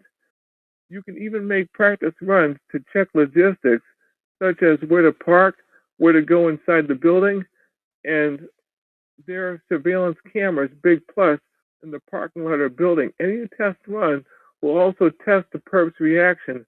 Going there a few times to learn the area roads won't be noticed by anyone but the perps. Sound diffusion, bugs, and taps. While at home, you can leave the radio or other things going on all the time to disrupt the perp's probable recording activities on some levels. It's not hard to separate the multiple sounds, and I'm not sure that it would end up good enough for their purpose. The perps don't have to get into your home to install a hook switch or infinity device. It's a type of phone tap that after the phone is answered manually or by machine, the switch on the microphone of the tapped phone is hooked and remains on after hanging up. It becomes an effective listening device that can easily pick up conversations in an average-sized room. This device can be installed anywhere on the phone between your phone and the local central office. It would usually be fairly close to your home or in an apartment building. It can be called and activated for listening up from any phone anywhere in the world. For some, I guess, obvious reason, the perps like using these. They can be defeated after a call by unplugging the receiver, the phone, or installing an off switch on the phone microphone. Secure phones that turn off the microphone automatically are available but are expensive considering what little is involved. The perps can also sign up for GPS tracking too. They only need a moment with your cell phone to enter a code and you will be just like one of their children. Tracked everywhere, you will go with the phone on. They will use your email or their own to verify the GPS account. If you haven't already, don't leave your cell phone anywhere unintended. If they get your number, which is easy, they will monitor and can redirect, edit your cell phone calls using what is known as a portable base station. Scanners are used too, but are less effective and only for listening anyway. They have or can get all the latest electronics that can be had by anyone. Always use an SSH2 encrypted stateside VPN service for internet. Don't use a server offshore for skit that skirts the law. If a perp does something illegal, you want them to be caught. If you find a VPN anywhere that is or is said to be a government honeypot for cyber crooks, that is definitely the one you want to use. The purpose will work to shut down service using their botnets, if only temporary. And be aware that even after a clean reload install of your OS, they will try to get the latest Trojan, keylogger, or virus to you in an email attachment from a formerly trusted source. Sadly, it might be that cute email card from a family member or friend. If they have the run of your home, it takes only a minute to load spy software using CD or USB memory drive. If you can't keep them out of your home, back up your data, reload the OS, and lock the drives down so they won't boot on startup. Keep your OS locked down or hardened against any known attack methods too. The real bottom line, on any communication service, as long as it runs through a wire, cable, fiber that is accessible to the perps, they can get on it. If they've got your number, common cell phones are not much better as far as interception manipulation is concerned. The article is older, but it is interesting. Tapping computer data is easy. www.textfiles.com hacking /hacking/data.tap. Criminal lineage organization. These organized criminal groups have an appointed leader that controls everything they do. They operate much like a computer botnet, receiving orders, tracking the target, and dispatching a stream of perps. Take appropriate measures to protect yourself from their assaults and stay safe. Be aware of your surroundings and don't respond to baiting tactics. What I've described is just part of what these criminals do. And if you are not a victim, you are probably saying to yourself, I can't believe a large group of criminals are getting away with crimes like this. The reason they are getting away with it is because this large group of criminals literally hijack the community using the methods described above. It took stalking of well-known celebrities and a death before anyone started taking effective action against stalking. Many people know this is very real, and I know it's being investigated. There are many laws that can easily be applied to these crimes, but no specific laws. A task force is usually appointed to tackle tough crimes. That may be what is needed to address this. You have permission to repost or print any part of this information by anonymous post www.gangstalkingworld.com. Displayed in the above are some points that may bring to light how gang stalking operates. The use of high-tech communications and surveillance equipment by tech-savvy criminals or highly planned gang stalking initiatives do what they do. They are covert and pervasive. They have mastered a cell and hire a lawyer and others to do their PR and disseminate hate, VI slander. Recruiting uses all venues from con and threat to presentations of fabricated character profiling. The use of technology to manipulate photography and recorded sound support the fabricated character profiles.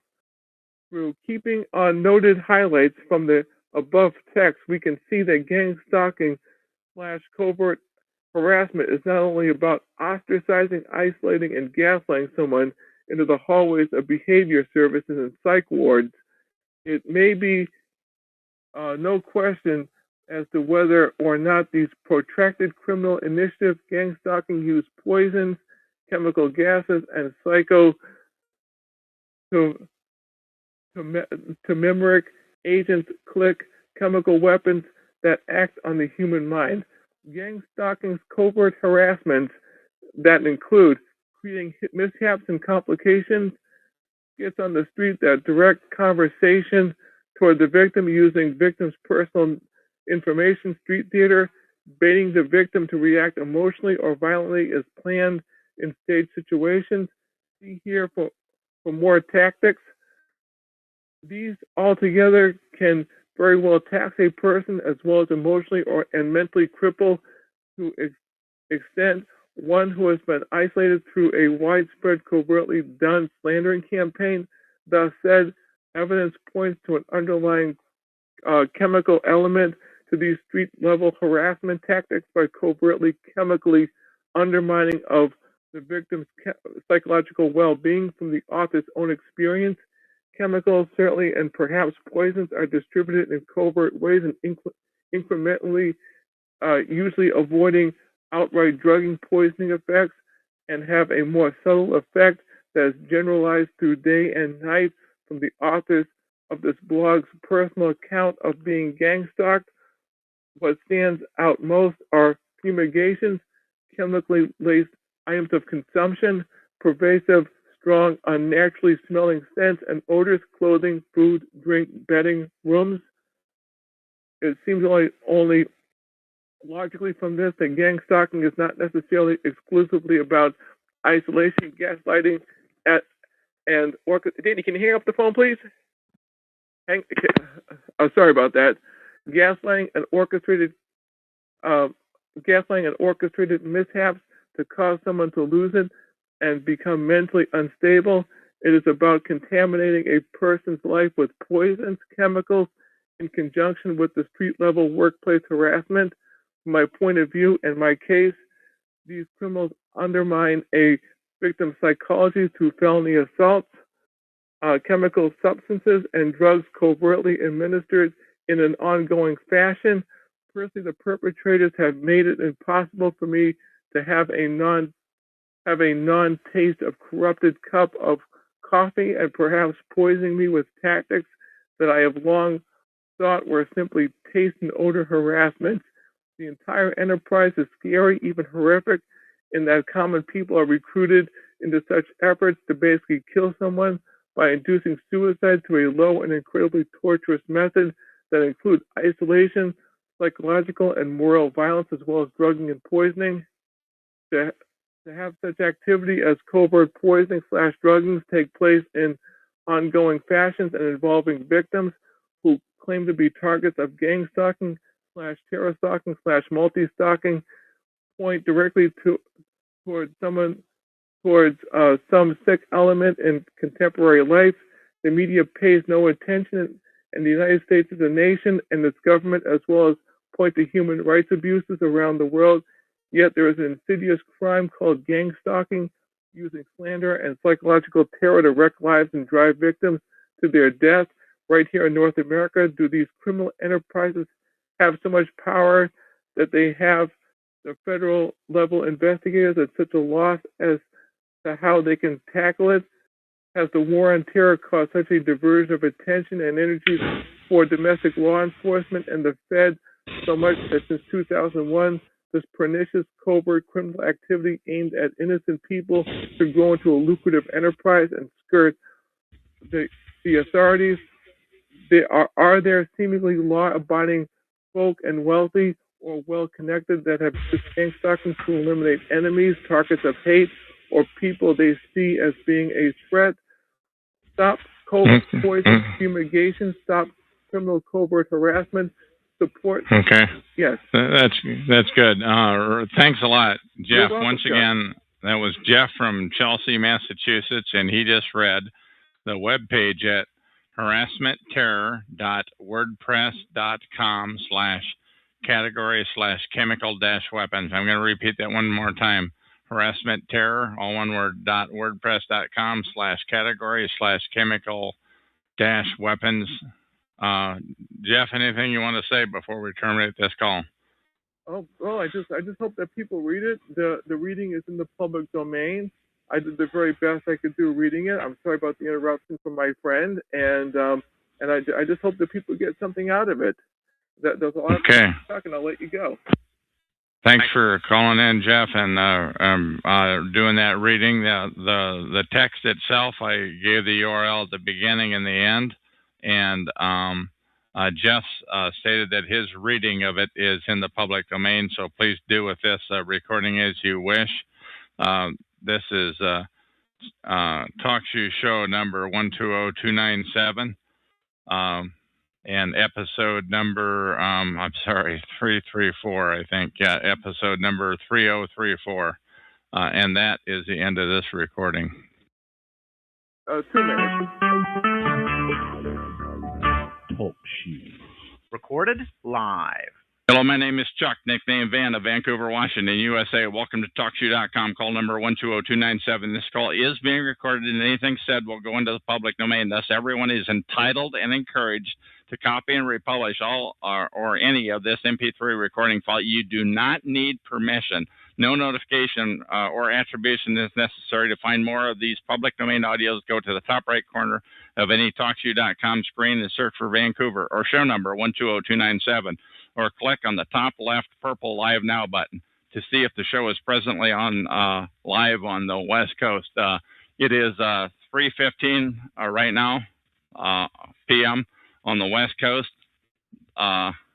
It is Monday, October 15, 2012, number 30. This is recording number 3035. And I have on the phone with me right now Jeff of Chelsea, Massachusetts. And he's the one who did the reading on recording number 3033. And Jeff, how are you? And why don't you do the setup on what this recording is about, please? Well, this recording is basically a commentary on the reading I did the other day, and to put our 2 cents into the reading, and basically just to set the record straight that not everybody gets chem-attacked who's gang-stalked. And I believe that gang-stalking is manifested in various different forms. That's the point I wanted to say. I adhered to 98% of the article, but it started out with, it sounded like the article had been gamed. And it made that you have to be chem-attacked or you're not gang-stalked. And although I am chem-attacked, chemicals, in other words, I smell chemicals. It's just terrible. I don't believe that's true. Jeff, why don't you go ahead and finish it up, and let's go ahead and end off the recording. Go ahead. I don't believe it's true either. And again, I mean, it's they custom make the attack per victim. And I personally believe one of the most common ways, boots on the ground, is the street theater and the imitating the victim. That's the easiest way to do it, because that's custom making the gang stalking to the victim. I mean, for the other stuff, you have to have a lot of infrastructure, a lot of money, and quite frankly, most people would not want to go through the headache of doing all that stuff. Okay. Now, there is just one other thing that you made the statement, well, in our conversation before, that you think there's 2 levels of people. There's the chem-attack people who are paid by the government, and then you think the boots on ground people who are harassing out out in the open are lower level. Why don't you go ahead and address that issue, if you would, please, because I think that's an important issue. Well, I mean the bugging, the real sophisticated stuff, I believe that's on a higher level. Like if you're a Patriot talk show host, for instance, you're going to get what I call the full treatment. But if you just have a minor irritant, then some of the fancy exotic stuff like chem attacks and stuff would would actually not be used. It'll be more boots on the ground. Your face and likeness will be on Facebook. Something that something that any Joe Blow can do. The government agency. Yeah, that's an interesting thought. Is there anything else that you want to say that you think would be appropriate for this particular recording? Once again, this is recording number 3034, which is an addendum to 3033. Is there anything that you want to say on this recording that you wish had been pointed out on the last one, please? Well, I do now give the article about an A-, and it is well done, except for that part you talked about, Chuck. And I just hope that people read the article, get something out of it, listen to my reading of it, and do your own research. The money's going to run out sooner or later, and I believe there's going to be defectors who are going to come to our side, who are going to put on the record what they've done, and that's pretty much it. We're living on borrowed time. Okay. Once again, interview. Go ahead. All right, Jeff, I hope I had lived up to my part of the deal on this discussion that we just had, and that is the end of this recording.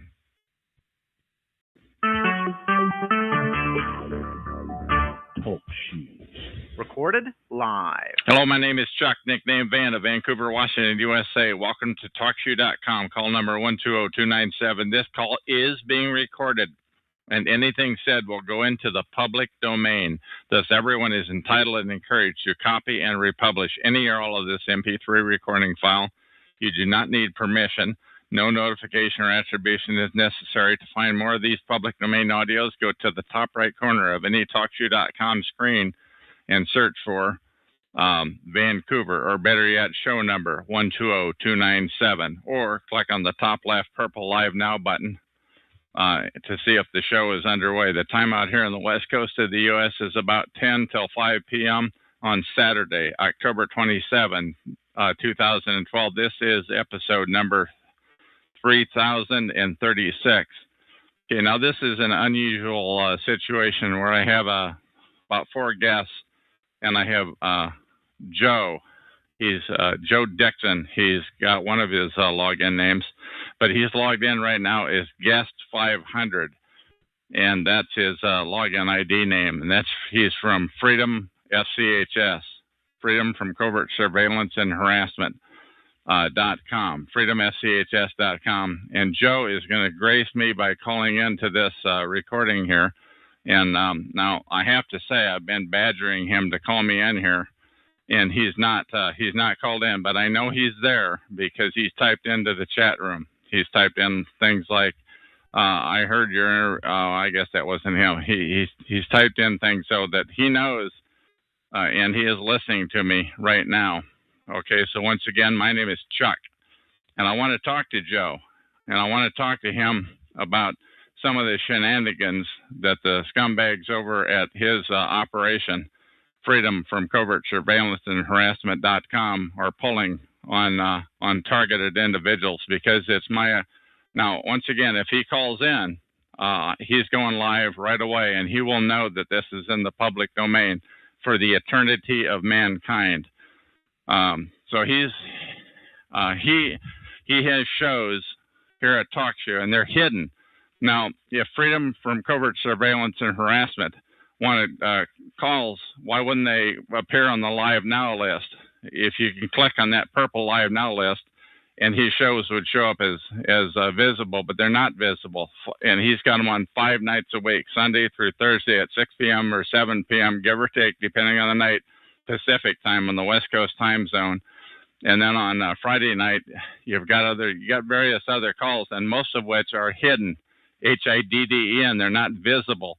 Now, if you're with Freedom from Covert Surveillance and Harassment, why would you hide your calls? If you want to get the word out about organized gangstalking, why would you hide your calls? Why wouldn't you make them visible so that everyone would know about this atrocity? But it is their objective to hide the injustices that are being done to targeted individuals. And Joe is very welcome to call in here right now. I'm looking at him in the chat room right now, and his pulse is probably a little bit raised, as is mine, because I want to get this out into the open. And one way to get it out into the open is to talk about it. But you can't talk about it when you have hidden calls. So, Joe, who I have a lot of contempt for, and I will admit, in case you haven't picked up on that yet, as well as Nigel and Derek on his call number 66339, which is visible, but John Wojciechowski's call number 92750 on Friday nights is not visible. Now, why do they have all these invisible calls? These calls that don't appear on the Live Now screen? Why would that be? You know, if they're such a pure organization, if they really do want to get the word out about organized stalking, why does Derek have another call, number 99191 on Monday, sometimes Tuesday nights? Why do they have all these hidden calls? Tell me, why do they do that? Why does this organization, who claims to be the premier organization for targeted individuals, but they have hidden calls? Now, why would that be? Could it be that freedomschs.com, freedomfchs.com, could it be that they are what's known as a false front? One individual that I know calls it controlled opposition. Could it be that Freedom SCHS, that FSCHS is controlled opposition, a group which appears to oppose gang stalking, organized group stalking, community stalking, but are in fact controlled by gang stalkers, whose purpose it is to round up those who oppose it? As one person here on TalkShoe said, that's like the inmates that are in charge of the asylum. Because what you have is you've got the organization. I'm telling you, you've got the organization called freedomschs.com, and I'm telling you, they're dirty. They're dirty. freedomschs.com, and Joe Dixon is in my chat room right now, and he can explain why. And he is very competent. You know, I don't have a lot of time for him, but he is an extremely competent individual technically, and he knows exactly how to call in. And freedomschs.com, what they do, they sit over there and they talk in a hidden room. They're not trying to get the word out. They're beating their head against the poles, and they're not trying to get the word out, and they're going nowhere. It's like they got a budget to spend and they spend it. Okay, once again, my name is Chuck. I'm in call number 120297 on TalkShoe.com. I am on live every night at 10 p.m. Pacific time. That's 1 p.m. on the East Coast time zone. I'm on live every night, and I'm visible. My call is visible because I want to get the word out about organized stalking. But the organization, and I am not being compensated in any way. I'm not expected to do it, and I'm not paid to do it in any way, shape, or form. But these guys are the premier organization. These guys claim to be the big guys with the bully pulpits, but they don't try to get the word out because they're stink. They're dirt. Freedom SCHS is a bunch of filth. They don't try to get the word out. That's what their objective is to be controlled opposition, a group which appears to oppose organized stalking, but they are in fact controlled by the organized stalkers. Their objective is to round up and to silence those who oppose it. And they have an army of people who call in. And if anybody should call in to their show and talk about this issue, they will be flooded. And what I mean by that is there will be a handful of people who will call in and flood them. But I have my finger on the mouse button, the mute button, and I can mute anybody who calls in. And if Dirty Joe Dixon calls in right now, guest 500, who's in my chat room, if he calls in, he's going live, and he's going to know that this call is going into the public domain for the eternity of mankind. This call, whether he calls in or whether he does not call in, this call is going in. Okay, now this is becoming a very uninteresting recording because I'm repeating myself a lot, but there is this issue on our streets where we live. It is called organized stalking. gang stalking, it's sometimes known as. There are people, and they essentially mob people.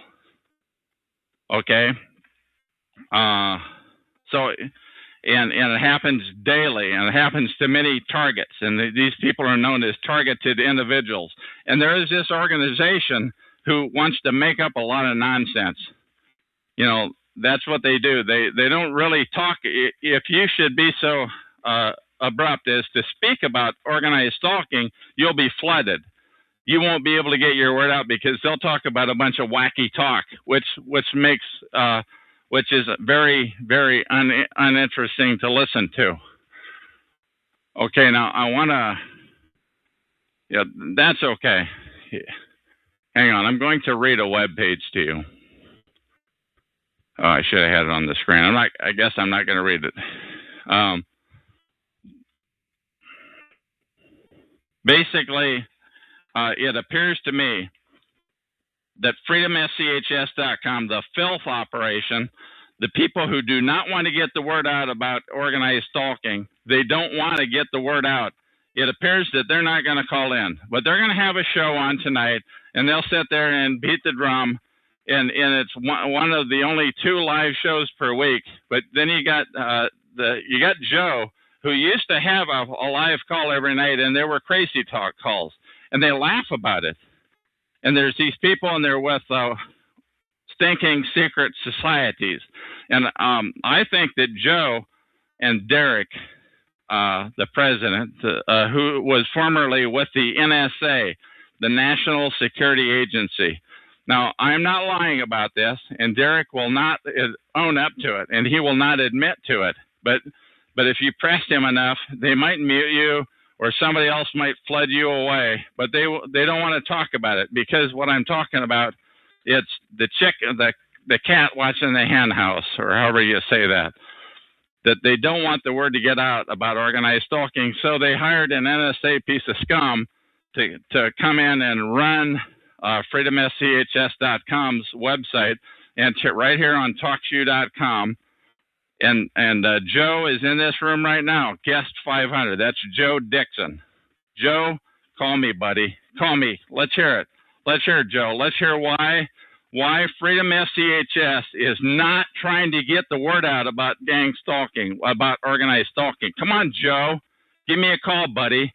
724-444-7444. Once again, that's area code 724-444-7444. And then enter call ID number 120297. And then just follow the prompts on the screen. That'll tell you what number to hear. But you know all that, because you've been a competent show host for a number of years now. And I've been on here like every night. I've been your worst nightmare. And I've been digging at your heels to get the word out. But you don't want to talk about organized stalking. What you want to talk about is a whole bunch of crazy nonsense. It's unearthly. That's what Freedom focuses on. These Freedom guys. What a name, Freedom. You know, it's such an honorable name. But there's really a bunch of dishonorable people, and there's secret society filth that are involved in it. And I'd like to talk to you about that, Joe. You can call me anytime. I'm going to go ahead and end this recording, and then I'm going to start the show up again. You know, what that will enable me to do is to click on the green start button, and that is the end of this recording. Talk show. Recorded live. This particular call is entitled Chemical Smell Assaults Used Against Targeted Individuals, TIs. It is perhaps the most important recording I've ever done, because it gets down to the brass tacks of how perps attack targeted individuals with chemicals. Hello, my name is Chuck, nickname Van of Vancouver, Washington, USA. Welcome to TalkShoe call number 120297. This call is being recorded, and anything said will go into the public domain. Thus, everyone is entitled and encouraged to copy and republish any part of this MP3 recording file, with the exception of near the end, where I do clearly state that it's not in the public domain, by the way. You do not need permission, though, for anything else. No notification or attribution is necessary. To find more of these public domain audios, go to the top right corner of any TalkShoe.com screen and search for Vancouver, or better yet, show number 120297, or click on the top left Live Now button to see if the call is presently underway. The time out here on the west coast of the U.S. is 5:05 p.m. on Tuesday, October 30, 2012. Okay.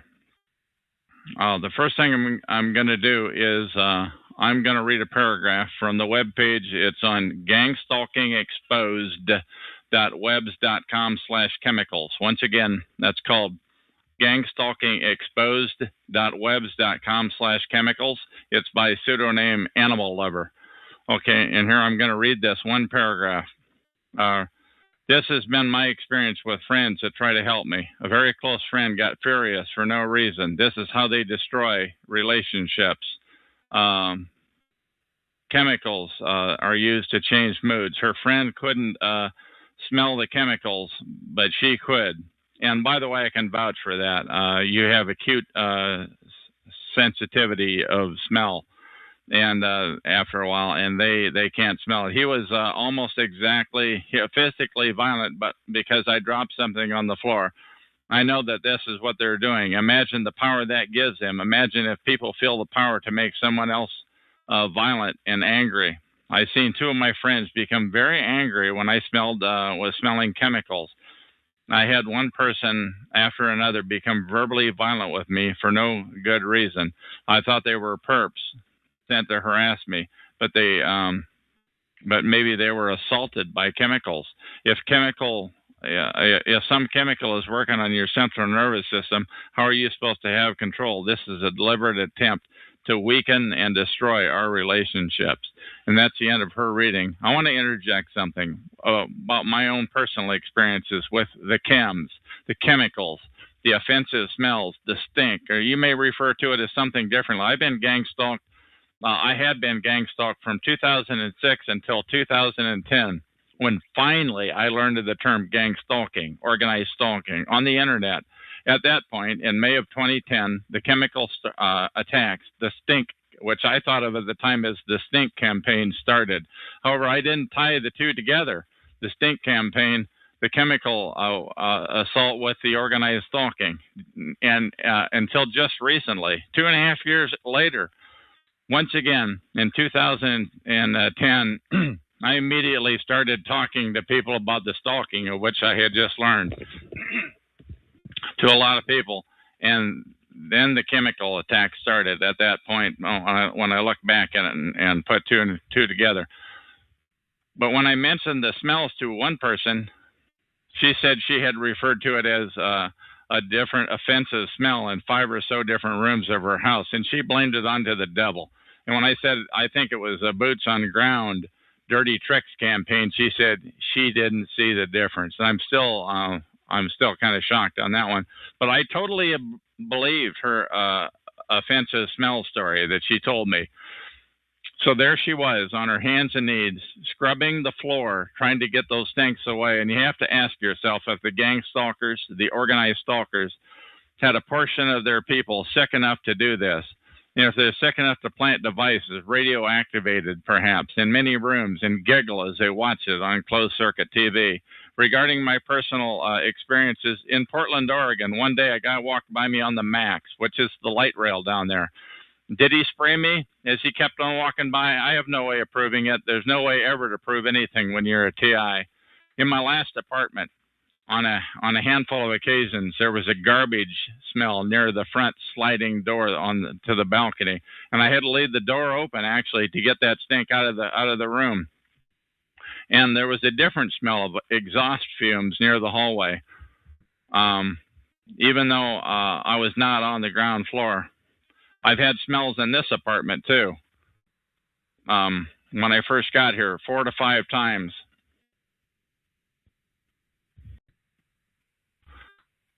Lately, the chem smells are even more frequent and pronounced and has happened on perhaps 24 occasions. This could be a payback because I'm being a lot more aggressive about getting the word out about organized stalking, gang stalking. Also, while riding the buses in downtown Vancouver or in the city of Vancouver, Washington, USA, on perhaps 5 different occasions within, say, a couple of weeks, I had someone sit near me, and they smelled offensively. One time, like with a guy with an old army coat that smelled like it had been soaked in beer, but I can't remember what the other smells were, but they were all different.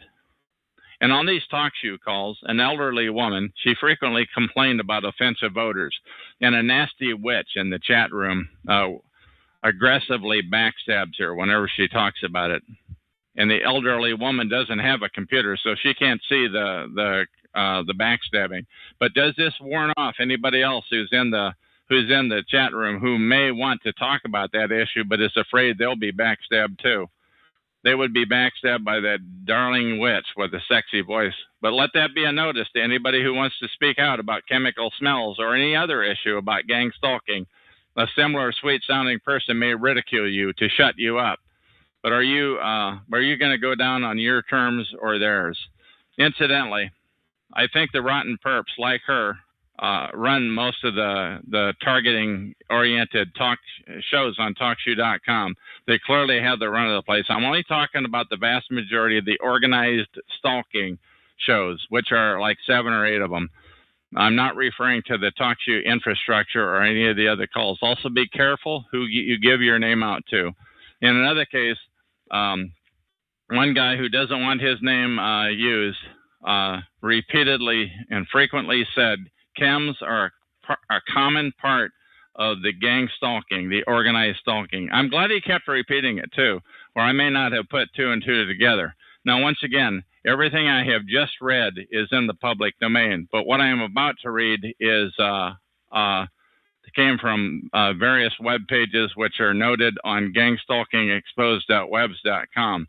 And here is an excerpt, which is not, N-O-T, not in the public domain. These operatives, usually paid dupes, use a variety of chemical agents administered creatively and covertly to influence the behavior of targets. The targets might be completely unaware they're being dosed with these substances. And by the way, I can attest to that. You don't know that you're under the influence and that your voice sounds bad. You don't know it, but unless you record yourself. Some of these chemicals are intended to cause anger or an outburst or provocation. They're trying to establish a false chemically induced pattern of behavior. This may be done, this has been done to me, the guy says, many times. I became aware of the perp's intentions after a few of these assaults. I also realized my reactions are being induced chemically. Most of the assaults against me now are now obvious. She goes on to write, Animal Lover goes on to write another excerpt. But by the way, I think it helps to hear these excerpts from other sources, from many sources. From this website is interesting observation that suggests that DEW weapons, direct energy weapons, are actually chemically induced. The reality of poisoning cloaked with misinformation. Common symptoms are the aforementioned poisons are bogus secret weapons, electromagnetic weapons or sorts, but may be nothing more than chemical weapons. And that is the end of this recording. Let me read my lead-in first. Recorded live. Hello, my name is Chuck, nickname Van of Vancouver, Washington, USA. Welcome to TalkShoe.com, call number 120297. This call is being recorded, and anything said will go into the public domain. Thus, everyone is entitled and encouraged to copy and republish any or all of this MP3 recording file. You do not need permission. No notification or attribution is necessary. To find more of these public domain audios, go to the top right corner of any TalkShoe.com screen and search for Vancouver, or better yet, show number 120297, or click on the purple top left Live Now button to see the show. By the way, is if the show is underway. The time out here on the west coast of the U.S. is about 7:35 p.m. on Sunday, November 4, 2012. This is episode number 3039, and I have on the phone with me, she goes by a pseudonym Linda4444, and she's not my biggest fan, but what do you have to say, Linda? Hi, Chuck. Thank you for taking my call. I'm sure. finally glad to be able to speak to you because now this sounds scripted to me. Are you on a script? Of course not. Okay, think so what do you invite everything out before I speak? Well, if you're going to take my call, Chuck, can I finish a sentence and then you? Yeah, speak? you can finish the sentence. Let's just keep it going. We need to speed it up here to make it interesting for people. What do you have to say? Oh, are we in a rush? Okay. Yes, we're in a rush. I'm always in a rush.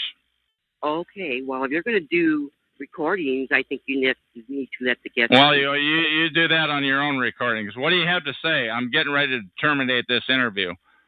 Okay. What do you have to say? Chuck, what I want to say is the first day I started Talk Show, which was October 11th of this year, I entered your 2012. time, and I was very pleased to find that there was a forum for targeted individuals, and you asked me to call you, which I did. Call me at my on my personal cell phone, which is area code 360-334-1234. Go ahead. Okay. So that's what I did, and after I told you about some of my experiences, which I have personally experienced, and that I would probably start a show, I know you got very upset. No, I didn't get upset. I just didn't believe it. I frankly didn't believe it because most of the issues sounded far-fetched to me, and it looked like you were gaming me. I didn't believe most of it. Well, I don't game anybody. I am who I am, and that. Okay, well, I just didn't believe most of what you were saying, and you didn't get to that part until well over 5 or 10 minutes into the conversation. What else do you want to say? Can I ask you why you wanted me to call you? Well, I wanted you to call me because it looked like you were a legitimate person in the chat room on the show, number 120297 here on TalkShoe.com. But after that, you called up on you called me on the cell phone, and that's when you turned wacky talk. Okay. Did I answer your question? Well, let me respond to that statement. Sure. Afterwards, I put up a website, as you saw, so people could see I am real. Okay. Why don't you give the URL of that website so that people will know what it is? Let's get that on the audio here, please. That's where souls reside. WHERESOULSRESIDE.com. That's correct. I put my face out there. Okay. Okay. Pictures, people I know. I was in the film industry. I was a okay. Yeah. Well, this show is about organized stalking. That's what do you have to say? Do you believe in that? Do you believe in organized stalking? I think you better read my update where I'm targeting. Yeah, I'm just asking. I don't have time to read your website. Besides that, this interview is going to the public domain for the eternity of mankind. I'm just asking you, do you believe in organized stalking? Of course I do. I'm a targeted individual at least since 1969, Chuck. Okay? So that's 40 years ago. That's correct. All okay. Right, now, so what sorts of things were happening back in 1969, please? I just updated my website. I put it all up on there. Okay, there's 22 things that I put down about my particular targeting, whether I was being tailgated by white vans, whether I had people stalking me out of state, out of the country, on cruise ships, and of course they mess with my finances. What sorts of things did they do on the cruise ships, please? Well, there was a couple who were around me every time I turned around, and I saw that they, had no type of expression. They were there to watch me. I was with a friend. See, my particular story has witnesses. So I was with a friend. People have known I have been stalked for many, many years. I was set up. I used to be a private investigator in North Hollywood, all right? I had no experience whatsoever working with the police. And I was approached while I was working in real estate. And they told me, we want you to come and train with us and to work undercover. I said, excuse me, I have no experience in that. I'm not interested. And they said, name your price. Well, anyway, that whole situation, my first day on the job, a police officer was training me. And well, this is about organized stalking. Now, you have said to me that you think I'm hacking your computer. Now, do you really believe that I'm hacking into your computer, Linda? I wasn't born yesterday, Chuck. Okay, so you're accusing me of hacking into your computer. Look, I thought you wanted... Yes or no? Yes or no? Are you accusing me of hacking into your computer? You weren't. You're saying, oh, you weren't born yesterday. What a radical statement. Come on, answer the question. Hey, calm down, okay? Just answer the question. Do you think I'm hacking into your computer, and if so, how? Other people have complained and said you have. Yes or no? Oh, other people. Now, how many other people are there, Linda? James, how's that for one? Huh? James. Oh, James. Okay. So you got one other person. Is that right? One other person? You're saying other people. I've heard. Come on, Linda. Else. Pull your thumb out of it. Let's go. We're going to do an interview or not here. Let's go. I don't have all day. You need to calm down. You want to do an interview? Then you need to act like a human being for a change. How many people, Linda? How many people? James and who else? James and who else? Who else, Linda? Come on, let's have it. Will you be quiet so I can... How many other people, Linda? I have seen at least another person mention that while I was... And you of course, don't want to give this other person's name. Is that right? And you the three of you who are all against me here because I'm trying to get the word out about organized stalking of targeted individuals. But you want to turn it crazy, don't you, Linda? So, let me ask you one question. Do you think that targeted individuals should only speak about the experiences they had, regardless of whether somebody thinks it's wacko or not? Yes or no? Answer the question, Chuck. Yes. Good. I do. I think anybody. I'm gonna elaborate on that. I think anybody that talks about a whole bunch of other crap is a dupe. I think anybody that allows to be bullied into talking about a bunch of other wacky talk, such as the stuff that you've talked about, has been so far-fetched. I'm not gonna host that kind of talk. If you want to talk about that, start your own show, which, by the way, I wish you would do. I am going to start my own show. Now, did you just hear yourself? Didn't I just ask you, Chuck, do you think people should only talk about their targeting based on their own experience? Yes, I think people should only allow talk about what they really believe in. I think anybody that allows their show to get directed into the wild and the woolly, the wacky, the crazy stuff that you talk about. So far-fetched, you've got just like a long menu of items that you talk about. You want to talk about it, and I say, good, start your own show, but you ain't talking about it here. Chuck, I'm not talking about it here. I am going to start my own show. I am just telling you, you need to get off your high horse and act as if you're a damn expert because you didn't experience it. Got it? I got it. Yeah, I got it. I totally got it. And I'm telling you, if you want to talk about all that wacky stuff, start your own friggin' show, but you're not talking about it here. I'm not letting it get on my airwaves. I am not talking about it here. Okay? I have a question for you. We should only talk about the things that we have personally experienced, right? Do you disagree with me? Yes or no? Say that again, please. I said, did you just agree with me that we should only talk about things we have personally experienced? Yes or no, Chuck? I'm just saying, I don't know about what you should... Yeah, I believe that you should talk about what you personally experienced. And I believe if you allow yourself to get sucked in to talking about a bunch of nonsense, you're kind of a dupe. Stop it. Okay. Since you have already put it in the public domain where you say you were a Scientologist, I said I hung around that cult, that stinking cult. I hung around them for 5 weeks, and it was one of the probably the most stupid thing that I've ever done. Okay. So have you ever been involved with that cult, by the way? Yes or no? You know what? Have you ever been involved with that cult? Yes or no? They tried to recruit me. Have you been involved? Did you get recruited? Did you set foot into an org? Yes or no? You know what they did? You know what they did after they tried to recruit me, and after they gave me that goddamn $300 number questionnaire and give me all this bullshit of all their stuff, the fish swim, the birds fly, and all this clearing crap. Okay, I was with the big boys. I was up there in San Francisco. All right. So you have set foot into a Scientology org. Is that what you're saying, Linda? Yes, I'm saying that because the organization... And over how long of a period of time did this last, please? Let me explain myself. If you would How long of a period of time did this last? Was it a year? Was it a decade? It's a real simple question. Can I speak? Just answer the question. How long did it go on? Back in the 80s, my entire office went there. because the owner wanted everybody to get Scientology skills for this particular career. Really? Okay. Are you kidding? Everybody was into it in the 80s. I'm from LA, okay? Been there, done that.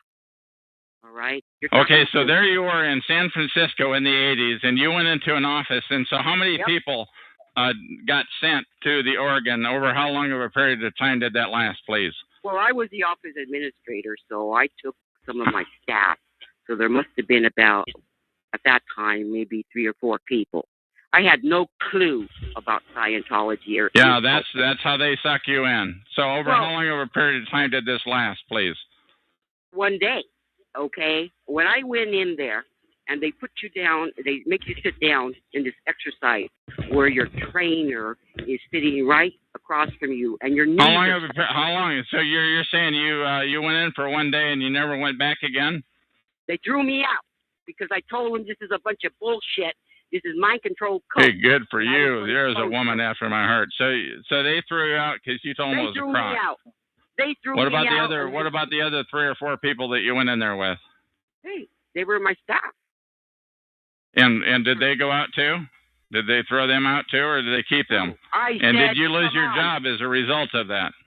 Absolutely not. I run the business, okay? Everybody does what I say. We take care of people.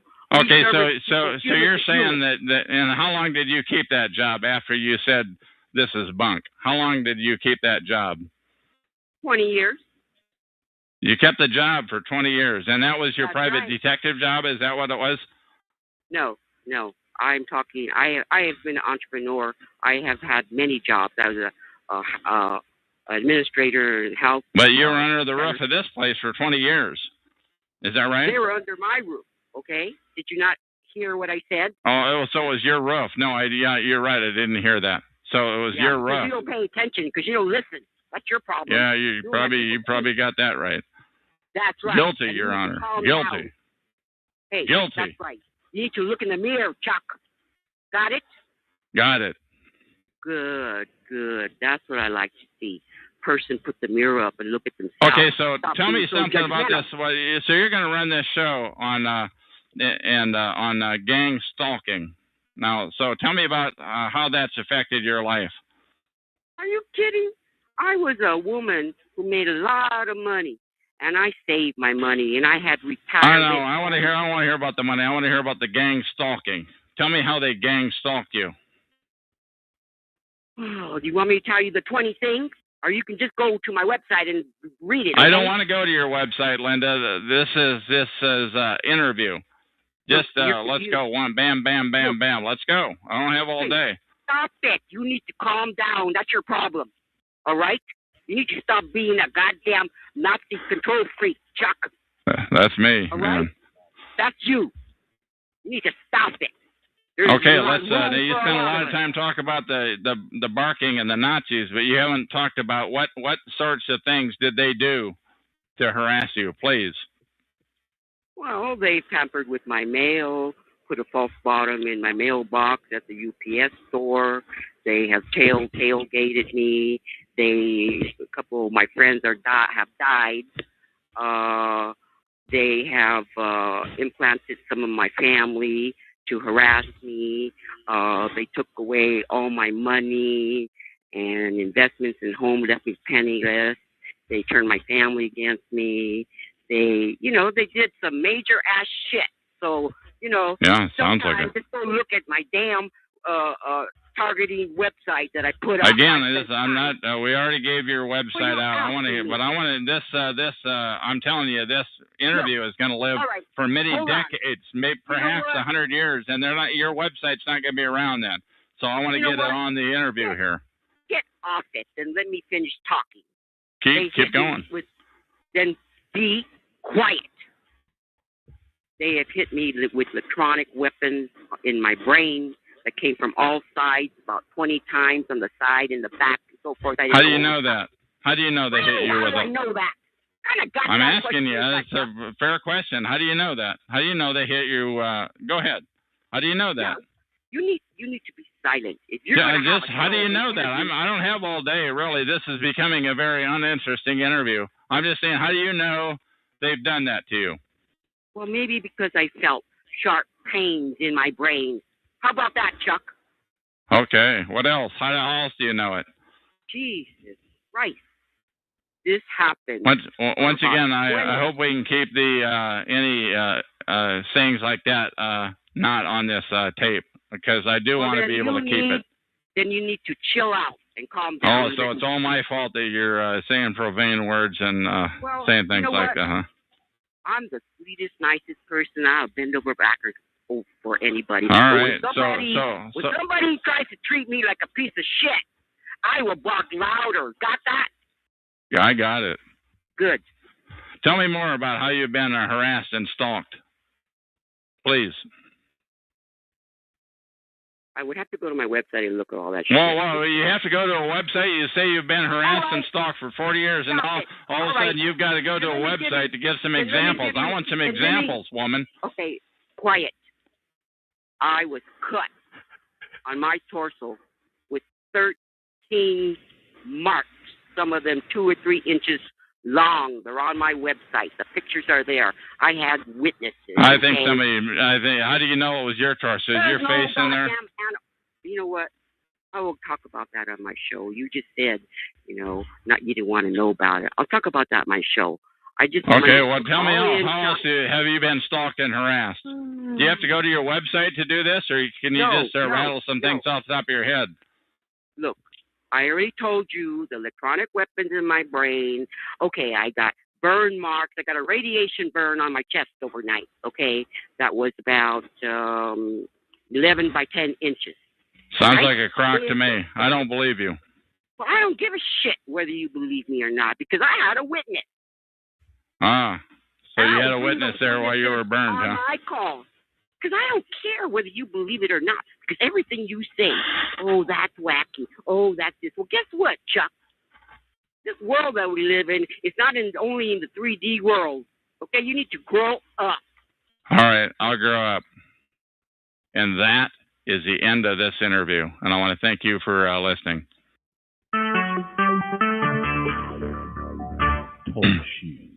Recorded live. Hello, my name is Chuck, nickname Van of Vancouver, Washington, USA. Welcome to TalkShoe.com. Call number 120-297. This call is being recorded, and anything said will go into the public domain. Thus, everyone is entitled and encouraged to copy and republish any or all of this MP3 recording file. You do not need permission. No notification or attribution is necessary. To find more of these public domain audios, go to the top right corner of any TalkShoe.com screen and search for Vancouver or show number 120297, or click the purple top left Live Now button to see if the show is presently underway. The time out here on the west coast of the U.S. is 7:15 p.m. Pacific Standard Time on Monday, November 12, 2012. This is episode number 3041. Now, I just had a visit in my room from Derek Robinson, who goes by the pseudonym of freedomschs.com. He actually typed 2 things, a dot, and then he says, I got to run. I gave him every opportunity to call in. I told him that, now he's with freedomschs.com, who I believe is essentially a dirty operation. I told him that half of the talk time I would not drown him out. He's going to have the ability to talk. I have the ability. I have never had more people in the room. I had Stinking Joe was in the room 3 times under guest 500. Nano Man and something else, one of his 20 or 25 pseudonames. Those are just the ones that I know of. I have a lot of questions that I want to ask Derek, basically. I want to talk about a lot of things, because us TIs, us targeted individuals, are constantly being harassed and harangued, and he knows about it. And he's with the organization that's supposed to be leading us out of this, but he's not. I believe he is. I believe he is dirty, and he knows. He knows that I believe that, and he knows that he had the opportunity. He still does. It's an open opportunity. It's an open call. But I tell you this, if he comes on here ever and agrees to be to be and goes on the interview, I can tell you the interview will go into the public domain for the eternity of mankind. There is nothing that will take out his interview, other than perhaps somebody clicking a terminate button or something. I'm telling you, he was probably in here for 5 or 10 minutes. He's been in here 2 or 3 times before, and he was probably in here.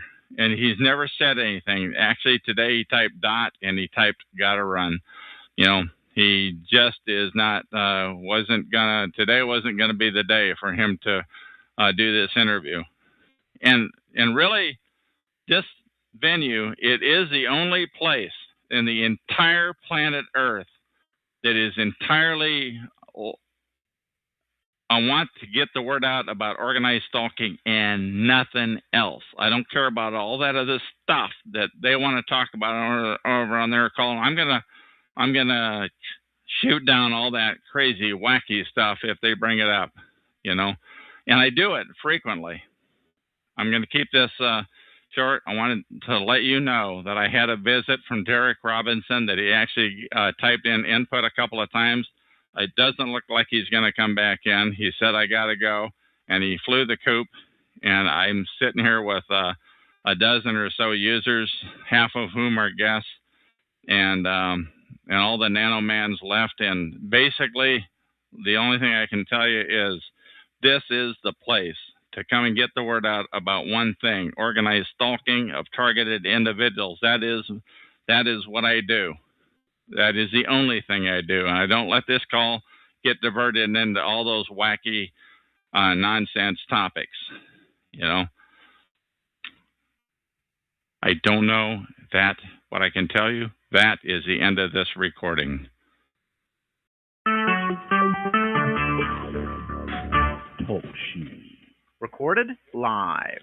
Hello, my name is Chuck, nickname Van of Vancouver, Washington, USA. This is Talk to You Show number 120297. We have something a little different today. We have Open Truth Radio, and he's going to read an article which came from nowpublic.com. It's by Scrivener, S-C-R-I-V. Hang on, God's sakes. S-C-R-I-V-E-N-E-R. It's by Vic Livingston, and he's going to do this reading. His reading, he has said, is going to be in the public domain. We have neither of us has the ability to put the text that he's going to read in the public domain. And without further ado, how are you, Open Truth Radio, and are you ready to start your recording? I am fine, and I am ready. Okay, let's go. All right. It says officials confirms what thousands of victims have long known. An evil U.S. shadow government is considering a covert, taxpayer-funded genocidal purge of American society while Congress and apparently entertained Obama administration sleeps. And if I can interject the title of this, once again, this is on nowpublic.com. It's U.S. government runs gangstalking vigilantism, says ex-FBI official. It's by Get Political by Vic Livingston. Please continue. Also, on the author's note, former FBI official Ted Gunderson died of cancer on July 31st, 2011. Was his illness induced by silent electromagnet assault or by other nefarious means? We will never know, and that's just the way certain entities want it. A former senior official of the Federal Bureau of Investigation says rogue military intelligence and law enforcement units of the federal government oversee a nationwide network of community-based gang stalking, harassment, intimidation, and domestic terrorism directed at thousands of U.S. citizens who have been extrajudicially targeted as descendants or undesirables. Ted Gunderson, 82, who has served as the special agent in charge of the FBI's Los Angeles, Memphis, and Dallas field offices, have stated in a series of public speaking appearances that he is now targeted by these same elements and fears for his life and for the safety of his family. He reports that the windows of his home have been shot out, and he believes he has been poisoned and physically sickened by those seeking to silence him. Since his retirement from the FBI in the 1979, Gutterson has been a Southern California-based private investigator. He is most noted for his defense work on the murder case involving former Army physician Dr. Jeffrey McDonald. The ex-FBI official's comments represent the most compelling testimony to date, indicating that black operations of the federal government are dedicated to waging a covert war of terror and persecution targeting American citizens. Based on my 30 years experience and research, I have determined there are thousands of victims who have been targeted by an illegal U.S. government rogue criminal enterprise, military intelligence, probably tied into CIA and FBI and so forth, that is active 24 hours a day throughout the United States. Gutterson stated in an October 2008 speech posted last fall on YouTube. And that was it. Yeah, and we should note that there is a link there in this article, but you're also going to tell us what they can search for Gunderson and so on. Reach that note, if you would, please. All right. The link is youtube.com/watch?v equal. Yeah, that's right. They're not going to get that, but if you could read beginning with a NOTE note colon and from that on, please. Okay, yes. Okay, I didn't see that. I'm sorry. Sure. All right. It appears that the link to the Ted Gutterson YouTube video has been sabotaged. Please search Ted Gutterson and YouTube, which is in quotations, and look for the link to his speech at the Gulf Symposium. I believe this is more blatantly illegal and malicious interference with telecommunications by operatives of Lockheed Martin under the contract to U.S. Homeland Militant Mil-Intel or another entity representing the agencies, commands, and corporations of the U.S. Fusion Center Network. It is far too extensive to be controlled by a private enterprise, Gutterson said. I believe this well-organized and sophisticated operation has a central command located somewhere in the United States with multiple satellite offices scattered throughout the country, said Gutterson. It appears Are you going to... Yes. Go ahead. I just had to scroll down, sorry. It appears those who administer the program can call any location in the United States for surveillance, a telephone tap, or harassment directed at a victim, and immediately dispense manpower to the source. This well-greased covert operation makes the old FBI counterintelligence program, codenamed COINTEL Pro, look like COINTEL Pro. Right. Sorry. Like a Sunday school class. Gutterson also maintains that federal security and law enforcement agencies and commands have been infiltrated by members of secret societies such as the Illuminati, which he has described as a satanic criminal cult. Sure. This correspondent has reported that Lockheed Martin, the world's largest defense contractor and the prime cybersecurity and information technology supplier to the federal government, coordinates the communications and trains the team leaders of nationwide Gestapo-like apparatus, which has tentacles. Yeah, I got that. Sorry. Tentacles into every.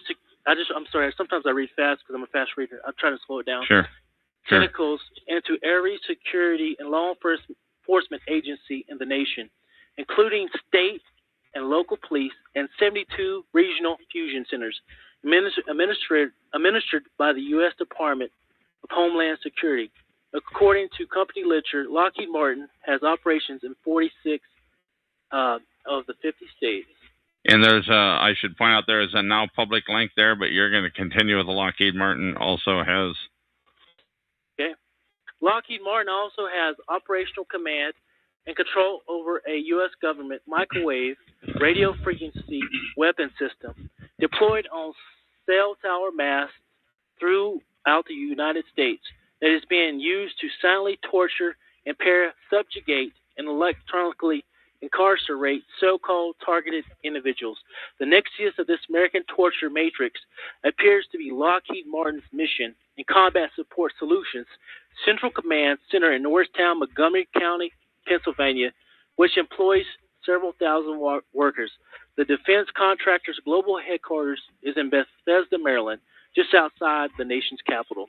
Lockheed Martin, under contract to U.S. security and intelligence agencies and commands, also conducts warrantless surveillance of the telecommunications of targeted persons and routinely censors and tampers with content of their communications, as this reporter has documented in a series of articles.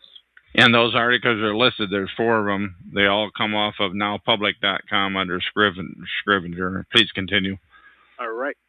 Thousands of Americans, including this veteran journalist, have publicly reported being the victims of silent electromagnetic assault and community-based home intrusions, vandalisms, and even the poisoning of food, water, and air.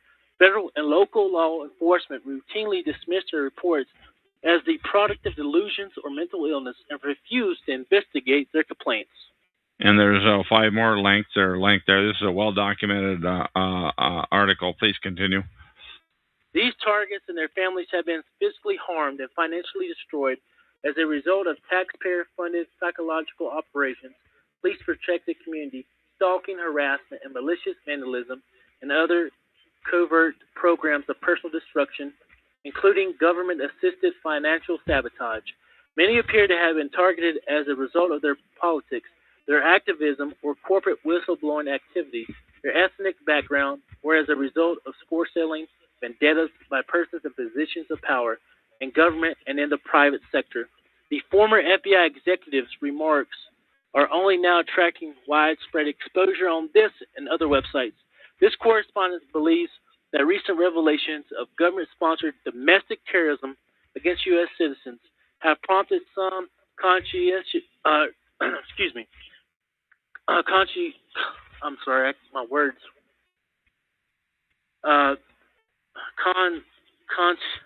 conscientious insiders to the call attention to Gunderson's public statements. No problem. Yes. Gunderson has said the government-sponsored gang-stalking terrorism is financed through illegal black operations, such as sales of illegal drug, gambling, prostitution, even sexual exploitation of children.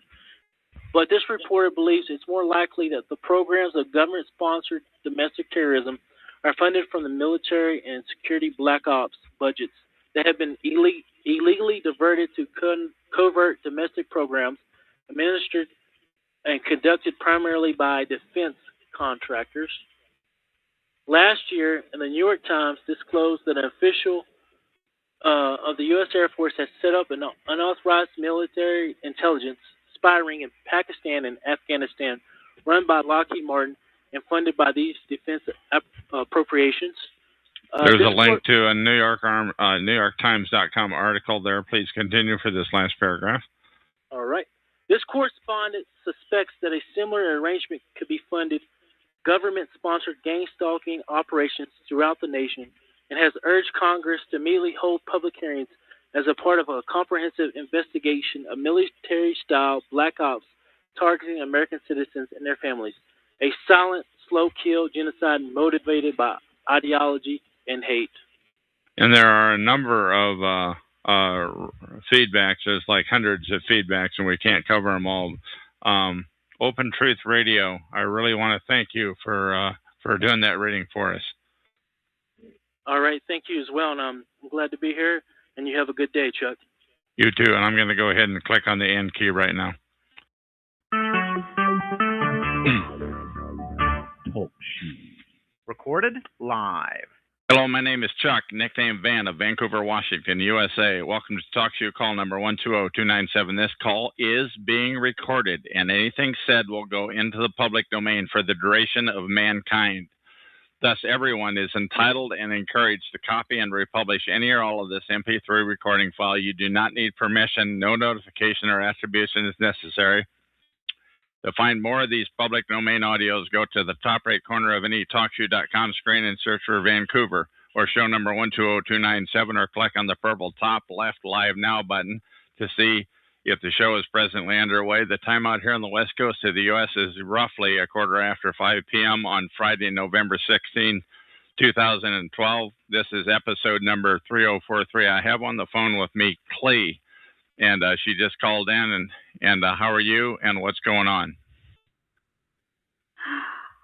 Okay, well, I had just discovered that, well, I'm a member of SFCHS, and I discovered that, the reason I called was I wanted to find out more about what happened to Derek last night. Yeah, well, FSCHS, for those people who are listening in, it stands for Freedom from Covert Harassment and Surveillance. And to the best of my knowledge, all I know is what I read on a log that somebody pointed out that they evidently there was some type of falling out on his safe house.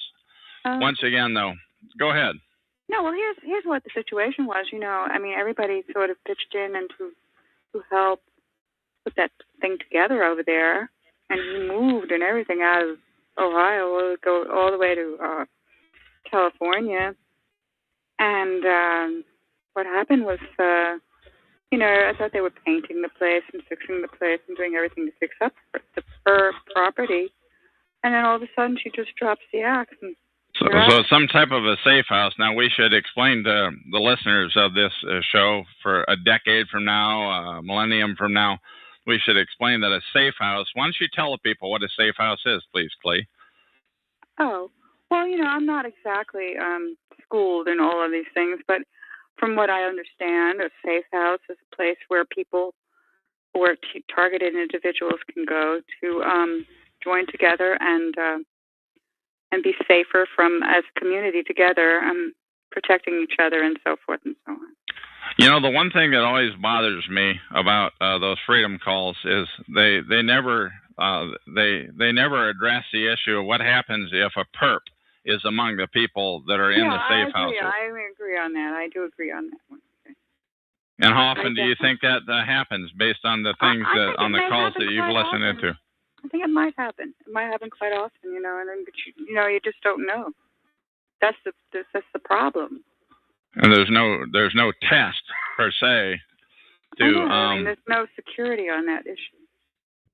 Okay, and so Derek pulled up stakes in Ohio, and he drove all the way to Southern California, San Diego, I guess it was, and he went to some house. Go ahead. Yeah, and there was such a positive movement as far as he was concerned, and everyone was concerned who was involved in it.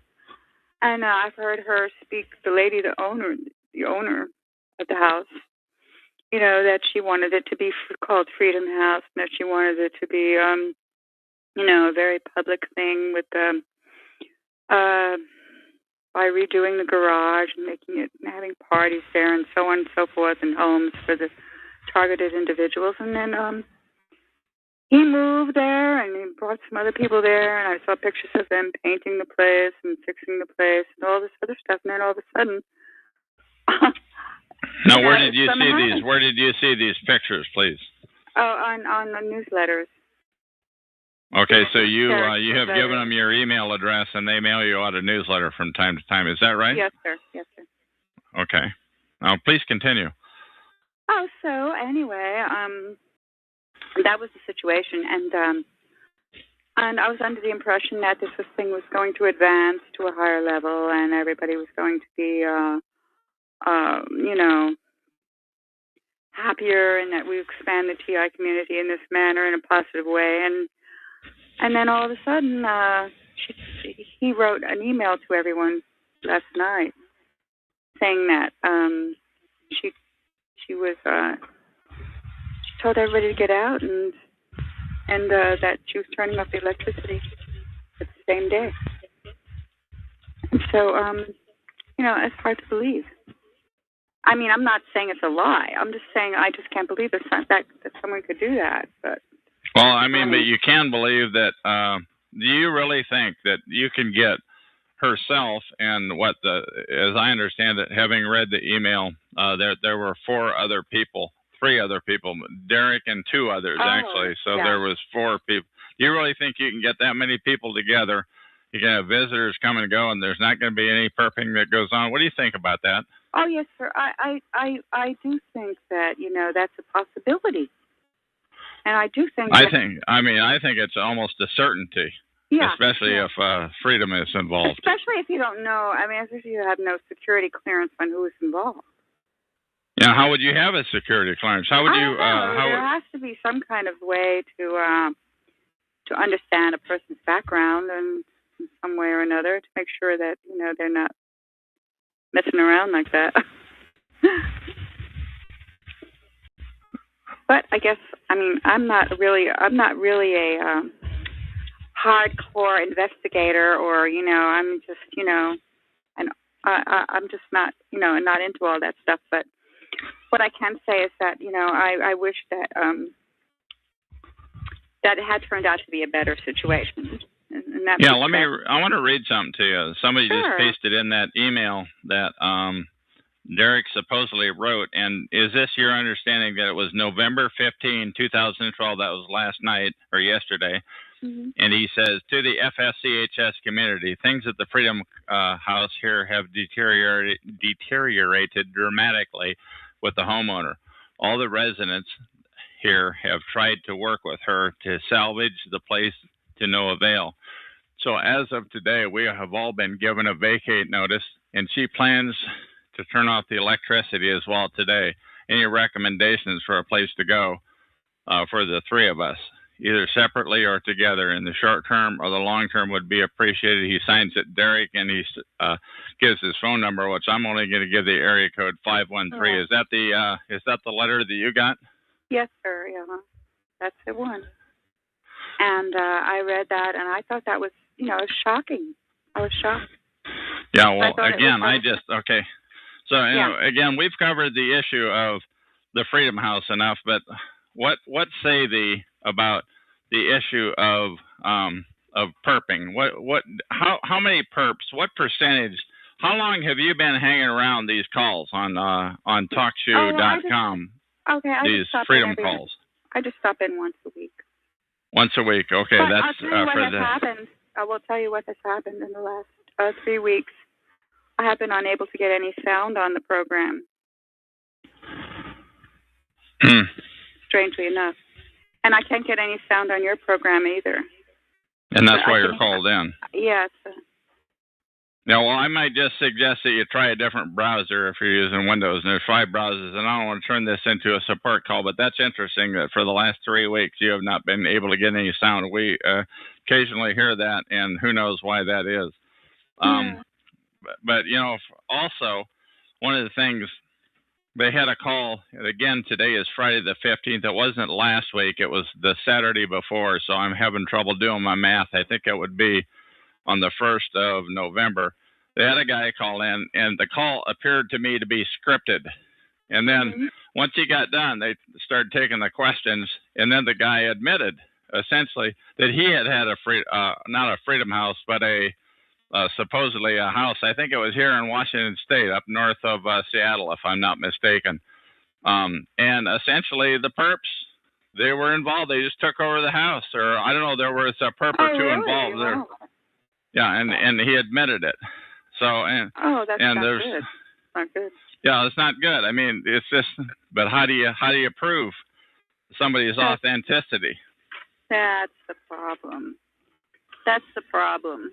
You have them sign a certificate of authenticity before they enter. I mean, you really think that the perp wouldn't sign some certificate of authenticity just to get in there and raise Cain and to perp the people that are in the supposed safe house? Well, I don't know, but I mean, I don't know. I don't know the depth and the breadth of what a perp consists of. But to me, a perp is just they're part of an infrastructure that just screws with TIs, with targeted individuals. That's their life, their job, their expectations. Well, they probably did that a long time before. They were targeting TIs. They were probably doing it a long time before that. In their family life and so ever. So let me ask you, Clay, how long have you been hanging around this quote-unquote community? Is that like a year or 2 or 5? I've been, listening in on the calls about once a week for a couple of years.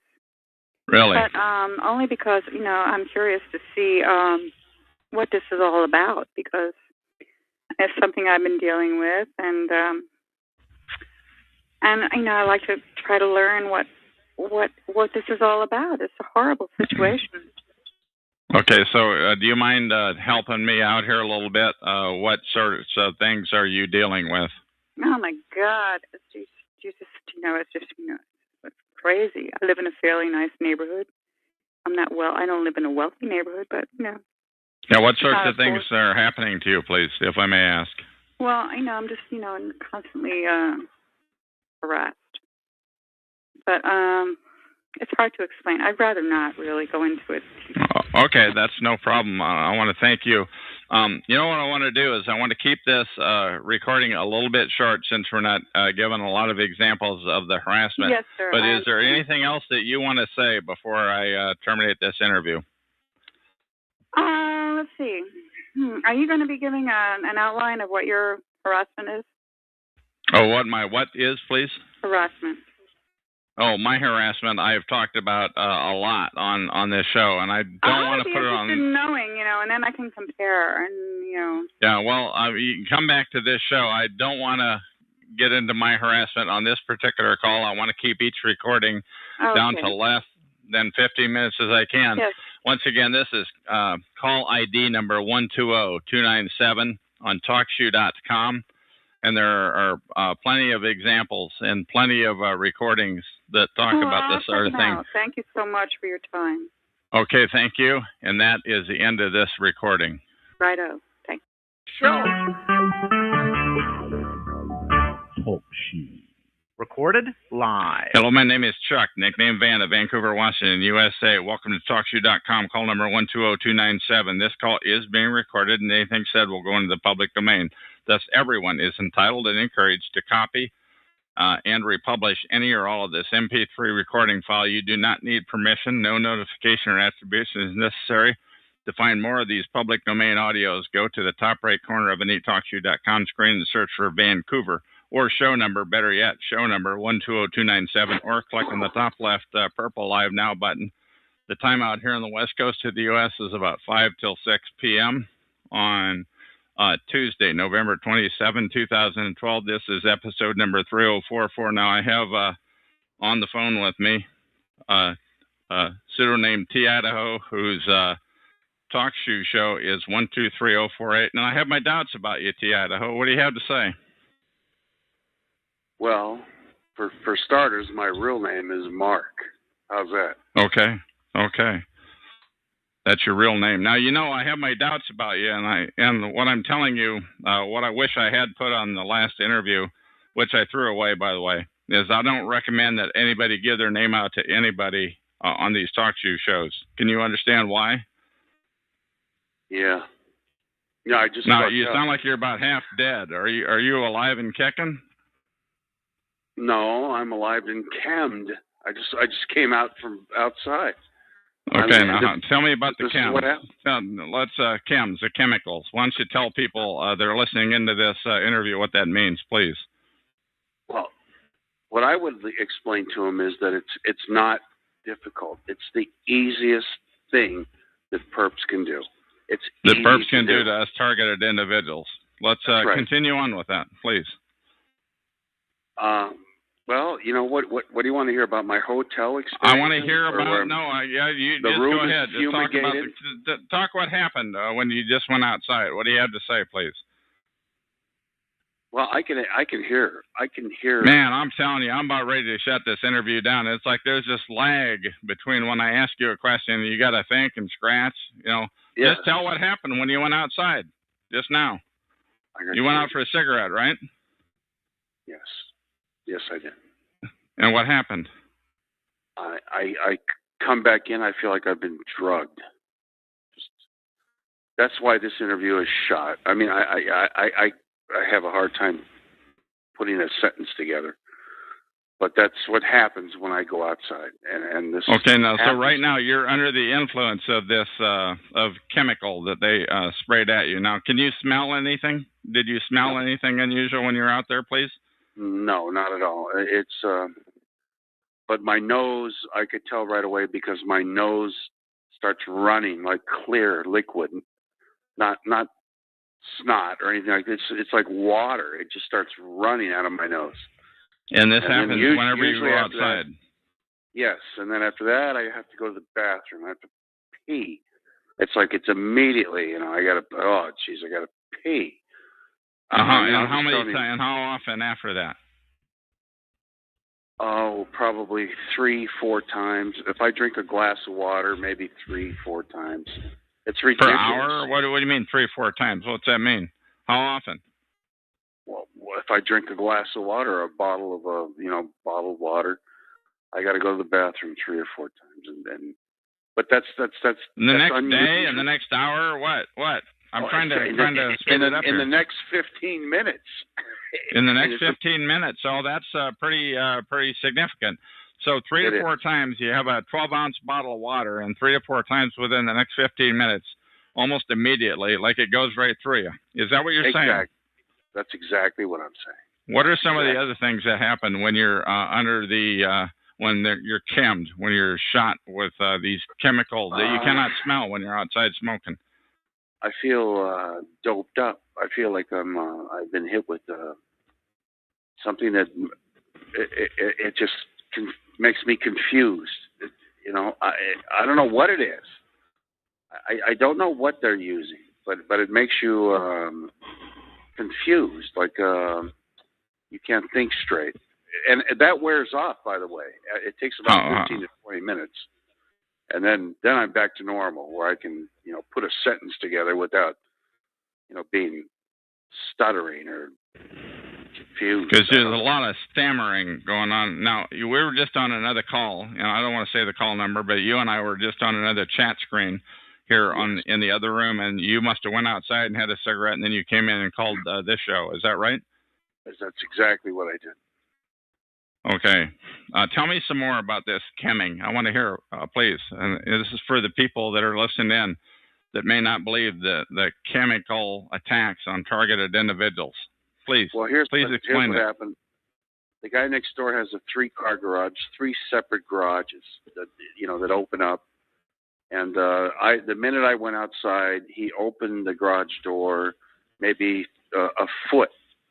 And then it's like Spray City, This is the clown next door, not the actual guy. What do you mean by Spray City? Please explain that. I don't quite comprehend yet. All you hear is like. Do you hear it from his direction, or do you hear it from the bushes behind you? Or? His house is 15 feet away. Yeah, it's from his direction. And then I get woozy. I come in and I'm just like, I'm just like I've been drugged. All right, so the wind was blowing in your direction or something, and he knew that. He must have known that. Absolutely. Does this happen every time you go out for a cigarette? Yes. Oh, maybe it's something in cigarettes, and if so, why don't you just smoke inside? What's the deal? I don't smoke inside the house. I can't because it screws up your house. I mean, it makes everything yellow. I don't do it. Okay. Now, where else does this? House. Yeah, I got it. Where else does this chemming happen at besides out in front of your house where you smoke? Please. Oh, I've had it happen in casinos because I gamble. I spray bottles. But they don't have any casinos in Idaho where you're at now. You meaning you lived down there in Vegas or what? I go to Jackpot. It's like an hour and a half away. It's right on the border of. All right. So Jackpot, Nevada. All right. So what happens at these casinos, please? I've been chemmed in these rooms. They do it like at 4 a.m. You're in a room. You're asleep. There's no cameras. I look. You're talking about in your hotel rooms. It happens in your. I was under the impression that I don't know why that it was in the casinos themselves. It does. No. It's in the casinos too. I've seen them walking around with spray bottles in their hands and in their pants, and they're just going. Right, to various people. Now that sounds kind of far-fetched, man. I got to tell you that. No, I'm telling you, it's not far-fetched. It happens. Are they shooting them just at you or at other people? No, just at me. They'll walk by me while I'm sitting at a slot machine, And I had a friend there with me, and he goes, who is that weird guy that keeps walking by you? And I said, I don't know, but you know what? Keep an eye on this guy, because I don't know what he. So why doesn't it happen? Why does it not happen to your friend? My friend's not sitting at the slot machine. I am. He's just standing there, and he walks off to play something. He's standing there. How far away? A foot? A yard? How far away is he? 2 feet. So this Kimming, this person with this squirt bottle, has the ability to shoot it at you. Yes. I've seen it. How many times did this happen now? I've seen it in 2 casinos with 2 different people. And they're both scumbags. But they're scumbags. They're just they're not gambling because they don't have any money. These people are just like, you go to a casino, you see people that gamble, and then you see bums and then retards. It was okay. Where else has it happened other than the casinos and out front of your house? Where else has this Kimming happened, please? Mostly at my house, but I've stayed at hotels where it's happened at hotels. And okay, why don't you explain that situation, the hotel, please?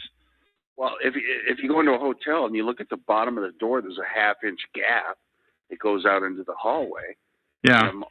And I always get stuck at the end of the hallway near the fire escape, or where the stairs, the emergency exit, and they can fumigate the room at 4:00 in the morning. I've woken up. Or they slide something under the door and push a button, or what's your guess? That's it.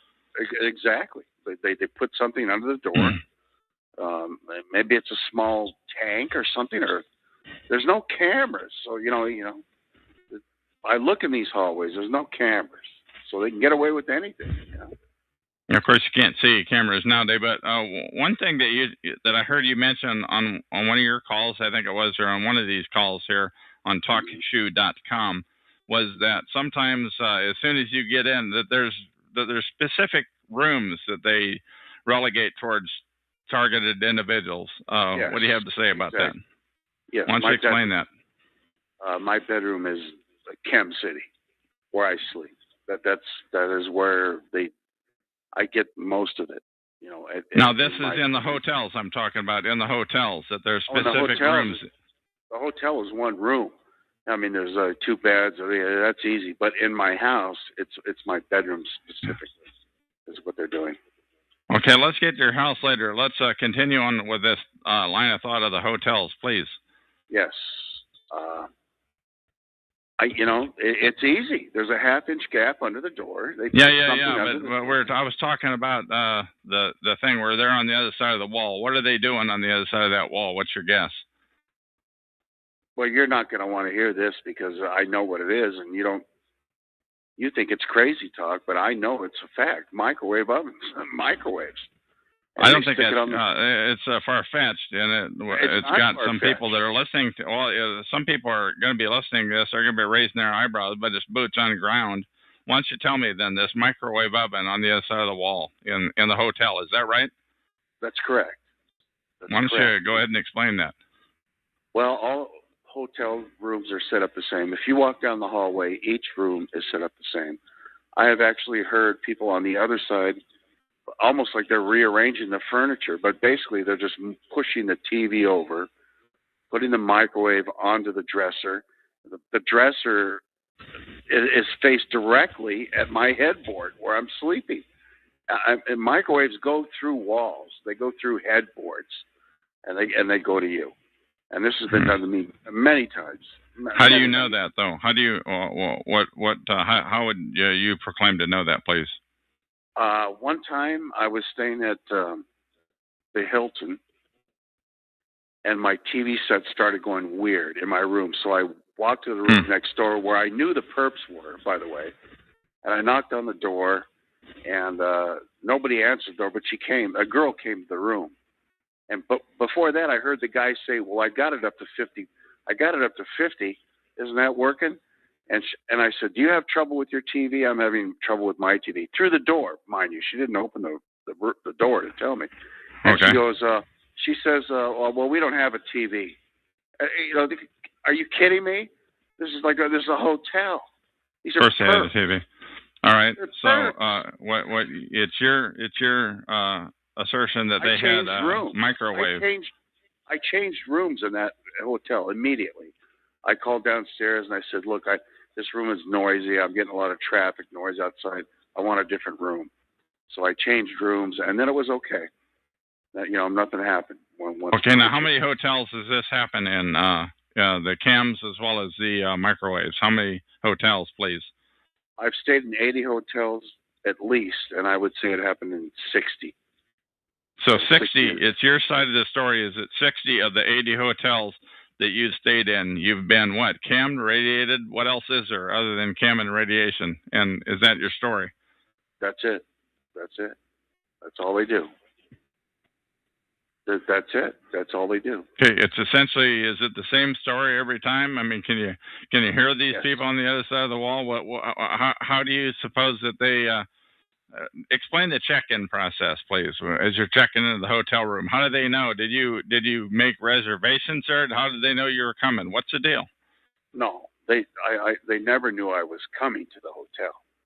Because you don't make reservations. Never. Because we're driving, and when it gets dark, we stop and we stay in a hotel. Now this was a year ago, but okay. Keep going. No reservations ever. But every time we checked in, we had to give a credit card. They all hotels require a credit card, except the little no-tell motels, the cheap little places. Okay, so the class joints that you stay at, you have to show them a credit card and it's got your name on it, and then what happens? Please. Their eyes kind of light up. They kind of bug out. We always get the room at the end of the hallway. Always the last room. I've been through this with a couple other people. And, after about the 40th time, I said, well, this is just weird. We're always getting the last room, the stairwell, and on the other side of the stairwell is the end of the hotel. That's it. There's no other rooms. Do you see what I'm saying? Yes. And this is where I get stuck. All right. So tell me more about the reaction of the check-in clerk at the hotel, please. Well, I give them my credit card, and they say no problem. We'll set you up with the room. But their reaction after I type my name or whatever, it gets weird. I mean, they seem to get nervous.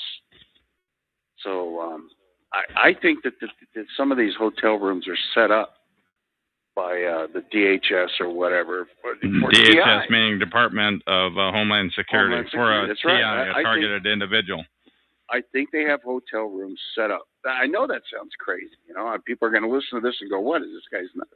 Some people are, but some people may have it happening to them. Why don't you go ahead? Please tell the story.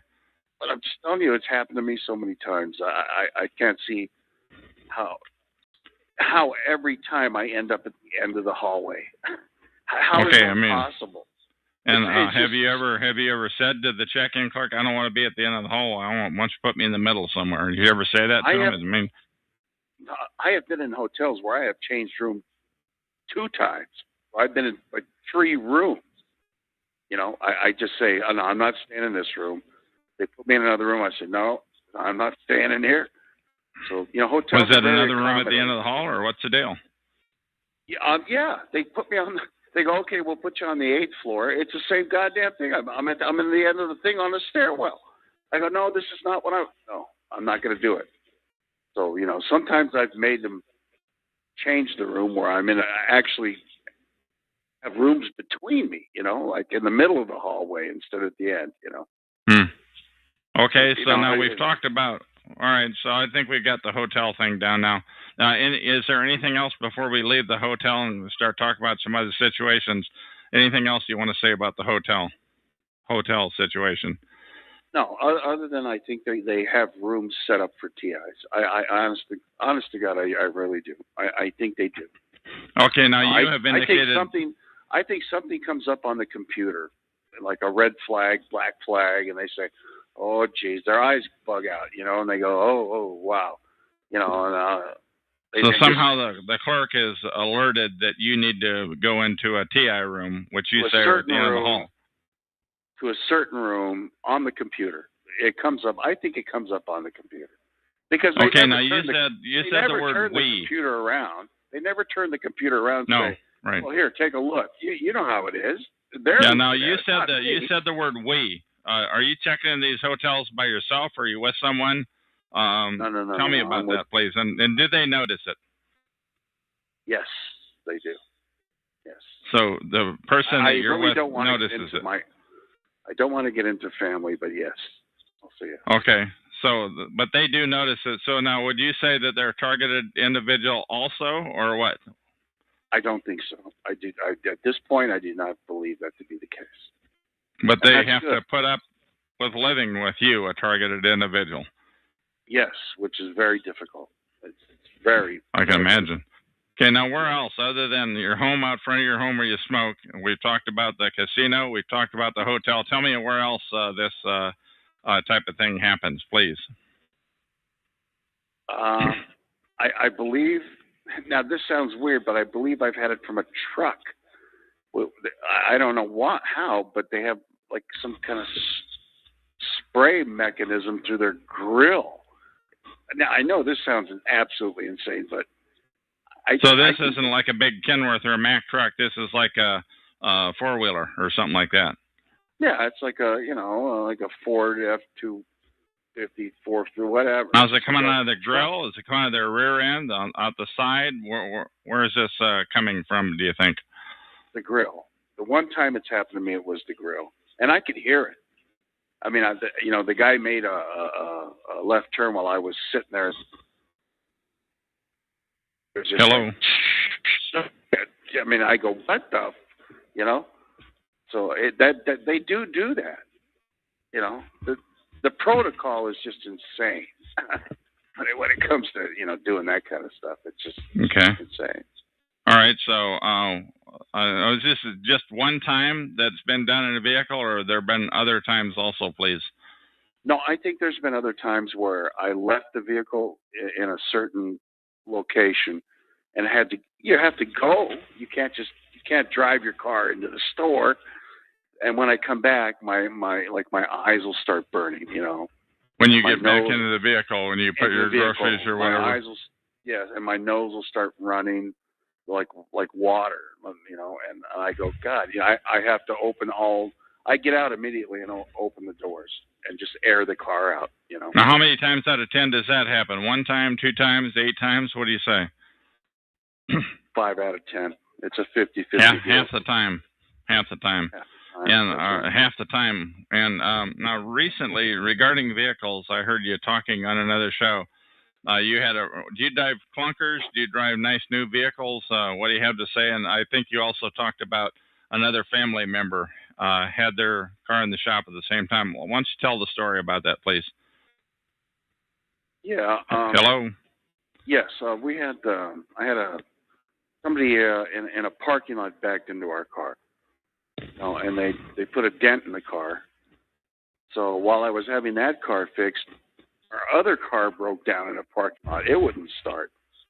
And now, is the other car a clunker? Is it a nice brand new, or what's the deal? I don't have clunkers. It's nice. Okay, it's a nice new vehicle. All right. And for some reason it wouldn't start as you were getting your other nice new vehicle repaired. Correct. And my wife called me and said it wouldn't start. And some gentleman helped her in the parking lot. And ever since then, it started perfectly. I mean, we have had no problems. I took it to Ford. Okay, but there was a situation. Okay. There was a situation a week or two ago where you had 2 cars that were down, but I mean that's going to happen. No, that doesn't. That is unnatural to have 2 cars down. But I had a loaner from the place that was fixing the other car, so we did have. Okay, well, all right. So that's enough on the car. What about cars in general? I mean, we talked about one case where a truck was going around you, a 4-wheeler, F-250 or something like that was driving around you, and you heard the spraying. Tell me some more about these cars that go around you, please. Well, I tell you what I do now. I drive with the windows up. When I smoke in the car, it's usually when I'm going down a large street with no traffic. But when I automatically just roll the windows up now. I've gotten used to it. As long as the windows. You've gotten up, used you've gotten used to being chemmed or chemicaled or sprayed. Is that what you're saying? Exactly. When you're driving down the road, how often does that happen? How many times out of 10 that you go out on the road does it happen? Well, I could tell when it happens because the window is coated, or the windshield is coated with little sticky dots. Like stick.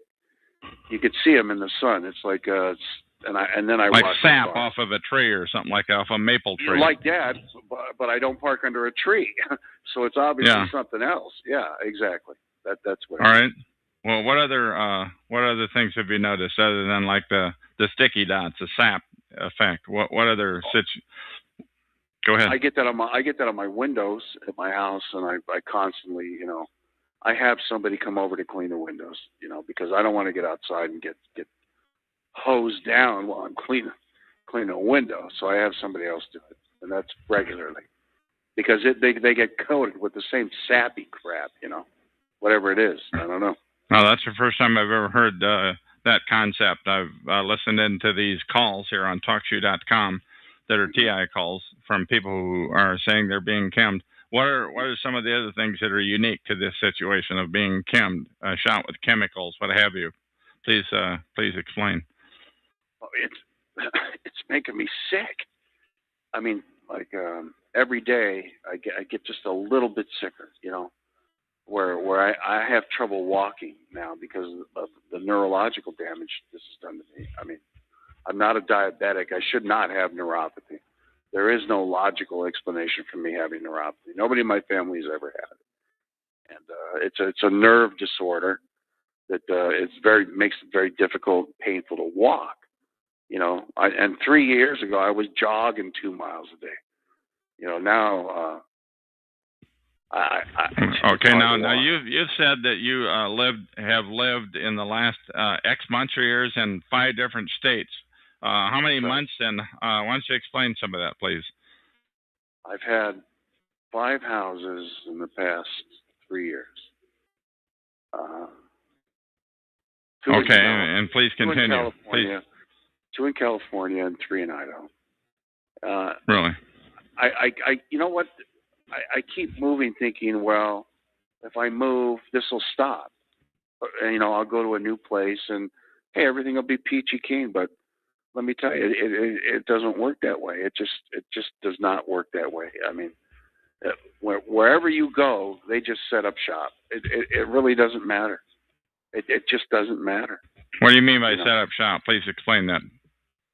The perps. I mean, they either co-opt the neighbors and move in, or how do you do that? How do you suppose they do that? I mean, how do you suppose a perp would co-opt a neighbor to get them to let them to move in? What do you mean by that, please? I think that they come by and they say it's a national security issue. They flash a badge. We're DHS. We're NSA, and they make National Security Agency. Yeah, they make them sign some stupid piece of paper. Like all of a sudden they're all top secret agents or some stupid shit. But what happens, non-disclosure agreement. Is that what you're saying? It's a non-disclosure agreement? Exactly. Because they won't talk to you about anything.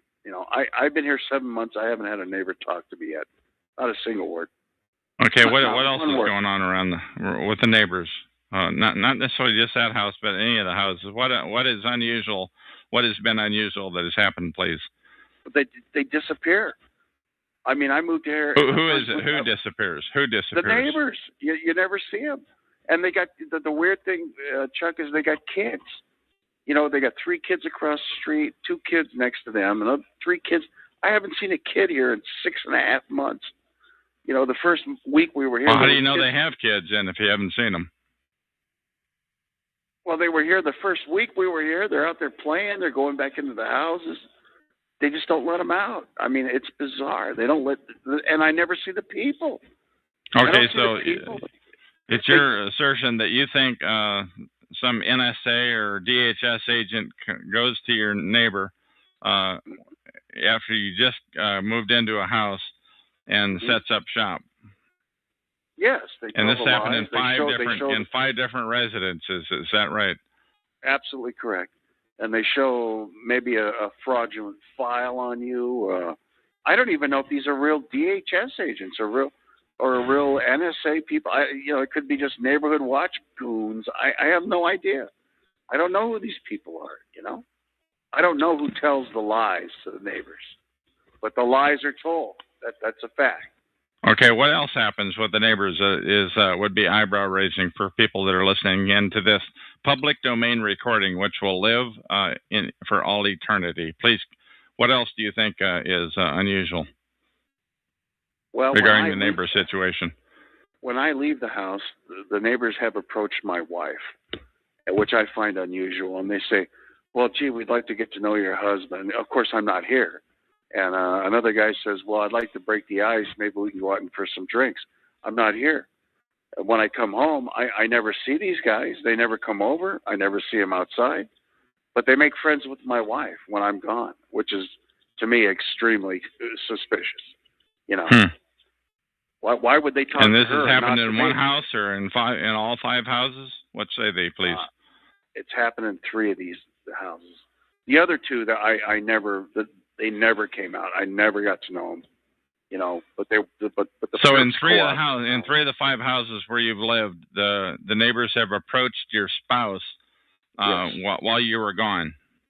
Yes, while I was either in the hospital or gone, and they know I'm gone. That I'm surveilled 24 hours a day, so that they know I'm not here. So it's a perfect time to approach my wife and say, "Oh, hey, how you doing? Yeah, I'm Joe Blow, whatever." And okay, so what else is unusual? These are some really good examples. What else? Half of which I have not heard you talk about before. What else happens around the homes that you've lived in? The one you're at now, or the previous 4? Please. The last house, not this house, which we've been in 7 months. The last house, I actually caught a guy with a spray tank outside. And he was pretending to, it was a big tank, 4 foot, metal tank, wand. He was pretending to spray for ants. And this was 11 o'clock at night, I'd say. And I watched this guy, and I started walking down. I had a big circular driveway. I walked to the end, and the guy took off running. He ran down the street. But he came out of the guy. What's your guess on how much this tank weighed? 50 pounds? 200 pounds? I mean, what's your guess based on the way he's running or what have you? Well, he was running pretty slow. He had the tank in front of him, so I'd say it weighed maybe 40 pounds. Huh. It's okay. a big metal tank with a wand. But All I right, approached the neighbor. The next day, the neighbor came out, and I approached him. And I said, "Listen, there was a guy with a spray tank. He came off your property. He pretended to be spraying for ants, and he ran down the street. And he goes, 'Well, that's suspicious.' He tells me. I go, Obviously, "Well, yeah." yeah. I said, "Yeah, it's suspicious." I said, Now you said that happened on one occasion. What are some other things that have happened like that, please? That are unusual. That's the only time I've ever caught a guy. Anything else unusual regarding neighbors or regarding your residences? Just my residence. I've had people on the roof. That's a fact.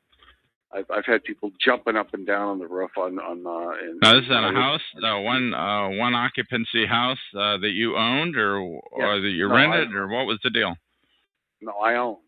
I own all these houses. They're all mine. And they get up on the roof. I could tell you. I mean, it's just they do.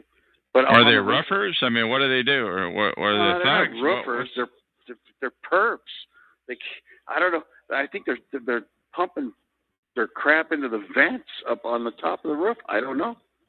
I've heard them jump on the roof. I've heard them jump off it. But I'll tell you, this is pretty strange stuff. Wow. Why don't you go ahead? But what else? You have to understand this happens at 4 o'clock in the morning, 3:30. You're asleep. They wake you up. And you're groggy and you're in bed and you go, what? Okay, so what else happens around the house? What else happens, please? Hello? Yeah. Are you there? No, yes, I am. That's about it. I mean, that's about it. I mean, they're not going to come out. the perps aren't going to come out and say hi. You know, how you doing? They hide. They're cowards. You know. Okay, now other than the casino, we talked about the run the house. We talked in the bedroom and outside and with the thing. Where else where else does this sort of thing happen, please? Well, we stayed in an apartment while escrow was closing on a house for 10 days, and that was a pure nightmare. That was an absolute nightmare. That was the perps. When you live in an apartment, Was this a 4-plex, a 20-plex? How many? It was a 3-story apartment, so this thing was huge. But I'll tell you what, they move next door, they move above you. They were that quick? You mean that they were able to do it that quick? That quick. You were there for. When I moved in, get this. When I moved in, 2 people were moving out, and I said, "What?" You know, the guy next door to me was moving out, and the guy above me moved out. Out of the house out of the apartment that you wanted to move into, or what? Out of the apartment immediately. And I said to the guy that was upstairs, I go, "Well, hey, how you doing? Nice to meet you." And he goes, "Well, yeah, it was a short meet because we're moving out."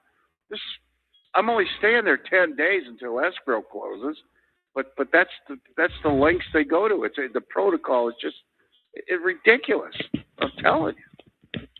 What else other than apartments? That's a good example. Let's have a couple. Let's have some others, please. Lots of examples, please. I've given you everything. I've given the apartment. I've given you the hotels. I've given you the houses. That's basically the 3 places that I go. Okay, where else? What about when you're in malls? When you're in stores in a mall? When you're in bathrooms? No, I don't go out. I do not go out. When I go out, I sit in my car, and that's it. And I get. Where do you sit? In parking lots or where? Go ahead. A parking lot, empty parking lots. Well, they're empty for about 10 minutes, and then I get one on the left, one on the right, and one in front of me that backs in and faces me. And it's so obvious. It just. So they blocked you in. So in other words, you can't get out. Well, until I get out of the car, and I have my phone camera. And as soon as I take a picture of the plates, they drive off. They go away. That's it. They scatter. They don't want to be seen. They don't want. Okay, now that's one situation, like the parking lot. Where else might this happen as you're out and about, moving around, driving, what have you? That's about it. I'm being honest with you. That's where I go. I mean, I go there to get fresh air. I go there not to get cammed, if you can believe that or not. I got to go to a parking lot in a car, open the windows, and get fresh air. That's the honest to God truth. And I do it every day. Every day. Rain, snow, sun. That's what I do. That's the only way I can get fresh air. What kind of life is that to lead? You tell me. I mean, that's a Okay, horrible so life. once again, my name is Chuck. This is TalkShoe.com, show number 120297, and I'm talking to T. Idaho. He's got a talk show that he hosts, number 123048. Hey, tell me the deal. Your talk show call got shut down yesterday, probably because you were. I'm sorry. We'll just brush on this for a little bit. Say. Yeah, I'm not going to beat you up on it, but you talked about a gun. Now these things that you said to me would appear to be make you kind of mad. Obviously, hostile, right? Well, the problem is we don't want to. I want to tell you the problem with that call, and I'll tell you what happened. I called into the show a half an hour after that happened. What I should have done is just wait a couple hours and cool off. So you're hot under the collar when you called in. After what happened again, please? After what happened? What per se? What happened, please? What happened I was half in an hour ago? Parking lot. A guy pulled up next to me, and I was there for 2 hours. It was empty, so I said, okay, time I was going to come home. And I stopped. I took a picture of his license plate because he's a perp. He's a perp. He's parked next to me. There's no reason to park next to me. Yeah, I got that. I wanted to get. He called me an a-hole. And that's the first time a perp has actually said something.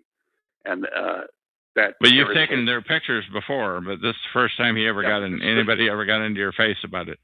Exactly. Is that right? He got out of the car, and I made it very clear to him that if he got any closer to me, yeah. Well, we don't need. I don't want to get into it because because I don't want to ruin this recording. Well, no, right? Neither do I. I'm just telling you what happened. You know? But anyway, so because you did get kind of explicit on that recording, and I actually killed our previous interview because of it, because it sounded like you were a bit of a hothead. So I threw the previous. This one is 10 times better than that one. But listen, can I tell you something, Chuck? Yeah. I'm not a hothead. I'm a nice guy.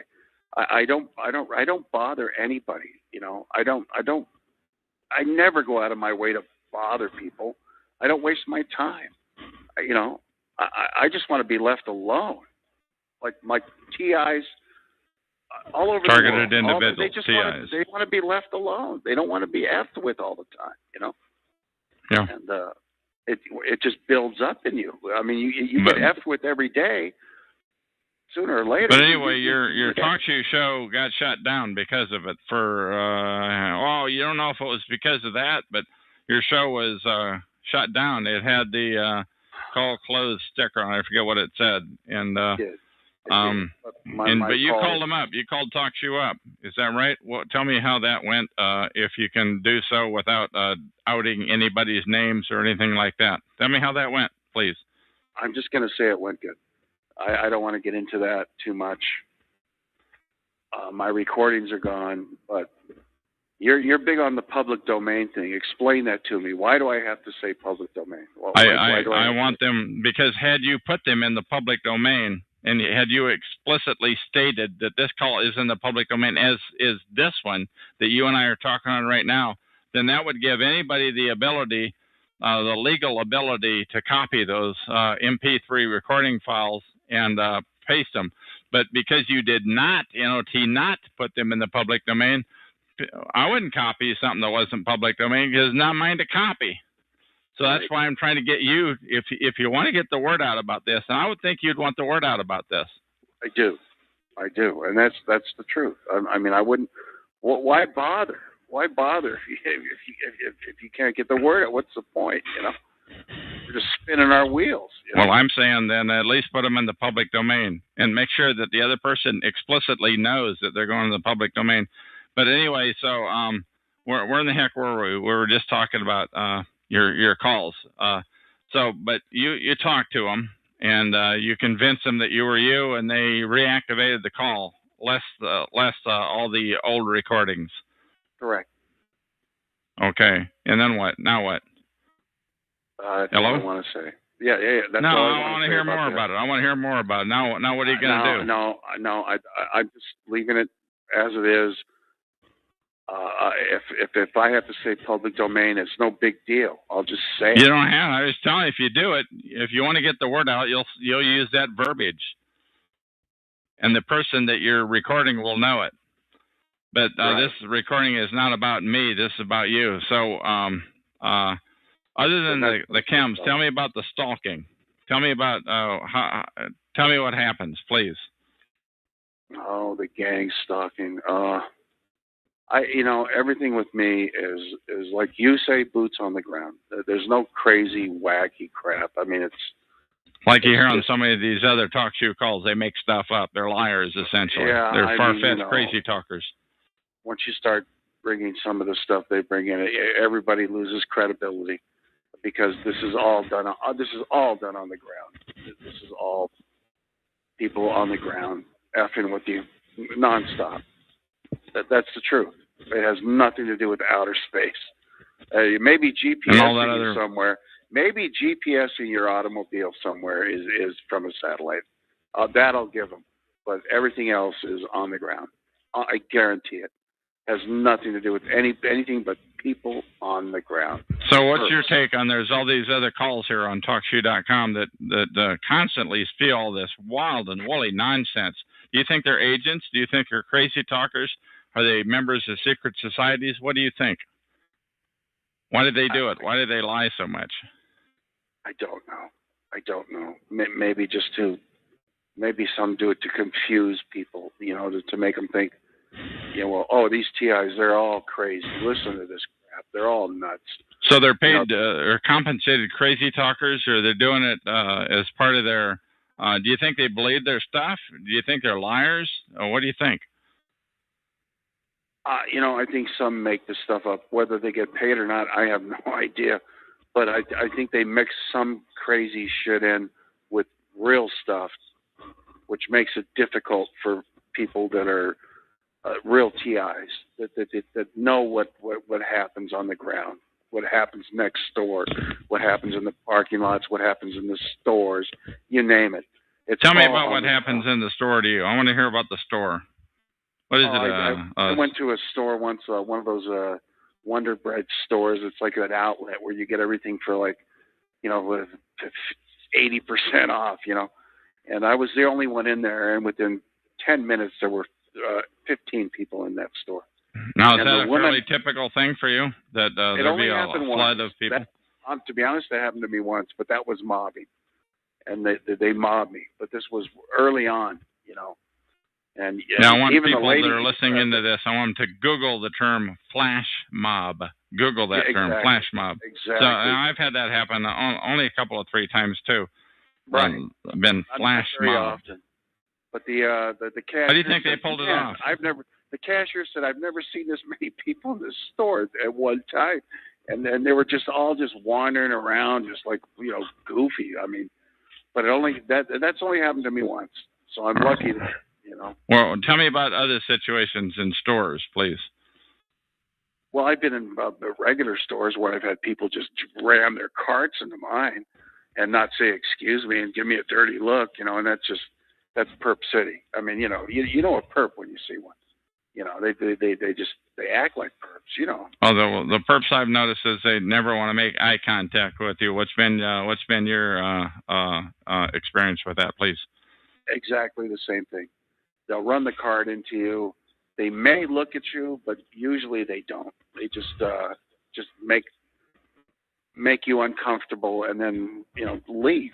You know, it's like hit and run. You know what I mean? They're not interested in looking at you. They know what you look like. They've seen your picture. Believe me. So, where did they see your picture at? What's your guess? I'm sure that they show these people files. You know, they have a file on you. You know, and they show picture. I've had pictures taken of me. I've had videos taken of me in parking lots. I was in a parking lot, and a lady maybe 40 feet away took out a video camera, got out of her car, and was zooming in, taking pictures of me in my car. But, you know, I finally just said, I don't care. You know, here's what I look like. What are you going to do? You know, what am I supposed to hide? You know, it's not going to happen. So that's it. You still there?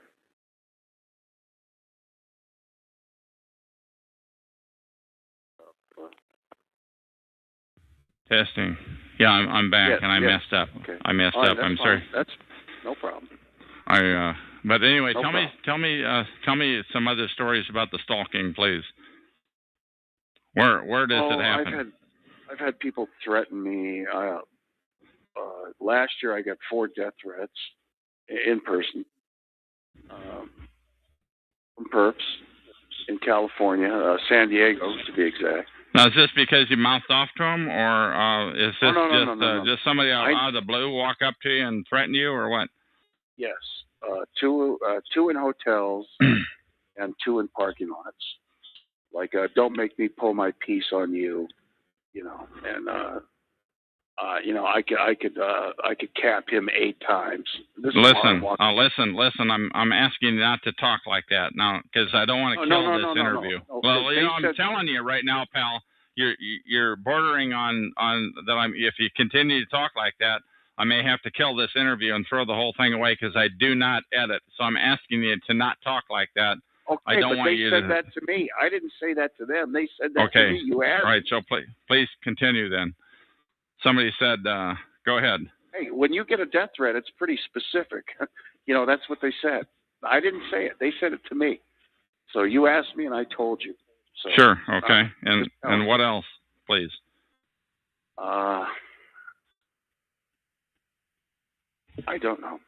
I've been threatened in parks, just by guys, big guys, slapping their hands together, calling me effer, calling me this, calling me that. Just for no reason. Just walking through a park, minding your own business, and some effort. Yes, I don't know these people. They just harass you and threaten you like that. That's all happened. Everything I told you has happened to me. Sure, I'm listening. I'm looking for other examples too, because we're getting into lots of examples here. Right. So I'm looking for examples of other things. Guys slapping their hands together, big guys in a park. Like where else does that happen? Slapping their fists together, like their fists into their hand, and looking at you, not saying anything. So you can't really accuse them of anything. You can never accuse these people because the stuff they do is they could say, well, I was exercising. They can make up anything as long as they don't do anything besides, intimidate you. All right, so where else has this happened at? What are the sorts of death threats? Let's focus on that for a sec, if we could, please. I haven't had any in Idaho. I had those in California, and they were all like I'm going to just tell it flat out, Mexican gangbangers. They were all skinhead Mexican gangbangers, white t-shirt. Really? Oh, yes. Almost all of the death threats you've had have been Latino gentlemen. Is that what you're saying? Correct. Okay. Absolutely. Any other ethnicities? My harassment has mostly been 99.5% Caucasians. But how does your harassment differ from mine, please? Mostly Hispanic, to be honest. But here in Idaho, I also get white, a lot of white. So I get both. Okay, so all right. Harassment. Let's talk some more on the death threat thing. Other examples of death threats, please. Well, I can't really tell you what they said because you're going to get angry. I mean, these people are mean. They mean business. Oh, I see. I won't get angry if it was you talking like it, but that's all right. Oh, no. It's not me talking like that. It's them talking to me. Don't make me pull my piece on you. I mean, that's a threat. Yes, obviously. That's a death threat. I mean, what else could it be? And I look out, I don't know this person, and this is in a hotel. They're outside walking down the stairs, and they turn around and they say my room number, room 223. Don't make me pull my piece on you. I open the door and the guy's standing there at the bottom of the stairs. And I don't know this guy, Then he gets on his cell phone. Now, so you're getting ready to walk out the door, and somebody down the hallway knows your room number. Is that what you're saying? Correct. But they're at the bottom of the stairs. I'm at the top of the stairs. And they make the threat at the bottom of the stairs, and then they turn around. That sounds to me like they had surveillance inside of your unit, and they knew you were coming to the door. What do you say about that? Well, I'll tell you what. It was an N unit, as usual. I'm at the end of the freaking hotel, so whatever they set up in the room next to me, I have no idea. It's Okay, now I'm going to listen to this recording, and I'm going to death threat there. Yeah, I'm going to listen to this recording when I get done. I'm going to say, "Oh, God, I should ask this. I should ask that."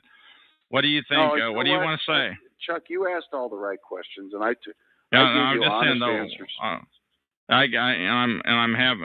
I'm not arguing with you, but what else do you have to say that you wish you had said? What else do you want to tell? What do you want to tell people? What I want to say is I want to get off the list. Get me off this list. I've been listed somehow, and I didn't do anything. I didn't break any laws. I didn't hurt anybody. I didn't do anything. Like all these TIs. I mean, targeted individuals. Yes. What are we? Experiments? Are we just something to be threatened with? What is the deal? Is the government behind this? Who's doing this? Is it a secret society? Is it the a secret society? I don't know. Is it cops? I don't know. But whoever it is, I want them to stop it. That's all. Have you ever Stop had doing cops that you thought were in on it, were participating? Absolutely. Oh, Let's hear about that, please. The cops that you thought were in on the stalking and the harassment, please. Let's hear that. Well, Hello? I've been set up. I was set up once. I mean, I Is went to this the one FBI. occasion, or is it many occasions, or?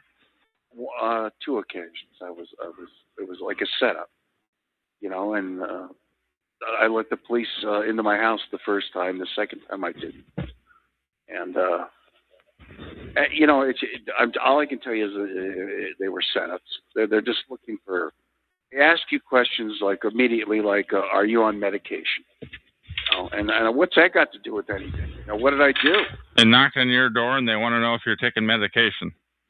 Well, yeah, because I told him the guy behind me had a spray tank and a face mask. Oh, so you called the cops. You called the cops. Absolutely. Is what you're saying. Yes. You initiated the call. Yeah. Okay. And then the cop comes back to my house and says, "Whoa, that's nothing. That's just a bucket." And I told him, "Look, I know what a bucket looks like. I'm talking about the spray tank that I see." Okay, but let's hear some other cop stories. Why do you think the cops were in on it, though? Because they come to my house after that. The guy says, Well, "Well, I mean, I'm when not you call going." them, they're going to come to your house. That's what they do. Yes, but I told him to go. I told him about the guy behind me. So he goes, "All right, look, I'll go behind him and I'll talk to him." And he comes back and he tells me, "Oh, it's a beautiful family. It's a young guy in his 20s with his wife. They got 2 kids. They're all a bunch of crackheads. I know these. The neighbors tell me these people are on crack." Okay. What else? What do you want to say to the people that are doing this? What do you want to say to them? The people that are doing this. They stop doing it. But you know what? They're not going to stop. I mean, why aren't they? Why are they not going to stop? Why do you say that? Because unemployment is so high in America, people will do anything for a buck, and they get the worst scumbags in the world to do. They don't have to pay them much. I don't know what they get paid, but somebody pays them. I don't know who. I don't know how. Gangstalking. I'm not certain exactly how it works.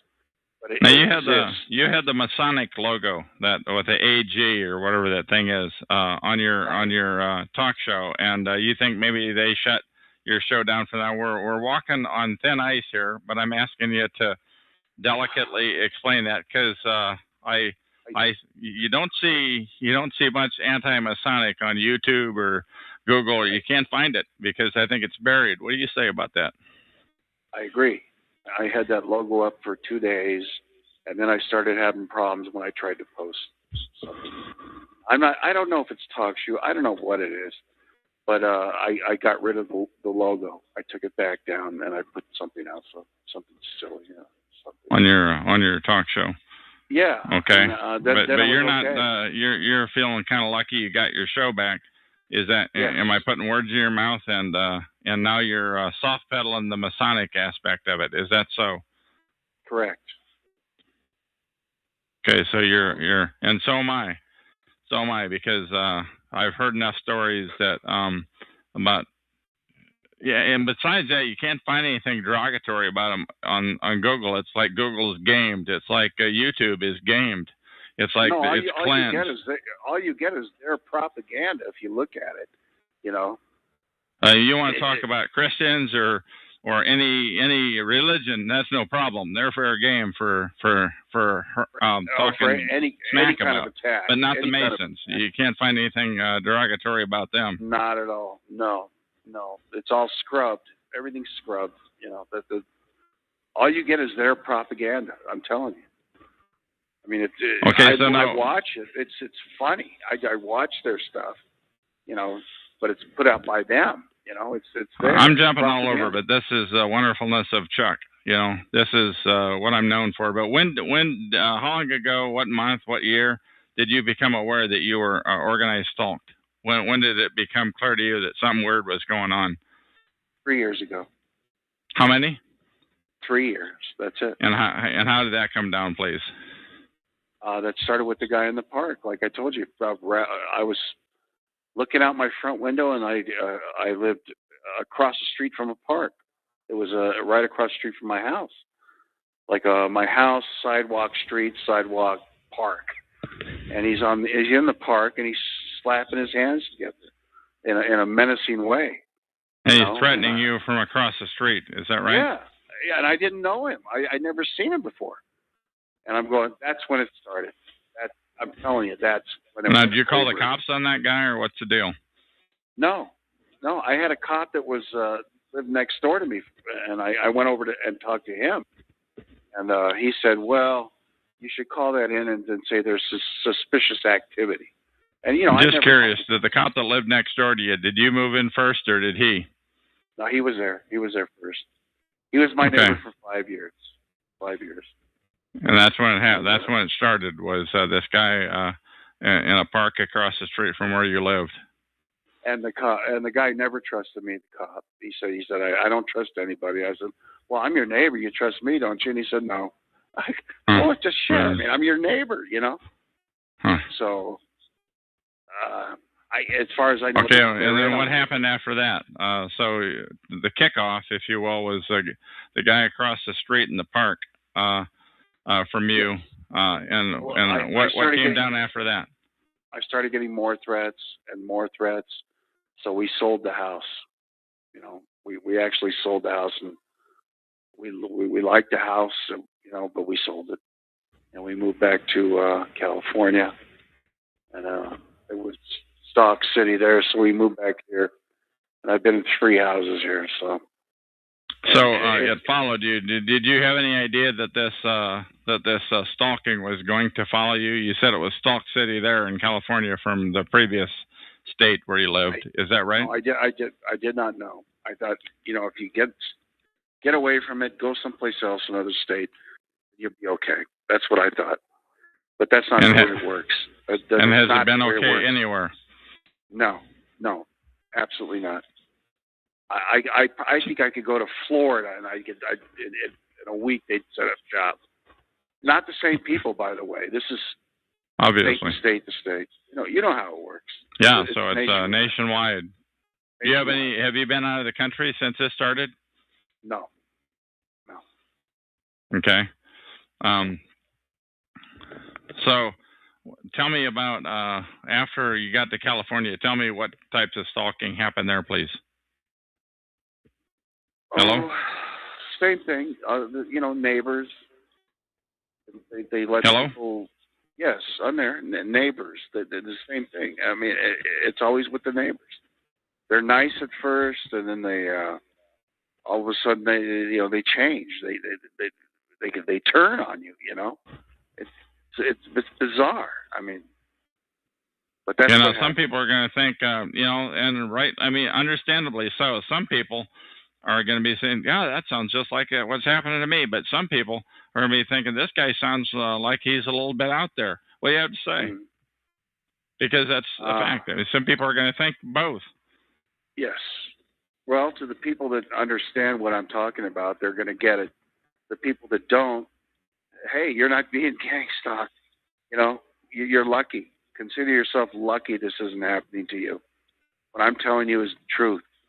So if it's not happening to you, you are one lucky person, let me tell you, because it's a living hell. Okay? That's all I have to say. That's it. Okay. Getting ready to shut the recording down here. Is there anything else that you want to say? Anything you want to say? What do you want to say to our illustrious leaders in government? The United States Congress, which is highly Masonic, by the way, if not vast majority are Masonic, and nobody wants to talk about that. What do you want to say to those right honorable people? Hey, I don't think we have any chance. I honestly, when I think about it, and all the situations I've been in, all the moving I've done, everything I've been through, we're in a web, and I don't think it's going to be broken until something major happens. What do you mean by that? What do you mean by that? Until something major happens, please. Well, if society collapses, something has to happen. Something has to give. Something huge has to happen, and then maybe the attention will be directed elsewhere. because there'll be bigger problems than us. I think that's the only chance we have. So what do you want to say to these Masons in Congress at the upper levels? What do you want to say to your particular congressman in the state of Utah there? What do you want to say to him? I know. Excuse me. I'll tell you what. I've never met the guy. I've heard him speak on the radio many times. Maybe I'll go see him and talk to him. And, you can. I can go down there and talk to him. And maybe I could say something. I can tell him my situation, and maybe he can do something. He sounds like. Do you think these guys? Do you think these Congress people? Do you think your elected officials? Do you think they know about this issue of organized stalking? Do you think they know about it? Yes, I do. Why? I think everybody in a higher position knows about it. How much they know, I don't know, but I think if it's okay with the cops, then we're in big trouble. You see what I'm saying? Because then the neighbors say, "Oh, if the cops say it's okay, then we are screwed." Let me tell you, because they're not afraid of the cops. You know what I mean? So it's a vicious circle. It really is. And I think it's tight knit, and I think it's hard to prove. What do you mean by that, tight knit? You think it's tight knit, vicious circle? I don't know. What do you mean by that, please? Well, it's a tight knit web in every community. Nobody's going to come out and say, "Hey, you know what's happening to you? Here, blah blah." And they're not going to tell you. So that the neighbors are very tight knit against you. You know what I mean? That's what I think. And you ever do any time in the slammer for crimes? I'm sorry, I'm just asking. Never. Me neither. Never. I'm not a criminal.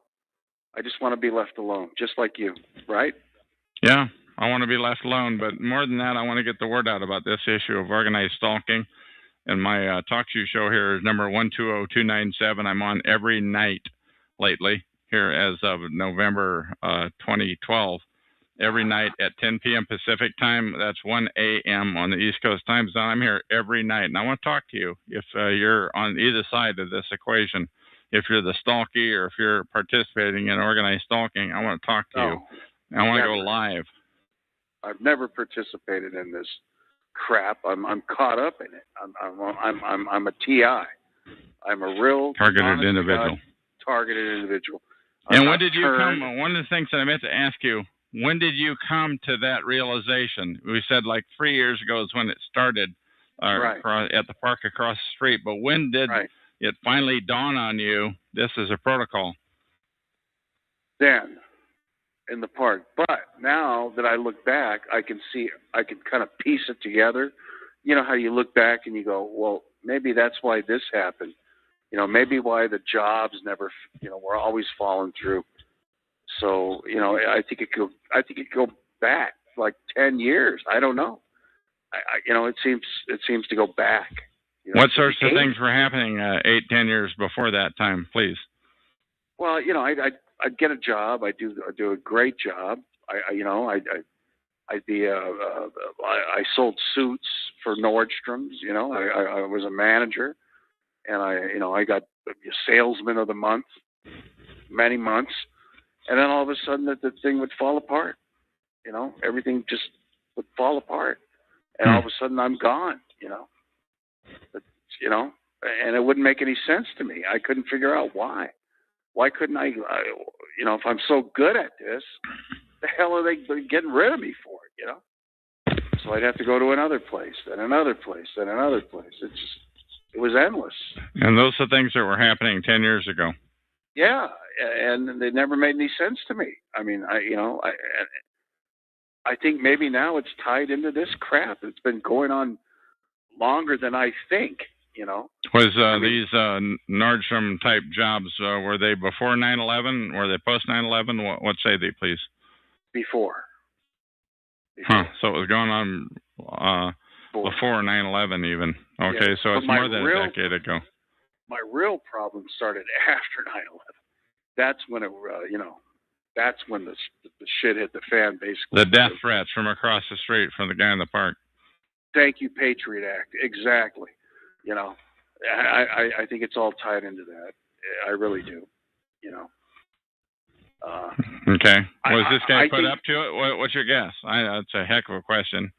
But what's your guess? Was he put up to I saw him on his cell phone maybe 2 or 3 times. He was talking to somebody, obviously in a position above him. You know, he's not talking to another perp. He's talking to somebody that's giving him directions. You know, that's my best guess. You know, so there is a hierarchy. You know, in this thing. There's perps. There's handlers. There's got to be somebody above the handlers. I don't know how high it goes. You know. But it's now. What makes you think that there are perps and handlers? Have you read about this on the internet? How did you derive that conclusion, please? Because somebody has to pay the perps. I mean, you know, somebody has to give them money, and it's got to be a handler.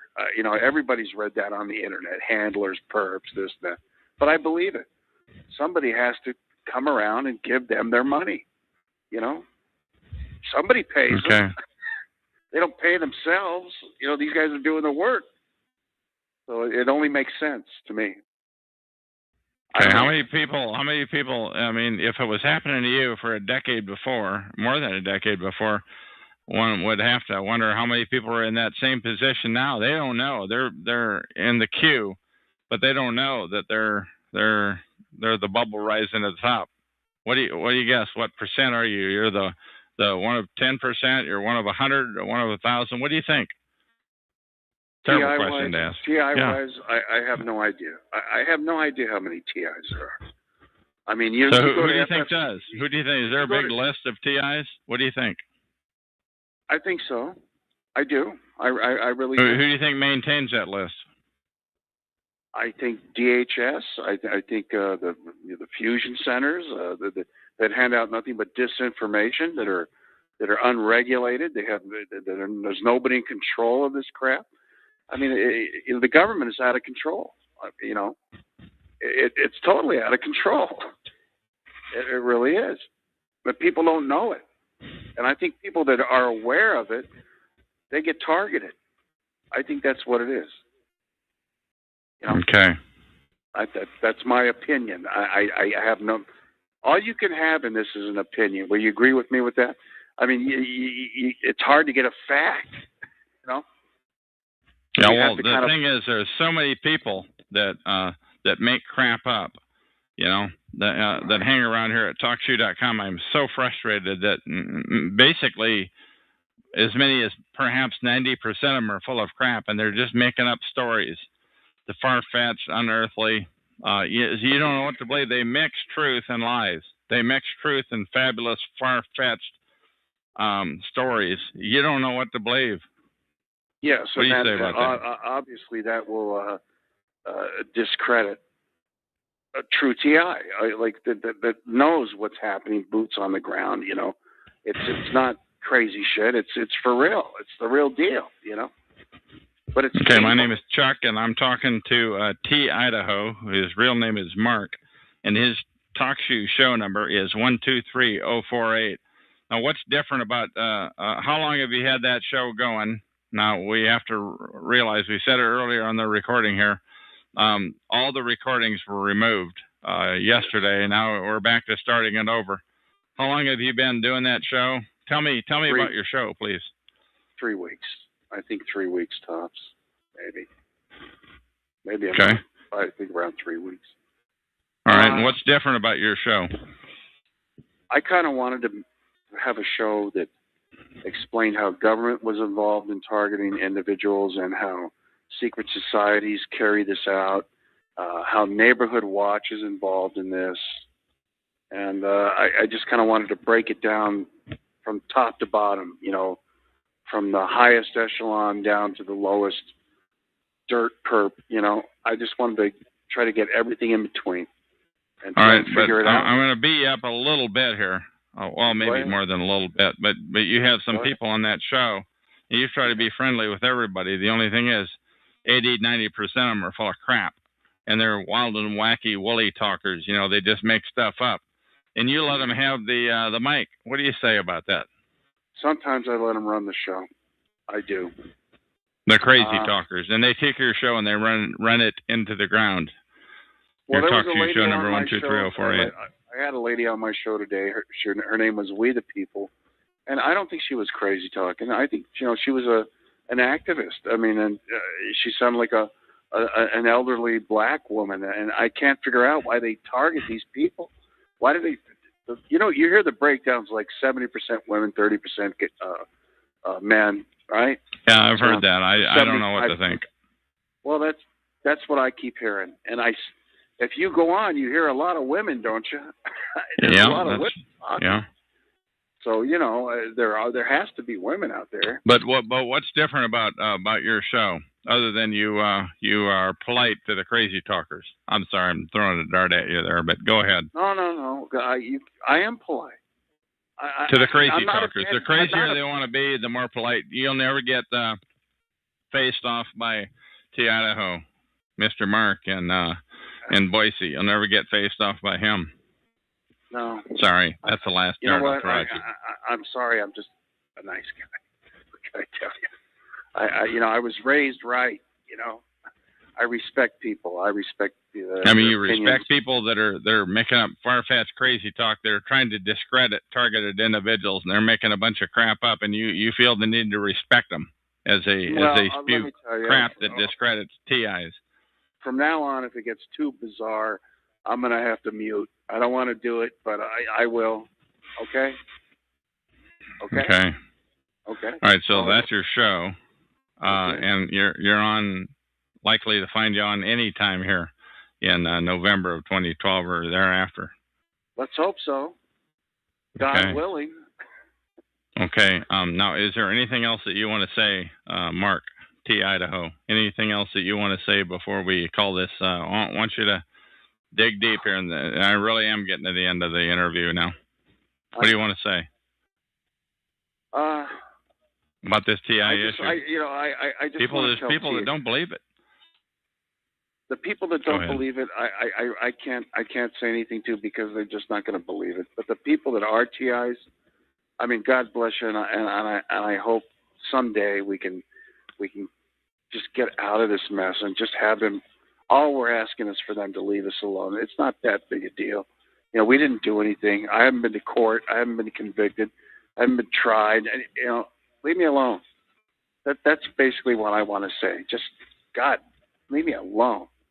Okay, anything else you want to say before? Go ahead. Leave TIs alone. That's all I got. That's my last statement. Leave us alone. Go get a new hobby. Okay, get something constructive. Go do something else. Get a new hobby. Leave us alone. Yeah, this is more than a hobby. This is their source of livelihood. Anyway, this is Chuck. Go get a real job. Go ahead. Get a job. Go to Walmart. Get a job. Leave us alone. There you go. All okay. Right. T. Idaho, thank you for being on with me. I'm going to hit the end key, then I'm going to shut the call down. You're welcome. Talk show. Recorded live. Hello, my name is Chuck, nickname Van of Vancouver, Washington, USA. Welcome to Talk Show call number 120297. This call is being recorded, and anything said will go into the public domain. Thus, everyone is entitled and encouraged to copy and republish any or all of this MP3 recording file. You do not need permission. No notification or attribution is necessary. To find more of these public domain audios, go to the top right corner of any TalkShoe.com screen and search for Vancouver, or better yet, search for show number 120297, or click on the top left purple Live Now button to see if the show is presently underway. The time out here on the west coast of the U.S. is about 6:45 p.m. on Sunday, December 2, 2012. This is episode number 3045. I have on the phone with me Nick Spinner. And how are you tonight, Nick? I'm all right. And you? Good, thank you. Now, we've been talking in the chat room about Agent 9 interviews on my last Talk show, number 87161, episodes number 1078 and 1079. Have you listened to those interviews? I have. I listened to the 1078 a couple days ago. I haven't listened to 1079 in a long time. Okay, but now go ahead. What do you want to ask about that? Well, we're talking about your idea of there being all these TIs turned perps. I'm saying there are four kinds. I'm saying there are four kinds of people around here. There are TIs, targeted individuals. There's targeted individuals turned perp. I'm sorry. There are four kinds of people. Number one, there are secret society perp filth. Number two, there are pure TIs. Number three, there are TIs who have turned into perps. And number four, there are people that are trying to make sense of it all. Once again, number one, secret society perp filth. Number two, pure TIs. Number three, TIs who have become dirty. They have turned into TI perps. They're now perping, but they're masquerading as TIs. And number four, there are people trying to make sense of it all now. I learned that information from Agent 9 in about April of 2011, a year and a half ago, on my recording number 1078, and I did a chat room reading. Now, what do you want to ask about that? And I'm sorry for the long intro. That's all right. I'm just saying that it's hard for me to get my mind around the idea of a TI turned perp. Well, first of all, I have heard you say in the past that you do think most of the perps are secret society people. I tend to think it's more government than secret society. I'm sure there's some secret society, but I don't understand why they'd risk it, because first of all, if they're mostly secret society, oh well, here's a TI that he just ran out of money, so now he's gonna quickly initiate it into our secret society, or are you saying no? He's not. I don't think a TI. I don't think a TI is ever going to be initiated into a secret society. They're just going to be turned into a perp, and I think they don't have any choice. They've got children. That TI, let's say he's 40 years old, or he or she is 40 years old. They've got children that are still in school. They've got assets. They've got a car. They've got a job, and all those things can be taken away from them, unless they play dirty and unless they play the dirty side of the fence. What do you say about that? Well, some of them, let's say it does happen, if they do try and recruit a TI that's just ran out of money, then not everybody would.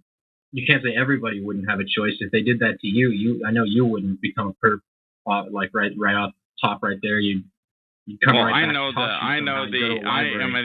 I'm in a unique position because I know about this, because I spent nearly every night on TalkShoe talking about this one issue of organized stalking and of targeted individuals, of perps. I've spent so much time dealing with this, so I think I'm in outer orbit. I mean, as far as somebody who knows what's going on about this issue, So, but you're right. I will not perp under any conditions. I'd rather die than perp. I promise. And I'll go on. Go ahead. If they were going to turn a TI into a perp, I don't think it'd be at that point. I think it'd be earlier on. They wouldn't say, now that we've completely ruined your life, come work for us. It'd be more like towards the beginning, and they'd say, if you want this torture to stop, or even maybe the TI would go to them if that's possible. Please, I'll do anything for you, this torture to stop. I'll even work for you or do this for you. And it might not be being a perp for them directly, but it might be doing something else, like shutting up about it. Or I mean, those are good points. Those are good points. And I would say, I wouldn't know, but I would say everybody would have their breaking point.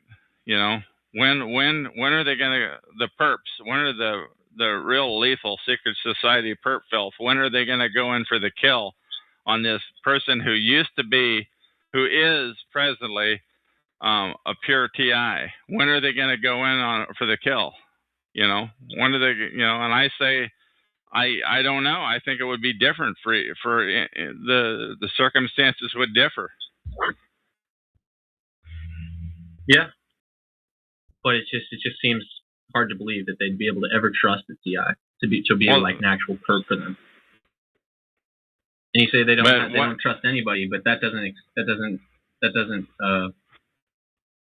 make my question worthless. It's an important question. Like, how would they ever be able to... Why you would trust a TI? Well, I can try to answer that. How would you trust a TI who's turned into the type 3 that I talk about, the TI perp?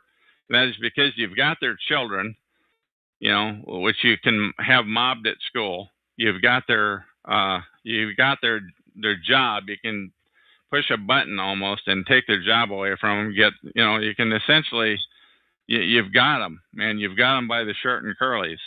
That's why. What do you say to that?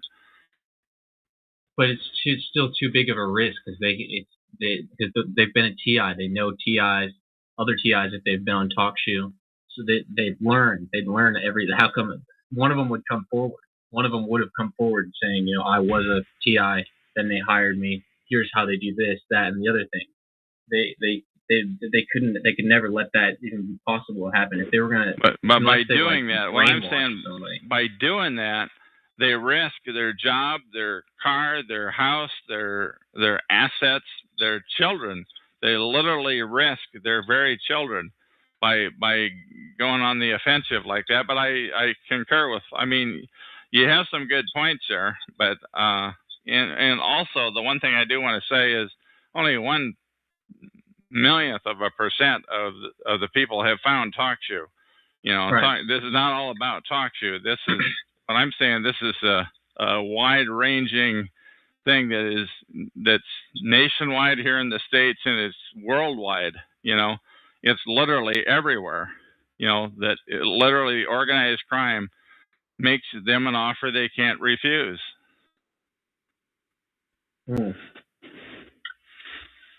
How can they refuse that offer of their children being able to continue on? I don't know. I mean, I don't know how they can refuse that offer.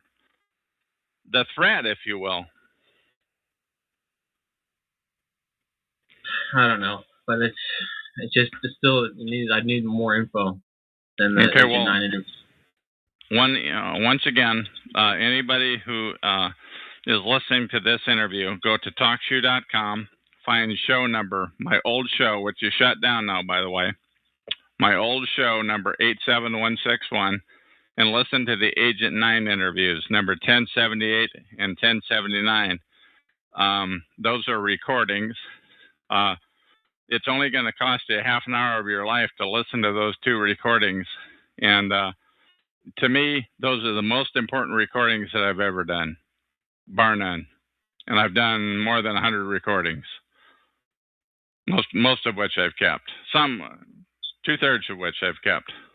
What else do you want to ask about this issue of the TIs, of the Secret Society perp filth, number 1, of the pure TI, number 2, of the TI turned into a perp, number 3, and the 4th kind of person is just kind of that's trying to figure it all out. What else do you want to talk about that?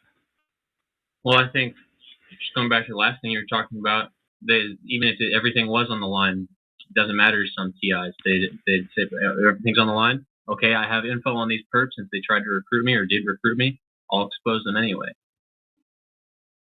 Well, maybe that is the time when they'll push the hatchet on them. When they'll take them out, so to speak. I don't know.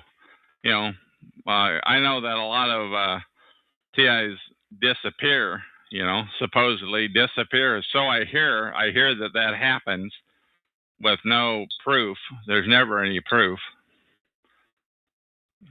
Right. If they want to get down and dirty. Something I said in the chat, which is important, is a lot of people who, I don't know, I can't think of any specific people, but who you think is, that person used to be a TI, and now I think they're a perp. If they're a perp, I think they probably were a perp when you thought they were a TI, just gaining your trust, learning the system of TIs on TalkShoe, and scoping the place out before going into perp mode, so to speak. Yeah, I would concur with that. Sometimes you never know. And I don't think you can ever believe it. What people are going to say. I think the more they have to lose, the more chance they have of becoming dirty. All right. I'm going to hang up. All right. And that is the end of this recording.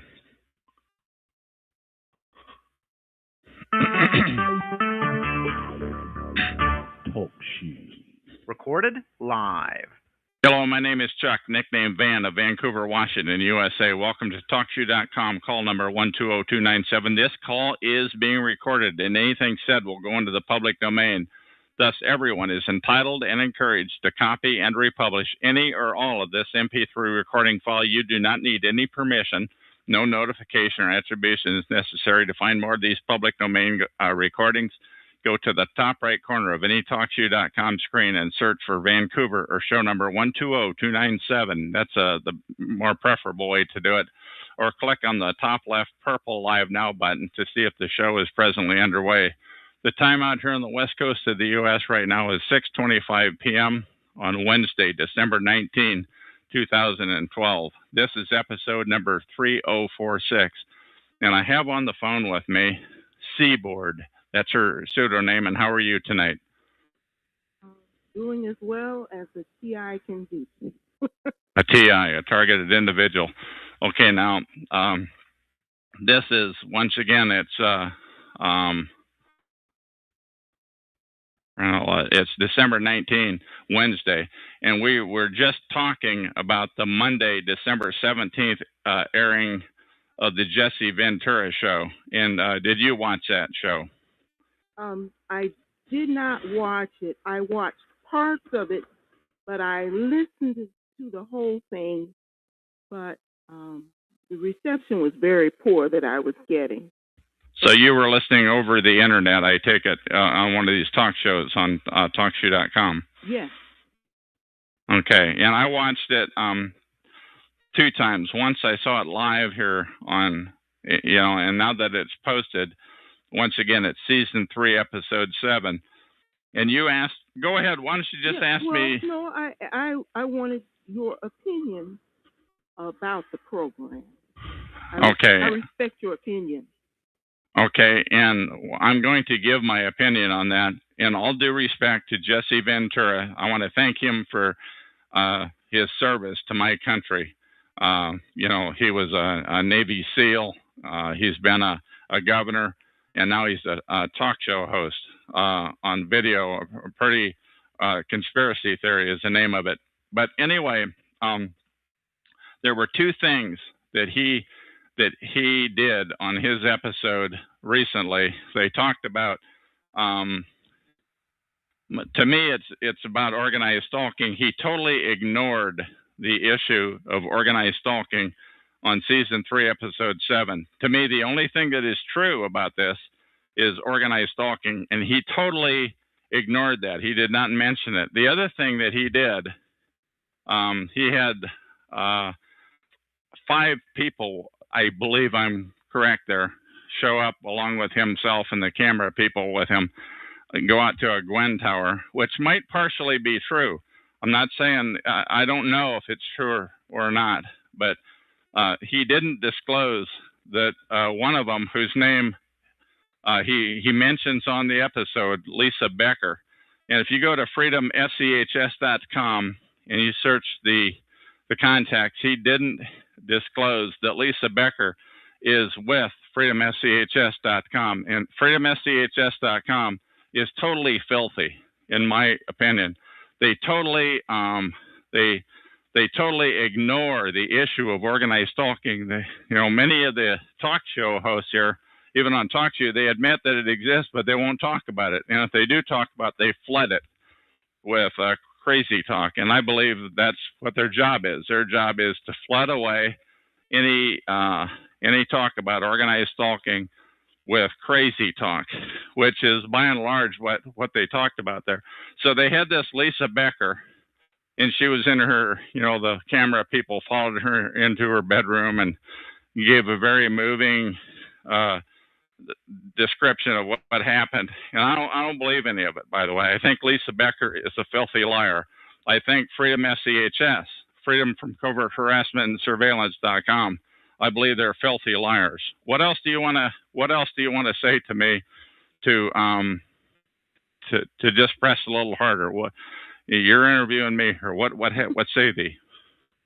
No, I just wanted your opinion about that. The show, the conspiracy theory show. Okay. I've had you. Go ahead. I'm glad that they talked about it, but I don't know what the general public is going to think about this, if they think about it anything at all anymore. But Well, they use the term targeted individual. I guess that's good. I'm glad that they talked about the term targeted individual. The only thing is that they got it wrong about what happens to targeted individuals. And it's really Freedom SCHS's job to get a crazy story out. They're what's called controlled opposition. They're filthy. FreedomSCHS.com is a filthy operation. They're owned and run by the government. And I'm sorry, anybody who's been I'm sorry, Jesse, man, I love you, and I thank you for your service to my country. But I have to believe if you've been a governor and a Navy SEAL, I believe you were. I want to thank you for your service, but I have to say, I doubt your integrity on this one. I think it would have been your job to at least have mentioned the issue of organized stalking of targeted individuals. I think it would. I think you should have mentioned the term freedomschs.com, and that they're not all lily white, and there are people that have altering opinions on them, that they're controlled opposition. I believe that they should have done that. What else do you want to say to me, Seaboard, before I terminate this interview in the interest of time? Well, I'm just saying that maybe in another episode, Jesse might talk about organized stalking. Yeah, in that other episode, it might be a year or two down the road. But right now I have in the room T. Idaho, and T. Idaho is a person who is of interest here on a talk show because he's got his own show number, and he's in my chat room right now. His show number is number 123048, and he talks about it, and he allows his call to be flooded with crazy talk. He wants to make friends with these people, and you can't make friends with these people, with these crazy talkers. What I'm saying is that they make up a bunch of crap, and just what I'm saying is that the stuff that was on Jesse's show 2 nights ago was crazy talk, and it had nothing. I don't believe it. I don't even believe that the people that were talking believe it, and they're good actors. And Lisa is a magnificent actor. She's just another one of the many actors that just spew crazy talk. And so what if they spew part truth coming down the road? It's in a year or two. He had an opportunity. I have to doubt. Jesse, baby, Jesse, man, I love you, but I challenge your integrity on this one. Is there anything else that you want to say, Seaboard, before I terminate this? Recording. Well, Chuck, I don't know if there is anything else I can say, because from what I've experienced, I'm one of the crazy talkers. But you have a okay. Why don't you go ahead? Why don't you go ahead? Tell me what you experienced. Well, let's go ahead. I don't want to hear about what they said. I want to hear about what you've experienced. Let's hear it. Let's hear what you've experienced. No, because you can't have that on your show. Yeah, I can. Yeah, I can. I want to hear what you've experienced. Let's hear it. Respect your opinion. Well, let's go ahead. Let's have what have you experienced?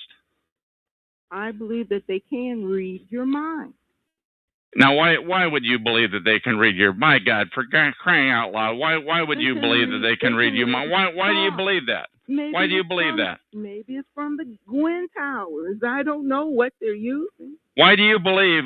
So it's the Gwen Towers that this Jesse show is about. But why do you believe that they can read your mind? Tell me that. Well, I want to hear it.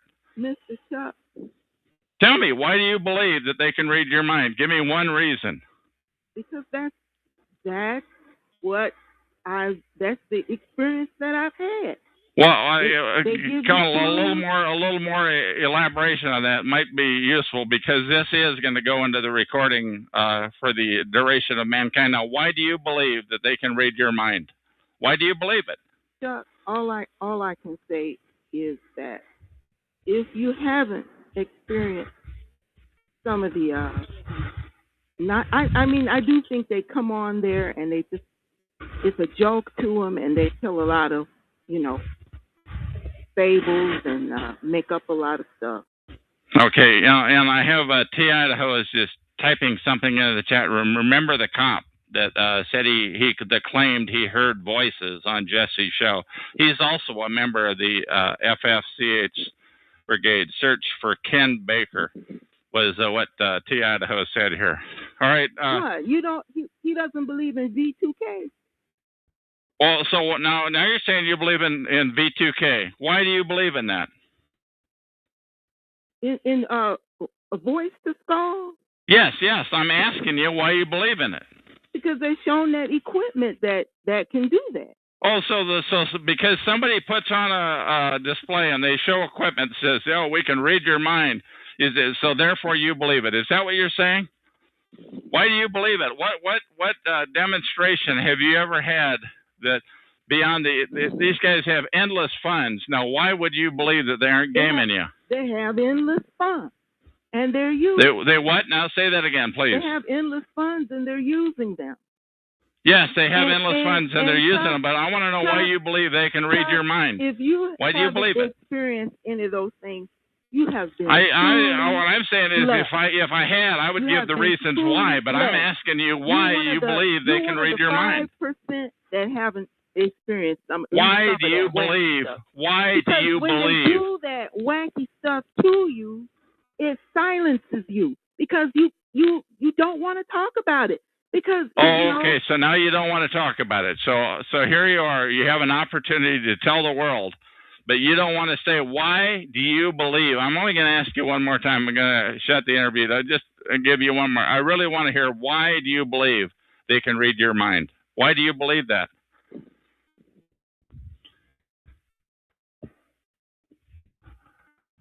Do you have anything to say, Seaboard, before I terminate this recording? Just have a blessed. Okay, she was wishing me a blessed Christmas, and I terminated. According to T. Idaho, just typed into the room here, that whole Jesse Ventura show, season 3, episode 7, was an FFCHS psyop. By the way, you never once heard FFCHS, the filthy operation. What I say is they're killers. They're slow killers of targeted individuals. That's their job. Their job is to kill people slowly. That is their job. They make stuff up.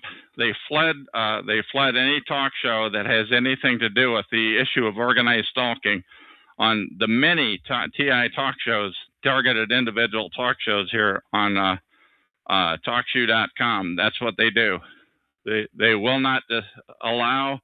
I asked Seaboard a half a dozen times, just give me one reason why. I would have liked to see Jesse get into the face of some people. He's welcome to call my show anytime here. Once again, this is Chuck. This is TalkShoe show number 120297. And that is the end of this recording.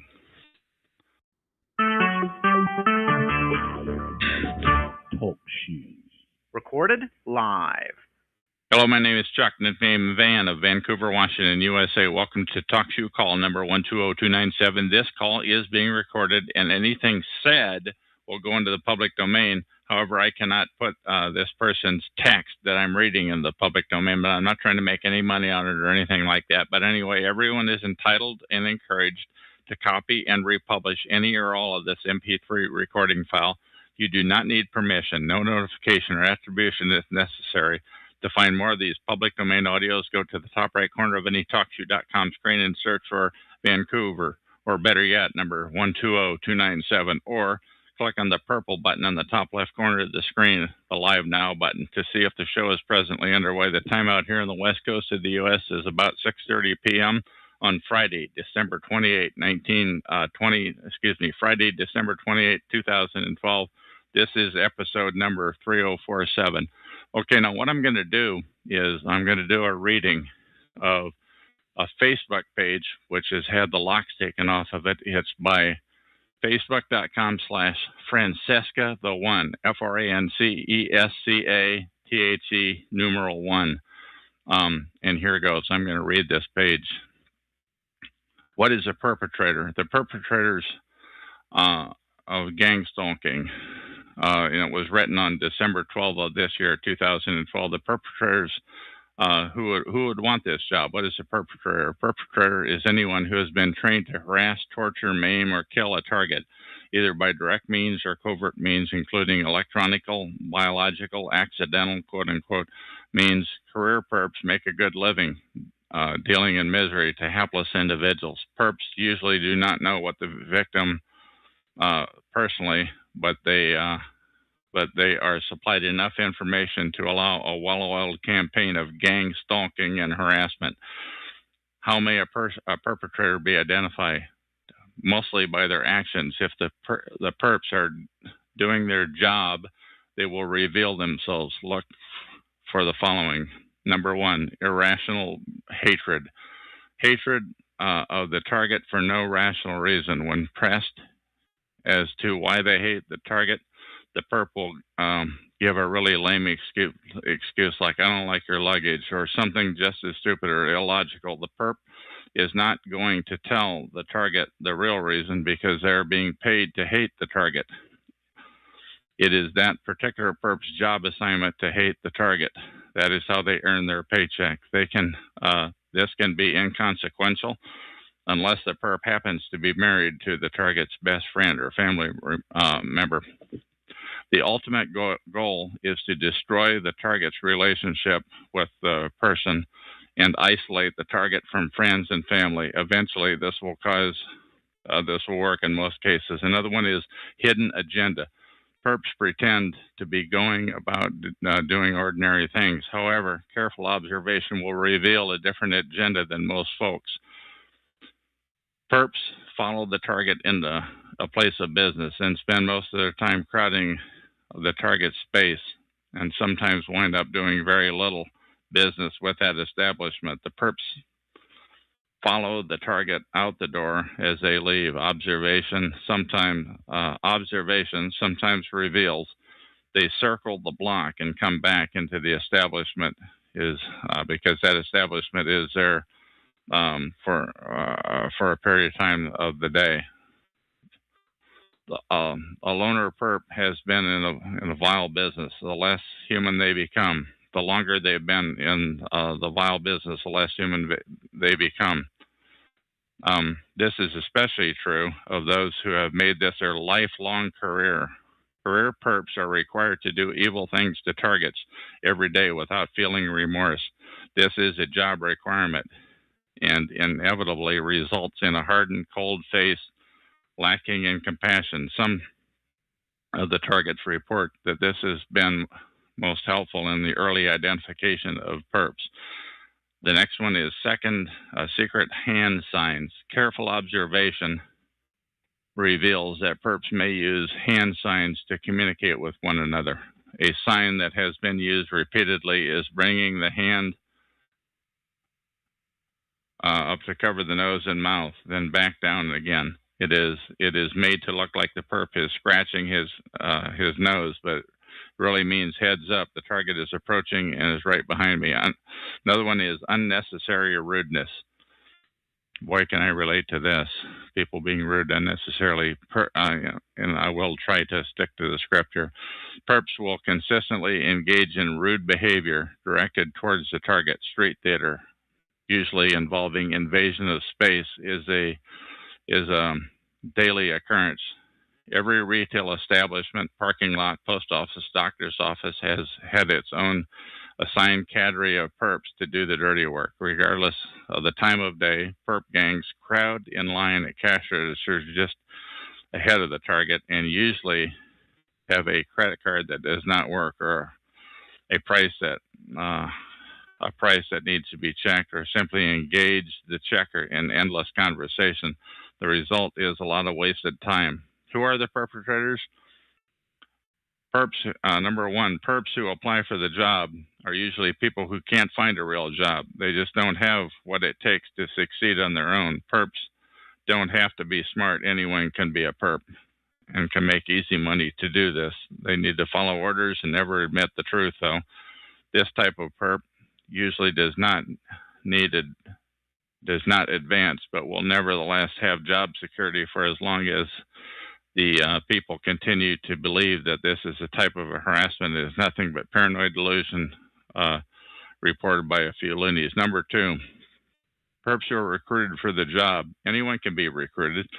Many people turn to the dark side in order and join this network, this vast network of evil.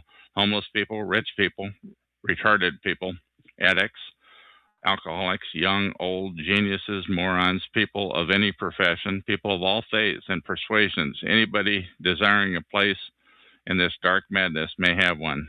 The most disappointing and pathetic of all are the Christians. There are quite a few pretended Christians involved in this conspiracy who have been tricked into joining, such as, by the way, I might interject 4 of the ushers at the church I go to, and those are the ones that collect the money. If that doesn't make you squirm, I don't know what would. I'm back onto the script. These pretended Christians attend more perp meetings and Christian meetings and go about the day serving the dark side by heaping misery onto targeted individuals. Convinced that Christians are God's chosen and therefore chosen to decide who is undesirable and who isn't, who will live and who will die. How this is done is inconsequential. These types of perps mean well, but will continue to do evil until they truly find God. Number 3, perps who enjoy sadomasochistic activities. This type of perp has found perpdom to be the fulfillment of a lifelong dream. How else can anyone commit trespass, burglary, slander, vandalism, terrorism, drugging, rape, abduction, and even murder without being called to task? The power-hungry perps enjoy inflicting pain on the target and feeds off of their fear. These perps definitely have lifelong career in perpdom and will advance far up the ladder to become part of the management team. The disgruntled ex-husband or ex-boyfriend. Increasing numbers of callers have indicated that their ex-husband or ex-boyfriends are targeting them for breaking up with them. Usually, the actual harassment is done by a group of hired thugs, hired by the ex-boyfriend, ex-husband, and who will not have to get his hands dirty or risk arrest for the illegal activities. Reports of revenge for higher groups are increasing as more and more people become targeted. How could anyone be forced into perpdom? Anyone can be tricked into joining the torture and the targets by the following means. Number 1, lies. The newly recruited perp is told the target is a drug pusher, terrorist, homosexual, socialist, Jew, Muslim, Democrat, etc. It's easy to find out why the new perps. It's easy to find out the new perps' hot buttons and push them in order to motivate them to do the things they may be against their moral beliefs. The individual may not be the information may not be conveyed directly, but rather inferred. Even so, this will work on a subliminal level until finality in the perp's mind. The target is trash, therefore does not deserve to live. Perps are brainwashed to believe that the end justifies the means. That is, some people will have to be done away with in order to make the world a more perfect place to live. The message is, we know what is best for society and what kind of person deserves to live in the New World Order. How this is done is inconsequential. The next item is coercion.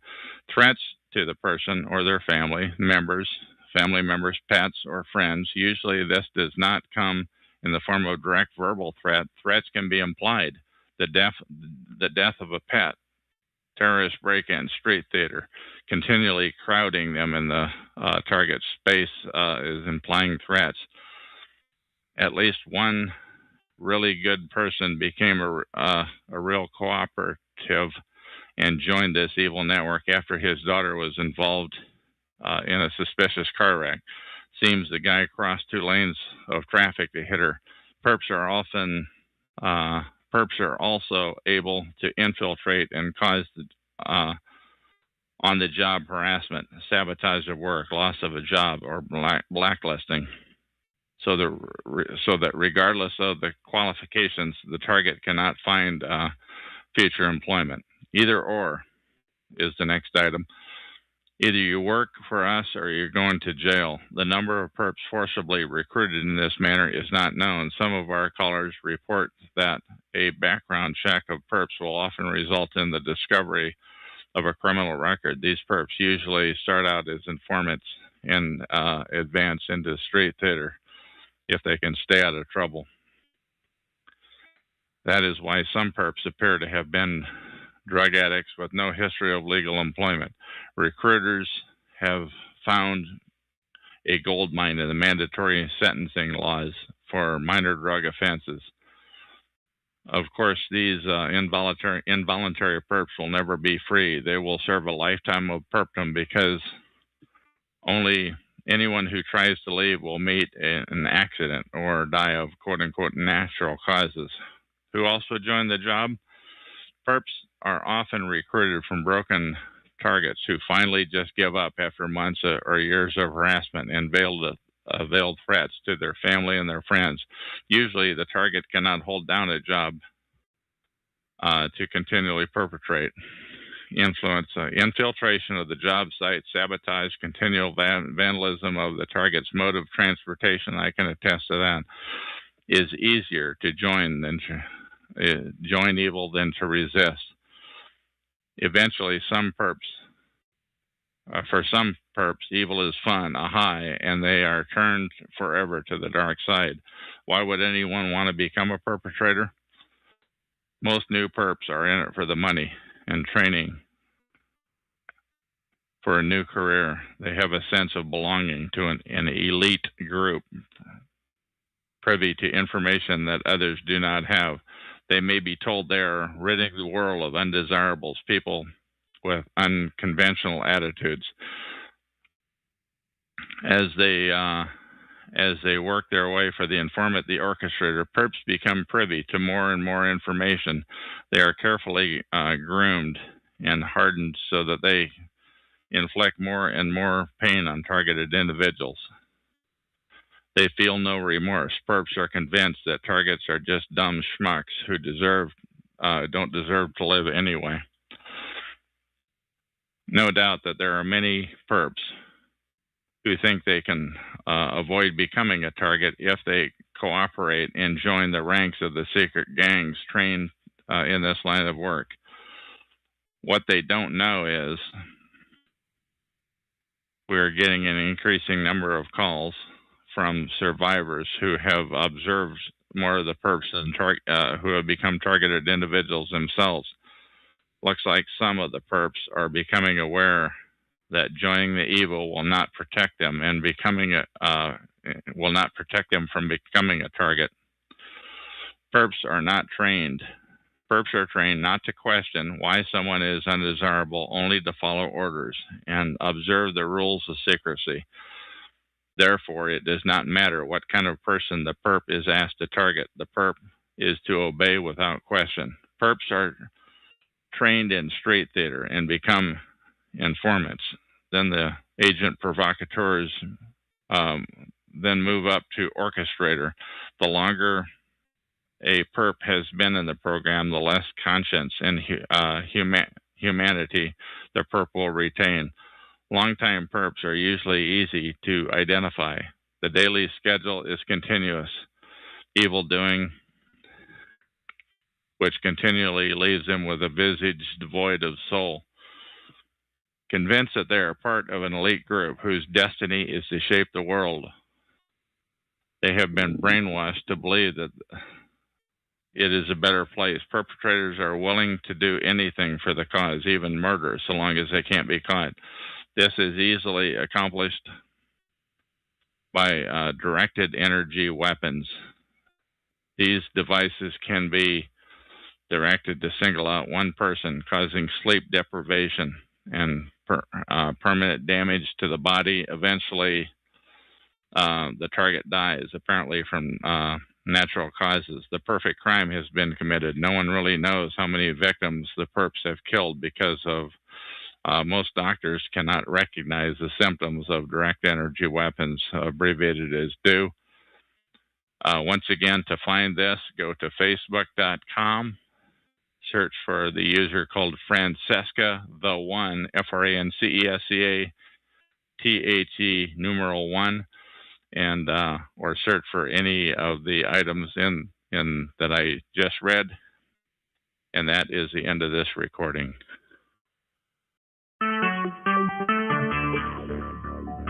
Talk shoes. Recorded live. Hello, my name is Chuck, nickname Van of Vancouver, Washington, USA. Welcome to Talk Shoe call number 120297. This call is being recorded, and anything said will go into the public domain. Wish you guys to slow down on the chat, please. Way down, or I will mute you. Thus, everyone is entitled and encouraged to copy and republish any or all of this MP3 recording file. You do not need permission.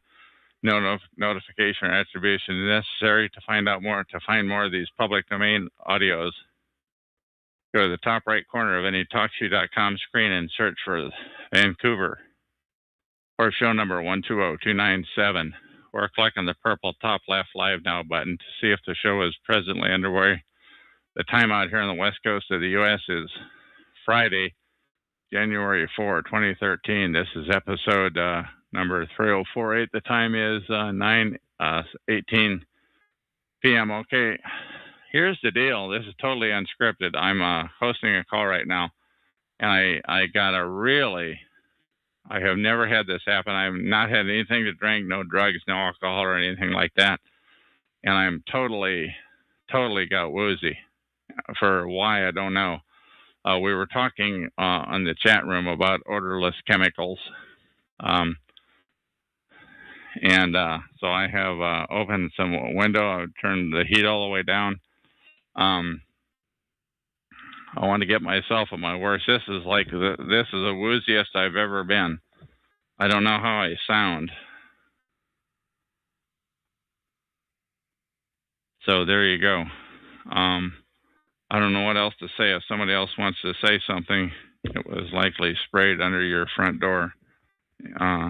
Says guest 16. Yeah, I don't know. I don't know how they did it. Now that is weird. I'm telling you. Sometimes the flu can come quite suddenly, says 18. I'm going to go ahead and mute 18. He's doing a lot of flooding and doesn't have a lot to say. No,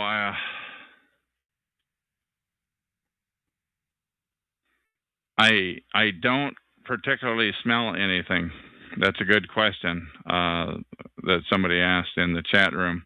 I have in the chat room now couple of 3 login names and 5 or so guests.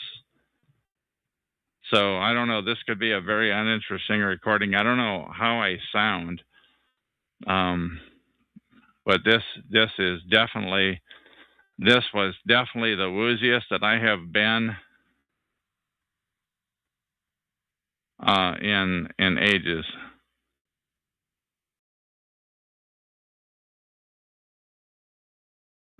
$15, I don't know what you're talking about. So just because you told me that to me, I'm going to mute you. I have not felt this woozy in ages. Now, I'm not as bad as I was.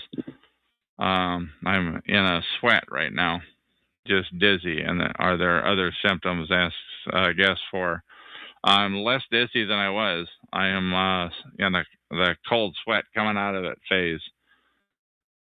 Wow, that is weird. Once again, I always keep my green light lit, my green start button lit. Any questions? If you've got any other questions, guest 4. No, this has not happened to me before. Thank you, guest 13. That's a good question. Any other questions? Go ahead, ask away. Wow, that was weird. That was really, really weird. I don't know. I can't help but think that they did something. I don't know what they did. Whether it be a bottle underneath my desk that I sit here, somebody pushes a button from afar and battery operated. I don't know. It opens up I don't know. You have central heat and air. No, I don't want to get too identifying about that. How quickly did it come on? That is a good question. Guess for you are so friggin' hired. It came on. It came on. It came on like no time flat, like within a half a minute or a minute, and you heard it. And then I opened the window. I made sure my heat was turned down, and then I got back on. So probably a minute later, and literally when I walked across the floor, it was almost a drunken feeling. But I believe I answered your question. How quickly did that come on? Guest 4, ask as many other questions as you want. Right now is the time to do it, because this call is going to live. Once again, guest anybody who has something that they want to ask in the chat room. So I'm like in the cold sweat phase. I've got sweat on my forehead. Wow. Any stomach feelings? No, nothing like that at all. I was drinking out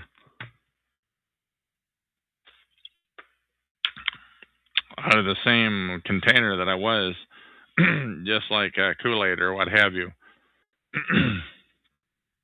Good questions, guess for you. You're so friggin' hired. Feeling shaky. No, I have my hands out in front of me and my hands are clear. I am going to take my glasses off though.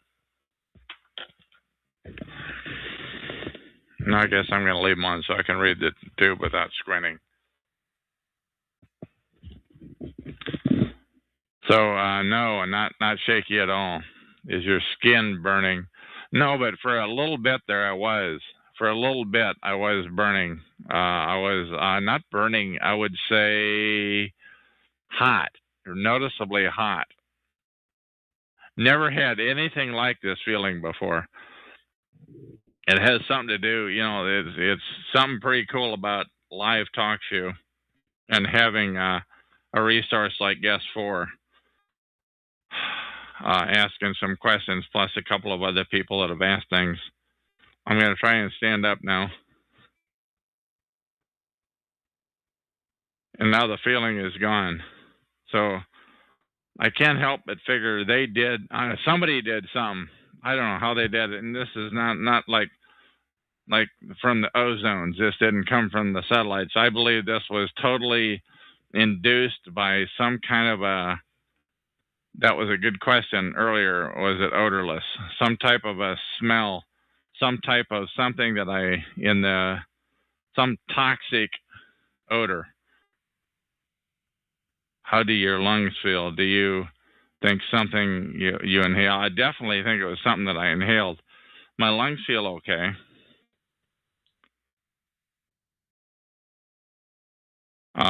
What do you sit by, window or vent?